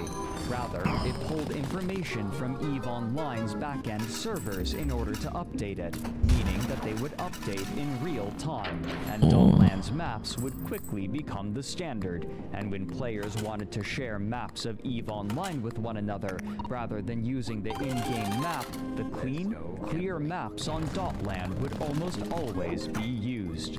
This was far from the only tool developed by players to help others play the game. In 2006, a group of resourceful coders had released a tool which they named EveMon, which acted as a way to manage a character and plan their ever-important skills, which restricted what a character could do and what sort of innate bonuses they wielded. Like Dotland, EveMon pulled information from the back-end servers of EVE Online, allowing players to see aspects of their character such as their skills, their stats, their total skill points accrued, and their ISK balance, all without having to open the game. These sorts of tools helped further erode the feeling of separation between the game and real life, since the game world could be reflected in places other than the game window. Rather than fight these tools, CCP supported their use and would sometimes even showcase them on their website. It was around this time as well that the listless and much poorer pirates in low security space would be given a new purpose. On June 10, 2008, CCP released the expansion Empyrean Age. Among the other changes, the one that attracted the most attention was the introduction of a new opportunity for players called Factional Warfare. After signing up to fight for one of the 4 in-game non-player empires that ruled over high-security empire space, they would be given objectives in low-security space to capture in the name of the empire that they had chosen. But importantly, they would not only be fighting against NPCs, they would also engage other players who had sworn allegiance to a different enemy faction. In this way, players in Empire space could fight with other players in a structured yet accessible fashion. While factional warfare itself held little interest for the pirate corporations in LowSec, it meant that far more players would be ushered into their domain. As the less experienced players from HighSec wandered into LowSec in order to complete their objectives, roving bands of LowSec pirates would catch individuals and small fleets unaware, swooping in to rapidly dispatch those looking to engage in factional warfare. These pirates had become a part of the landscape of LowSec, maintaining a level of unavoidable danger to the game, and the introduction of factional warfare had reinvigorated them. Evading pirates was a skill in which traders and industrialists prided themselves, and it was common to hear such peaceful players breathlessly recount their experiences avoiding and outwitting them. What do you mean there's no HDG here? Would further complicate it, crossing the border between the Just real gambling. world and the virtual world of New Eden. Hi Neuro, how are you doing? Make its dealings the subject of international attention and awe. What? How can you see my stream as HD? It's an essay video, a Corrigan screen, and me gambling, which I might name myself twice. In November of 2008, CCP announced the release of a new form of currency. As was common practice, players could either buy cards at local stores or have cards mailed to them, which they could redeem to extend their membership, allowing them continued access to the game. For EVE, much like other games of its kind, the monthly fee was $15 US. Shut the fuck up, Loppy. However, CCP was now. What do you mean? It's because I'm very silent, and I don't have a chat that yaps a lot. I have a chat that gets on their blankies and stay comfy. I respond to people, but I don't have an intake to self-sustain me talking. That's why I like watching easy videos, because I entertain my lack of noise, because I need a lot of noise, and it's not HDHD. It's ACDC. Smile. And I know mine. What are you going to do? Why is she still on there? So she was released. She was released from the site, from the. I know, because I want to leash Ruby. Smile. Smoke, smile, browse. That's pretty much it. Exchange their card for a Válido, fair enough. Sí. Called a pilot's license extension, or will issued by Ruby. Smile. 1 plex per month of game time. If they chose the latter option, an in-game item would appear in the hangar of the station in which one of their characters was locked. This plex could then later be expended for the subscription if the player so chose. For the player who used the plex in this way, it simply added an extra step to the process of renewing a subscription. But there was one major And now I'm gonna lose everything with the 666. Was an in-game item, it could be bought and sold on the player market, and whoever bought the plex could redeem it for their own character, meaning that a player with enough in-game money could effectively pay for their subscription by buying plex from other players with in-game money. The most obvious effect was that it gave many players a goal: make enough in-game money to pay for their own subscription month to month by buying plex from other players, effectively playing for free. But for those on the outside looking in, it gave something much more important. Game subscription cards for EVE Online could typically be bought for $35 US and offered 2 months of subscription, which meant that they could be redeemed for 2 plex. This gave plex a stable, real-world value of approximately $17. Since plex would be bought and sold in-game for ISK, the in-game currency, and the real-world value of 1 plex was relatively consistent, this meant that there was a way to track the real-world value of the in-game currency without having to refer to the black market price, which was subject to fluctuation, and which many sources were reluctant to acknowledge or reference because of its inherently opaque nature. What's more, because of the stability of the price of plex in the real world, the gradual inflation of the value of ISK could be tracked as well. Such aspects only enhance the interest of mainstream publications, including Forbes, a popular and well-regarded business magazine, which had already been paying attention to EVE Online due in part to the business An article from 2008 by Matthew Curedehy, named From MMO to CEO, reads in part, quote, Sean Conover has 2 jobs. One is at a computer forensics lab in suburban New Jersey. The other is in a fantastical galaxy inhabited by 25,000 intelligent life forms driven by power and greed. In one place, he takes orders. In the other, he gives them. There are many more like Conover, and with So, Moo scares you pretty much. Valid. good reason. It's in this virtual space where tomorrow's business leaders are being born. Mom may mock video games no more. End quote. The EVE player interviewed for this article. Sorry, the character in the screen caught me by surprise. I think Musei was. I don't know if he still plays. Play. Also, I'm watching this essay video in the rabbit hole of EVE Online because I say, Mu, give me an essay video or a franchise. And he said, I don't know. I once saw a video about the blah blah blah of EVE and say, I asked him if he have it. He said no, and then I say,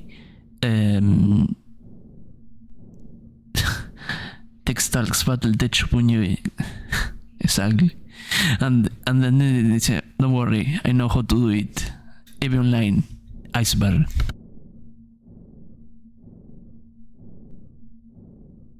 So yeah, here we are in a wee video of 5 hours, and we are 2 hours and 20 minutes in. Was the notable figure Darius Johnson, the leader of Goonfleet and the greater Goonswarm Alliance. For the last year and a half, Goonswarm and their allies, the Russians hailing from the northeastern corner of the map, had been continuing their war against Band of Brothers, and during that time, they had become known for their effective, if obnoxious, propaganda. Beyond the posters, which were often photoshopped versions of World War II propaganda posters, the Mittani had taken to regularly posting on his blog about the war, both to rally the goons and guide the public perception to bolster morale. It's hideous. Hi, Vix. Beautiful in an ugly way, but mostly hideous. Así me scare. Oh fuck, I got botted twice on Twitch DMs. How you doing, Vix? What the fuck? Literally have two random users. One Olivia Johnson 41 and Emily Smith 41. There is an underscore, by the way, but I didn't see the underscore. That message means something. And do you stream every day? My god, the bots on Twitch are going wild. Delete. I'm not even opening them. God! It's hideous. But beautiful in an ugly way, but mostly hideous. I feel any player will murder me if they do. They will give them an in-game advantage. I mean, I don't think so. I want to believe so. I hope you're doing well, Vix Adorable. Just did a little farming warframe before and after weekly reset. Good farming. Good farming. And I'm about to head beta. I've been lurking in the meantime. Wow, you should have pinged me. No, I wanted to say that in another way, but I don't remember, my friend. To not be ridiculous. Yeah, I guess so. Fair enough. I feel the thing is, a lot of them are.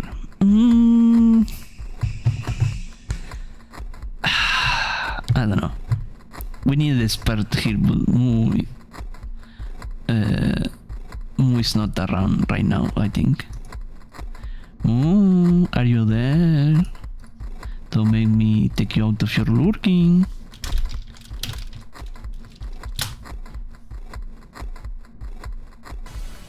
When you walk away, you don't hear me say, please.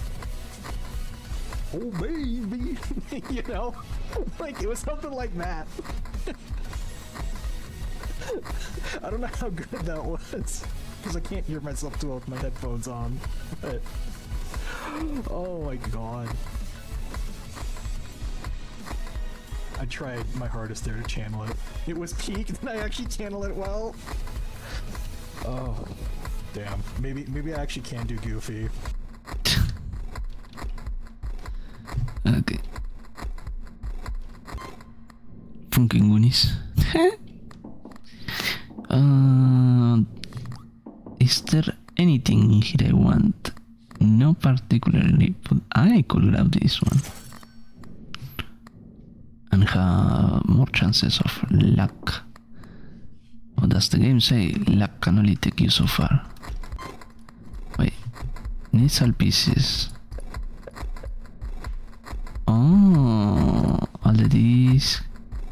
Personal electrician, fortune teller, red pepper, green pepper, omega pepper. I knew it, there was a all cats one. Abisu, Baratrum, Borago, Holy Bible Aranang, the Holy Bible, Cat Food and Toy Train, HDHE,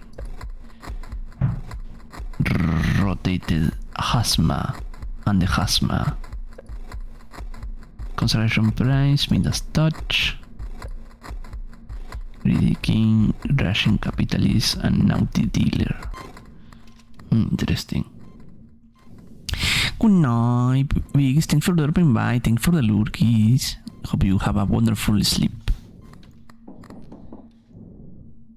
My brain crashed out for a moment.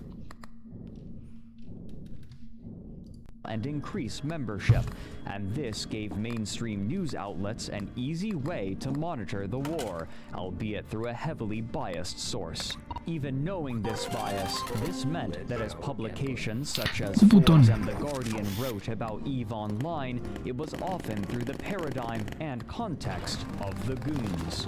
External news outlets also helped to personalize the leaders. Further in Kirdahi's article, he writes, quote, when Conover gets home from his 9-to-5 job, he logs onto a virtual world as Darius Johnson, chief executive of Goonfleet, a corporation comprised... I heard a funny player tell me about some horrible things a player have supposedly done for an equal advantage, and then she was like, no, it's the community, not the game. And I'm like, how many other games foster a community like that? World of Warcraft? Probably RuneScape, probably any other MMO. I mean, wherever there's people will be being people things.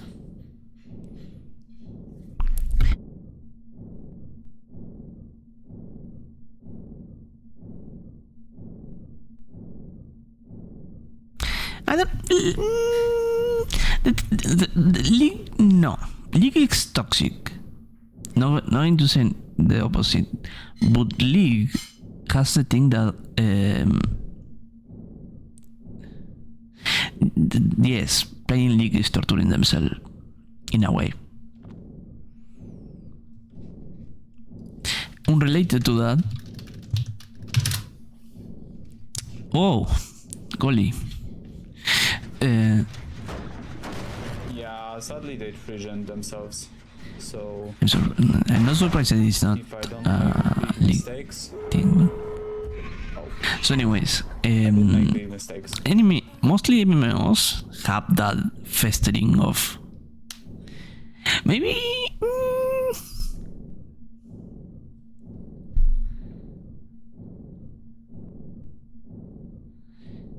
Oh, smile.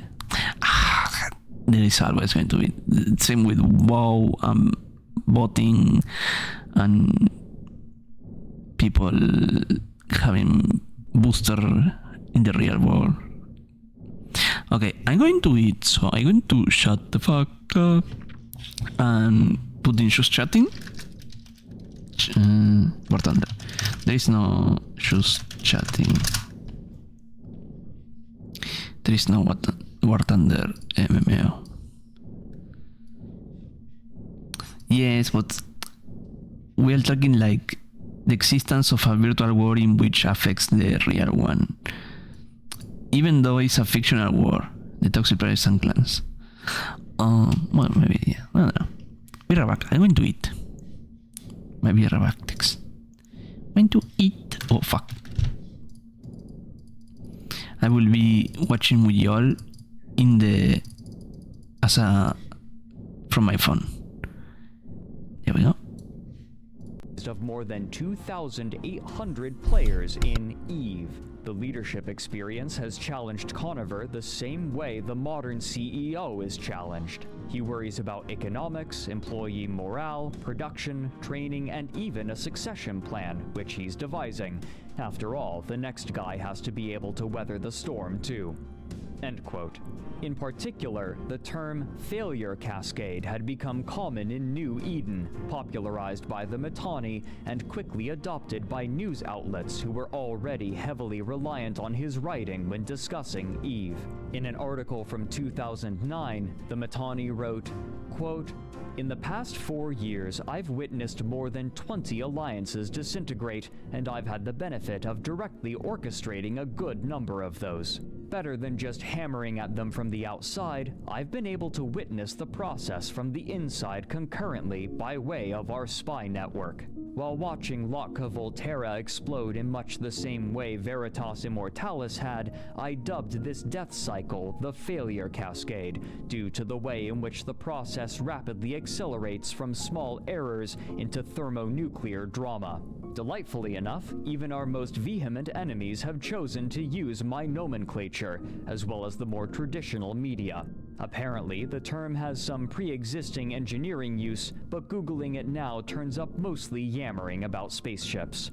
He went on to define the term, quote, "A failure cascade is the disintegration of an alliance caused by collective helplessness in the face of sustained and unrationalizable adversity through a process of pilot attribution shifting from the alliance to the corporation or the individual." End quote. Both Crowd Control Productions and Goonswarm were facing prodigious growth, and both were simultaneously taking great risks in attempts to reap great rewards.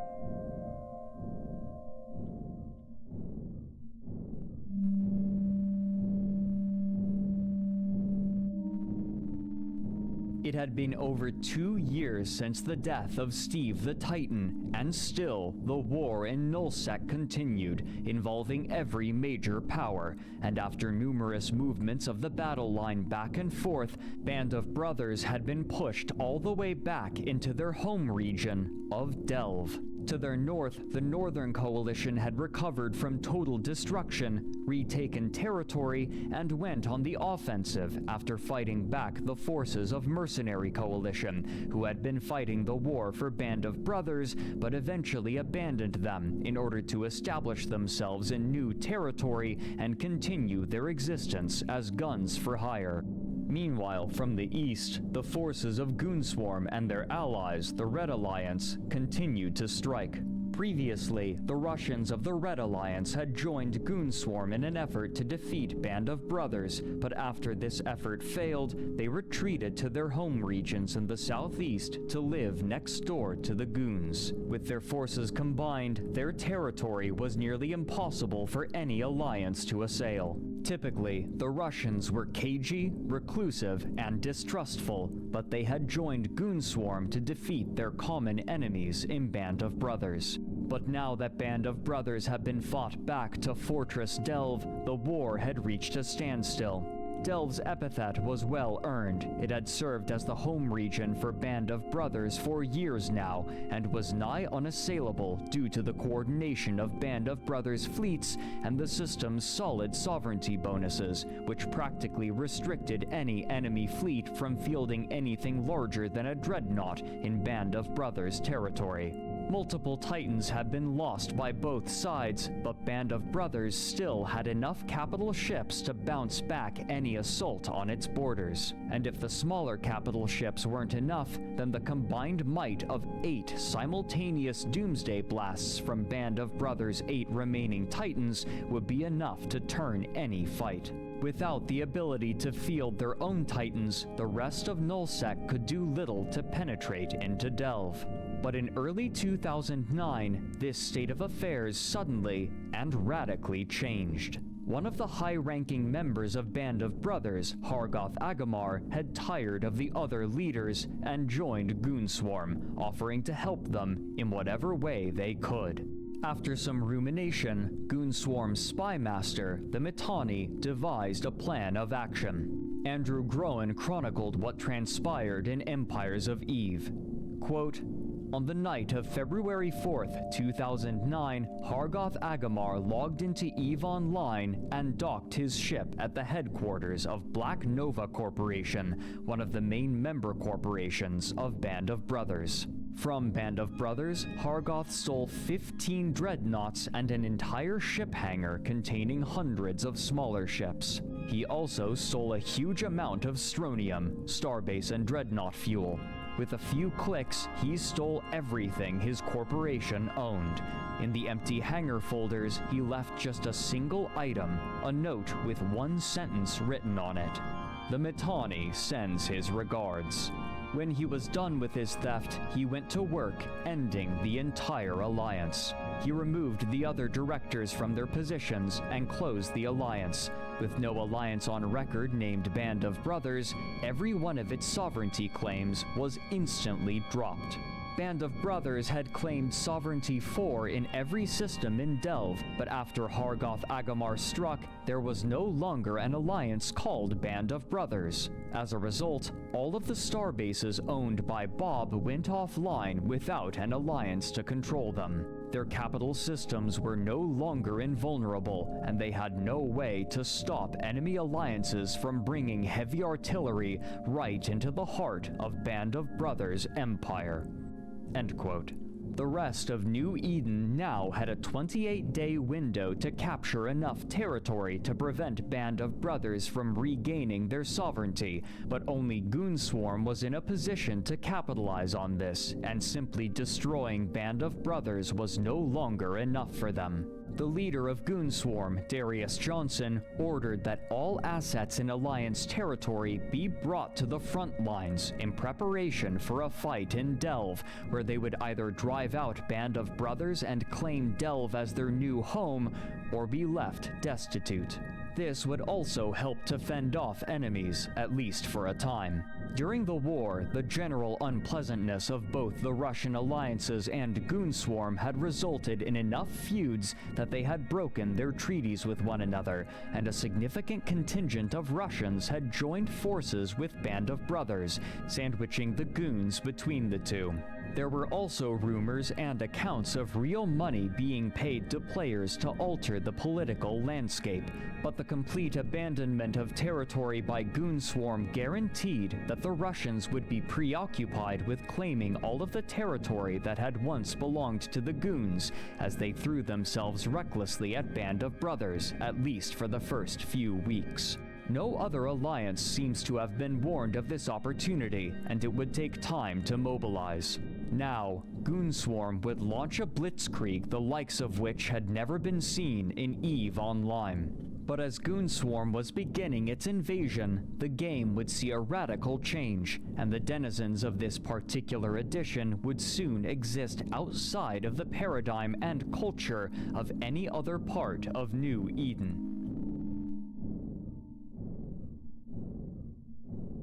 On March 10th, 2009, CCP announced the release of the Apocrypha expansion. Among other changes, including a higher tier of specialized ships, this update introduced wormholes. These anomalies, functionally, were short-lived entrances into an entirely new cluster of star systems, but the wormholes would only survive for a maximum of a few days before collapsing permanently, and new ones would spawn unpredictably both in New Eden and in this new region. These systems boasted no stargates. Rather, they were connected to one another and the normal stars in New Eden exclusively with a network of wormholes, and the transient and unpredictable nature of these wormholes created an ever-shifting labyrinth. Despite the vast new territory now made available, players were tentative to venture into it for several reasons.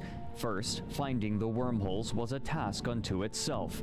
In order to discover a wormhole, a player had to make use of the new scanning tools, which required new skills that took time for characters to learn. The systems themselves, however, were remarkably dangerous. Much like Nullsec, Concord offered no protection in wormhole space, and so anyone traveling through a wormhole could easily be attacked upon arrival by other players looking for a fight. Even then, however, the points of interest found through a wormhole were often remarkably dangerous. Fighting and looting NPCs would require a well-equipped squad of players, and the anomaly sites placed for explorers often were similarly defended. What's more, if a player lacked the requisite knowledge and was unlucky, it was possible for a wormhole to collapse behind them after entering it, leaving them stranded in unknown and hostile territory, and the only method of escape was to wander aimlessly until discovering a wormhole that would take them back to New Eden, though likely far from where they had entered. Most had little interest in investigating beyond peeking out of curiosity. But there were others who saw potential in this new, unexplored region. Though the danger in wormhole space was higher, the materials there were commensurately valuable, as the gases required to make the new highest-tier ships could only be found there. And so, mining gas clouds became an important, if small, part of the EVE economy. Paradoxically, due in part to the random nature of wormholes, gas became a reliable resource, as it was difficult for aggressive players to attack others harvesting gas. Much like wormholes, gas clouds would spawn randomly and had to be scanned down with probes before their location was revealed, meaning that a reasonably attentive gas miner could spot the probes with a directional scan and escape long before any danger manifested. Beyond these more systemic limitations, there was another hard limitation that restricted the use of overwhelming force in wormhole space. The wormholes themselves could only accommodate ships below a certain size, and after a certain amount of mass passed through a wormhole, it would collapse, meaning that the massive fleets and large ships wielded by the Nullsec powers were practically useless in this new, chaotic region. The ease and safety with which gas could be harvested and the difficulty that established corporations would have utilizing their vast wealth and resources meant that this territory was far more accessible to less wealthy players and corporations, in contrast to Nullsec, which was now crowded with belligerent and exclusive factions. Most large corporations were also still embroiled in the ongoing war against Band of Brothers and had few resources left to engage with wormholes. Given this and the wide breadth of territory now available, smaller groups of players began to move into these wormholes and establish presences there, deploying starbases and storing fleets of ships. Those who chose to live in this territory were given a simple moniker: wormholers. The interests of these early wormholers varied widely, but all of them were inspired by a sense of adventure and the excitement of uncertainty. Many took the time to explore this new space and study the rules by which it functioned, and over time, the players were able to divine certain patterns. For example, many wormhole systems had what they called a static hole, which would always link to the same kind of system. A static high-sec hole, for instance, meant that there was always a wormhole leading to high-security space in the system, and if the one leading to high-sec collapsed, then another would take its place, leading to another high-security system. However, such static holes to high-sec were at a premium, and so, sometimes, multiple small corporations would deploy starbases in the same system, but since few had the resources to prosecute any sort of significant conflict, and nobody would benefit from harassing one another, many of them entered into gentlemen's agreements to not attack one another unless agreeing to fight for sport. These agreements were the first manifestation of the code of honor by which wormholers would play, known earnestly, derisively, and sarcastically as Wormhole Bushido, named for the code by which Japanese samurai warriors would live. But while players were exploring the new aspects of EVE Online, Crowd Control Productions was working on an entirely new game.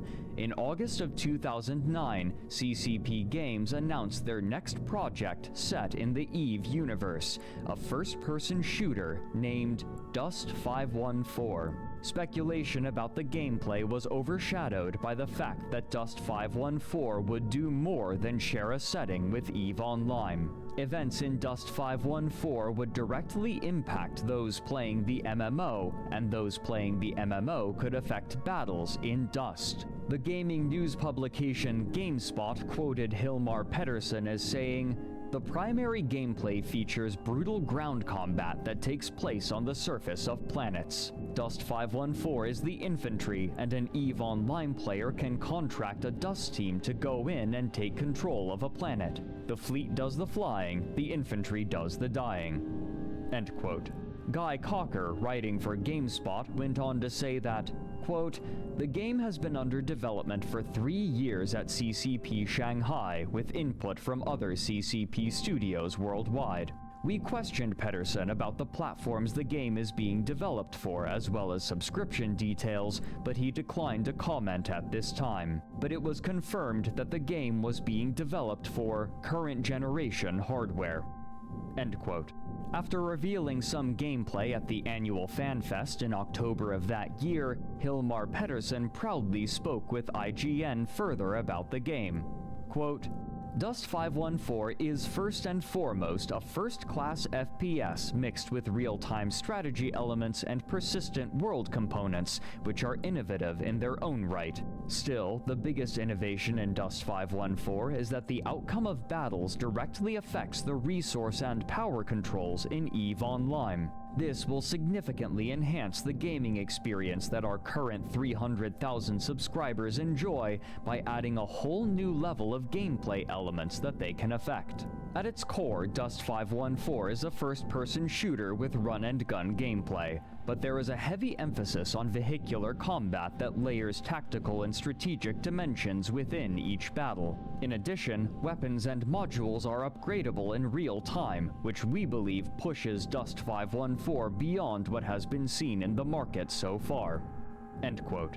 Notable features were map sizes measuring 5 kilometers squared and, perhaps most importantly, the ability for Dust mercenaries to take control over certain regions of planets for corporations in EVE Online, or for Dust corporations to take those sections of planets for themselves. Early gameplay footage shown at FanFest was promising and elicited excited reactions from the crowd despite its limited scope.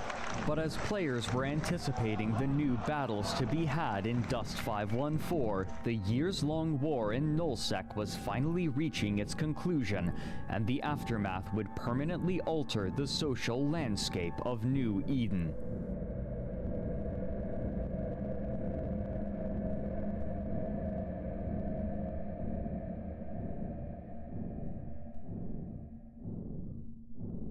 After such an extended period of direct conflict, the alliances in Nullsec had grown skilled at husbanding their resources and managing their fleets, the latter of which had grown into affairs often involving hundreds of people on both sides. This new method of waging warfare placed greater importance on management rather than moment-to-moment battles. But managing such a vast number of players was a difficult task. Unlike an army of professional soldiers or paid employees, the people who comprised the fleets in EVE Online were playing in their spare time, and the most effective way to form a fleet was for the fleet commander to put out a call to their alliance, asking for people to join for a potential fight. The number of people who joined was never certain. The attendance of individuals could change due to real-life factors, interest in the upcoming battle, or simply due to the waxing and waning of engagement with the game, making morale a key factor to the cohesion of alliances. If morale dropped low enough, then people would simply not answer calls for fleets or even leave their corporations entirely. If a corporation leader lost faith in their alliance, then they could take their entire corporation with them when they left. Despite the overwhelming importance of morale, the most effective ways to wage war in EVE Online were often far from entertaining for the individual. It was common for a fleet commander to call for a fleet, form up in position, move from location to location, or even keep the fleet stationary for hours and then disband the fleet due to a lack of need. As fleets grew more expensive and the need for strategic dominance prevailed over the desire for action, the impetus to engage in equal fights or even slightly favorable fights diminished due to loss aversion, and given the responsibilities bestowed upon fleet commanders, there was little incentive to risk the large ships now demanded by war.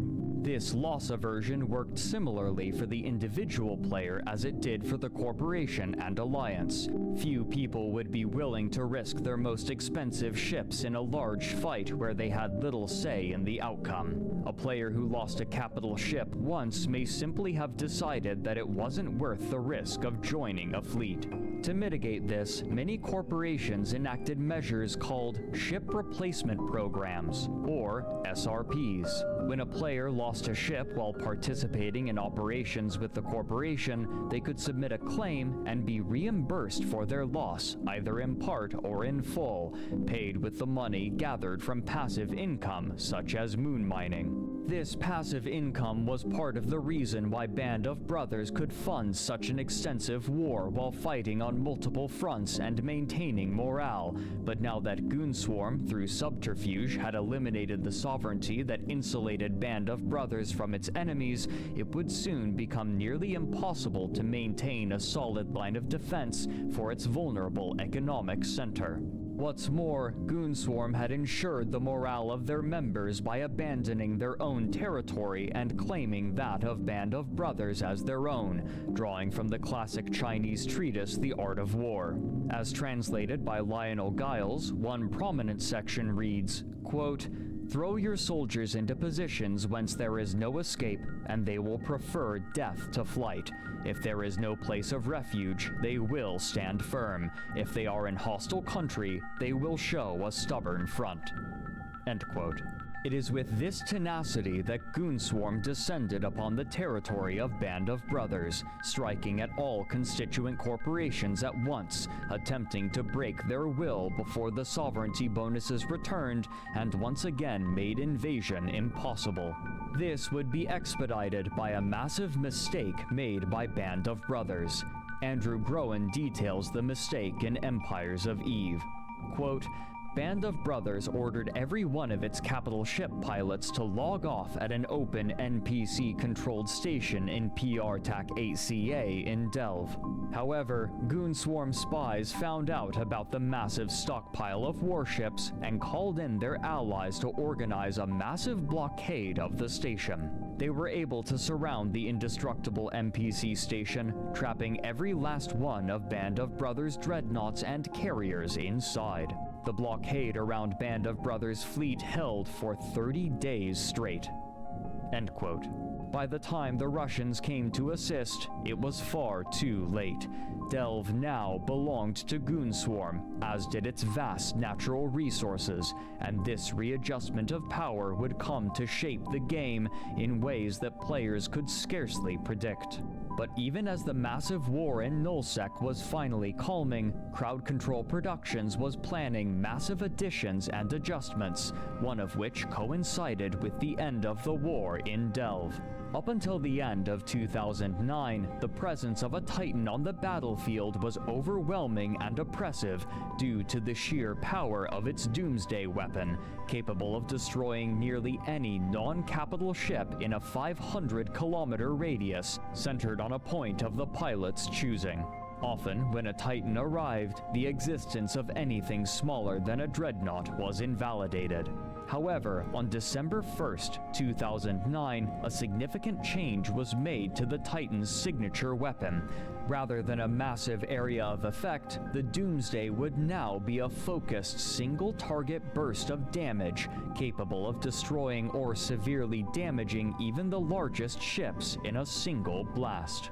With this change, the importance of large populations in battle was re-emphasized. A fleet of smaller subcapital ships was always necessary for capital and supercapital ships to perform well, and now that a subcapital fleet couldn't be immediately decimated upon the arrival of a Titan, greater populations of players could again become a stronger deciding factor. But more importantly for most other players, who had only a tangential attachment to Nullsec, another promised feature was being touted by Crowd Control Productions, something that they had been planning for the past 3 years. Ambulation, which had been renamed to Walking in Stations. Over the past year, the company had released various teasers and discussed their goals for the project. And what it's about giving the players a full body avatar and the ability to exit their ships and go into space station and go to bars and corporation offices and socialize and play mini games as an embodied avatar. However, there was some question as to the necessity of such a feature. The development time and work required were remarkable. The players were already socializing using various out-of-game methods that were far more visible and already established, such as IRC chats and even the official forums. While there was quite a bit of excitement, there was also trepidation that it would be superfluous or add extraneous requirements to what players could already do. As Crowd Control Productions grappled with how to implement walking in stations, other projects were floundering. The EVE collectible card game, which they had produced in conjunction with the recently acquired White Wolf Productions, had suffered a lukewarm reception after limited marketing outside of conventions, despite positive reviews from gaming publications. The single expansion released in 2007 had suffered a laborious release, reprinted 3 times before the cards were completed correctly, but shortly after a lackluster launch, it appears that the entire card game was abandoned. The company's other projects were also beginning to struggle. A scathing article from The Guardian in 2014 retrospectively described Crowd Control Productions as extremely disorganized when managing the staff from White Wolf.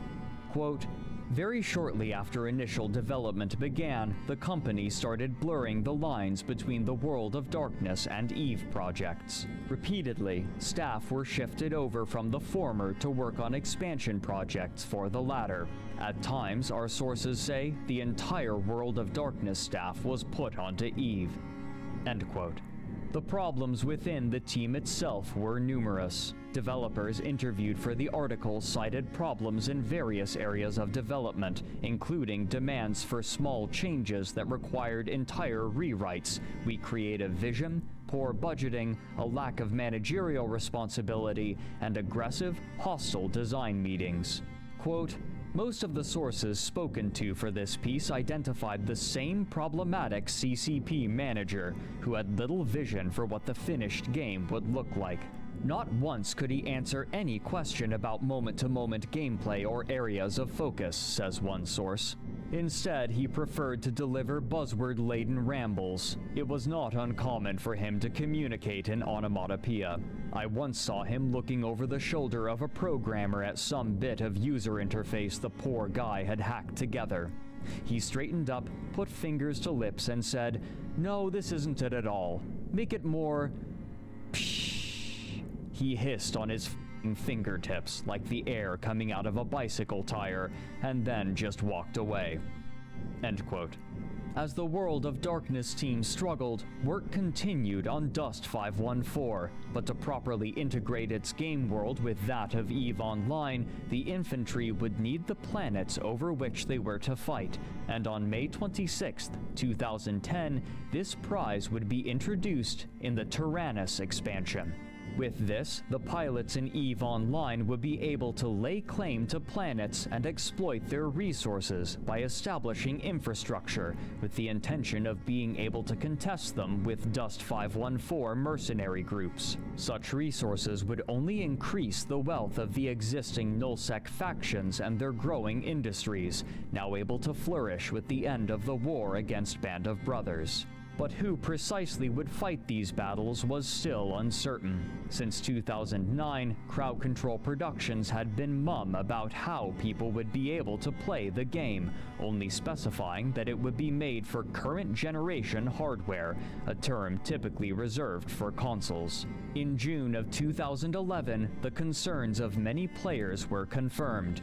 Dust 514 would be exclusive to Sony's PlayStation 3 and portable PlayStation Vita consoles. This was a peculiar choice. Beyond the difficulty of creating games for the PlayStation 3, the markets for EVE Online and first-person shooter games for consoles were remarkably different. While both attracted primarily male audiences, EVE's player base skewed older and was more interested in detailed space simulation gameplay, while console shooters were typically played by younger men who desired faster, more immediate experiences, and those in the latter audience were largely unaware of EVE. Many EVE players who otherwise might have had interest in Dust 514 didn't own a PlayStation or were unwilling to pay for the console specifically for Dust. Still, there was hope that others interested in the setting would play Dust to engage with the space sandbox. But the goodwill and hope of EVE's player base would be shaken during an incident that would capture the attention not only of those in New Eden, but the broader gaming public.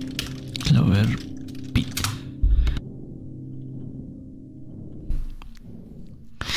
Oh.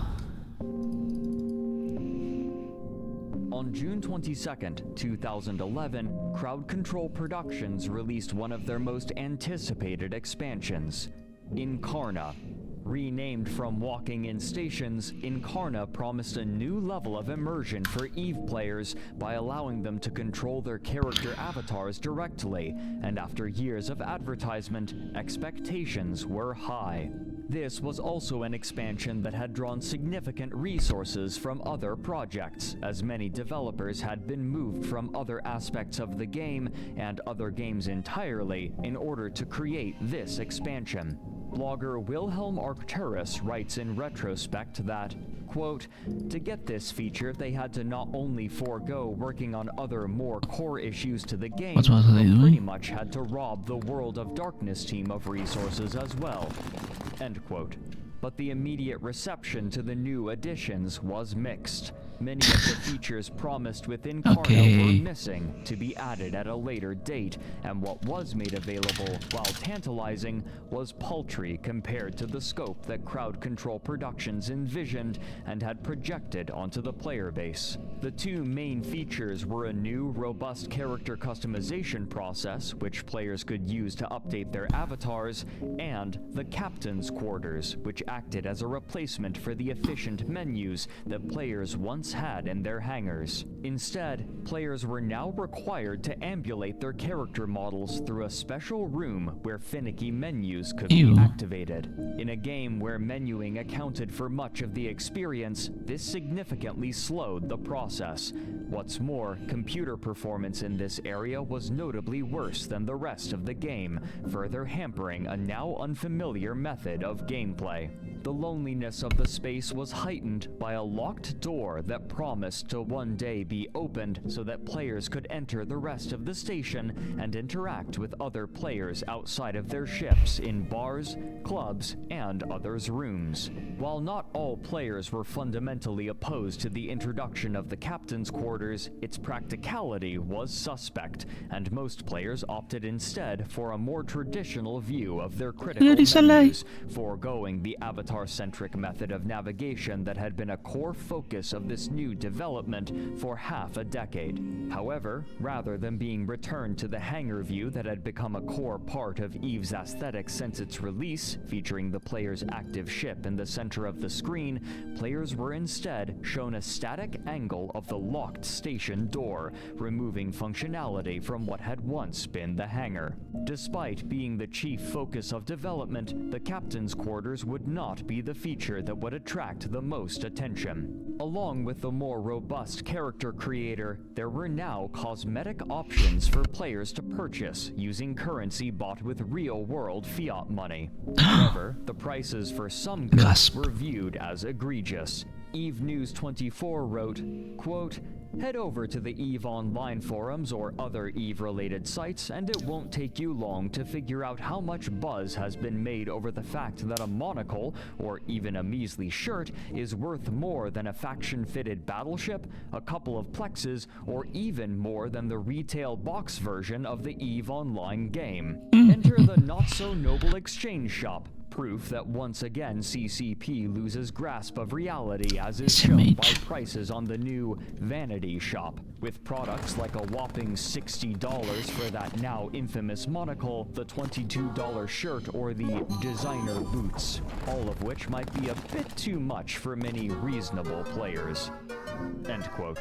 Players began generally expressing that this would only be the beginning of aggressive monetization on the part of Crowd Control Productions. Such suspicions were seemingly confirmed that same month when an issue of the internal company magazine Fearless was leaked, titled Greed is Good. The first page, written by the editor Perry Desai, reads in part, quote, Greed is good isn't something that says in Isaac, like randomly. As a subscription-based Golden Goose, Eve needs to incorporate the virtual goods sales model to allow for further revenue. Revenue to fund our other titles. Revenue for its developer. You. A particular article, written by the company's principal game designer Kjartan Emilsson, discusses the way that player attachment to virtual goods can create capital. Quote, an interesting aspect of selling experience and identity is that the actual action of paying for it can strengthen their perceived value. This is in many ways because of the way we are raised as consumers. We shop, therefore we are. Fashion is a beautiful example of this. When buying nice clothes, we might feel more desirable and confident, and in this way, the act of buying can actually be a factor to make your experience more meaningful or your identity stronger, and as such, it becomes more competitive with other alternatives. The act of buying is a powerful psychological pattern, deeply rooted in all of us, whether we like it or not. Some shit. The pure subscription model for games, even though quite well suited for the selling of holistic experiences, takes little advantage of this part of human nature. Many players will actually voice the opinion that adding any kind of consumerism to such a game will ruin their experience. Those same players will buy Plex without any qualms to get instant access to that ship they just need to have right now, and they might even go as far as buying a $500 leather jacket that matches the one their avatar is wearing. A balanced approach should acknowledge consumerism as a powerful game design tool. No, those are not sevens. To get familiar with, and that should be used carefully and with respect to create more enjoyable experiences and stronger identities for our players. If successful, this will result in their increased emotional attachment to our product and services for the benefit of all. If not, we run the risk of sucking our customers dry and leaving their shriveled corpses by the side of the road to the benefit of none. End quote. The debate portion featured noticeably little debate. Both employees writing for the piece who had been approached and requested to support a given side espoused the value of virtual cosmetic sales for real money, disagreeing only on the measure of tangible in-game advantage that should be allowed for purchase. The writer for the Yes portion, a game designer named Christopher Tober, wrote about his experience with the player base and their opinions on the matter. Quote, I would like virtual goods sales in Eve. In fact, I'd like to sell a lot more than vanity items. Does this mean I'm an evil capitalist that, unless stopped, will cause the entire company to catch fire and be buried at sea by a secret team of Navy SEALs? Let's hope not, although that's the impression I get sometimes when interacting with our customers. There is a pretty overwhelming perception amongst Eve players that these changes are bad. I think they're brilliant, but our players don't. We're going to face an uphill struggle. And the reason many of us never talk about this publicly is that we'd be burned at the stake by the players. I don't really understand the logic behind it. You should have made me. A later part of the feature states that the company was suggesting selling faction standings, an important limiting aspect of the game. Speaking of Dust 514, a header reads, next summer people will be flocking to play Dust 514. There will be an entrance fee, but we will make sure to also provide some proverbial free towels. We will be charging for the swimming goggles, though. Towards the end, it discusses the inevitability of charging players for in-game advantages for the upcoming World of Darkness. Quote, Escalation of commitment is another key concept for the value of virtual goods sales. When a person has put time, effort, or money into something, she's more likely to be attached. If players can spend more money directly on our game, their enjoyment will heighten and they'll bond more strongly with it. After discussing strategies to allow players to purchase an appropriate amount of in-game power, it concludes by stating, "The question of virtual goods sales is not to do or not to do.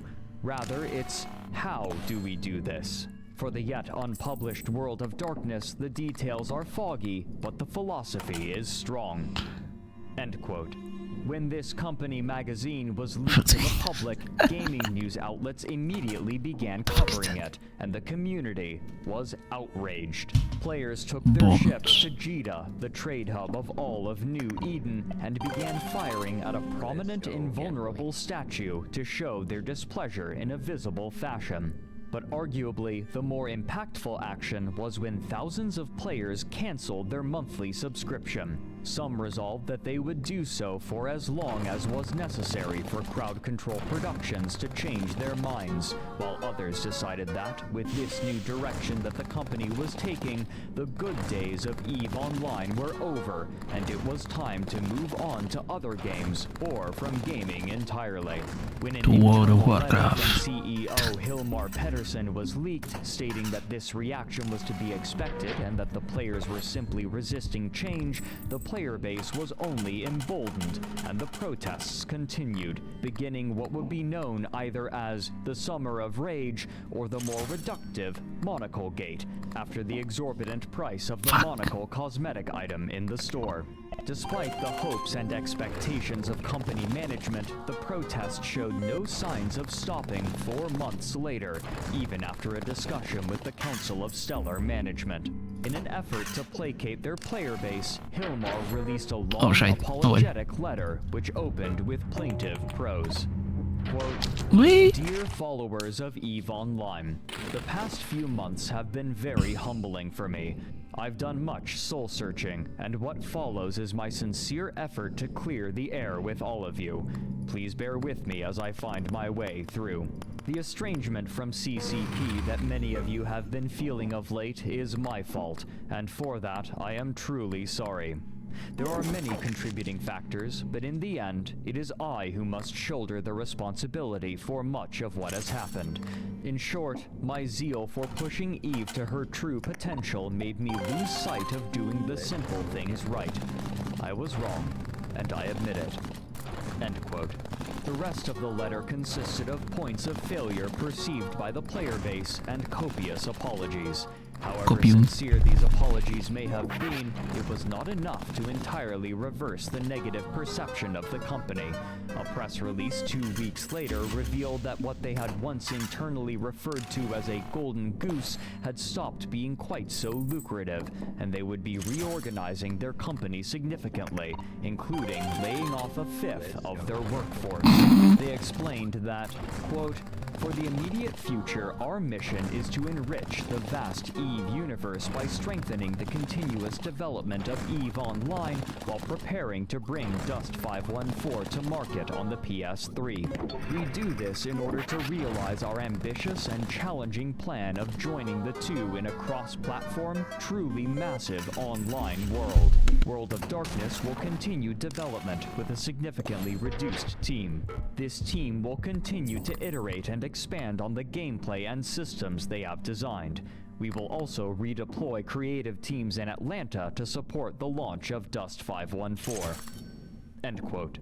But the purported gameplay and systems for World of Darkness were in a questionable state.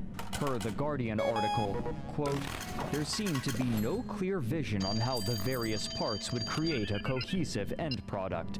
Sources report that the game effectively reached alpha, the stage at which all the major features have been implemented, 3 times, only for each version to be scrapped." End quote. Despite confidently claiming that they still had more EVE subscribers than a year prior, it was now clear that the expectations of the executives at the company had been severely curtailed. Now, they would have to desperately struggle to maintain what they still had in EVE Online. While the state of the company would have a significant impact on the game as a whole, the conflicts in Nullsec would continue unabated. While nestling itself into its new home region of Delve, Goonswarm recognized that it would need allies in order to weather any upcoming wars, given their penchant for angering other groups of players. And so, they organized what Is they it possible named to be a the bartender survivor, or do you always just end up playing it again? nearby Into corporations, anyway. often gathered together not due to affable relations with one another, but rather due to common enemies. The animosity between these groups is difficult to Yippee, full overstate. time. On the verifiable end of the spectrum, players would locate spies and, upon It's true. tracing their IP addresses, Sadly, would with me publicly is post their WoW. identifying information, including Hay their algo ese full retorno name WoW. and address, in order to threaten them. This became a common occurrence, for which certain leaders became known. Even more extreme allegations would arise over time, though their veracity is in question. For example, in 2009, the Mittani wrote an article for 10 Ton Hammer in which he stated, quote, "About 2 years ago, Goonswarm was aiding our allies, Red Alliance, in the invasion of the Scalding Pass region against Lotka Volterra and their coalition. Lotka Volterra had unveiled one of the first Titans against us to catastrophic consequences, and at the time, these profoundly silly ships were nearly impossible to kill through legitimate in-game means. They were essentially invulnerable, with the only Titans destroyed through catching the ship while the pilot was disconnected from the game. Hello. It was determined that the Enslaver and his Aquí alternative Avatar current class abilities. Titan had to go. I was approached by one of the leaders of Red Alliance to help make this happen, but almost immediately we were down the rabbit hole. Much to my surprise, the Red Alliance director didn't want in-game information from me. He wanted us to use the forensic resources of our intelligence agency to track down the Enslaver's home address. At a coordinated time, armed with this information, a Russian Alliance member would apparently cut the power to the Enslaver's house in the real world, and in Eve, a Russian Alliance capital fleet would assault the abruptly pilotless Titan. Yikes. As one can imagine, I demurred, but the Russian Alliance director didn't want to take no for an answer, and I didn't fancy telling him that I thought he was completely insane. I said that I'd look into it, and that's when things began to get really crazy. That's what I mean. Kugutsumen got involved. Kugutsumen is a French national living in Jakarta, Indonesia, who was convicted as a teenager in the early 1990s of freaking the FBI's conference call system and running up $250,000 in international calls. He copped a ban from CCP years ago for breaking the T20 scandal after penetrating the Band of Brothers director forums, but it seems the banning completely removed all restraint on his behavior regarding the game. He set up his own forum to cover the hidden news of Eve by publishing snippets from the forums of other alliances. Why didn't I have to deal with the Red Alliance trying to cut the power to the Enslaver's house to kill his Titan? Because Kugutsumen, out of either idle curiosity or malice aforethought, traced the Enslaver's IP addresses back to Iceland, confronted him on Lotka Volterra's TeamSpeak while under an assumed name, recorded the conversation, and then outed him as a GM and a CCP employee. End quote. But to the northeast in late 2011, the Russians, having once been relatively united, had again split due to internal divisions between the leaders of major powers, often involving what was known as RMT, or real money trading, another name for the black market economy in which wealthy players would exchange their in-game ISK for real money. Accounts from different players conflict on the prolificacy of this practice, with some leaders claiming that it was a rare occurrence, while others stated that nearly every person with a leadership position in every major alliance participated in RMT to some degree. The desire to sell ISK for real-world fiat currency was heightened for those in leadership positions who had accumulated more wealth than they could feasibly spend, and there was always a temptation to raid a corporation or alliance's assets and sell them. Many large alliances were making remarkable amounts of money by renting space controlled by the alliance to smaller corporations. An article for Gamer Tribute describes some of the conflicts of interest. quote, certain players were rumored to make thousands of dollars in real life through RMT operations, which meant threatening renter space put real-life income sources at risk for some players, end quote. While it's impossible to say for certain, the Russians had a reputation of partaking in RMT far more than other groups, which made a massive heist in July of 2011 only more bitter. A trusted and well-known leader in a Russian corporation stole nearly 1 trillion ISK worth of goods and cash, including 2,400 plebs valued alone at approximately $42,000. This would not stand, and the Russian federations, who had once been relatively peaceful, fractured and declared war on one another. As these wars raged, fleet commanders began to experiment with wormholes as tactical tools, especially as an escape route in case a fight was going badly. However, given the relative unfamiliarity with wormholes, nullsec corporations would sometimes make grievous errors born from ignorance of this chaotic space. For example, after losing a fight, the elite members of Pandemic Legion, closely affiliated with Mercenary Coalition, hid their heavy battle fleet in a wormhole. However, the combined mass of their ships was too great for the wormhole to remain stable, and it collapsed behind them. None of the 46 characters who made it through the wormhole was equipped with the probes necessary to navigate a way out of wormhole space, and so, with little knowledge of wormholes, they decided instead to simply destroy one another's ships and respawn back home. Elsewhere, the dissolving of familiar alliances meant that old enemies after the war were far more vulnerable, and wars began to break out all across Nullsec, with wild border adjustments on a regular basis. Not even Goonswarm was able to hold on to its prize of Delve. As these wars became larger in scope and game-related writing began to resemble more traditional news outlets, web traffic began to funnel into more professionally produced operations, but these outlets were often controlled by groups with special interests. Most obviously, the Mittani, a website owned and operated by its namesake, with writers creating all kinds of media. On November 13, 2012, the blog Evaganda wrote, quote, "The Mittani has killed Eve blogging. Why read through dozens of sites when you can just visit one? You get features, news, opinion, and the unquestionable loyalty of the largest single block of players in-game, fed daily through forum support that rivals none other. I've been approached 3 times to write for the Mittani.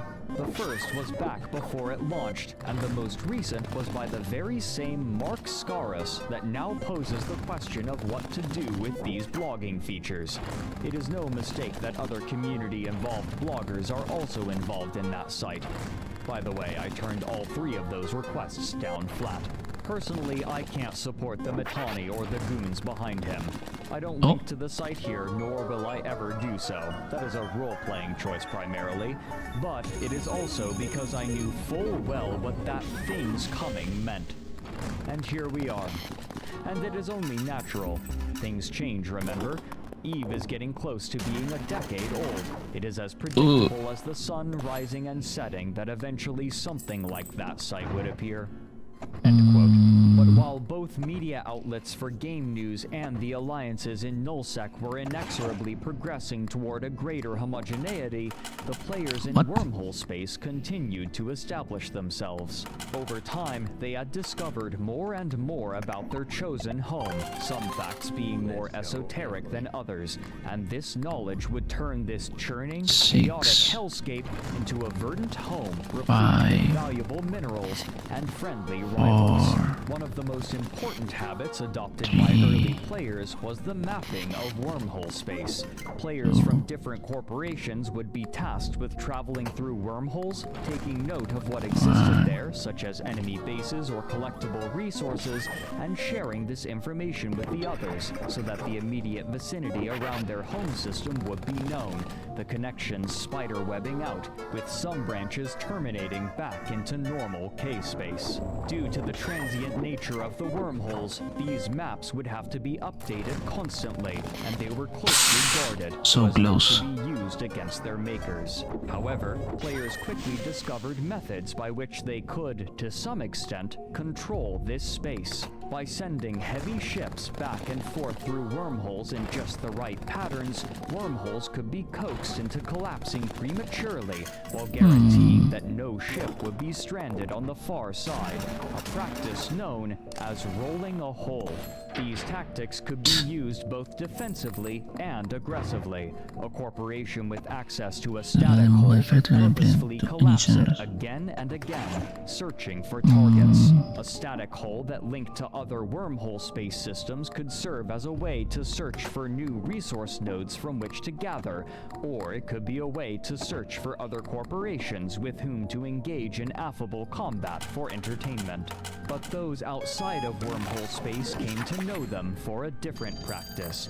If a wormhole corporation gained access to a nullsec static, then they could quietly use it to search for ripe targets. Once a proper target was spotted, a small raiding fleet would burst forth from the wormhole and begin raiding the surrounding space, destroying ships and looting until a response fleet could be organized.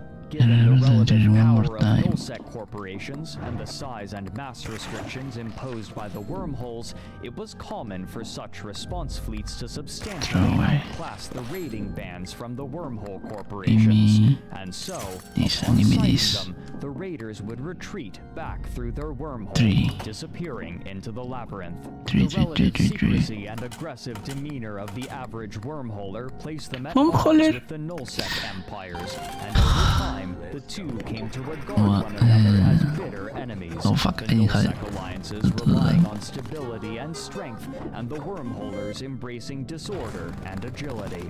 Despite the equalizing forces of wormhole space, it still harbored its own elite, and they tended to occupy the C6 wormhole systems, the most dangerous and also the most valuable. The higher class systems tended to have unique stellar bodies, such as black holes and pulsars, which could dramatically alter certain statistics about ships, making them even more difficult to assail, as their denizens would specialize their ships to utilize these peculiar features fully for defensive purposes, their ships funded by the valuable resources there and in the wormhole systems that tended to link to them. These larger corporations naturally became targets for others looking for a good fight. The most well-known example was the corporation Rooks and Kings, who delighted in discovering ways to push the game to its limits, and their French corporation, Guillotine Therapy, who primarily lived in wormhole space. Their YouTube series, named Clarion Call, attracted the attention even of those outside of the game, as their stories of frustrating the efforts of much larger corporations became legendary. In particular, they became known for a unique tactic: pipe bombing. By outfitting a small fleet of battleships with smart bombs and equipping defensive modules that allowed them to resist the particular kind of damage that the smart bombs produced, they could effectively destroy any intercepted enemy fleet while remaining mostly intact. This was made possible in part due to the rigid habits of fleet commanders in nullsec corporations, who were predictable enough for these strategies to continue to work for months. But even as great powers were establishing themselves, there was a new, unorthodox section of EVE Online growing faster than any other: the casinos. By sending ISK to trusted banker characters, players could exchange their in-game money for tokens to be used on gambling websites, much like chips at a real-life casino. And soon, players with vast stores of liquid assets and nothing else on which to spend them would gamble large amounts for entertainment. The money being funneled through these websites was massive and only growing day by day. But all of this was contingent upon Crowd Control Productions managing their game while simultaneously launching further games, something that would prove to be a titanic struggle.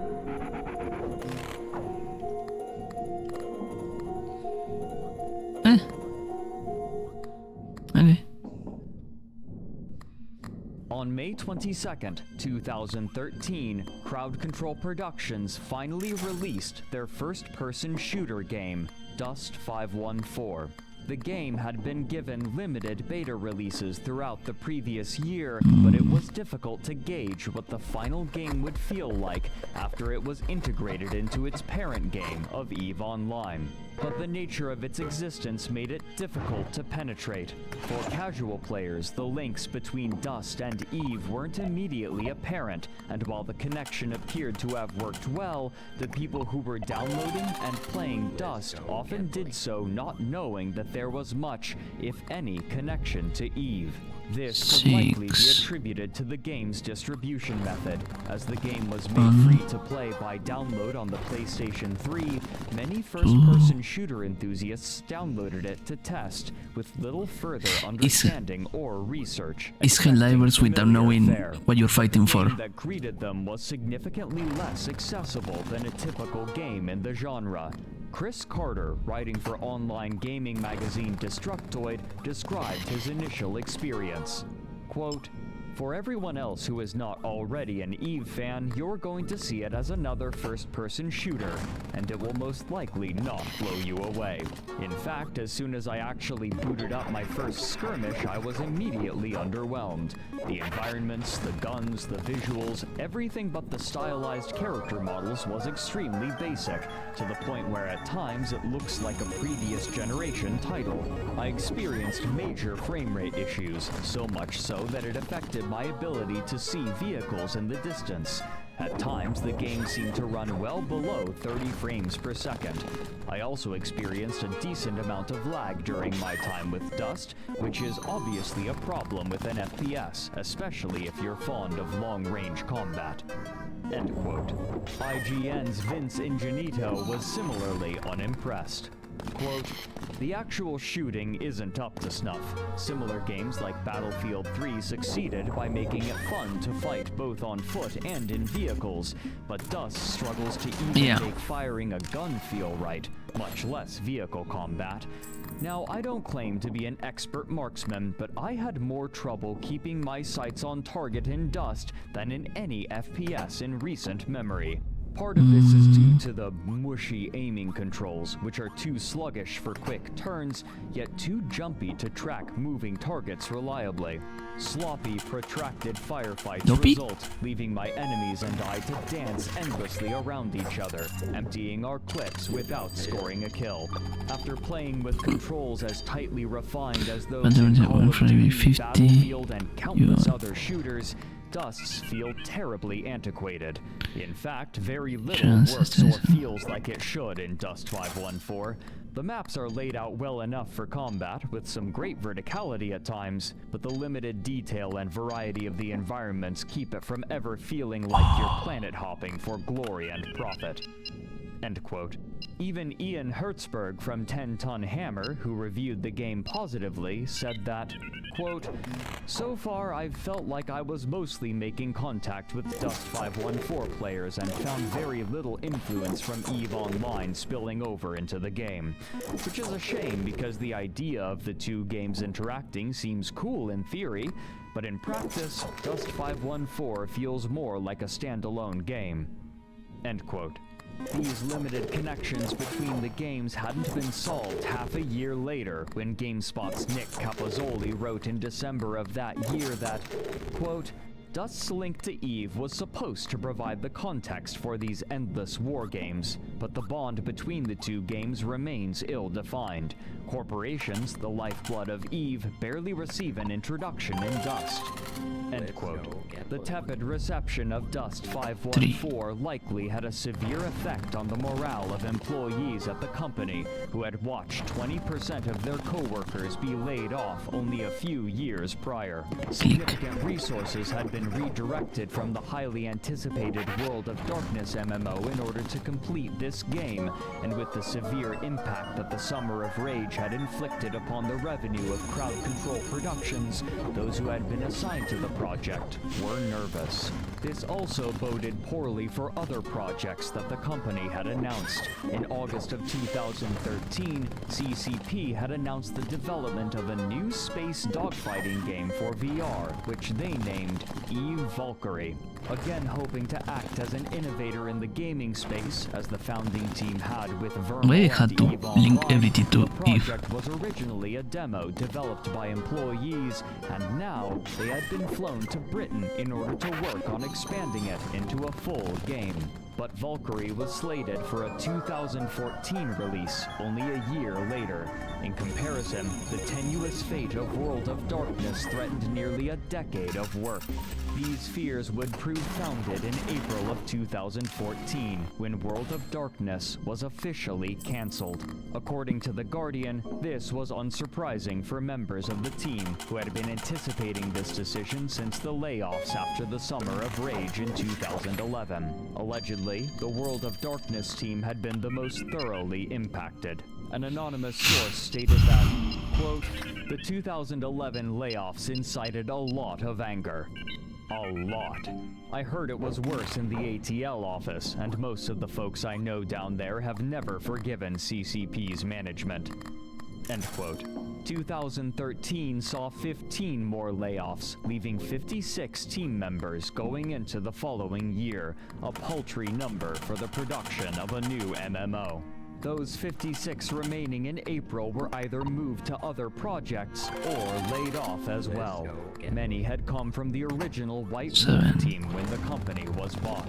Not all of the work from the game had been entirely lost. For example, much of the character creator had been adjusted and ported to EVE Online for players to update their avatars, a system that proved remarkably robust, but was only a fragment of the work that had been made for World of Darkness. With the middling release of Dust 514 and the complete collapse of World of Darkness, Crowd Control Productions was now reliant upon maintaining EVE Online, which they were struggling to manage after the release of Incarna. But those on the outside would see little of this struggle. Instead, they would bear witness to the largest conflict that any virtual world had ever seen.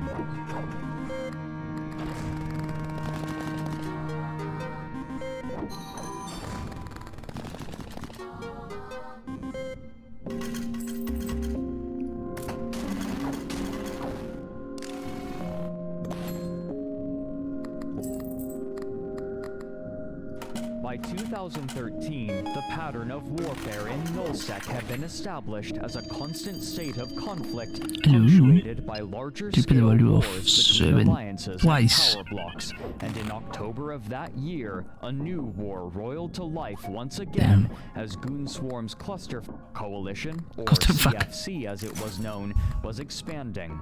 Andrew Broen writes, quote, "The Cluster Empire now mirrored eerily the dominion of the former Band of Brothers at its peak, save for the fact it was a bit larger and more stable. For only the third time in New Eden's history, half of the Nullsec territories were controlled by a single organization of players united under a single ruler.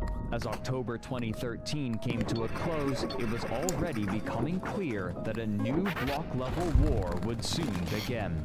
By now, few were even surprised, as it was clear that in some respects, EVE was in the midst of a forever war.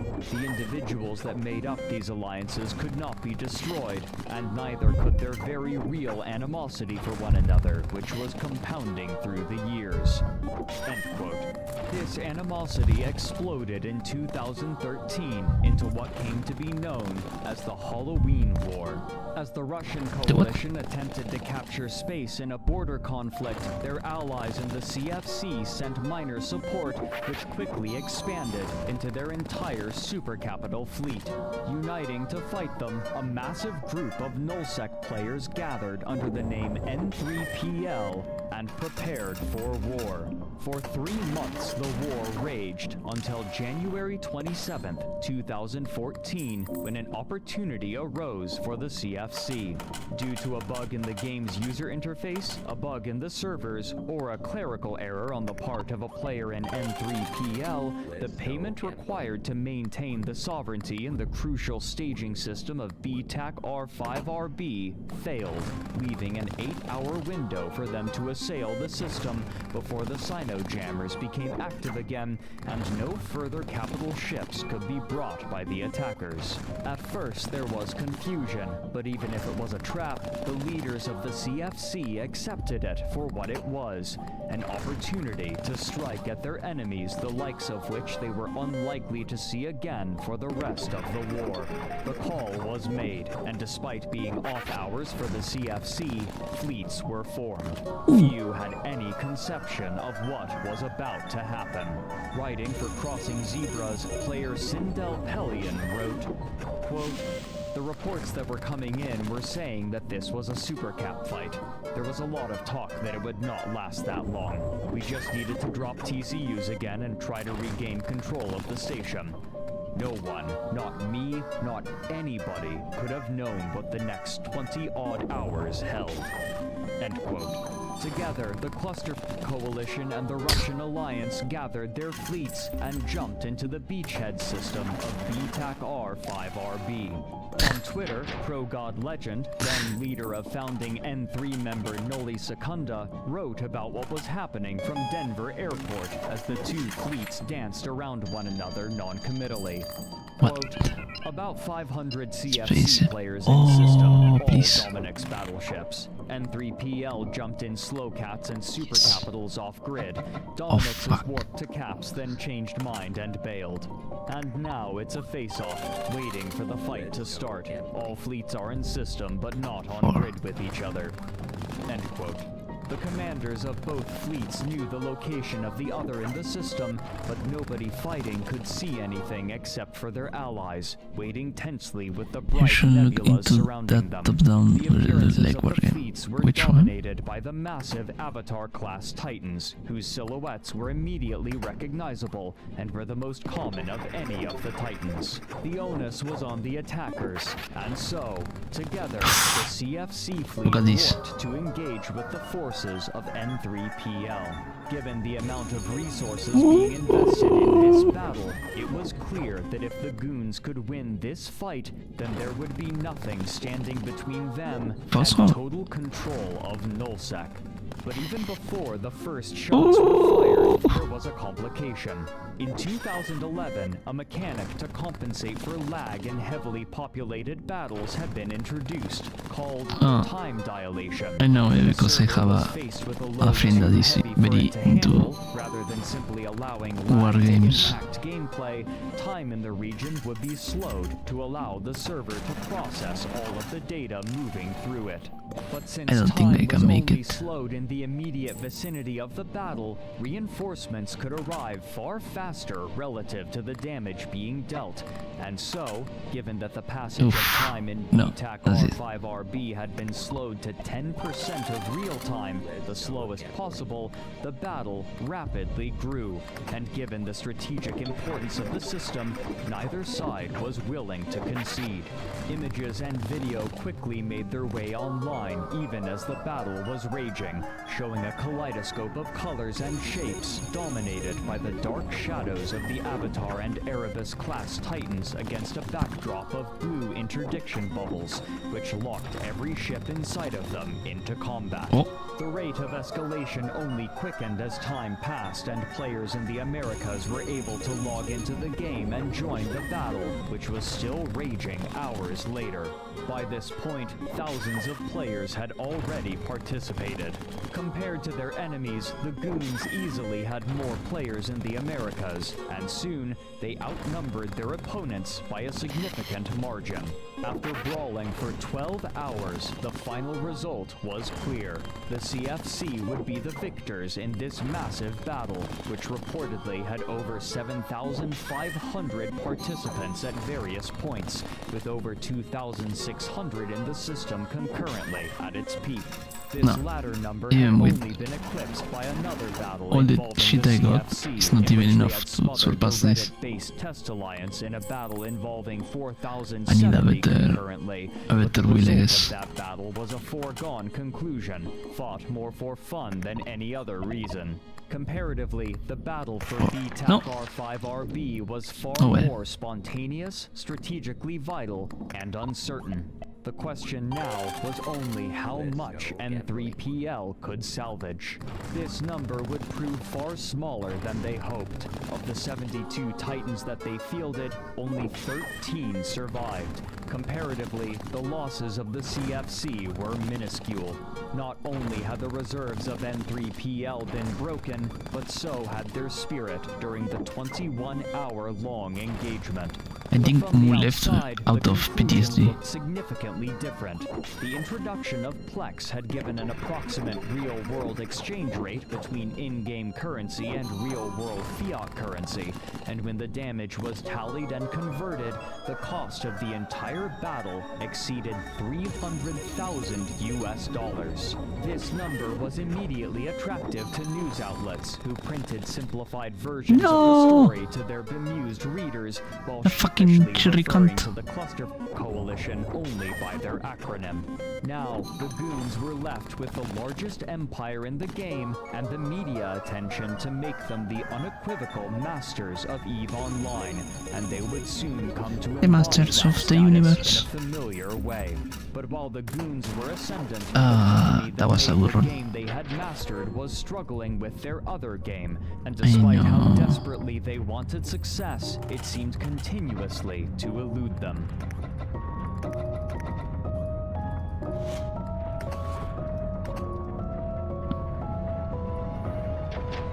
What?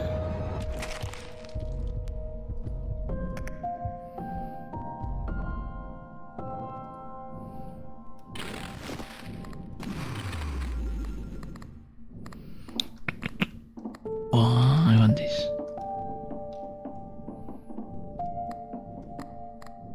Since its launch in 2012, Dust 514 had been struggling. While the game allegedly had players measured in the hundreds of thousands and its financial success isn't publicly known, it's almost certain that the company was dubious of the game's reception shortly after its launch.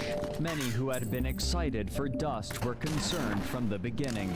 The fact that it was a PlayStation 3 exclusive game severely hampered its growth, as most who were aware of EVE Online played games on their PC rather than a console, but perhaps more importantly, the PlayStation 3 was already nearing the end of its life cycle as Dust was being launched. Typically, game consoles have a limited lifespan due to the company's desire to create new consoles with updated hardware, and the first iteration of the PlayStation 3 had been released in 2006. What? This meant that, by the time console? Dust was Oh. released, the console Wait, was what? already 6 years old, and many were anticipating the release of a successor console in the near future.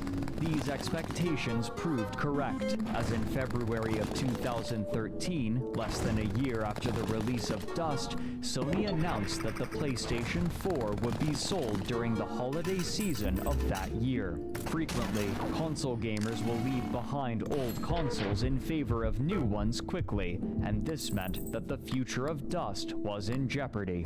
The game had originally been announced with a 5-year development plan, and CCP's Vice President of Business Development, Thor Gunnarsson, confidently Thor? repeated these claims to gaming publication Destructoid. Quote, "We know Okay. that our fan base, Dust-curious players, are buying the PlayStation 3 to get into our game. What we hear anecdotally is that PS3 sales are increasing. Gunnarsson. Sony have done a phenomenal job of managing console transitions, like they did with the PlayStation 2's cost and size reductions. We can make the logical assumption that something similar will happen as the PlayStation 4 comes to market. If you look at the large third-party publishers, you'll see that Sony is not falling away from the PlayStation 3. Sure. End quote.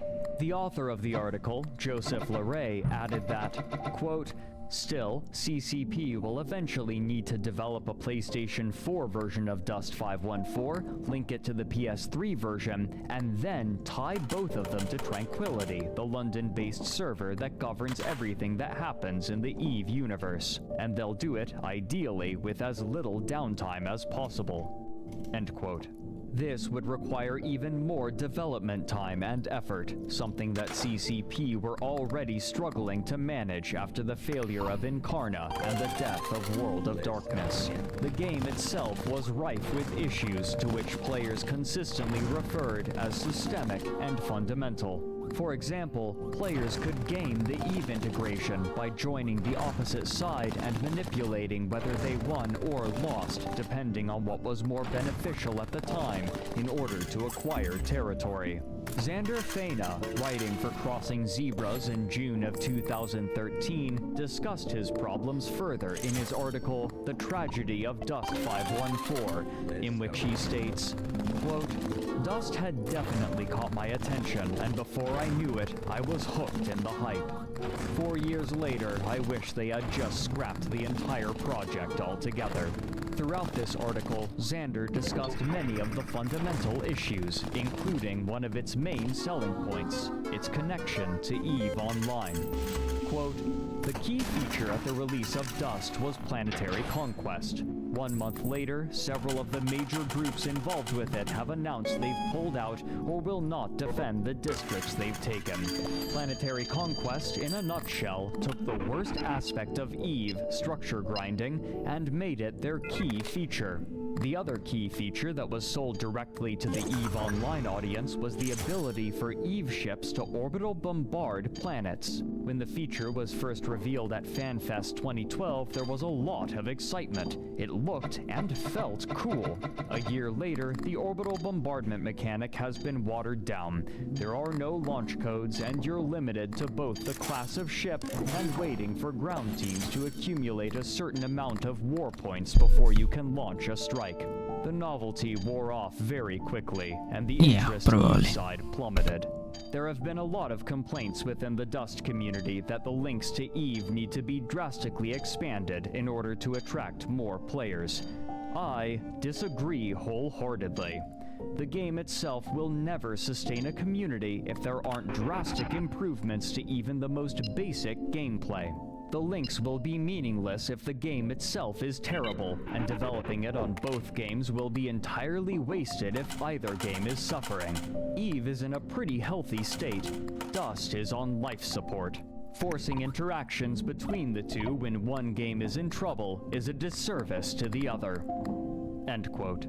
Despite the company's confident public rhetoric, it appeared less confident when, a year later in May of 2014 at EVE FanFest, CCP announced that they had begun development on a new first-person shooter game with the working title of Project Legion.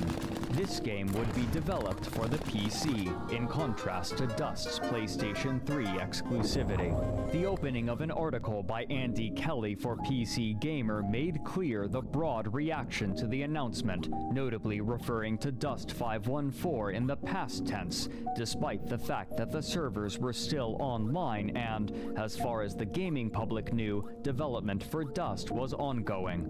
Quote, "Dust 514 was a PlayStation 3 only FPS set in the EVE universe. Its limitations and flaws were obvious. Now CCP are bringing a reimagined version of Dust to PC with a greater focus on community, customization, and emergence. It's an attempt to marry the free-form story-generating magic of my mom was EVE to a talking me modern about multiplayer shooter. how she did not know where Elara was. Share a common DNA, but Legion is a very different experience, says Jean-Charles Godachon, executive producer. Oh fuck, I didn't touch the button. That takes place in a sandbox that mixes PvP and PvE. There's also a player-driven economy, which is really important. If you use the EVE name, you have to have an economy that's influenced by the players. It's all about loot, is how Godashan puts it. We're going to have these sandbox areas, planets that you'll drop into, where you'll see other players and an ambient threat. In high security systems, where Concord are present to protect you, it's more of a social place. Here you'll go looting with AI-controlled drones trying to stop you. End quote. Even if CCP were unwilling to admit it themselves, the message to players of Dust 514, EVE Online, and the rest of the gaming public was clear. To the company, Dust was a failure, and the only question that remained was how long it would be allowed to continue. In the meantime, CCP was also driving excitement for their new VR game, EVE Valkyrie, and much like their other games, the visuals were attracting immediate attention and building anticipation. With this game, CCP were again attempting to entice the general gaming public into the EVE setting of New Eden, where they had failed before with their various other materials.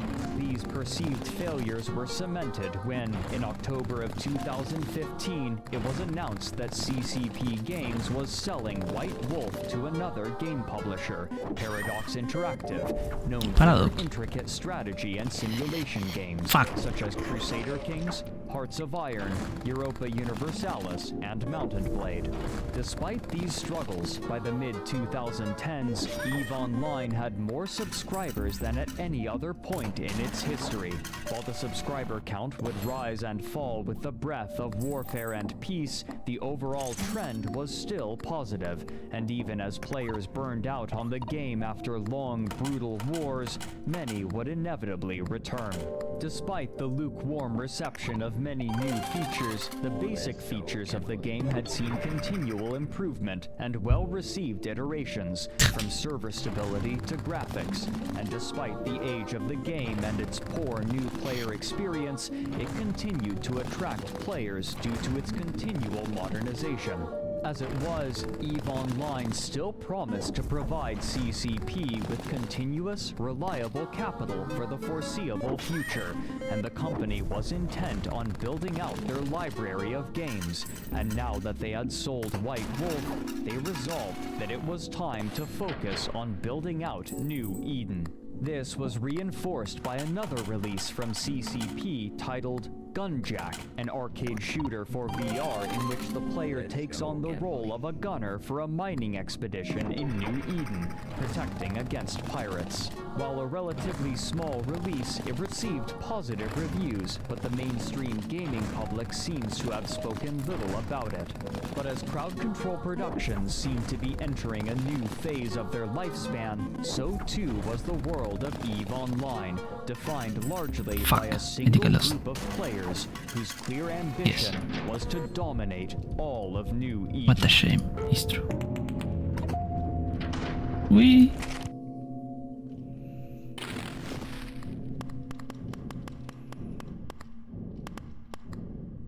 With all other major competitors in Nullsec eliminated, the Goons and their Federation had very few enemies with the resources to combat them. After consolidating their vast new territory, their first order of business was a name change. In April of 2015, the Mittani, leader of the Goons, announced that the CFC would be changing its name to the Imperium, something far more palatable to a vast swath of onlookers. While perhaps less representative of the attitude of the Goons and their allies in the past, this was a symbolic representation of their new stated purpose of becoming not only the most powerful, but the dominant force in the entire game.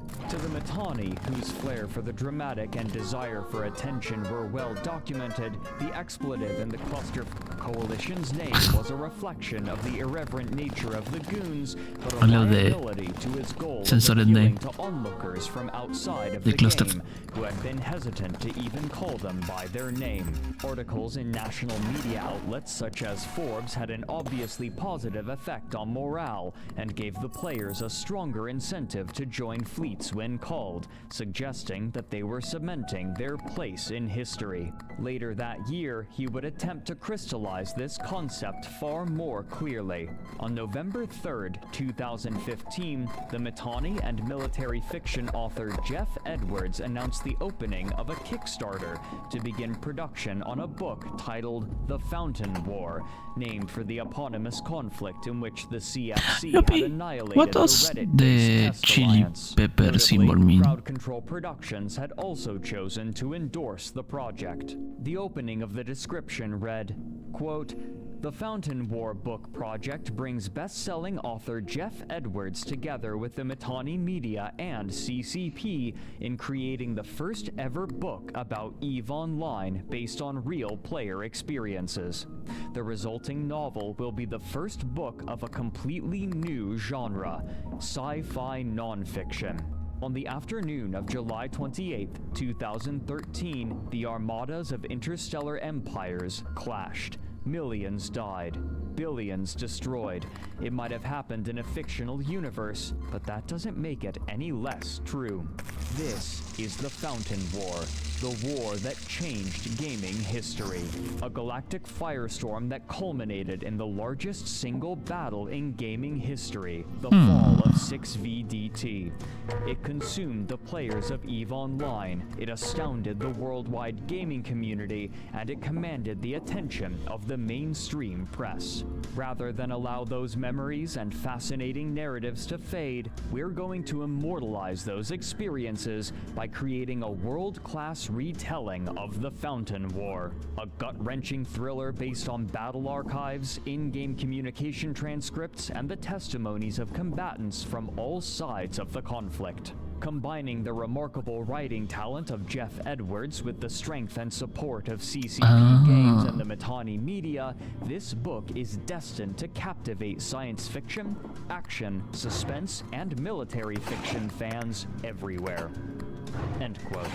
The campaign was asking for $150,000 US, a number that seemed reasonable to those organizing the campaign. For years, the Goons have been taking sponsorships to push games besides EVE Online to the Alliance, business ventures that have proven lucrative to both parties. Similarly, this project would be pushed to their constituent members. But onlookers were dubious. The project's Kickstarter page included a writing sample near the bottom, and a piece of historical revisionism was already immediately apparent. Though they had been known as the Cluster Coalition during the war, the name had conspicuously been changed to the Imperium, the new name chosen only 7 months prior.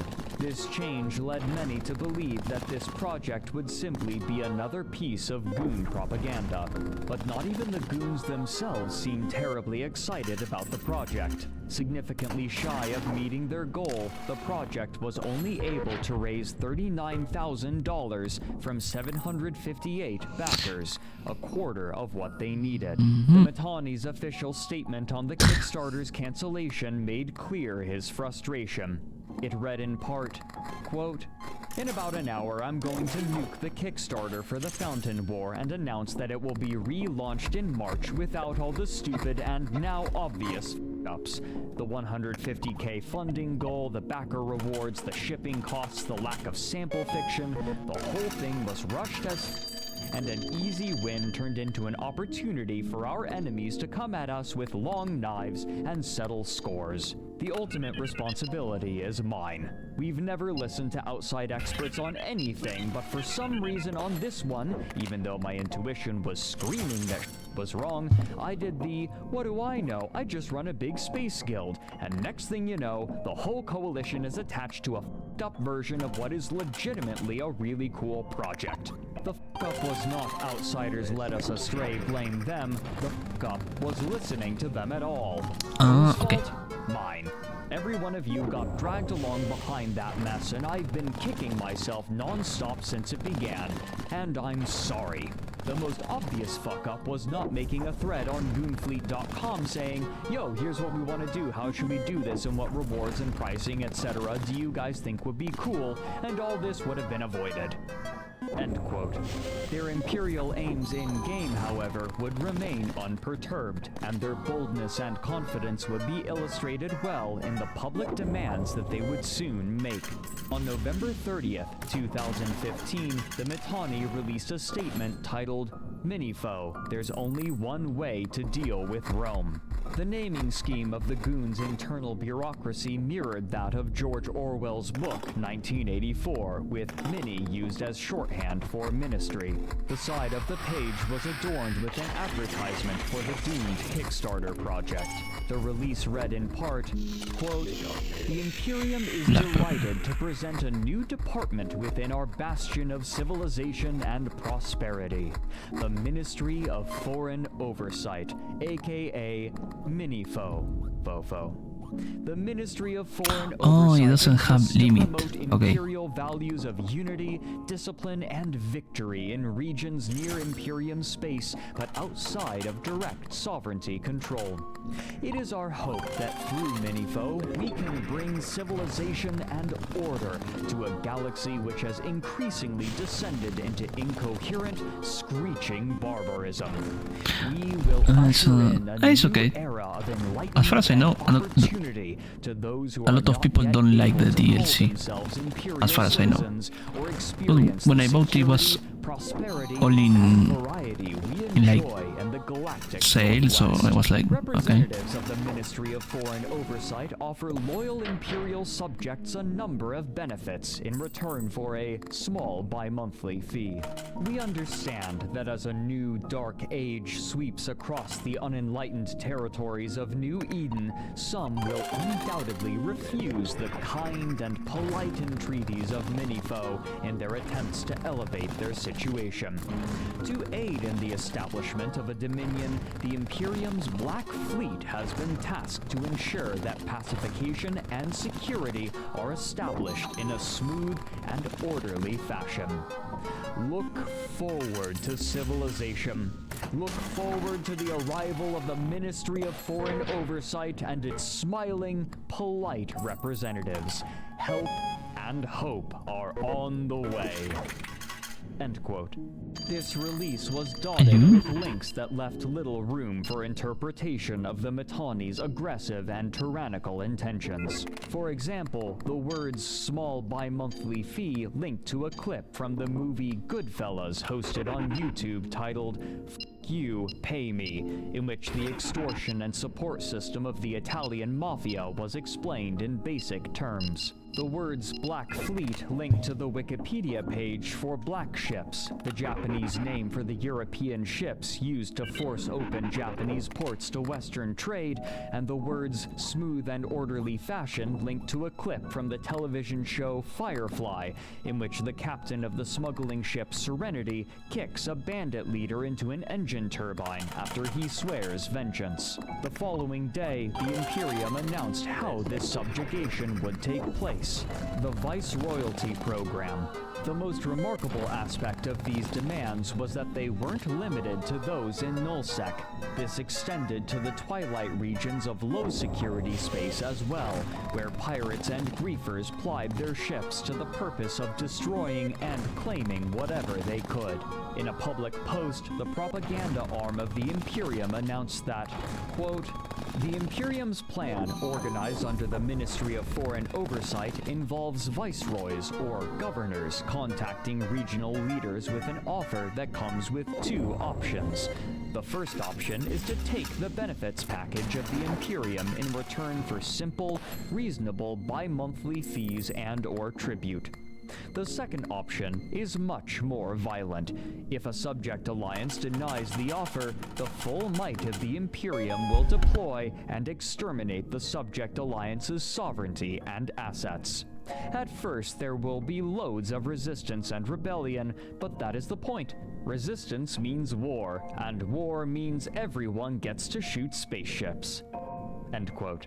The different benefits and tribute methods were detailed below this, but the proposals were comical in their boldness and almost certainly intended to trigger an aggressive and hostile response. I was fighting News 24 attempted to capture the general sentiment in an article titled "Imperium Viceroyalty Met with Defiance." Quote, "This announcement has effectively declared hostilities on the rest of New Eden. The Imperium has officially begun the Viceroyalty program and is actively targeting groups in neighboring regions." End quote. Below was included an exchange between an Imperium viceroy and one of the alliances that they intended to subjugate. After the Viceroy demanded a 10 billion ISK deposit and informed them that their tribute would be expected every 2 weeks, the leader of the alliance, Merovingian, said, 117 billion. The Viceroy replied, 117 billion, I'm sorry, I don't follow. Merovingian continued, 117 billion ISK. It's what you guys are gonna pay us to stop burning your assets to the ground when you come here. Send Mittens my regards. End quote. Here, the name Mittens is a nickname for the Mittani, used either affectionately or derisively, depending on the context. It would only be days before the Imperium began their assault on the low-sec empires, but they were met with stiff resistance by the largest corporations, including snuffed out and psychotic tendencies, who were able to turn fights against them, even when outmatched. Inspired by their first unlikely victory, the rest of low-sec decided that, for the first time in history, it was time for the various pirates, bandits, and griefers to band together and ward off this threat to their way of life, creating an entity that they named Low-Sec Voltron. Speaking to Crossing Zebras, Imperium Fleet Commander Lemba said, quote, Low-sec entities are ridiculously good at fighting with smaller numbers but with more proficiency. The Imperium's idea of null-sec fighting is far different from what is needed for low-sec fighting. The first few times, including a fight I commanded, we got wasted. It doesn't matter how many numbers you bring. If the enemy brings a fat comp with perfect logi and implants and outplays you, there is nothing you can do but die. End quote. If the Imperium was to subjugate New Eden, they would have to do so inch by inch, and it was clear that this group was more than a match for the forces of the Imperium, repelling them in multiple battles against bad odds. But this war would not be allowed to continue for long, for soon a force long believed to be in repose would suddenly awaken, and their actions would drastically alter the fate of New Eden. Okay.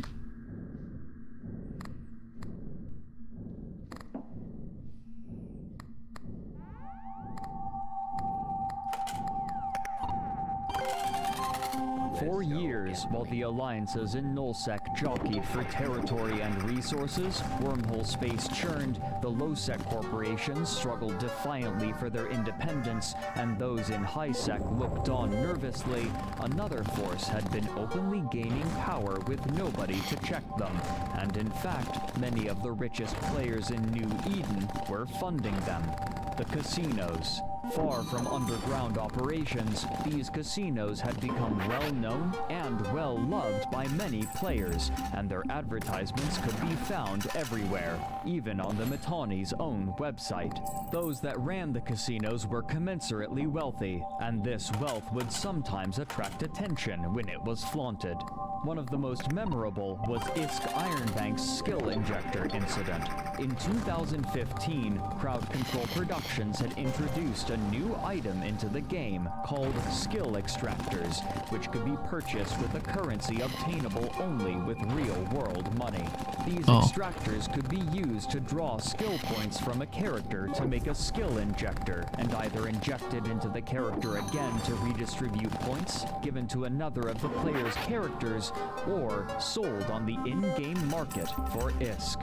These skill injectors were valuable, and it was for this reason that they were chosen for a stunt that is still remembered years later.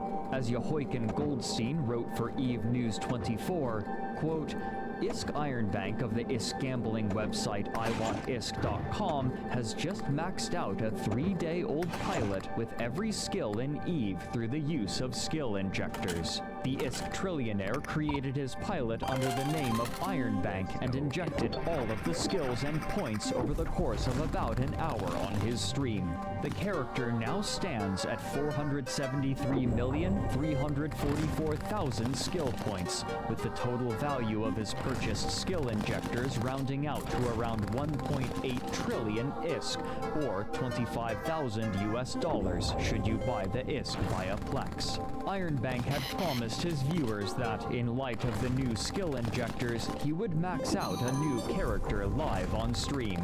Quote, "My reasons are simple. I had the means to do it, so I did it, and I kept my promise to my viewers." End quote.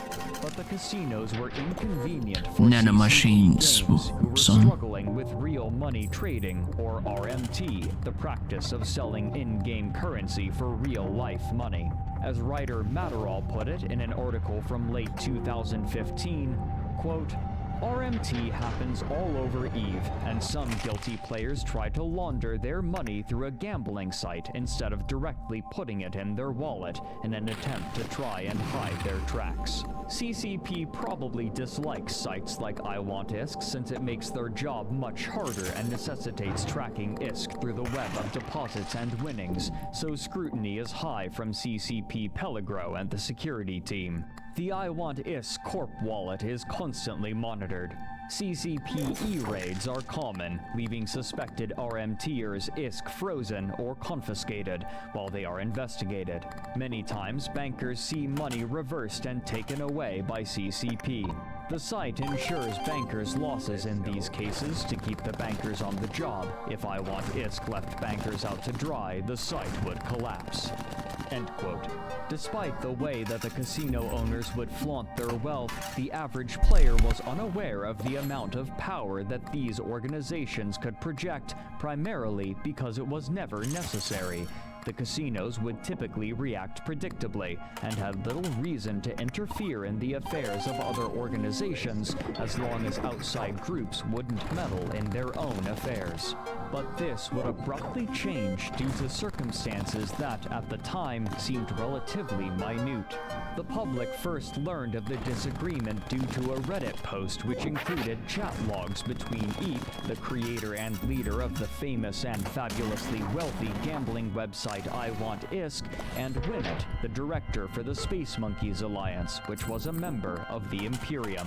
The chat log itself was peculiar. After commiserating about their mutual struggle with stomach ulcers, the gambling magnate Eep accused Winnet and Space Monkeys Alliance as a whole of stealing from his bankers after kicking them out of their corporations. Winnet's responses were dismissive. He stated that the removal of the bankers from their corporation was due to them stealing large sums of money from Noobs Corp, their corporation within Space Monkeys Alliance, though he was unclear about the methodology used to uncover this information. Quote, "Noobs no longer wanted them in Noobs after they did some analytical thing, and their evidence is 250-ish billion is missing from Corp assets." End quote. He then distanced himself and the Alliance from culpability by stating that it wasn't the Space Monkeys Alliance that stole from the bankers, only individuals within a corporation within the Alliance, and therefore, this wasn't an Alliance matter. The Space Monkeys would not accept responsibility for what its members did. Quote, "SMA leadership didn't scam anyone members within SMA may have, and let's be honest here, it's Eve." End quote. This was unacceptable to Eep. He threatened that if Space Monkeys didn't pay for what its members had stolen, then iWantISK would, quote, "constantly hire mercenaries to attack anyone related to Space Monkeys Alliance." Winnet replied with a map of Space Monkeys territory on Dotlan as a guide for the threatened attacks, and stated that he was unafraid. Dustin, one of the people who had been allegedly scammed by Space Monkeys, saw the trajectory of the conversation and added desperately, quote, "Winnet, you have no idea how powerful iWantISK is." This warning went unregarded. The following day, the Space Monkeys Alliance released an interview with Winnet on their website, where he again alluded vaguely to a large theft from the players removed from the corporation, and reiterated his doubt about the threat that iWantISK posed. Quote, "The idea of mercenaries is laughable. SMA is a nullsec alliance and lives solely in null. It's not unusual to have 20 or more war decks at a time. I personally enjoy hearing 'we're going to come kill you' from people who live in high sec. There were some idle threats of 95 carriers moving into range of SMA home. That's really about it.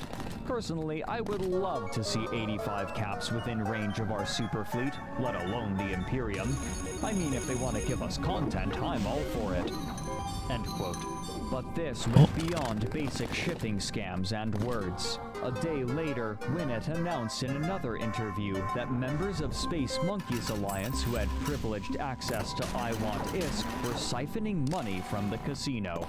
Quote, "To be honest, all the hard work from this point onward goes to our intelligence division, CLIT, and the person we had infiltrate I Want ISK Corp in-game. He had some coding skills and was given access to help code parts of the site, discovering major flaws in the back end of their code in the process. This code was used to do a few things, one of which was to have the coder move ISK to our main accounts. We were not sure if we would be caught here, so we decided to play a different way, which I won't go into too much, but enabled us to win more often. The I Want ISK characters, most of which are still active, were given a better chance at winning in raffles and jackpots. This code was already written into the I Want ISK backend, and any high-level banker had access to it. All this took was quiet hours when no major banker was online to switch the winning accounts to us." End quote. After they had stolen this money and announced this fact to the wider EVE community, members of the Space Monkeys Alliance teased them. As reporter Matterall wrote later, quote, "At one point, Space Monkeys Alliance then jumped onto I Want ISK's TeamSpeak and chanted ook ook repeatedly. The channel admin kicked them one by one, like monkeys falling off the bed, until the cluster of noisy chimps became a trickle of individual ook ooks." End quote. The more destructive and disruptive action that they took, however, wasn't stealing money, but rather an allegation. Quote, "We were dismayed to find that the character of Eep was heavily involved in RMT. The method on how he carried this out is very simple. Essentially, Eep engaged in RMT with a close circle of friends and other people he had gotten to know over time or via word of mouth. They would jump on Skype or TeamSpeak, no physical in-game logs, and ask to buy a battery, code for 1 billion ISK. A battery would cost a player $1, and anything bought in the thousands was given a discount.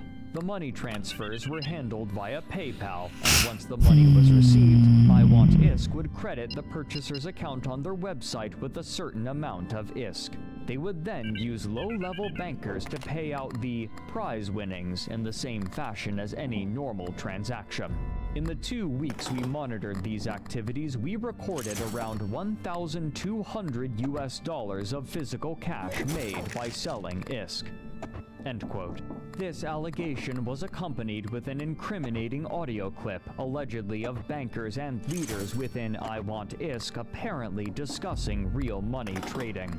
None of this was taken lightly by Crowd Control Productions, who swiftly began handing out bans to numerous players suspected of trading ISK for dollars to prevent the continued flow of cash through RMT, pending an investigation. This had happened before. If Crowd Control Productions could find no evidence of RMT, then they would reinstate the account and the funds would be returned. Even so, many of the claims of the Space Monkeys, and specifically Winnet, remained uncorroborated.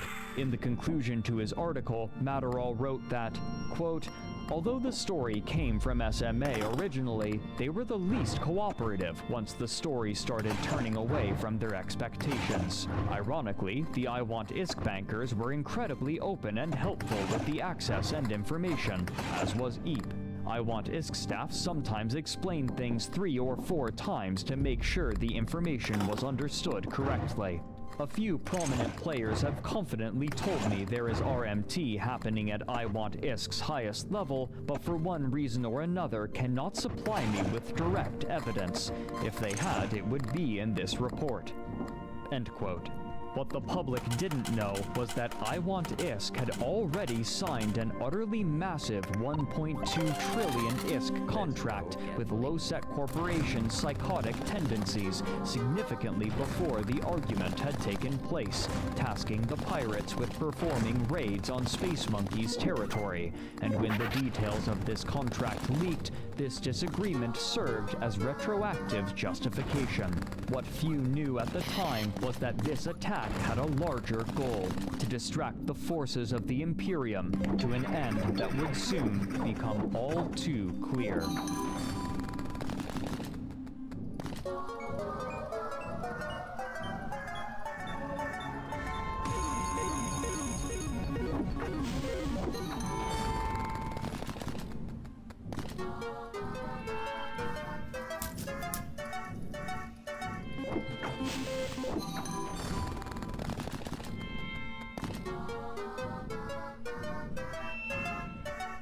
While the fate of a portion of I Want Isk's bankers was in jeopardy, the organization still had vast amounts of liquid assets, and these would be bent to a singular purpose. Making good on their promise, I Want Isk offered the fighters of Losec Voltron a lucrative contract, which would pay out for every Space Monkey's asset verifiably destroyed. The Losec fighters of psychotic tendencies proved more than a match for the quieter, less warlike players of SMA, and the attacks were so brutal that over 1,000 of its players left the Alliance, representing approximately a fifth of its population. And despite their losses, the Imperium was slow to offer assistance. Only 2 weeks after the contract had been signed, the Space Monkeys had lost 100 billion ISK in assets, 70 billion of which was due to the Alliance psychotic tendencies. The phenomenal success of these attacks was seen by other alliances, who quickly became aware of the open contract that I Want Isk had opened on Imperium ships and structures, and soon corporations were pushing into Imperium territory in warbands, smashing anything that they could find and sending the resulting kill mails to I Want Isk to collect their healthy reward. This pattern showed no signs of slowing, and in fact, the website for I Want Isk was seeing significantly more traffic due to the attention they were receiving.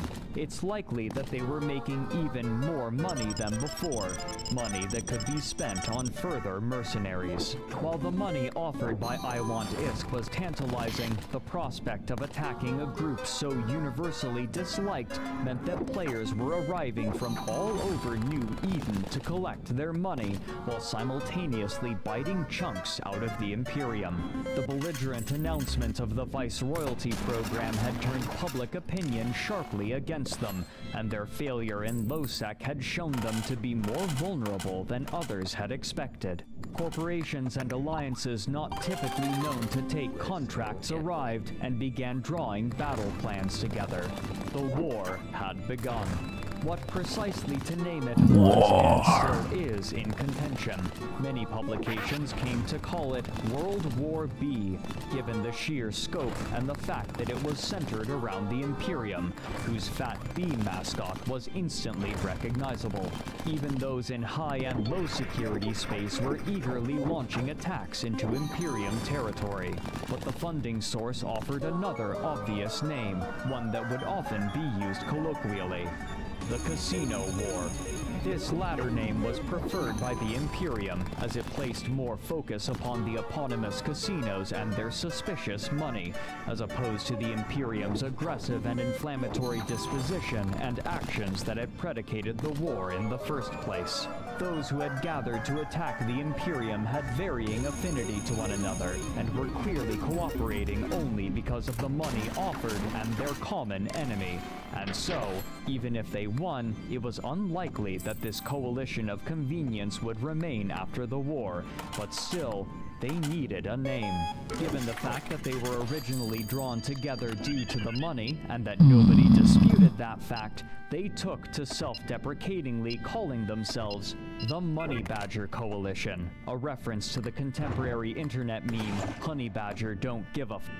The possibility of eradicating the Imperium had been floated as recently as November of the previous year by I Want Isk bankers. Melos Excellion wrote for Crossing Zebras, describing how the Mittani had been tricked into deploying forces to attack an invasion fleet that simply did not exist. Quote, I want ISK banker Lenny Kravitz too saw the deployment as a clear sign of the Imperium's weakness. Lenny determined that if the Mittani could be so easily deceived by an obvious ruse, then the Imperium's leader might be losing the situational awareness that had made him so difficult to challenge in the past. He could now be tricked. This might create a window for action that the Imperium's enemies could exploit. Lenny contacted mercenary coalition leader Saber A and asked how much it would cost to bring down the Imperium. Saber estimated that such a war might take as much as 2 years and would cost at least 7 trillion ISK to pay for the necessary number of mercenaries.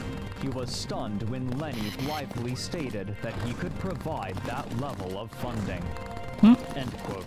Nobody was certain what to expect. Never before had such a massive mercenary force been assembled, and the depths of the coffers funding them were unknown to all but their owners. Neither the scale of the Imperium and its logistics capabilities, nor the scale of the Money Badger Coalition had any precedent in the history of New Eden. But this rapid series of failures and the vast enemies arrayed against them already had a severe effect on morale, and Imperium leadership was preparing to cut their losses in extraneous areas of their territory. David Andrews of JustForCrits.com wrote that, quote, after the decision was made to evacuate the Bastion and Lawn out of Vale of the Silent, the Tribute region became the front line for the Casino War, meaning Circle of Two became the front line for the Casino War. That's not exactly an enviable position, particularly for an organization that doesn't really have any beef with the attackers. End quote. The two forces would be tested when an infrastructure hub in reinforcement mode would become vulnerable again in the system of MTAC-OEE-8, the home system for a constituent Imperium alliance named Circle of Two. On March 28, 2016, nearly 3,500 ships gathered under the Money Badger's banner and prepared for combat, but it was immediately clear that the Imperium was not hopeful for this fight, having only sent 1,300 combatants and holding its super capital fleet from the battle. Despite the lack of firepower, the battle was joined, and the Imperium quickly began to struggle. But something was wrong. First and most obvious, the Money Badgers were fielding capital ships, which should have been prevented by Sino-jammers, which were conspicuously absent before the battle. Secondly, Circle of Two, the corporation whose territory was being assailed, wasn't anywhere to be seen. Outside of the battle, more forces were waiting to join. The ancient gaming noob gave his account of the experience, writing, quote, I had finally gotten home and clone jumped to our staging system just in time to catch Oxygen leading a Hurricane fleet to the battle for the MTAC-OEE-8 iHub. Oxygen got us out to a Titan within bridge range of the 1PTAC VL2 constellation, where the biggest battle in ages was playing. We landed on the Titan and waited for a bridge. And waited. And waited. End quote. Then suddenly, as this peculiar and losing battle raged, the leader of Circle of Two made a post to the EVE subreddit that stunned the entire player base. Quote, for years now, we have been loyal toward the Imperium. We as an alliance have, for a large part, never been seen as a full member by Goonswarm Federation. As a result, we've never been treated nor represented as such. The basis of the coalition, it being a meritocracy, became an affront over time. In the same time span, the list of grievances grew. I will not go into detail as the people involved know full well whom and what I'm talking about.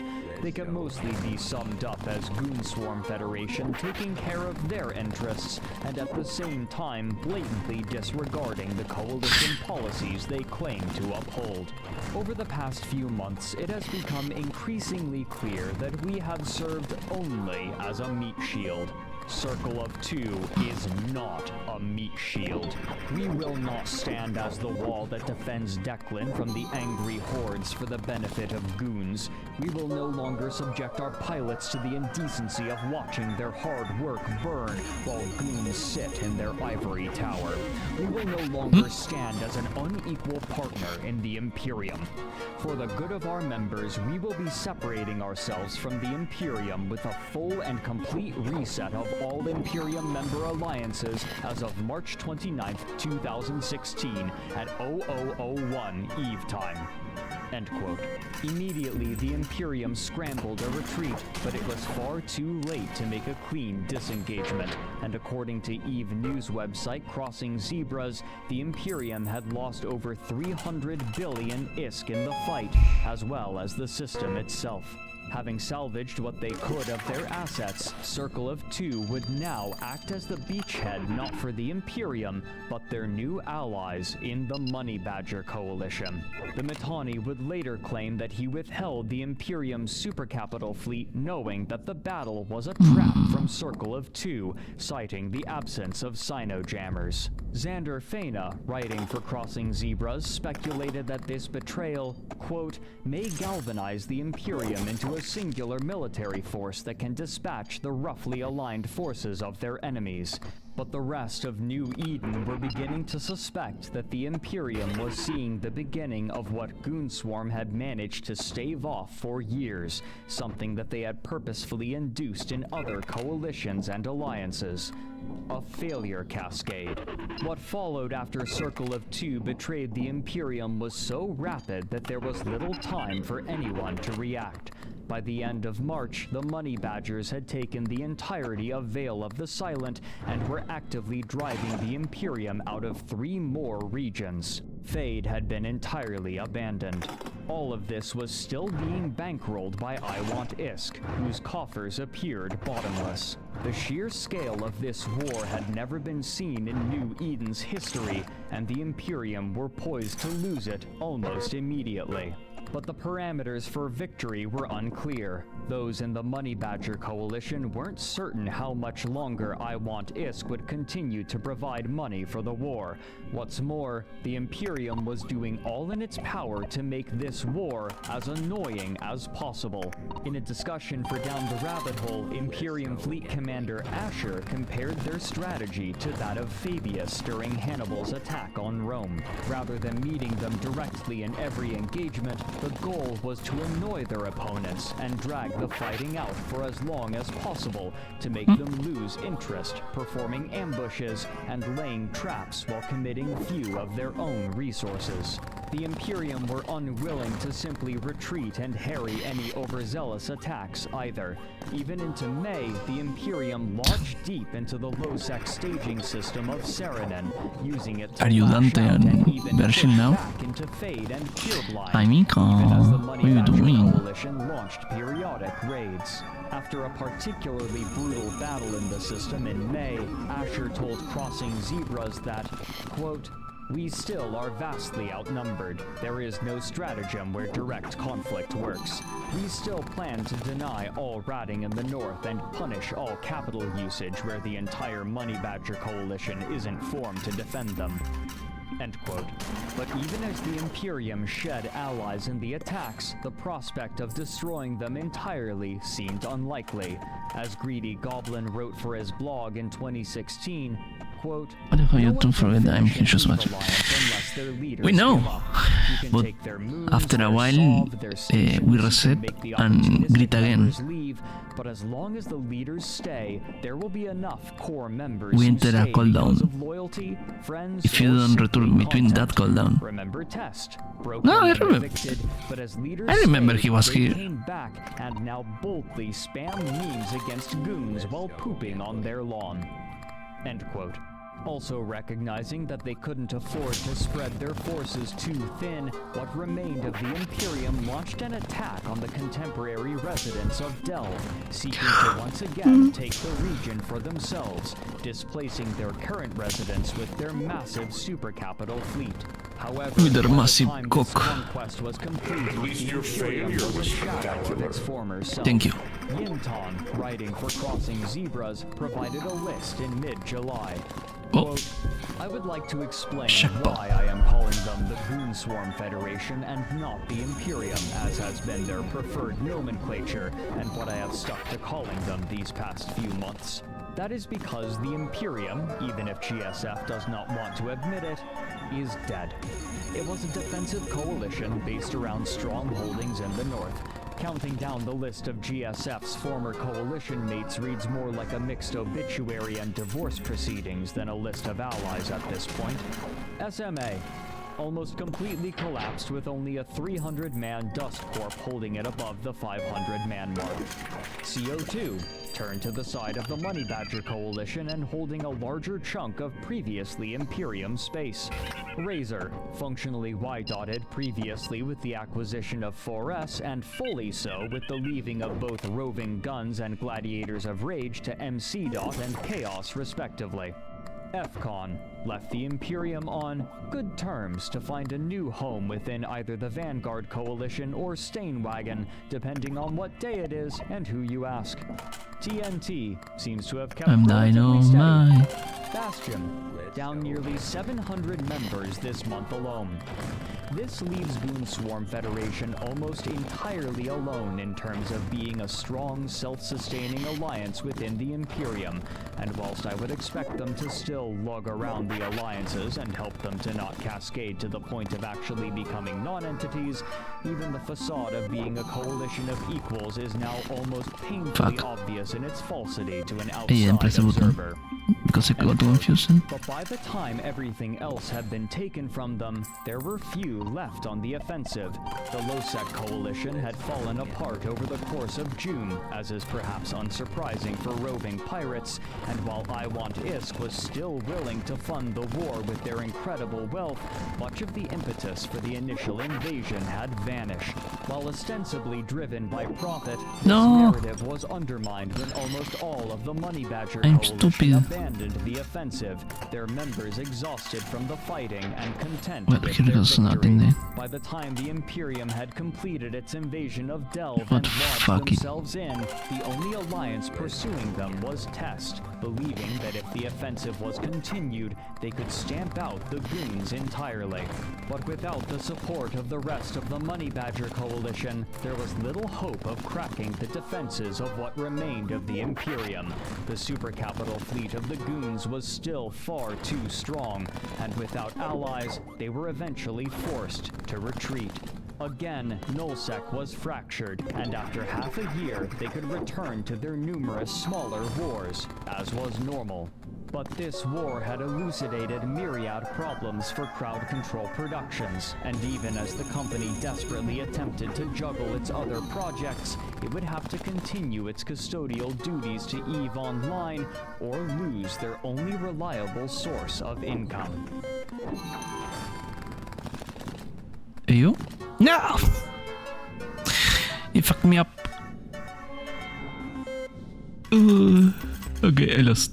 Even before the war had begun, casinos were a contentious topic for more than the players. Crowd Control Productions consistently had to dedicate valuable and limited resources to monitoring the players involved in them, and bankers were frequently flagged for investigation for real money trading and subsequently banned, a detriment both to the company and to the casino, the latter of whom would need to dedicate further time and resources to training new bankers. But the casinos represented an existential problem for EVE Online. As had been doubted but now demonstrated over the course of the war, it was feasible for a faction with enough liquid assets to determine the shape of all of New Eden, and these factions already existed in the form of the casinos, with the bulk of their money-making mechanisms hosted outside of the game, where it was difficult for Crowd Control Productions to exert their influence. Compared to other in-game methods of generating profit, the casinos were too efficient. This was in part due to their clientele. While many less wealthy players participated, many of the richest had concluded that there was little to do with their amassed wealth, and so would bet and lose large amounts at the casinos. While the Imperium barely managed to survive the war with clever tactics designed to prolong conflict and by moving farther away from its enemies, it was clear that any faction not operating its own casino would be unable to compete financially, and by extension, militarily. But the gambling magnates were not simply content to continue collecting money in EVE. Rather, they were preparing a total takeover of the financial markets, predicated upon an important expansion to the game released initially in April of 2016 during the war. Citadels. These massive static constructs, known officially as upwell structures, were to incrementally replace the player-owned stations that were necessary for war, industry, and trade, and instead allow players to establish much more entrenched positions. While intricate and requiring significant setup, the plan itself was straightforward. By creating a web of stations throughout all of New Eden, players aligned with the gambling magnates would be able to utilize a special kind of cargo hauling ship called jump freighters, in tandem with the station's unique properties to make themselves untouchable. Much like other large ships, these jump freighters were able to eschew the Stargate network by jumping directly from one system to another within a certain range, and one potential destination for a jump would be these new upwell structures. If the ship's jump arrival was close enough to an upwell structure, then they would immediately tether to it, making them completely invulnerable to damage. By jumping directly from structure to structure, there would be no time during which a jump freighter would be vulnerable, making it impossible to disrupt supply lines or trade routes without assaulting these sturdy structures. This safety would make their stations the most attractive to traders and buyers, which is where the final mechanism in the plan allowed them to make their profit. All goods bought and sold in these stations, in which players could dock like existing stations, were subject to a tariff collected by the station owner. If they could become the primary method of trading, especially in dangerous regions of space, then the gambling magnates could make untold amounts of money. This scheme was given the tongue-in-cheek name of the New Eden Trading Company.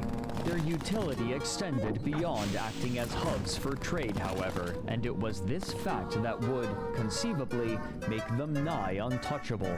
While the immediate use for this network was to make the transit of jump freighters safer, they could likewise be used by any capital and supercapital ship, allowing for relatively safe passage, and this would require good standing with the gambling magnates. If they succeeded in their plan, then any party working against them would become a more vulnerable military target.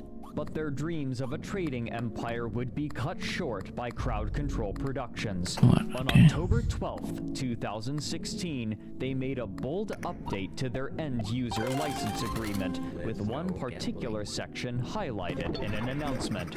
You may not use, transfer, or assign any game assets for games of chance operated by third parties.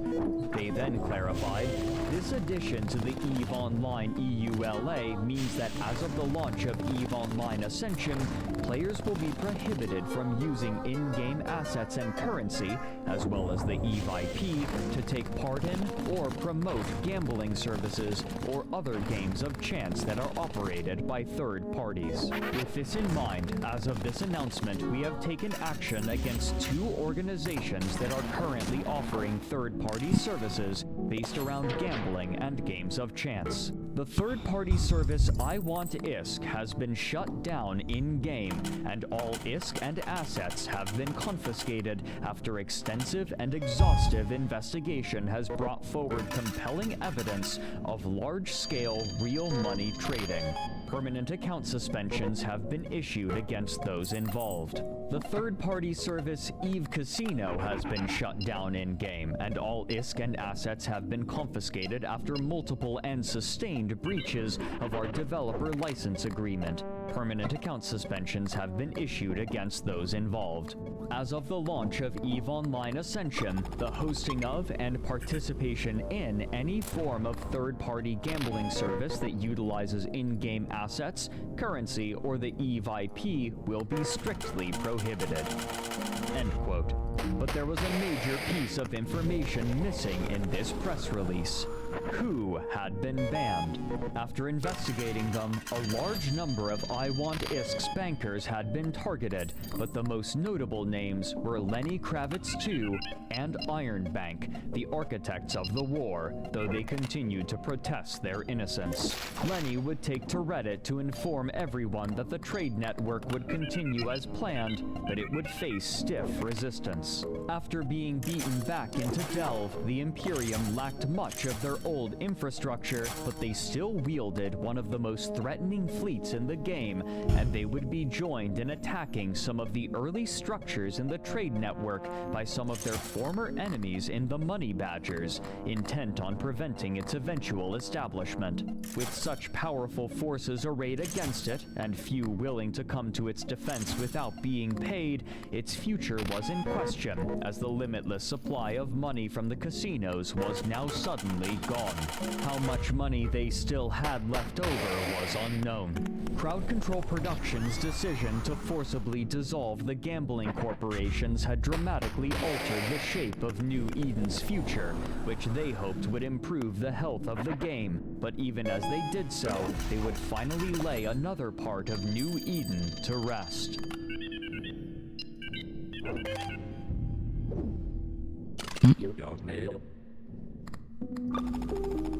Baratrum.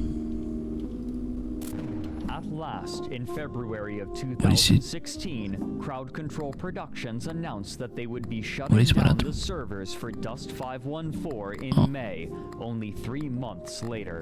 This was not a surprise for contemporary players who had been monitoring the ongoing development of the game, which had been live for only 3 years. 2 years prior, when the company announced the development of Project Legion, players of Dust were concerned that this new FPS was being developed because CCP lacked faith in their console-exclusive shooter title, in spite of their confident rhetoric. This concern was bolstered by the way that Project Legion was framed upon its announcement, with employees stating that it was a reimagining of Dust made by the same team. As Hilmar Pedersen stated to Eurogamer, quote, "It's taking all we learned from Dust and almost making a new game from scratch, even though it's the same team doing a first-person shooter, so they're very experienced now, and we've made good headway on it." End quote. With some of the Dust team now working on an entirely different title, future updates were in question. Another CCP staff member, Sean Decker, stated his dissatisfaction with Dust at the same time as he spoke of his hopefulness for Project Legion. As VG247 paraphrased it, quote, "It's in the same IP, same place and all the rest of it, but we want to do some fundamentally different things with it that we feel we missed out on and that we didn't do right with Dust. Honestly, we didn't make a great game to begin with. We tried to do too much." End quote. Even as CCP Games proclaimed the success of Dust, their employees seemed to deride it in favor of their new project. The concerns of the players proved correct, and after one final major content update in 2014, the game would only see maintenance and hotfixes until its death in May. But major changes were happening to EVE Online itself as well, and the introduction of Citadels promised to dramatically alter how warfare worked in New Eden. In contrast to the posses that had come before, the largest tiers of Upwell structures could house capital ships, with the monumental Keepstar even able to house Titans, meaning that any station could act as a staging site both for attack and defense. Perhaps more importantly, any friendly ship close enough to an Upwell structure would become tethered, making them invulnerable to damage until taking an offensive action. The tether could be reinitiated simply by refraining from any offensive action for a full minute, again rendering the player's ship invulnerable.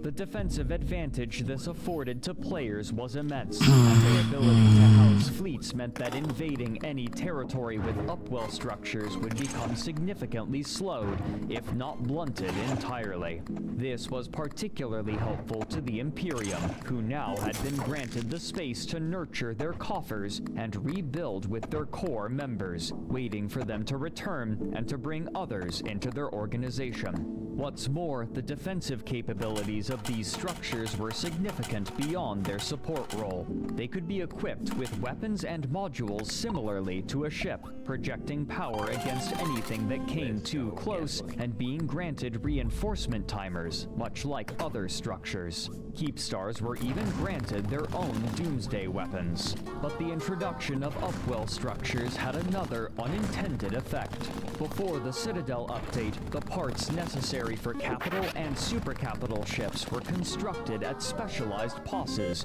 which could be destroyed in raids if an opposing faction knew where to find them. Now, these production capabilities could be moved into heavily fortified stations. This meant that significant resources could now be funneled into the production of large ships with significantly less risk. What's more, this safety allowed for mining to be performed in nullsec at a capacity previously unheard. A sudden increase in mining output was precipitated by the Rorqual, a specialized capital ship proficient at rapidly mining asteroid fields, and the changes enacted by the Citadel expansion made them far safer to field and easier to protect. The wealth amassed by all nullsec powers began to reach what had once been ludicrous extremes. What followed was a long period of stagnation. While the existing powers would occasionally lash out at one another in massive battles, territory changed hands more sparingly than before, and nullsec gradually divided into 3 large power blocks who had little interest in earnestly attacking one another, a state of affairs that came to be known pejoratively as the Blue Donut, referring to the disk shape of nullsec around Empire space. Soon, the rapid proliferation of massive supercapital ships became nigh unstoppable, yet with few targets, their use was limited. Despite the relative power of the upwell structures, the potential effects of the proposed trade network were too threatening to the nullsec powers, who lashed out against the citadels which served as its foundation. Without the money flowing from the casinos, the endeavor was cut short in 2017. For the next few years, New Eden was relatively quiet as the powers in nullsec amassed wealth and bided their time, unchallenged except by one another.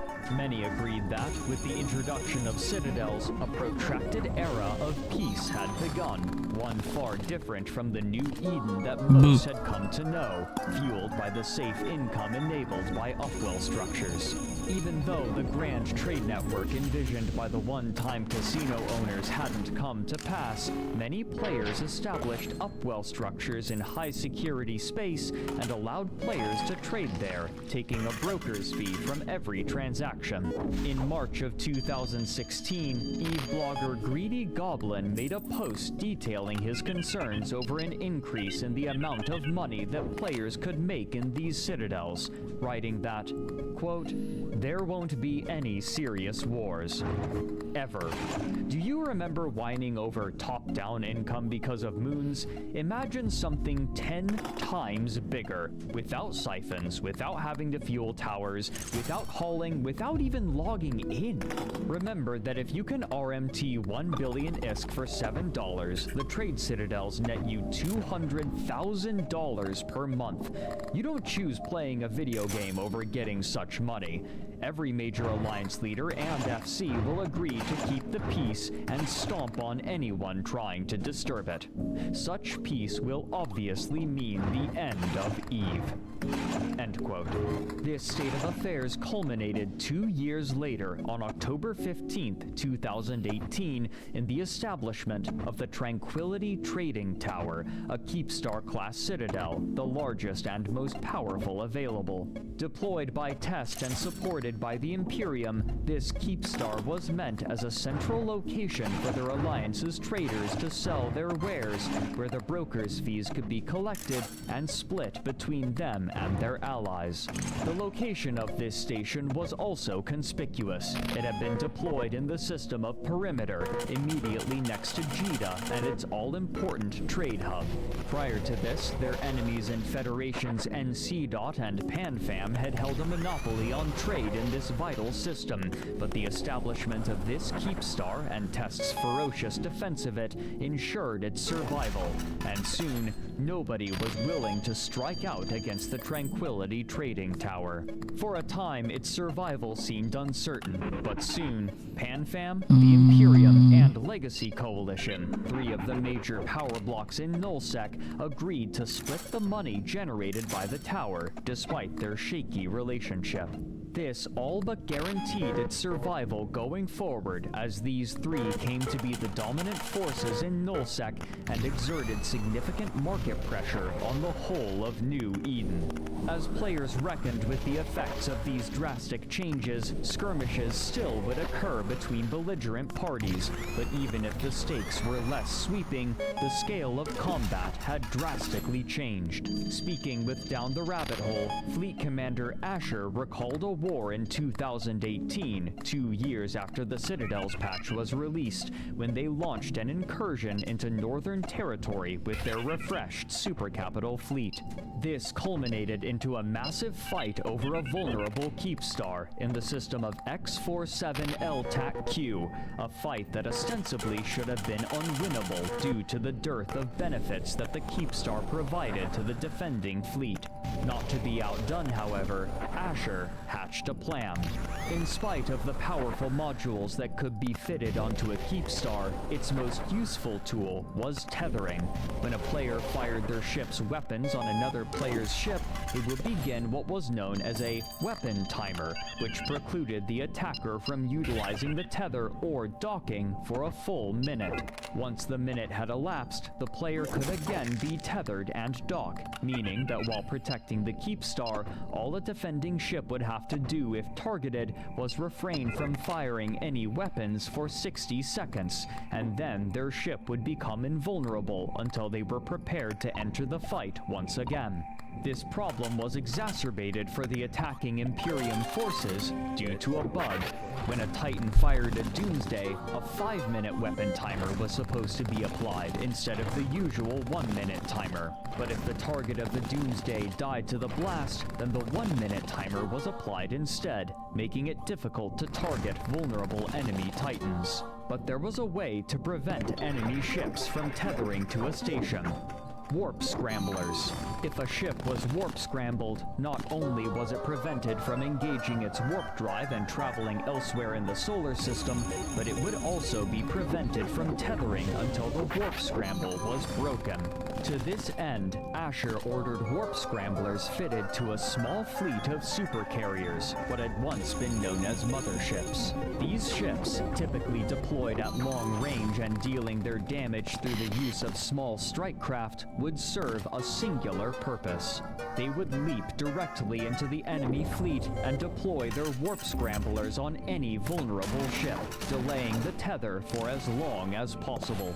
Beset by this new strategy, there seemed to be no correct answer. If the defending fleet attacked the supercarriers, then they would lose valuable time to damage the main enemy fleet, but if they attacked the Imperium's Titans, then the key defensive benefit of the Keepstar would be entirely nullified. This was compounded by the sheer defensive potential of these supercarriers, which Asher estimated at the time to be 75% that of a Titan, for only 20% of the cost. A fantastic cost-effective trade for the utility that these specialized supercarriers provided. The pressure from the Imperium was too great, and they were able to deplete the armor of the Keepstar. When its hull was exposed a short time later and the Northern Fleet rallied to defend it, the pilots fell back behind one another in an attempt to avoid being targeted themselves, lest a supercarrier arrive to lock them in place and deny them their tether, leaving only a fraction of available ships to return fire. This second battle was won without a single warp-disrupting supercarrier deployed. Despite this fantastic victory, the territorial gains were minimal, and instead of pressing their advantage, the Imperium retreated back to their home systems, further emphasizing in the minds of players the immortality of the Blue Donut. The sheer size of this battle was beyond what had been seen for years, and the number of Titans deployed was unthinkable a few short years prior. But this raised a question. If the proliferation of supercapital ships had reached such an absurd level, what would an all-out war look like? And was one even feasible given the state of the game?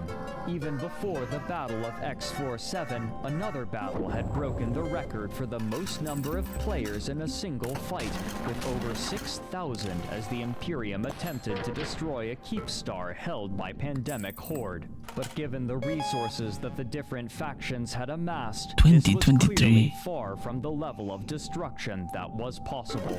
It would take another 2 years, but the answer would eventually be known, and it would defy the scale of anything that had been seen in the entire history of New Eden.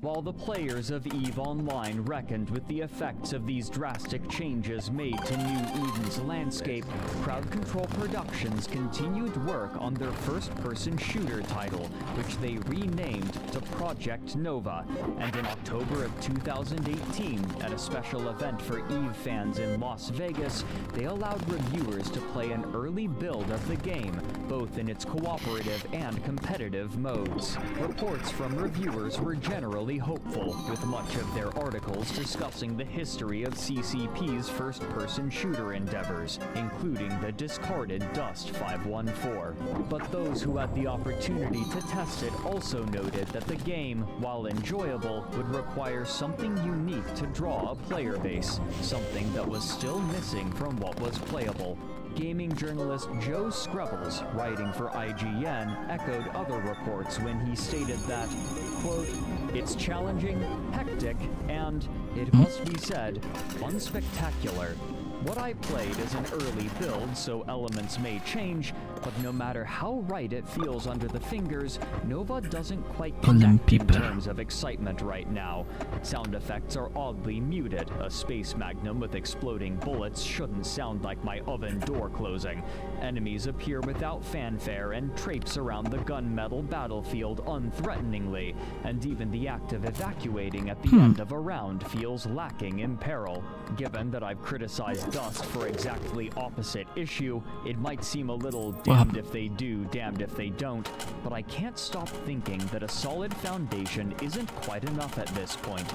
CCP does have wider plans for Nova and even more hopes, but crucially, I don't see any evidence of them other than being told they could exist one day. It's promised that Nova will bring a level of customization to suit even EVE players, creating custom clone trooper builds piece by piece from hundreds of options. But what I see are the game's introductory classes, built more like the set heroes currently in vogue in FPS games." End quote. The pressure on the company to release a popular title would only increase with time. On September 6, 2018, Crowd Control Productions was bought by another company named Pearl Abyss, a game publisher known for the popular MMO title Black Desert Online. Players were nervous. Black Desert Online utilized a radically different monetization strategy compared to EVE Online, eschewing the subscription-based model in favor of the now far more popular free-to-play method, with numerous microtransactions, selling in-game items such as weapons, consumables, cosmetics, and, most importantly, loot boxes. Targeting a small number of players willing to spend exorbitant amounts of money on microtransactions, called whales by the industry, video game publishers have managed to drastically increase their profit margins, introducing them even into full-priced games to increase their revenue, and the most lucrative method of selling in-game items proved to be loot boxes. Rather than simply buying the items that they wanted outright, players in contemporary games instead were offered these boxes, which would contain a random item or set of items, with more desirable items being rarer, and a chance for duplicates that the player already owned. This would attract not only those with significant disposable income, but gambling addicts as well, further widening the pool of whales. To conceal the chance-based nature of these rewards and to avoid various countries' gambling regulations, they would often be veiled or obfuscated in some way, with these obfuscations growing more convoluted as time passed. But this method of monetization, to many players, was anathema to the new Eden. Anathema? Sorry. One of the most appealing aspects of the game was the fully player-driven economy, in which every object collected, crafted, and used was made by a long supply chain of players, and to damage that supply chain through the sale of microtransactions would potentially destroy what made the game so appealing. This was a fear that had been harbored ever since the internal magazine with the title Greed is Good was leaked, where the company had written extensively about their introduction into the game. While EVE Online could technically now be played for free by new players, the vast majority of content was locked behind a paid subscription fee, and most of the other games that still utilized a subscription fee had been released at around the same time as EVE Online. A game that had once been a pioneer in gaming technology now seemed outdated, at least from a business perspective. Some items available for purchase with real money had already been introduced, such as skill extractors, but the greatest fear of the player base was that the company would move beyond these smaller items and start selling the most vital item in the game. Good names. Ships. More than tools, ships were a social item as well, and represented great strides for player progression, with larger and stronger ships often a point of pride. One of the greatest leaps for many new players was moving from a venture, a small introductory mining ship, to a mining barge. This early goal is so ubiquitous that new players will often fall for scams involving such barges. With Pearl Abyss's purchase of CCP Games, the possibility of selling such ships, and therefore the destruction of the player economy as the players knew it, seemed much closer than ever before. The role that Crowd Control Productions would take was not immediately clear. An article by Chris Kerr for GameDeveloper.com read in part, quote, CCP will continue to operate independently as a developer from its studios in Reykjavik, London, and Shanghai, while Pearl integrates the Icelandic outfit's development and publishing expertise into its own pipeline. End quote. Less than 3 months after Pearl Abyss acquired Crowd Control Productions, Project Nova's webpage was altered with a statement. It read in part, with familiar reassuring corporate prose and cliches. Oh, because I had the thing that repeats the last one. Super sharp. Okay, now I get it. Sessions with external partners, tirelessly playtested the game internally, and brought community stalwarts in to help us evaluate the project. Now, after taking all this research and feedback into account, we see that the gameplay experience in its current form does not live up to our original vision and would not achieve our ambitious goals for this project. As a result, we will not be moving forward with the upcoming invite-only alpha until further notice. We hope you understand that we need to take a step back and return to the drawing board, where we will spend more time figuring out how all this hard work can translate into something better and more meaningful for the EVE universe.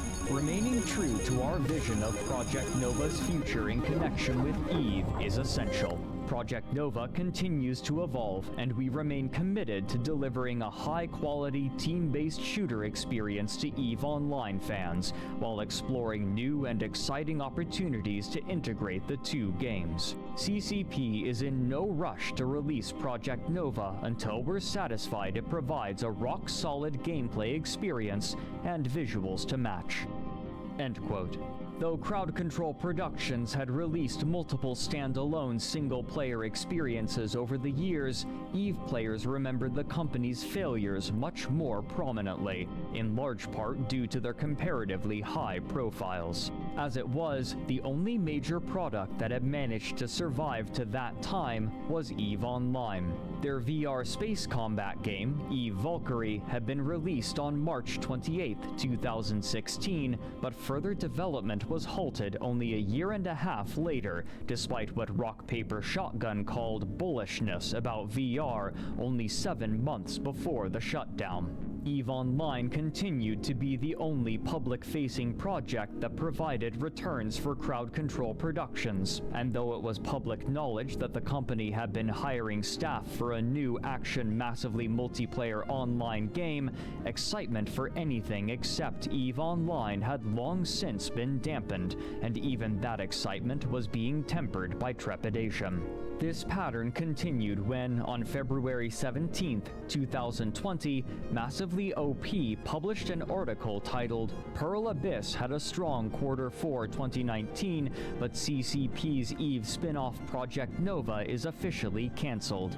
In it, they described an investor call that stated that Project Nova was officially cancelled and that a Dust 514 veterans group had been informed by the project's game director that, quote, "We are evolving the scope of Nova beyond our previous plans for early access, and the development will continue in our London studio. I am personally optimistic about this, but also wistful. That also means that the Project Nova codename is retired, and the London team will find a new one. This is not a fiscal decision. The London team had been working on very interesting ideas and concepts, and adding them to a shooter sounds very promising to me."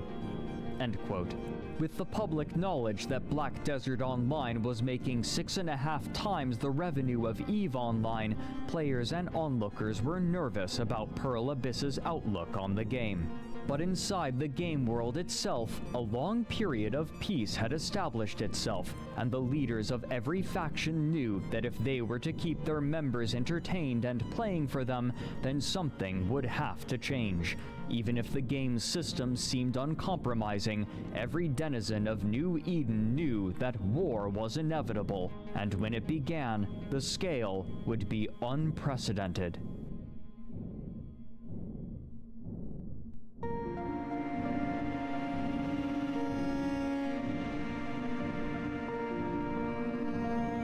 While much of New Eden had been watching the situation in Nullsec pensively and bracing for the effects that a large conflict might have, another group was seeing a resurgence.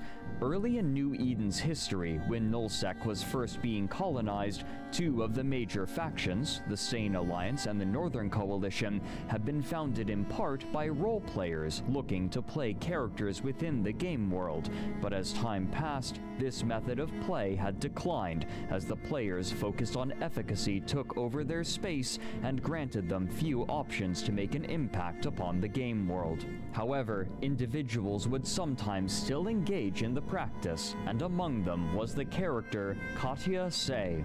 While the player had other characters with which they engaged in other sundry activities in New Eden, Katya was created with a singular goal in mind: to be the first character to visit every solar system in New Eden without losing a single ship. When her journey began on December 1st, 2009, the Apocrypha expansion had just been released. I'm back. And with it, I went to the bathroom systems in wormhole space, and meaning that there were 5,201 star systems Sweet in normal mother of- space to explore, and another 2,604 systems. I went to the bathroom.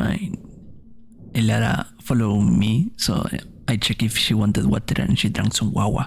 And I had to stop to give her kisses and scratch her because I love her. It's mine. systems in wormhole space, a total of 7,805 systems, enough that they knew that they would need to pace themselves. In an interview with Polygon, they said, quote, "I only did this for an hour and a half each day just to unwind after work. I wasn't killing myself doing this." End quote. The systems in Empire space were not difficult to visit, and Katya only needed to avoid gankers who were generally uninterested in destroying the small ships that they utilized.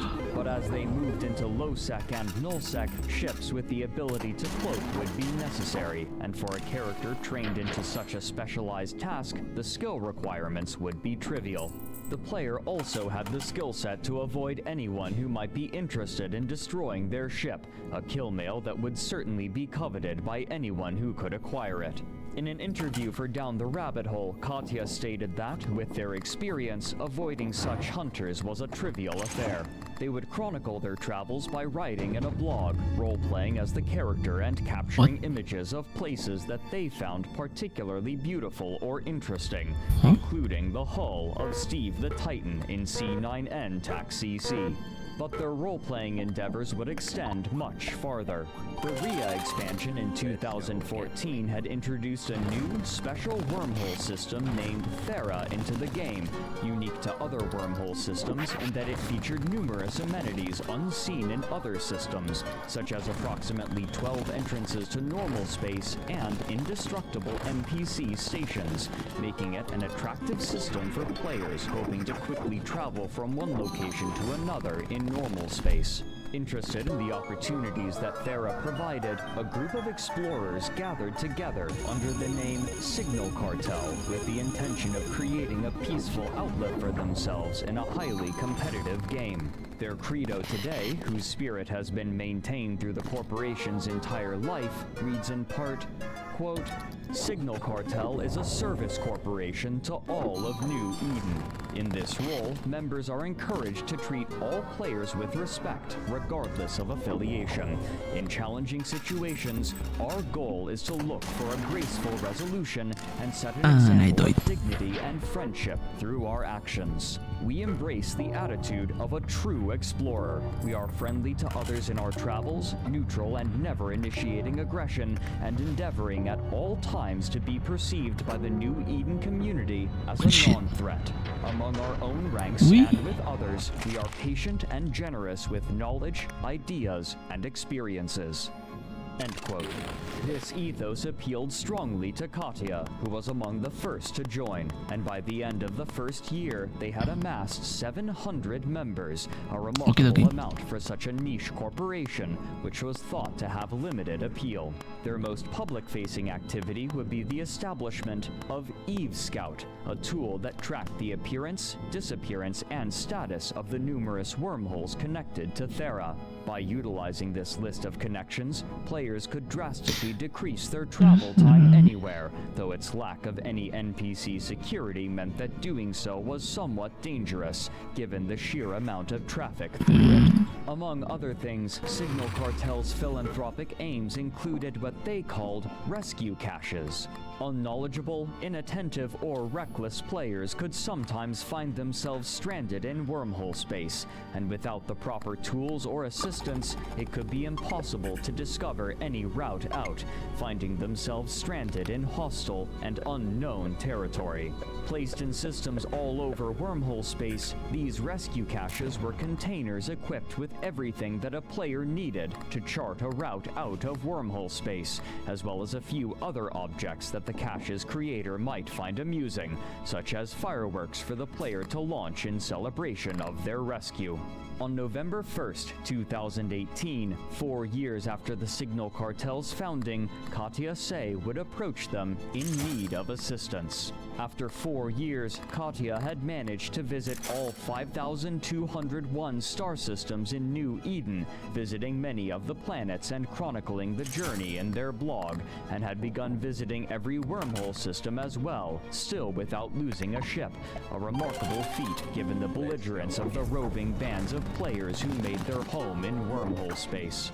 But after visiting the first 2,000 wormhole systems, a problem that Katya had been dreading became an issue. The chaotic nature of wormhole space and its constantly shifting, labyrinthine pathways made it nigh impossible to find every one of the remaining 600 systems. They would need assistance, and their friends in Signal Cartel were more than happy to oblige. To find connections to the remaining systems as soon as they opened, they would crowdsource data from their players. To do so, they utilized a game tool made specifically for Signal Cartel members that assisted them in tracking the status of their rescue caches. But in this case, it allowed Katya and their small cadre of trusted players to see when a cartel member was in a remaining system on Katya's list. Speaking with Polygon, Katya said, quote, "When a system was found, we generally had less than 24 hours to get through the pass, and depending on how deep it was, the more critical it was to get there fast." End quote. Finally, on March 9th, 2019, Katya announced to the rest of New Eden their accomplishment. Assisted by Signal Cartel, the character Katya Say had visited every single star system that could be visited in just over 9 years without losing a single ship. The accomplishment was noted even by those who had shunned roleplay, and the character came to be one of the most famous in the game's history, with a monument created by Crowd Control Productions in-game to celebrate the success.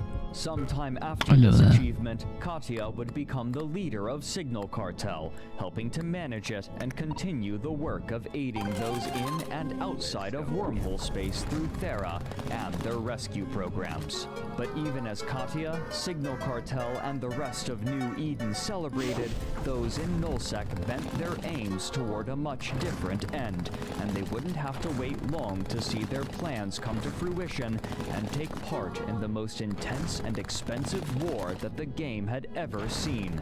A war that would drag out far longer than any could have thought. How much long?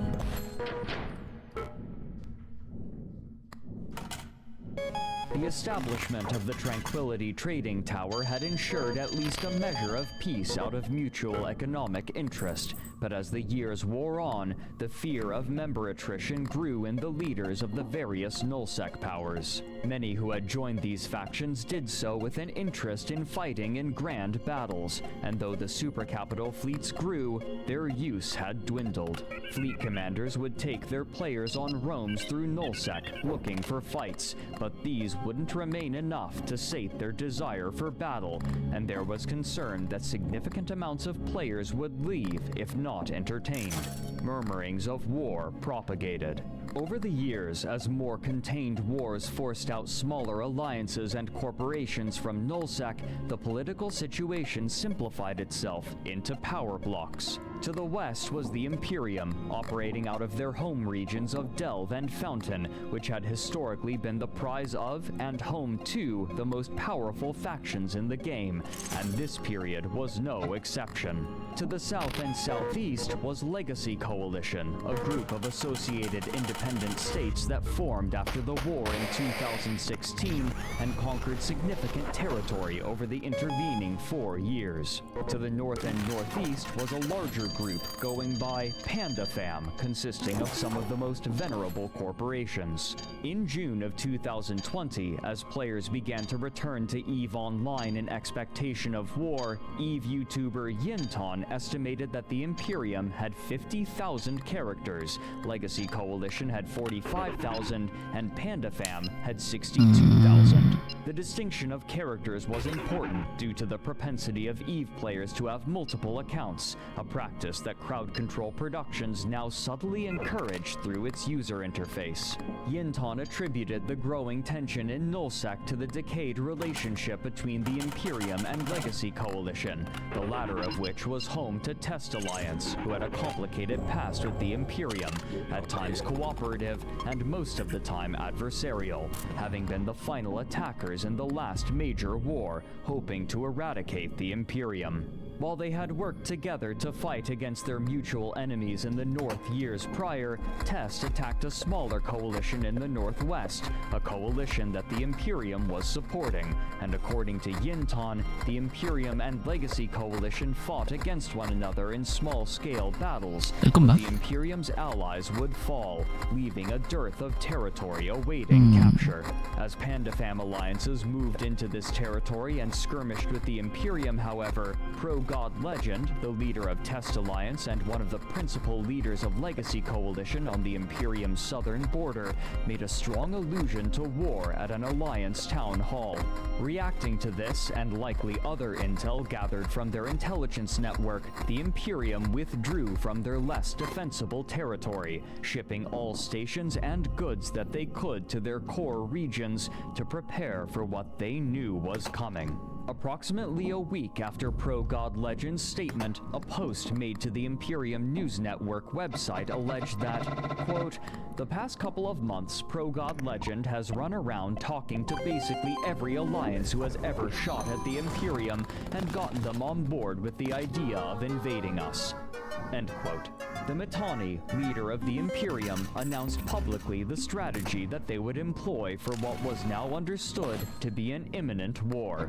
He had commanded all members of the Imperium to fall back to Fountain and Fortress Delve, as well as the more peripheral regions of Quarius and Period Basis, where they would establish their defenses at choke points in anticipation of the impending attack. Soon afterward, the leaders of Legacy Coalition announced their withdrawal from the Non-Invasion Pact, which dictated a 2-week grace period before an invasion would be permitted by the agreement, though as was perhaps to be expected, various breaches of this stipulation were ignored by both parties.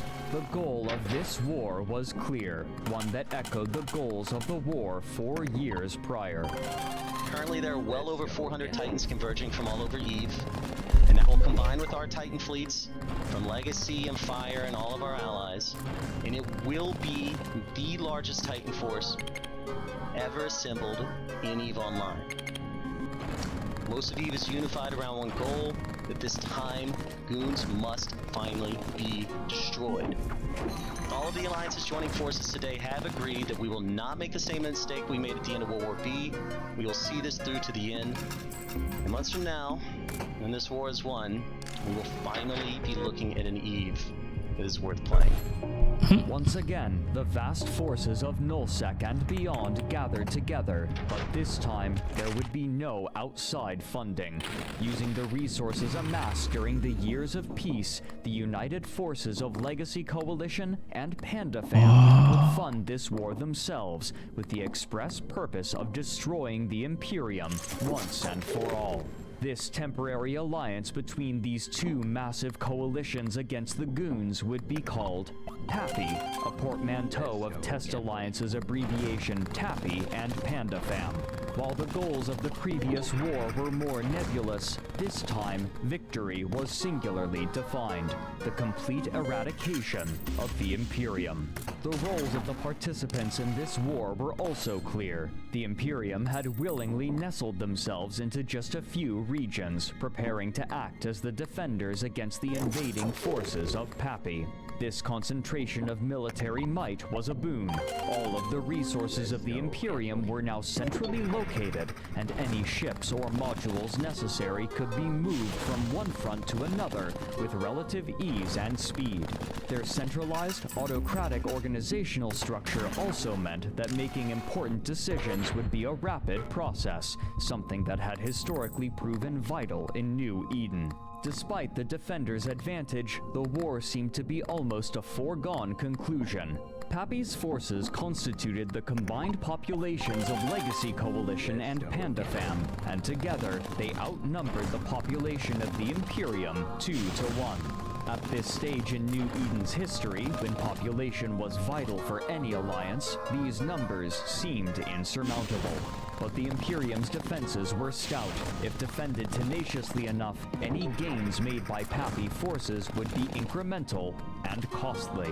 In an unprecedented show of solidarity and mutual effort, multiple alliances on the attacking Pappy side moved their Titans into position, prepared to siege the home systems of the Imperium.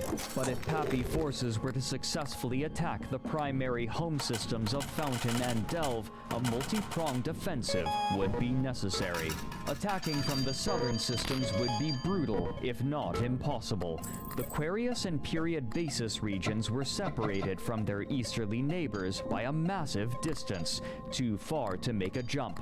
But the only other option was, in practice, unacceptable. Moving fleets of capital ships through the traditional Stargate network was a dangerous proposition, due to the pattern in which ships arrived through them, making them extremely vulnerable to attack, and such a decision was considered out of the question in the vast majority of cases. And so, the invaders from the south decided to take a different route, instead coming through HiSec through the system of FWST TAC-8. Technically, neither this system nor a few nearby systems belonged to the Imperium, but rather they were irrevocably claimed by a non-player pirate faction called the Blood Raiders, meaning that defensive structures such as Sinojammers couldn't be deployed.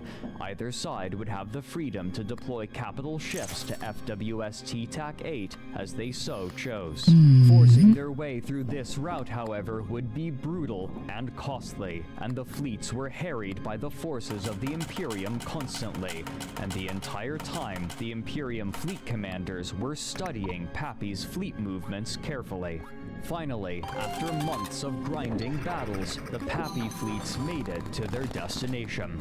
The goal of Pappy forces was to anchor a Keepstar as a base out of which they could prosecute the war on the northern front, a boon that would make raids and attacks into Imperium territory far easier. If the Imperium could blunt this attempt, then victory would almost be assured. Pappy would attempt to anchor the first Keepstar in the beginning of October, and the Imperium were ready, with hundreds of dreadnoughts prepared to bring their heavy weapons to bear against the Keepstar before it could come online.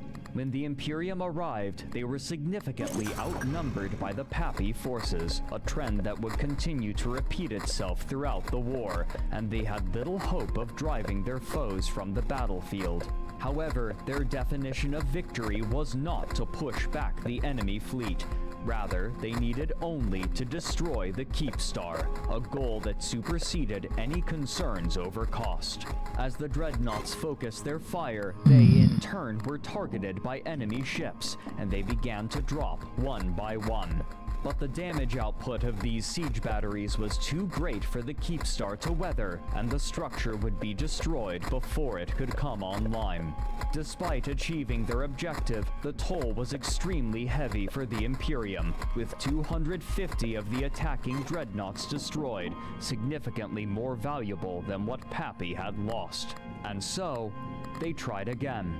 But the response from the Imperium would shock both New Eden and the gaming community at large. On October 6th, the second Keepstar was deployed. Pappy ships surrounded it, ready to defend it against what the fleet commanders expected to be a massive response from the Imperium's supercapital fleet by stationing their own Titans around the Keepstar. But what they received instead was an unbelievably massive swarm. In an offensive that mirrored the old strategies from the beginning of Goonswarm, thousands of players from the Imperium arrived in Raven battleships armed with long-range missile weapons and charged headlong into the fray. What would come to be known as the Fury of FWST TAC-8 had begun. As the battle escalated and more ships arrived, time dilation automatically activated, reducing the speed of all actions to 10% of their normal values and allowing support ships to arrive much faster relative to the pace of the fight, further increasing the scale.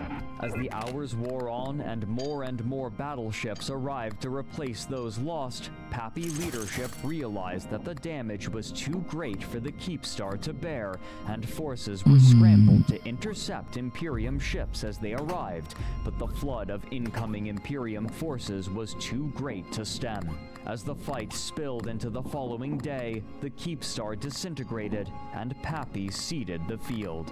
Whether they knew so or not, those who attended the fight had made history. According to CCP, the battle in FWST TAC 8 had broken a record, with 8,825 characters involved, more than had ever been seen in the game's history.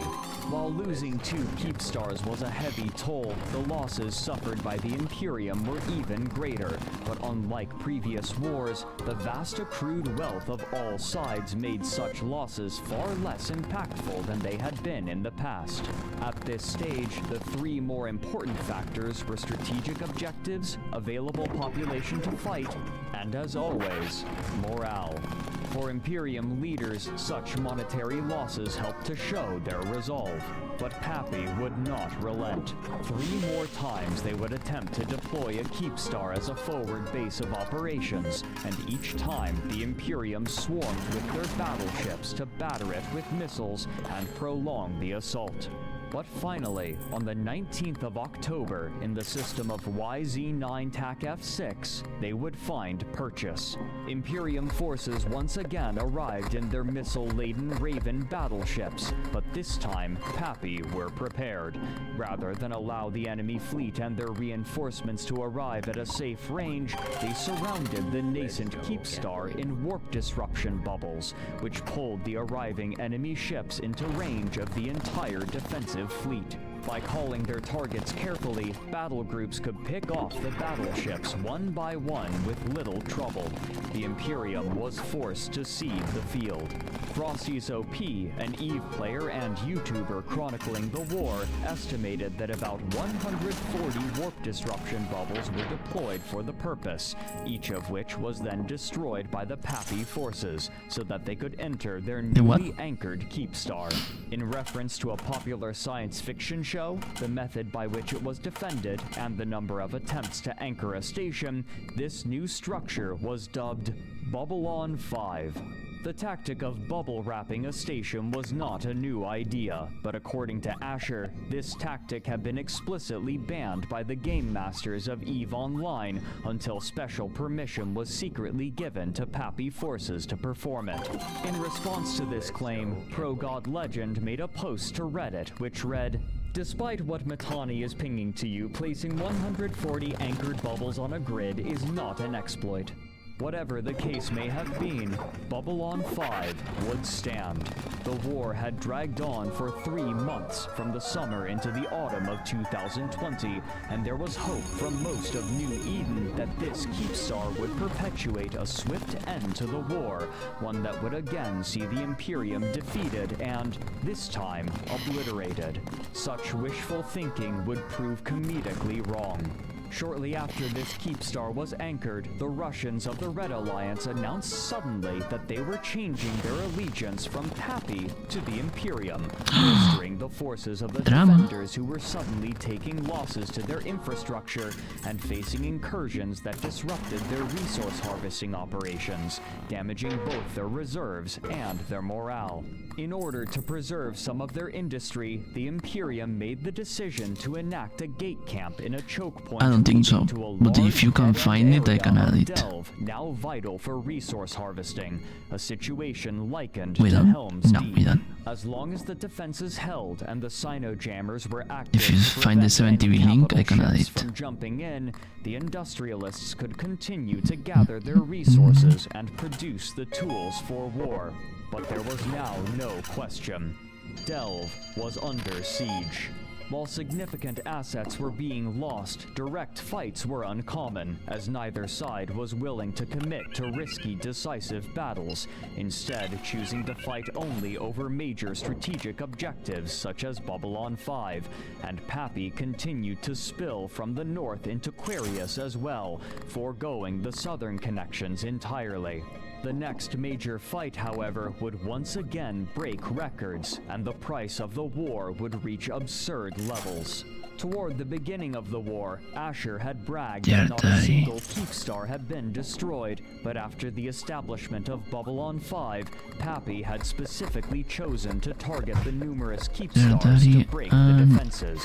This effort was proceeding at a grinding pace compared to other wars in the past. It had already been raging for over 6 months, which dwarfed most other wars in the game, and at the turn of the year, the Imperium was making an effort to take back key systems in Delve. To do so, they lashed out against the Cynojammers that Pappy had deployed in numerous systems. While they sent a major force to a system, they simultaneously attacked the Cynojammer in the nearby system of M2 TAC XFE in a lightning strike. With the Cynojammer destroyed, the Imperium were finally able to bring their super capital fleet to bear, and immediately the signal was given. A beacon was lit, and a fleet of hundreds of these massive ships moved into position to defend their vulnerable Keepstar left behind some time ago. For tense minutes, they were silent as Pappy brought their own fleet and began firing on the Keepstar, unable to target the Imperium's fleet due to the protection of the tethers. But suddenly, the Imperium forces all opened fire at once in a massive cascade to take the initiative. Even as they traded blows in a somewhat conventional battle, the Keepstar was forced into its reinforcement timer, meaning that there was no longer an objective to take. But in a move that surprised onlookers, neither side was willing to cede ground, and the fighting continued. At first, Pappy appeared to be taking the fight, but server downtime was coming, meaning that all of the fighters would be logged off and wouldn't appear again until they logged back in.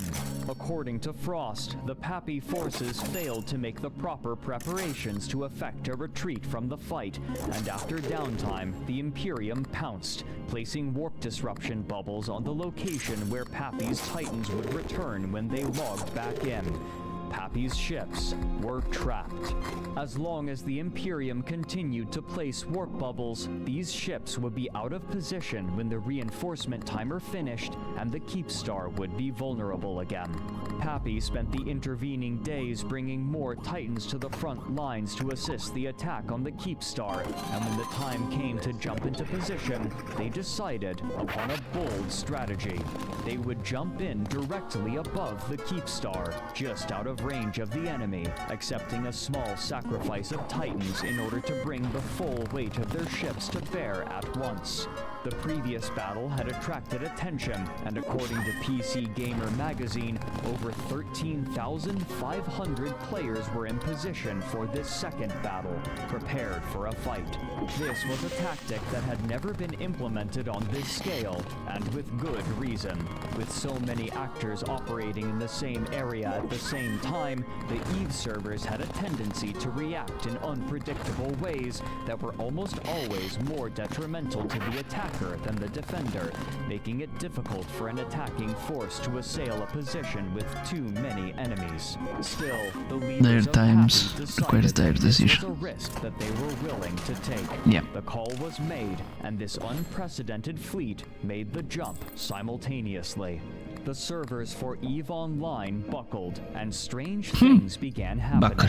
The jump was taking over 45 minutes to complete, and while the players waited to load the system, their Titans would arrive without them, completely bare of any modules. The waiting Imperium jumped at the opportunity, sending the heavy fighters of their supercarriers to destroy these vulnerable, naked Titans. Many of the Titan pilots of Pappy reappeared in the system from which they left, with their Titan and all of their modules intact. Others, however, were not so lucky, and ships continued to trickle into M2 TAC XFE for the Imperium to annihilate.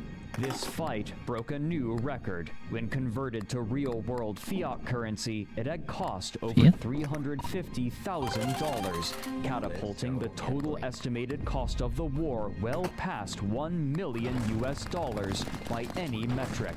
And still, there was no end in sight. Because of the failure of the attack, those approximately 300 Pappy Titans which had been caught by the Imperium were forced to stay in limbo, ready to be destroyed the moment that they returned, but they wouldn't be abandoned by Pappy. Titans were of particular importance because, while expensive to build, they also needed over a month to produce compared to the overnight builds of battleships, further increasing the importance of retrieving as many as they could. Steve Messner, writing for PC Gamer, interviewed Titan pilot Dran Arcana about the plan to break them out. Quote, "When I asked Dran what the next step would be, he gave a vague answer about continuing the fight elsewhere until the right moment presented itself to stage a jailbreak. What I didn't know was that moment had already come." The day before, pilots received a personal message from Villy, Pappy's military commander. "Good afternoon or evening," it read. "Your Titan/Super has been noted to be in bubbles. Please be available to be online starting between 0430 and 0600 Wednesday Eve time, Tuesday night USTZ. Do not share this message with anyone." End quote.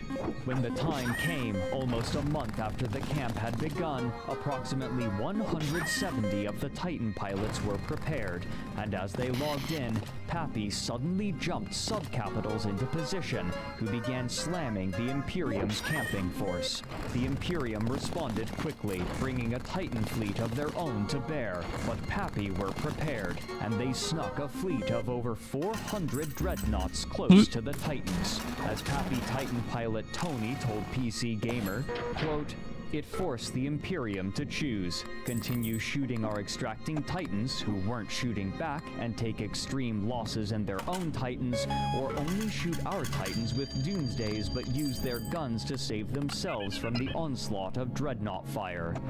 They chose the latter. The Titans were gradually able to worm their way out of those warp disruption bubbles that weren't destroyed by the arriving Pappy forces, and only 6 Titans were lost, a number shared by the Imperium. In the meantime, Red Alliance was striking back in the south, pulling significant Pappy forces away from the front line in the Imperium's capital of Fortress Delve. The centralized command structure of the Imperium meant that resources could be distributed where they were needed, with primary consideration given to the survival and good of the Alliance as a whole, but Pappy were far more splintered, and while they had been able to work together well enough in Delve, such distractions placed pressure on those living in the southern regions to protect themselves and leave the front line. From Delve, sending liquid assets to the Red Alliance for their fight could create outsized value. What's more, other small alliances pounced on the weakened home systems of Pappy corporations, striking and taking territory while their defenses were away. Suddenly, Pappy alliances were losing territory, and the longer that they fought in Delve, the worse their losses became. The Imperium fleet commanders were also learning the patterns of their opponents in a way that opened up opportunities. After studying the way that their supercapital ships jumped together in a tight formation, they hatched a plan known internally as Operation Enho, but known to others by another name, the Boson Trap of YZ-9 TAC F6. It would be an ambush the likes of which had scarcely been seen before. Such a tight grouping of ships left them vulnerable to a particular kind of Titan doomsday weapon, a bosonic field generator, or as it's commonly known, I hit my elbow. This weapon, when activated, dealt damage in a cone in front of the ship, and while not nearly so oppressive as the original doomsday weapon from years prior, its damage was still incredibly high for a weapon of its kind.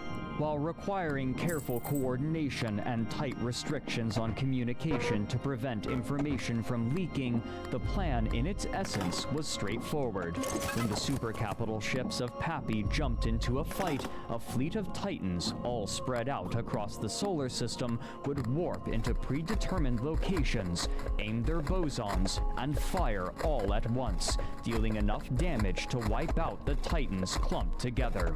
While it wouldn't be enough to turn the tide of the war, it would be an incredible victory.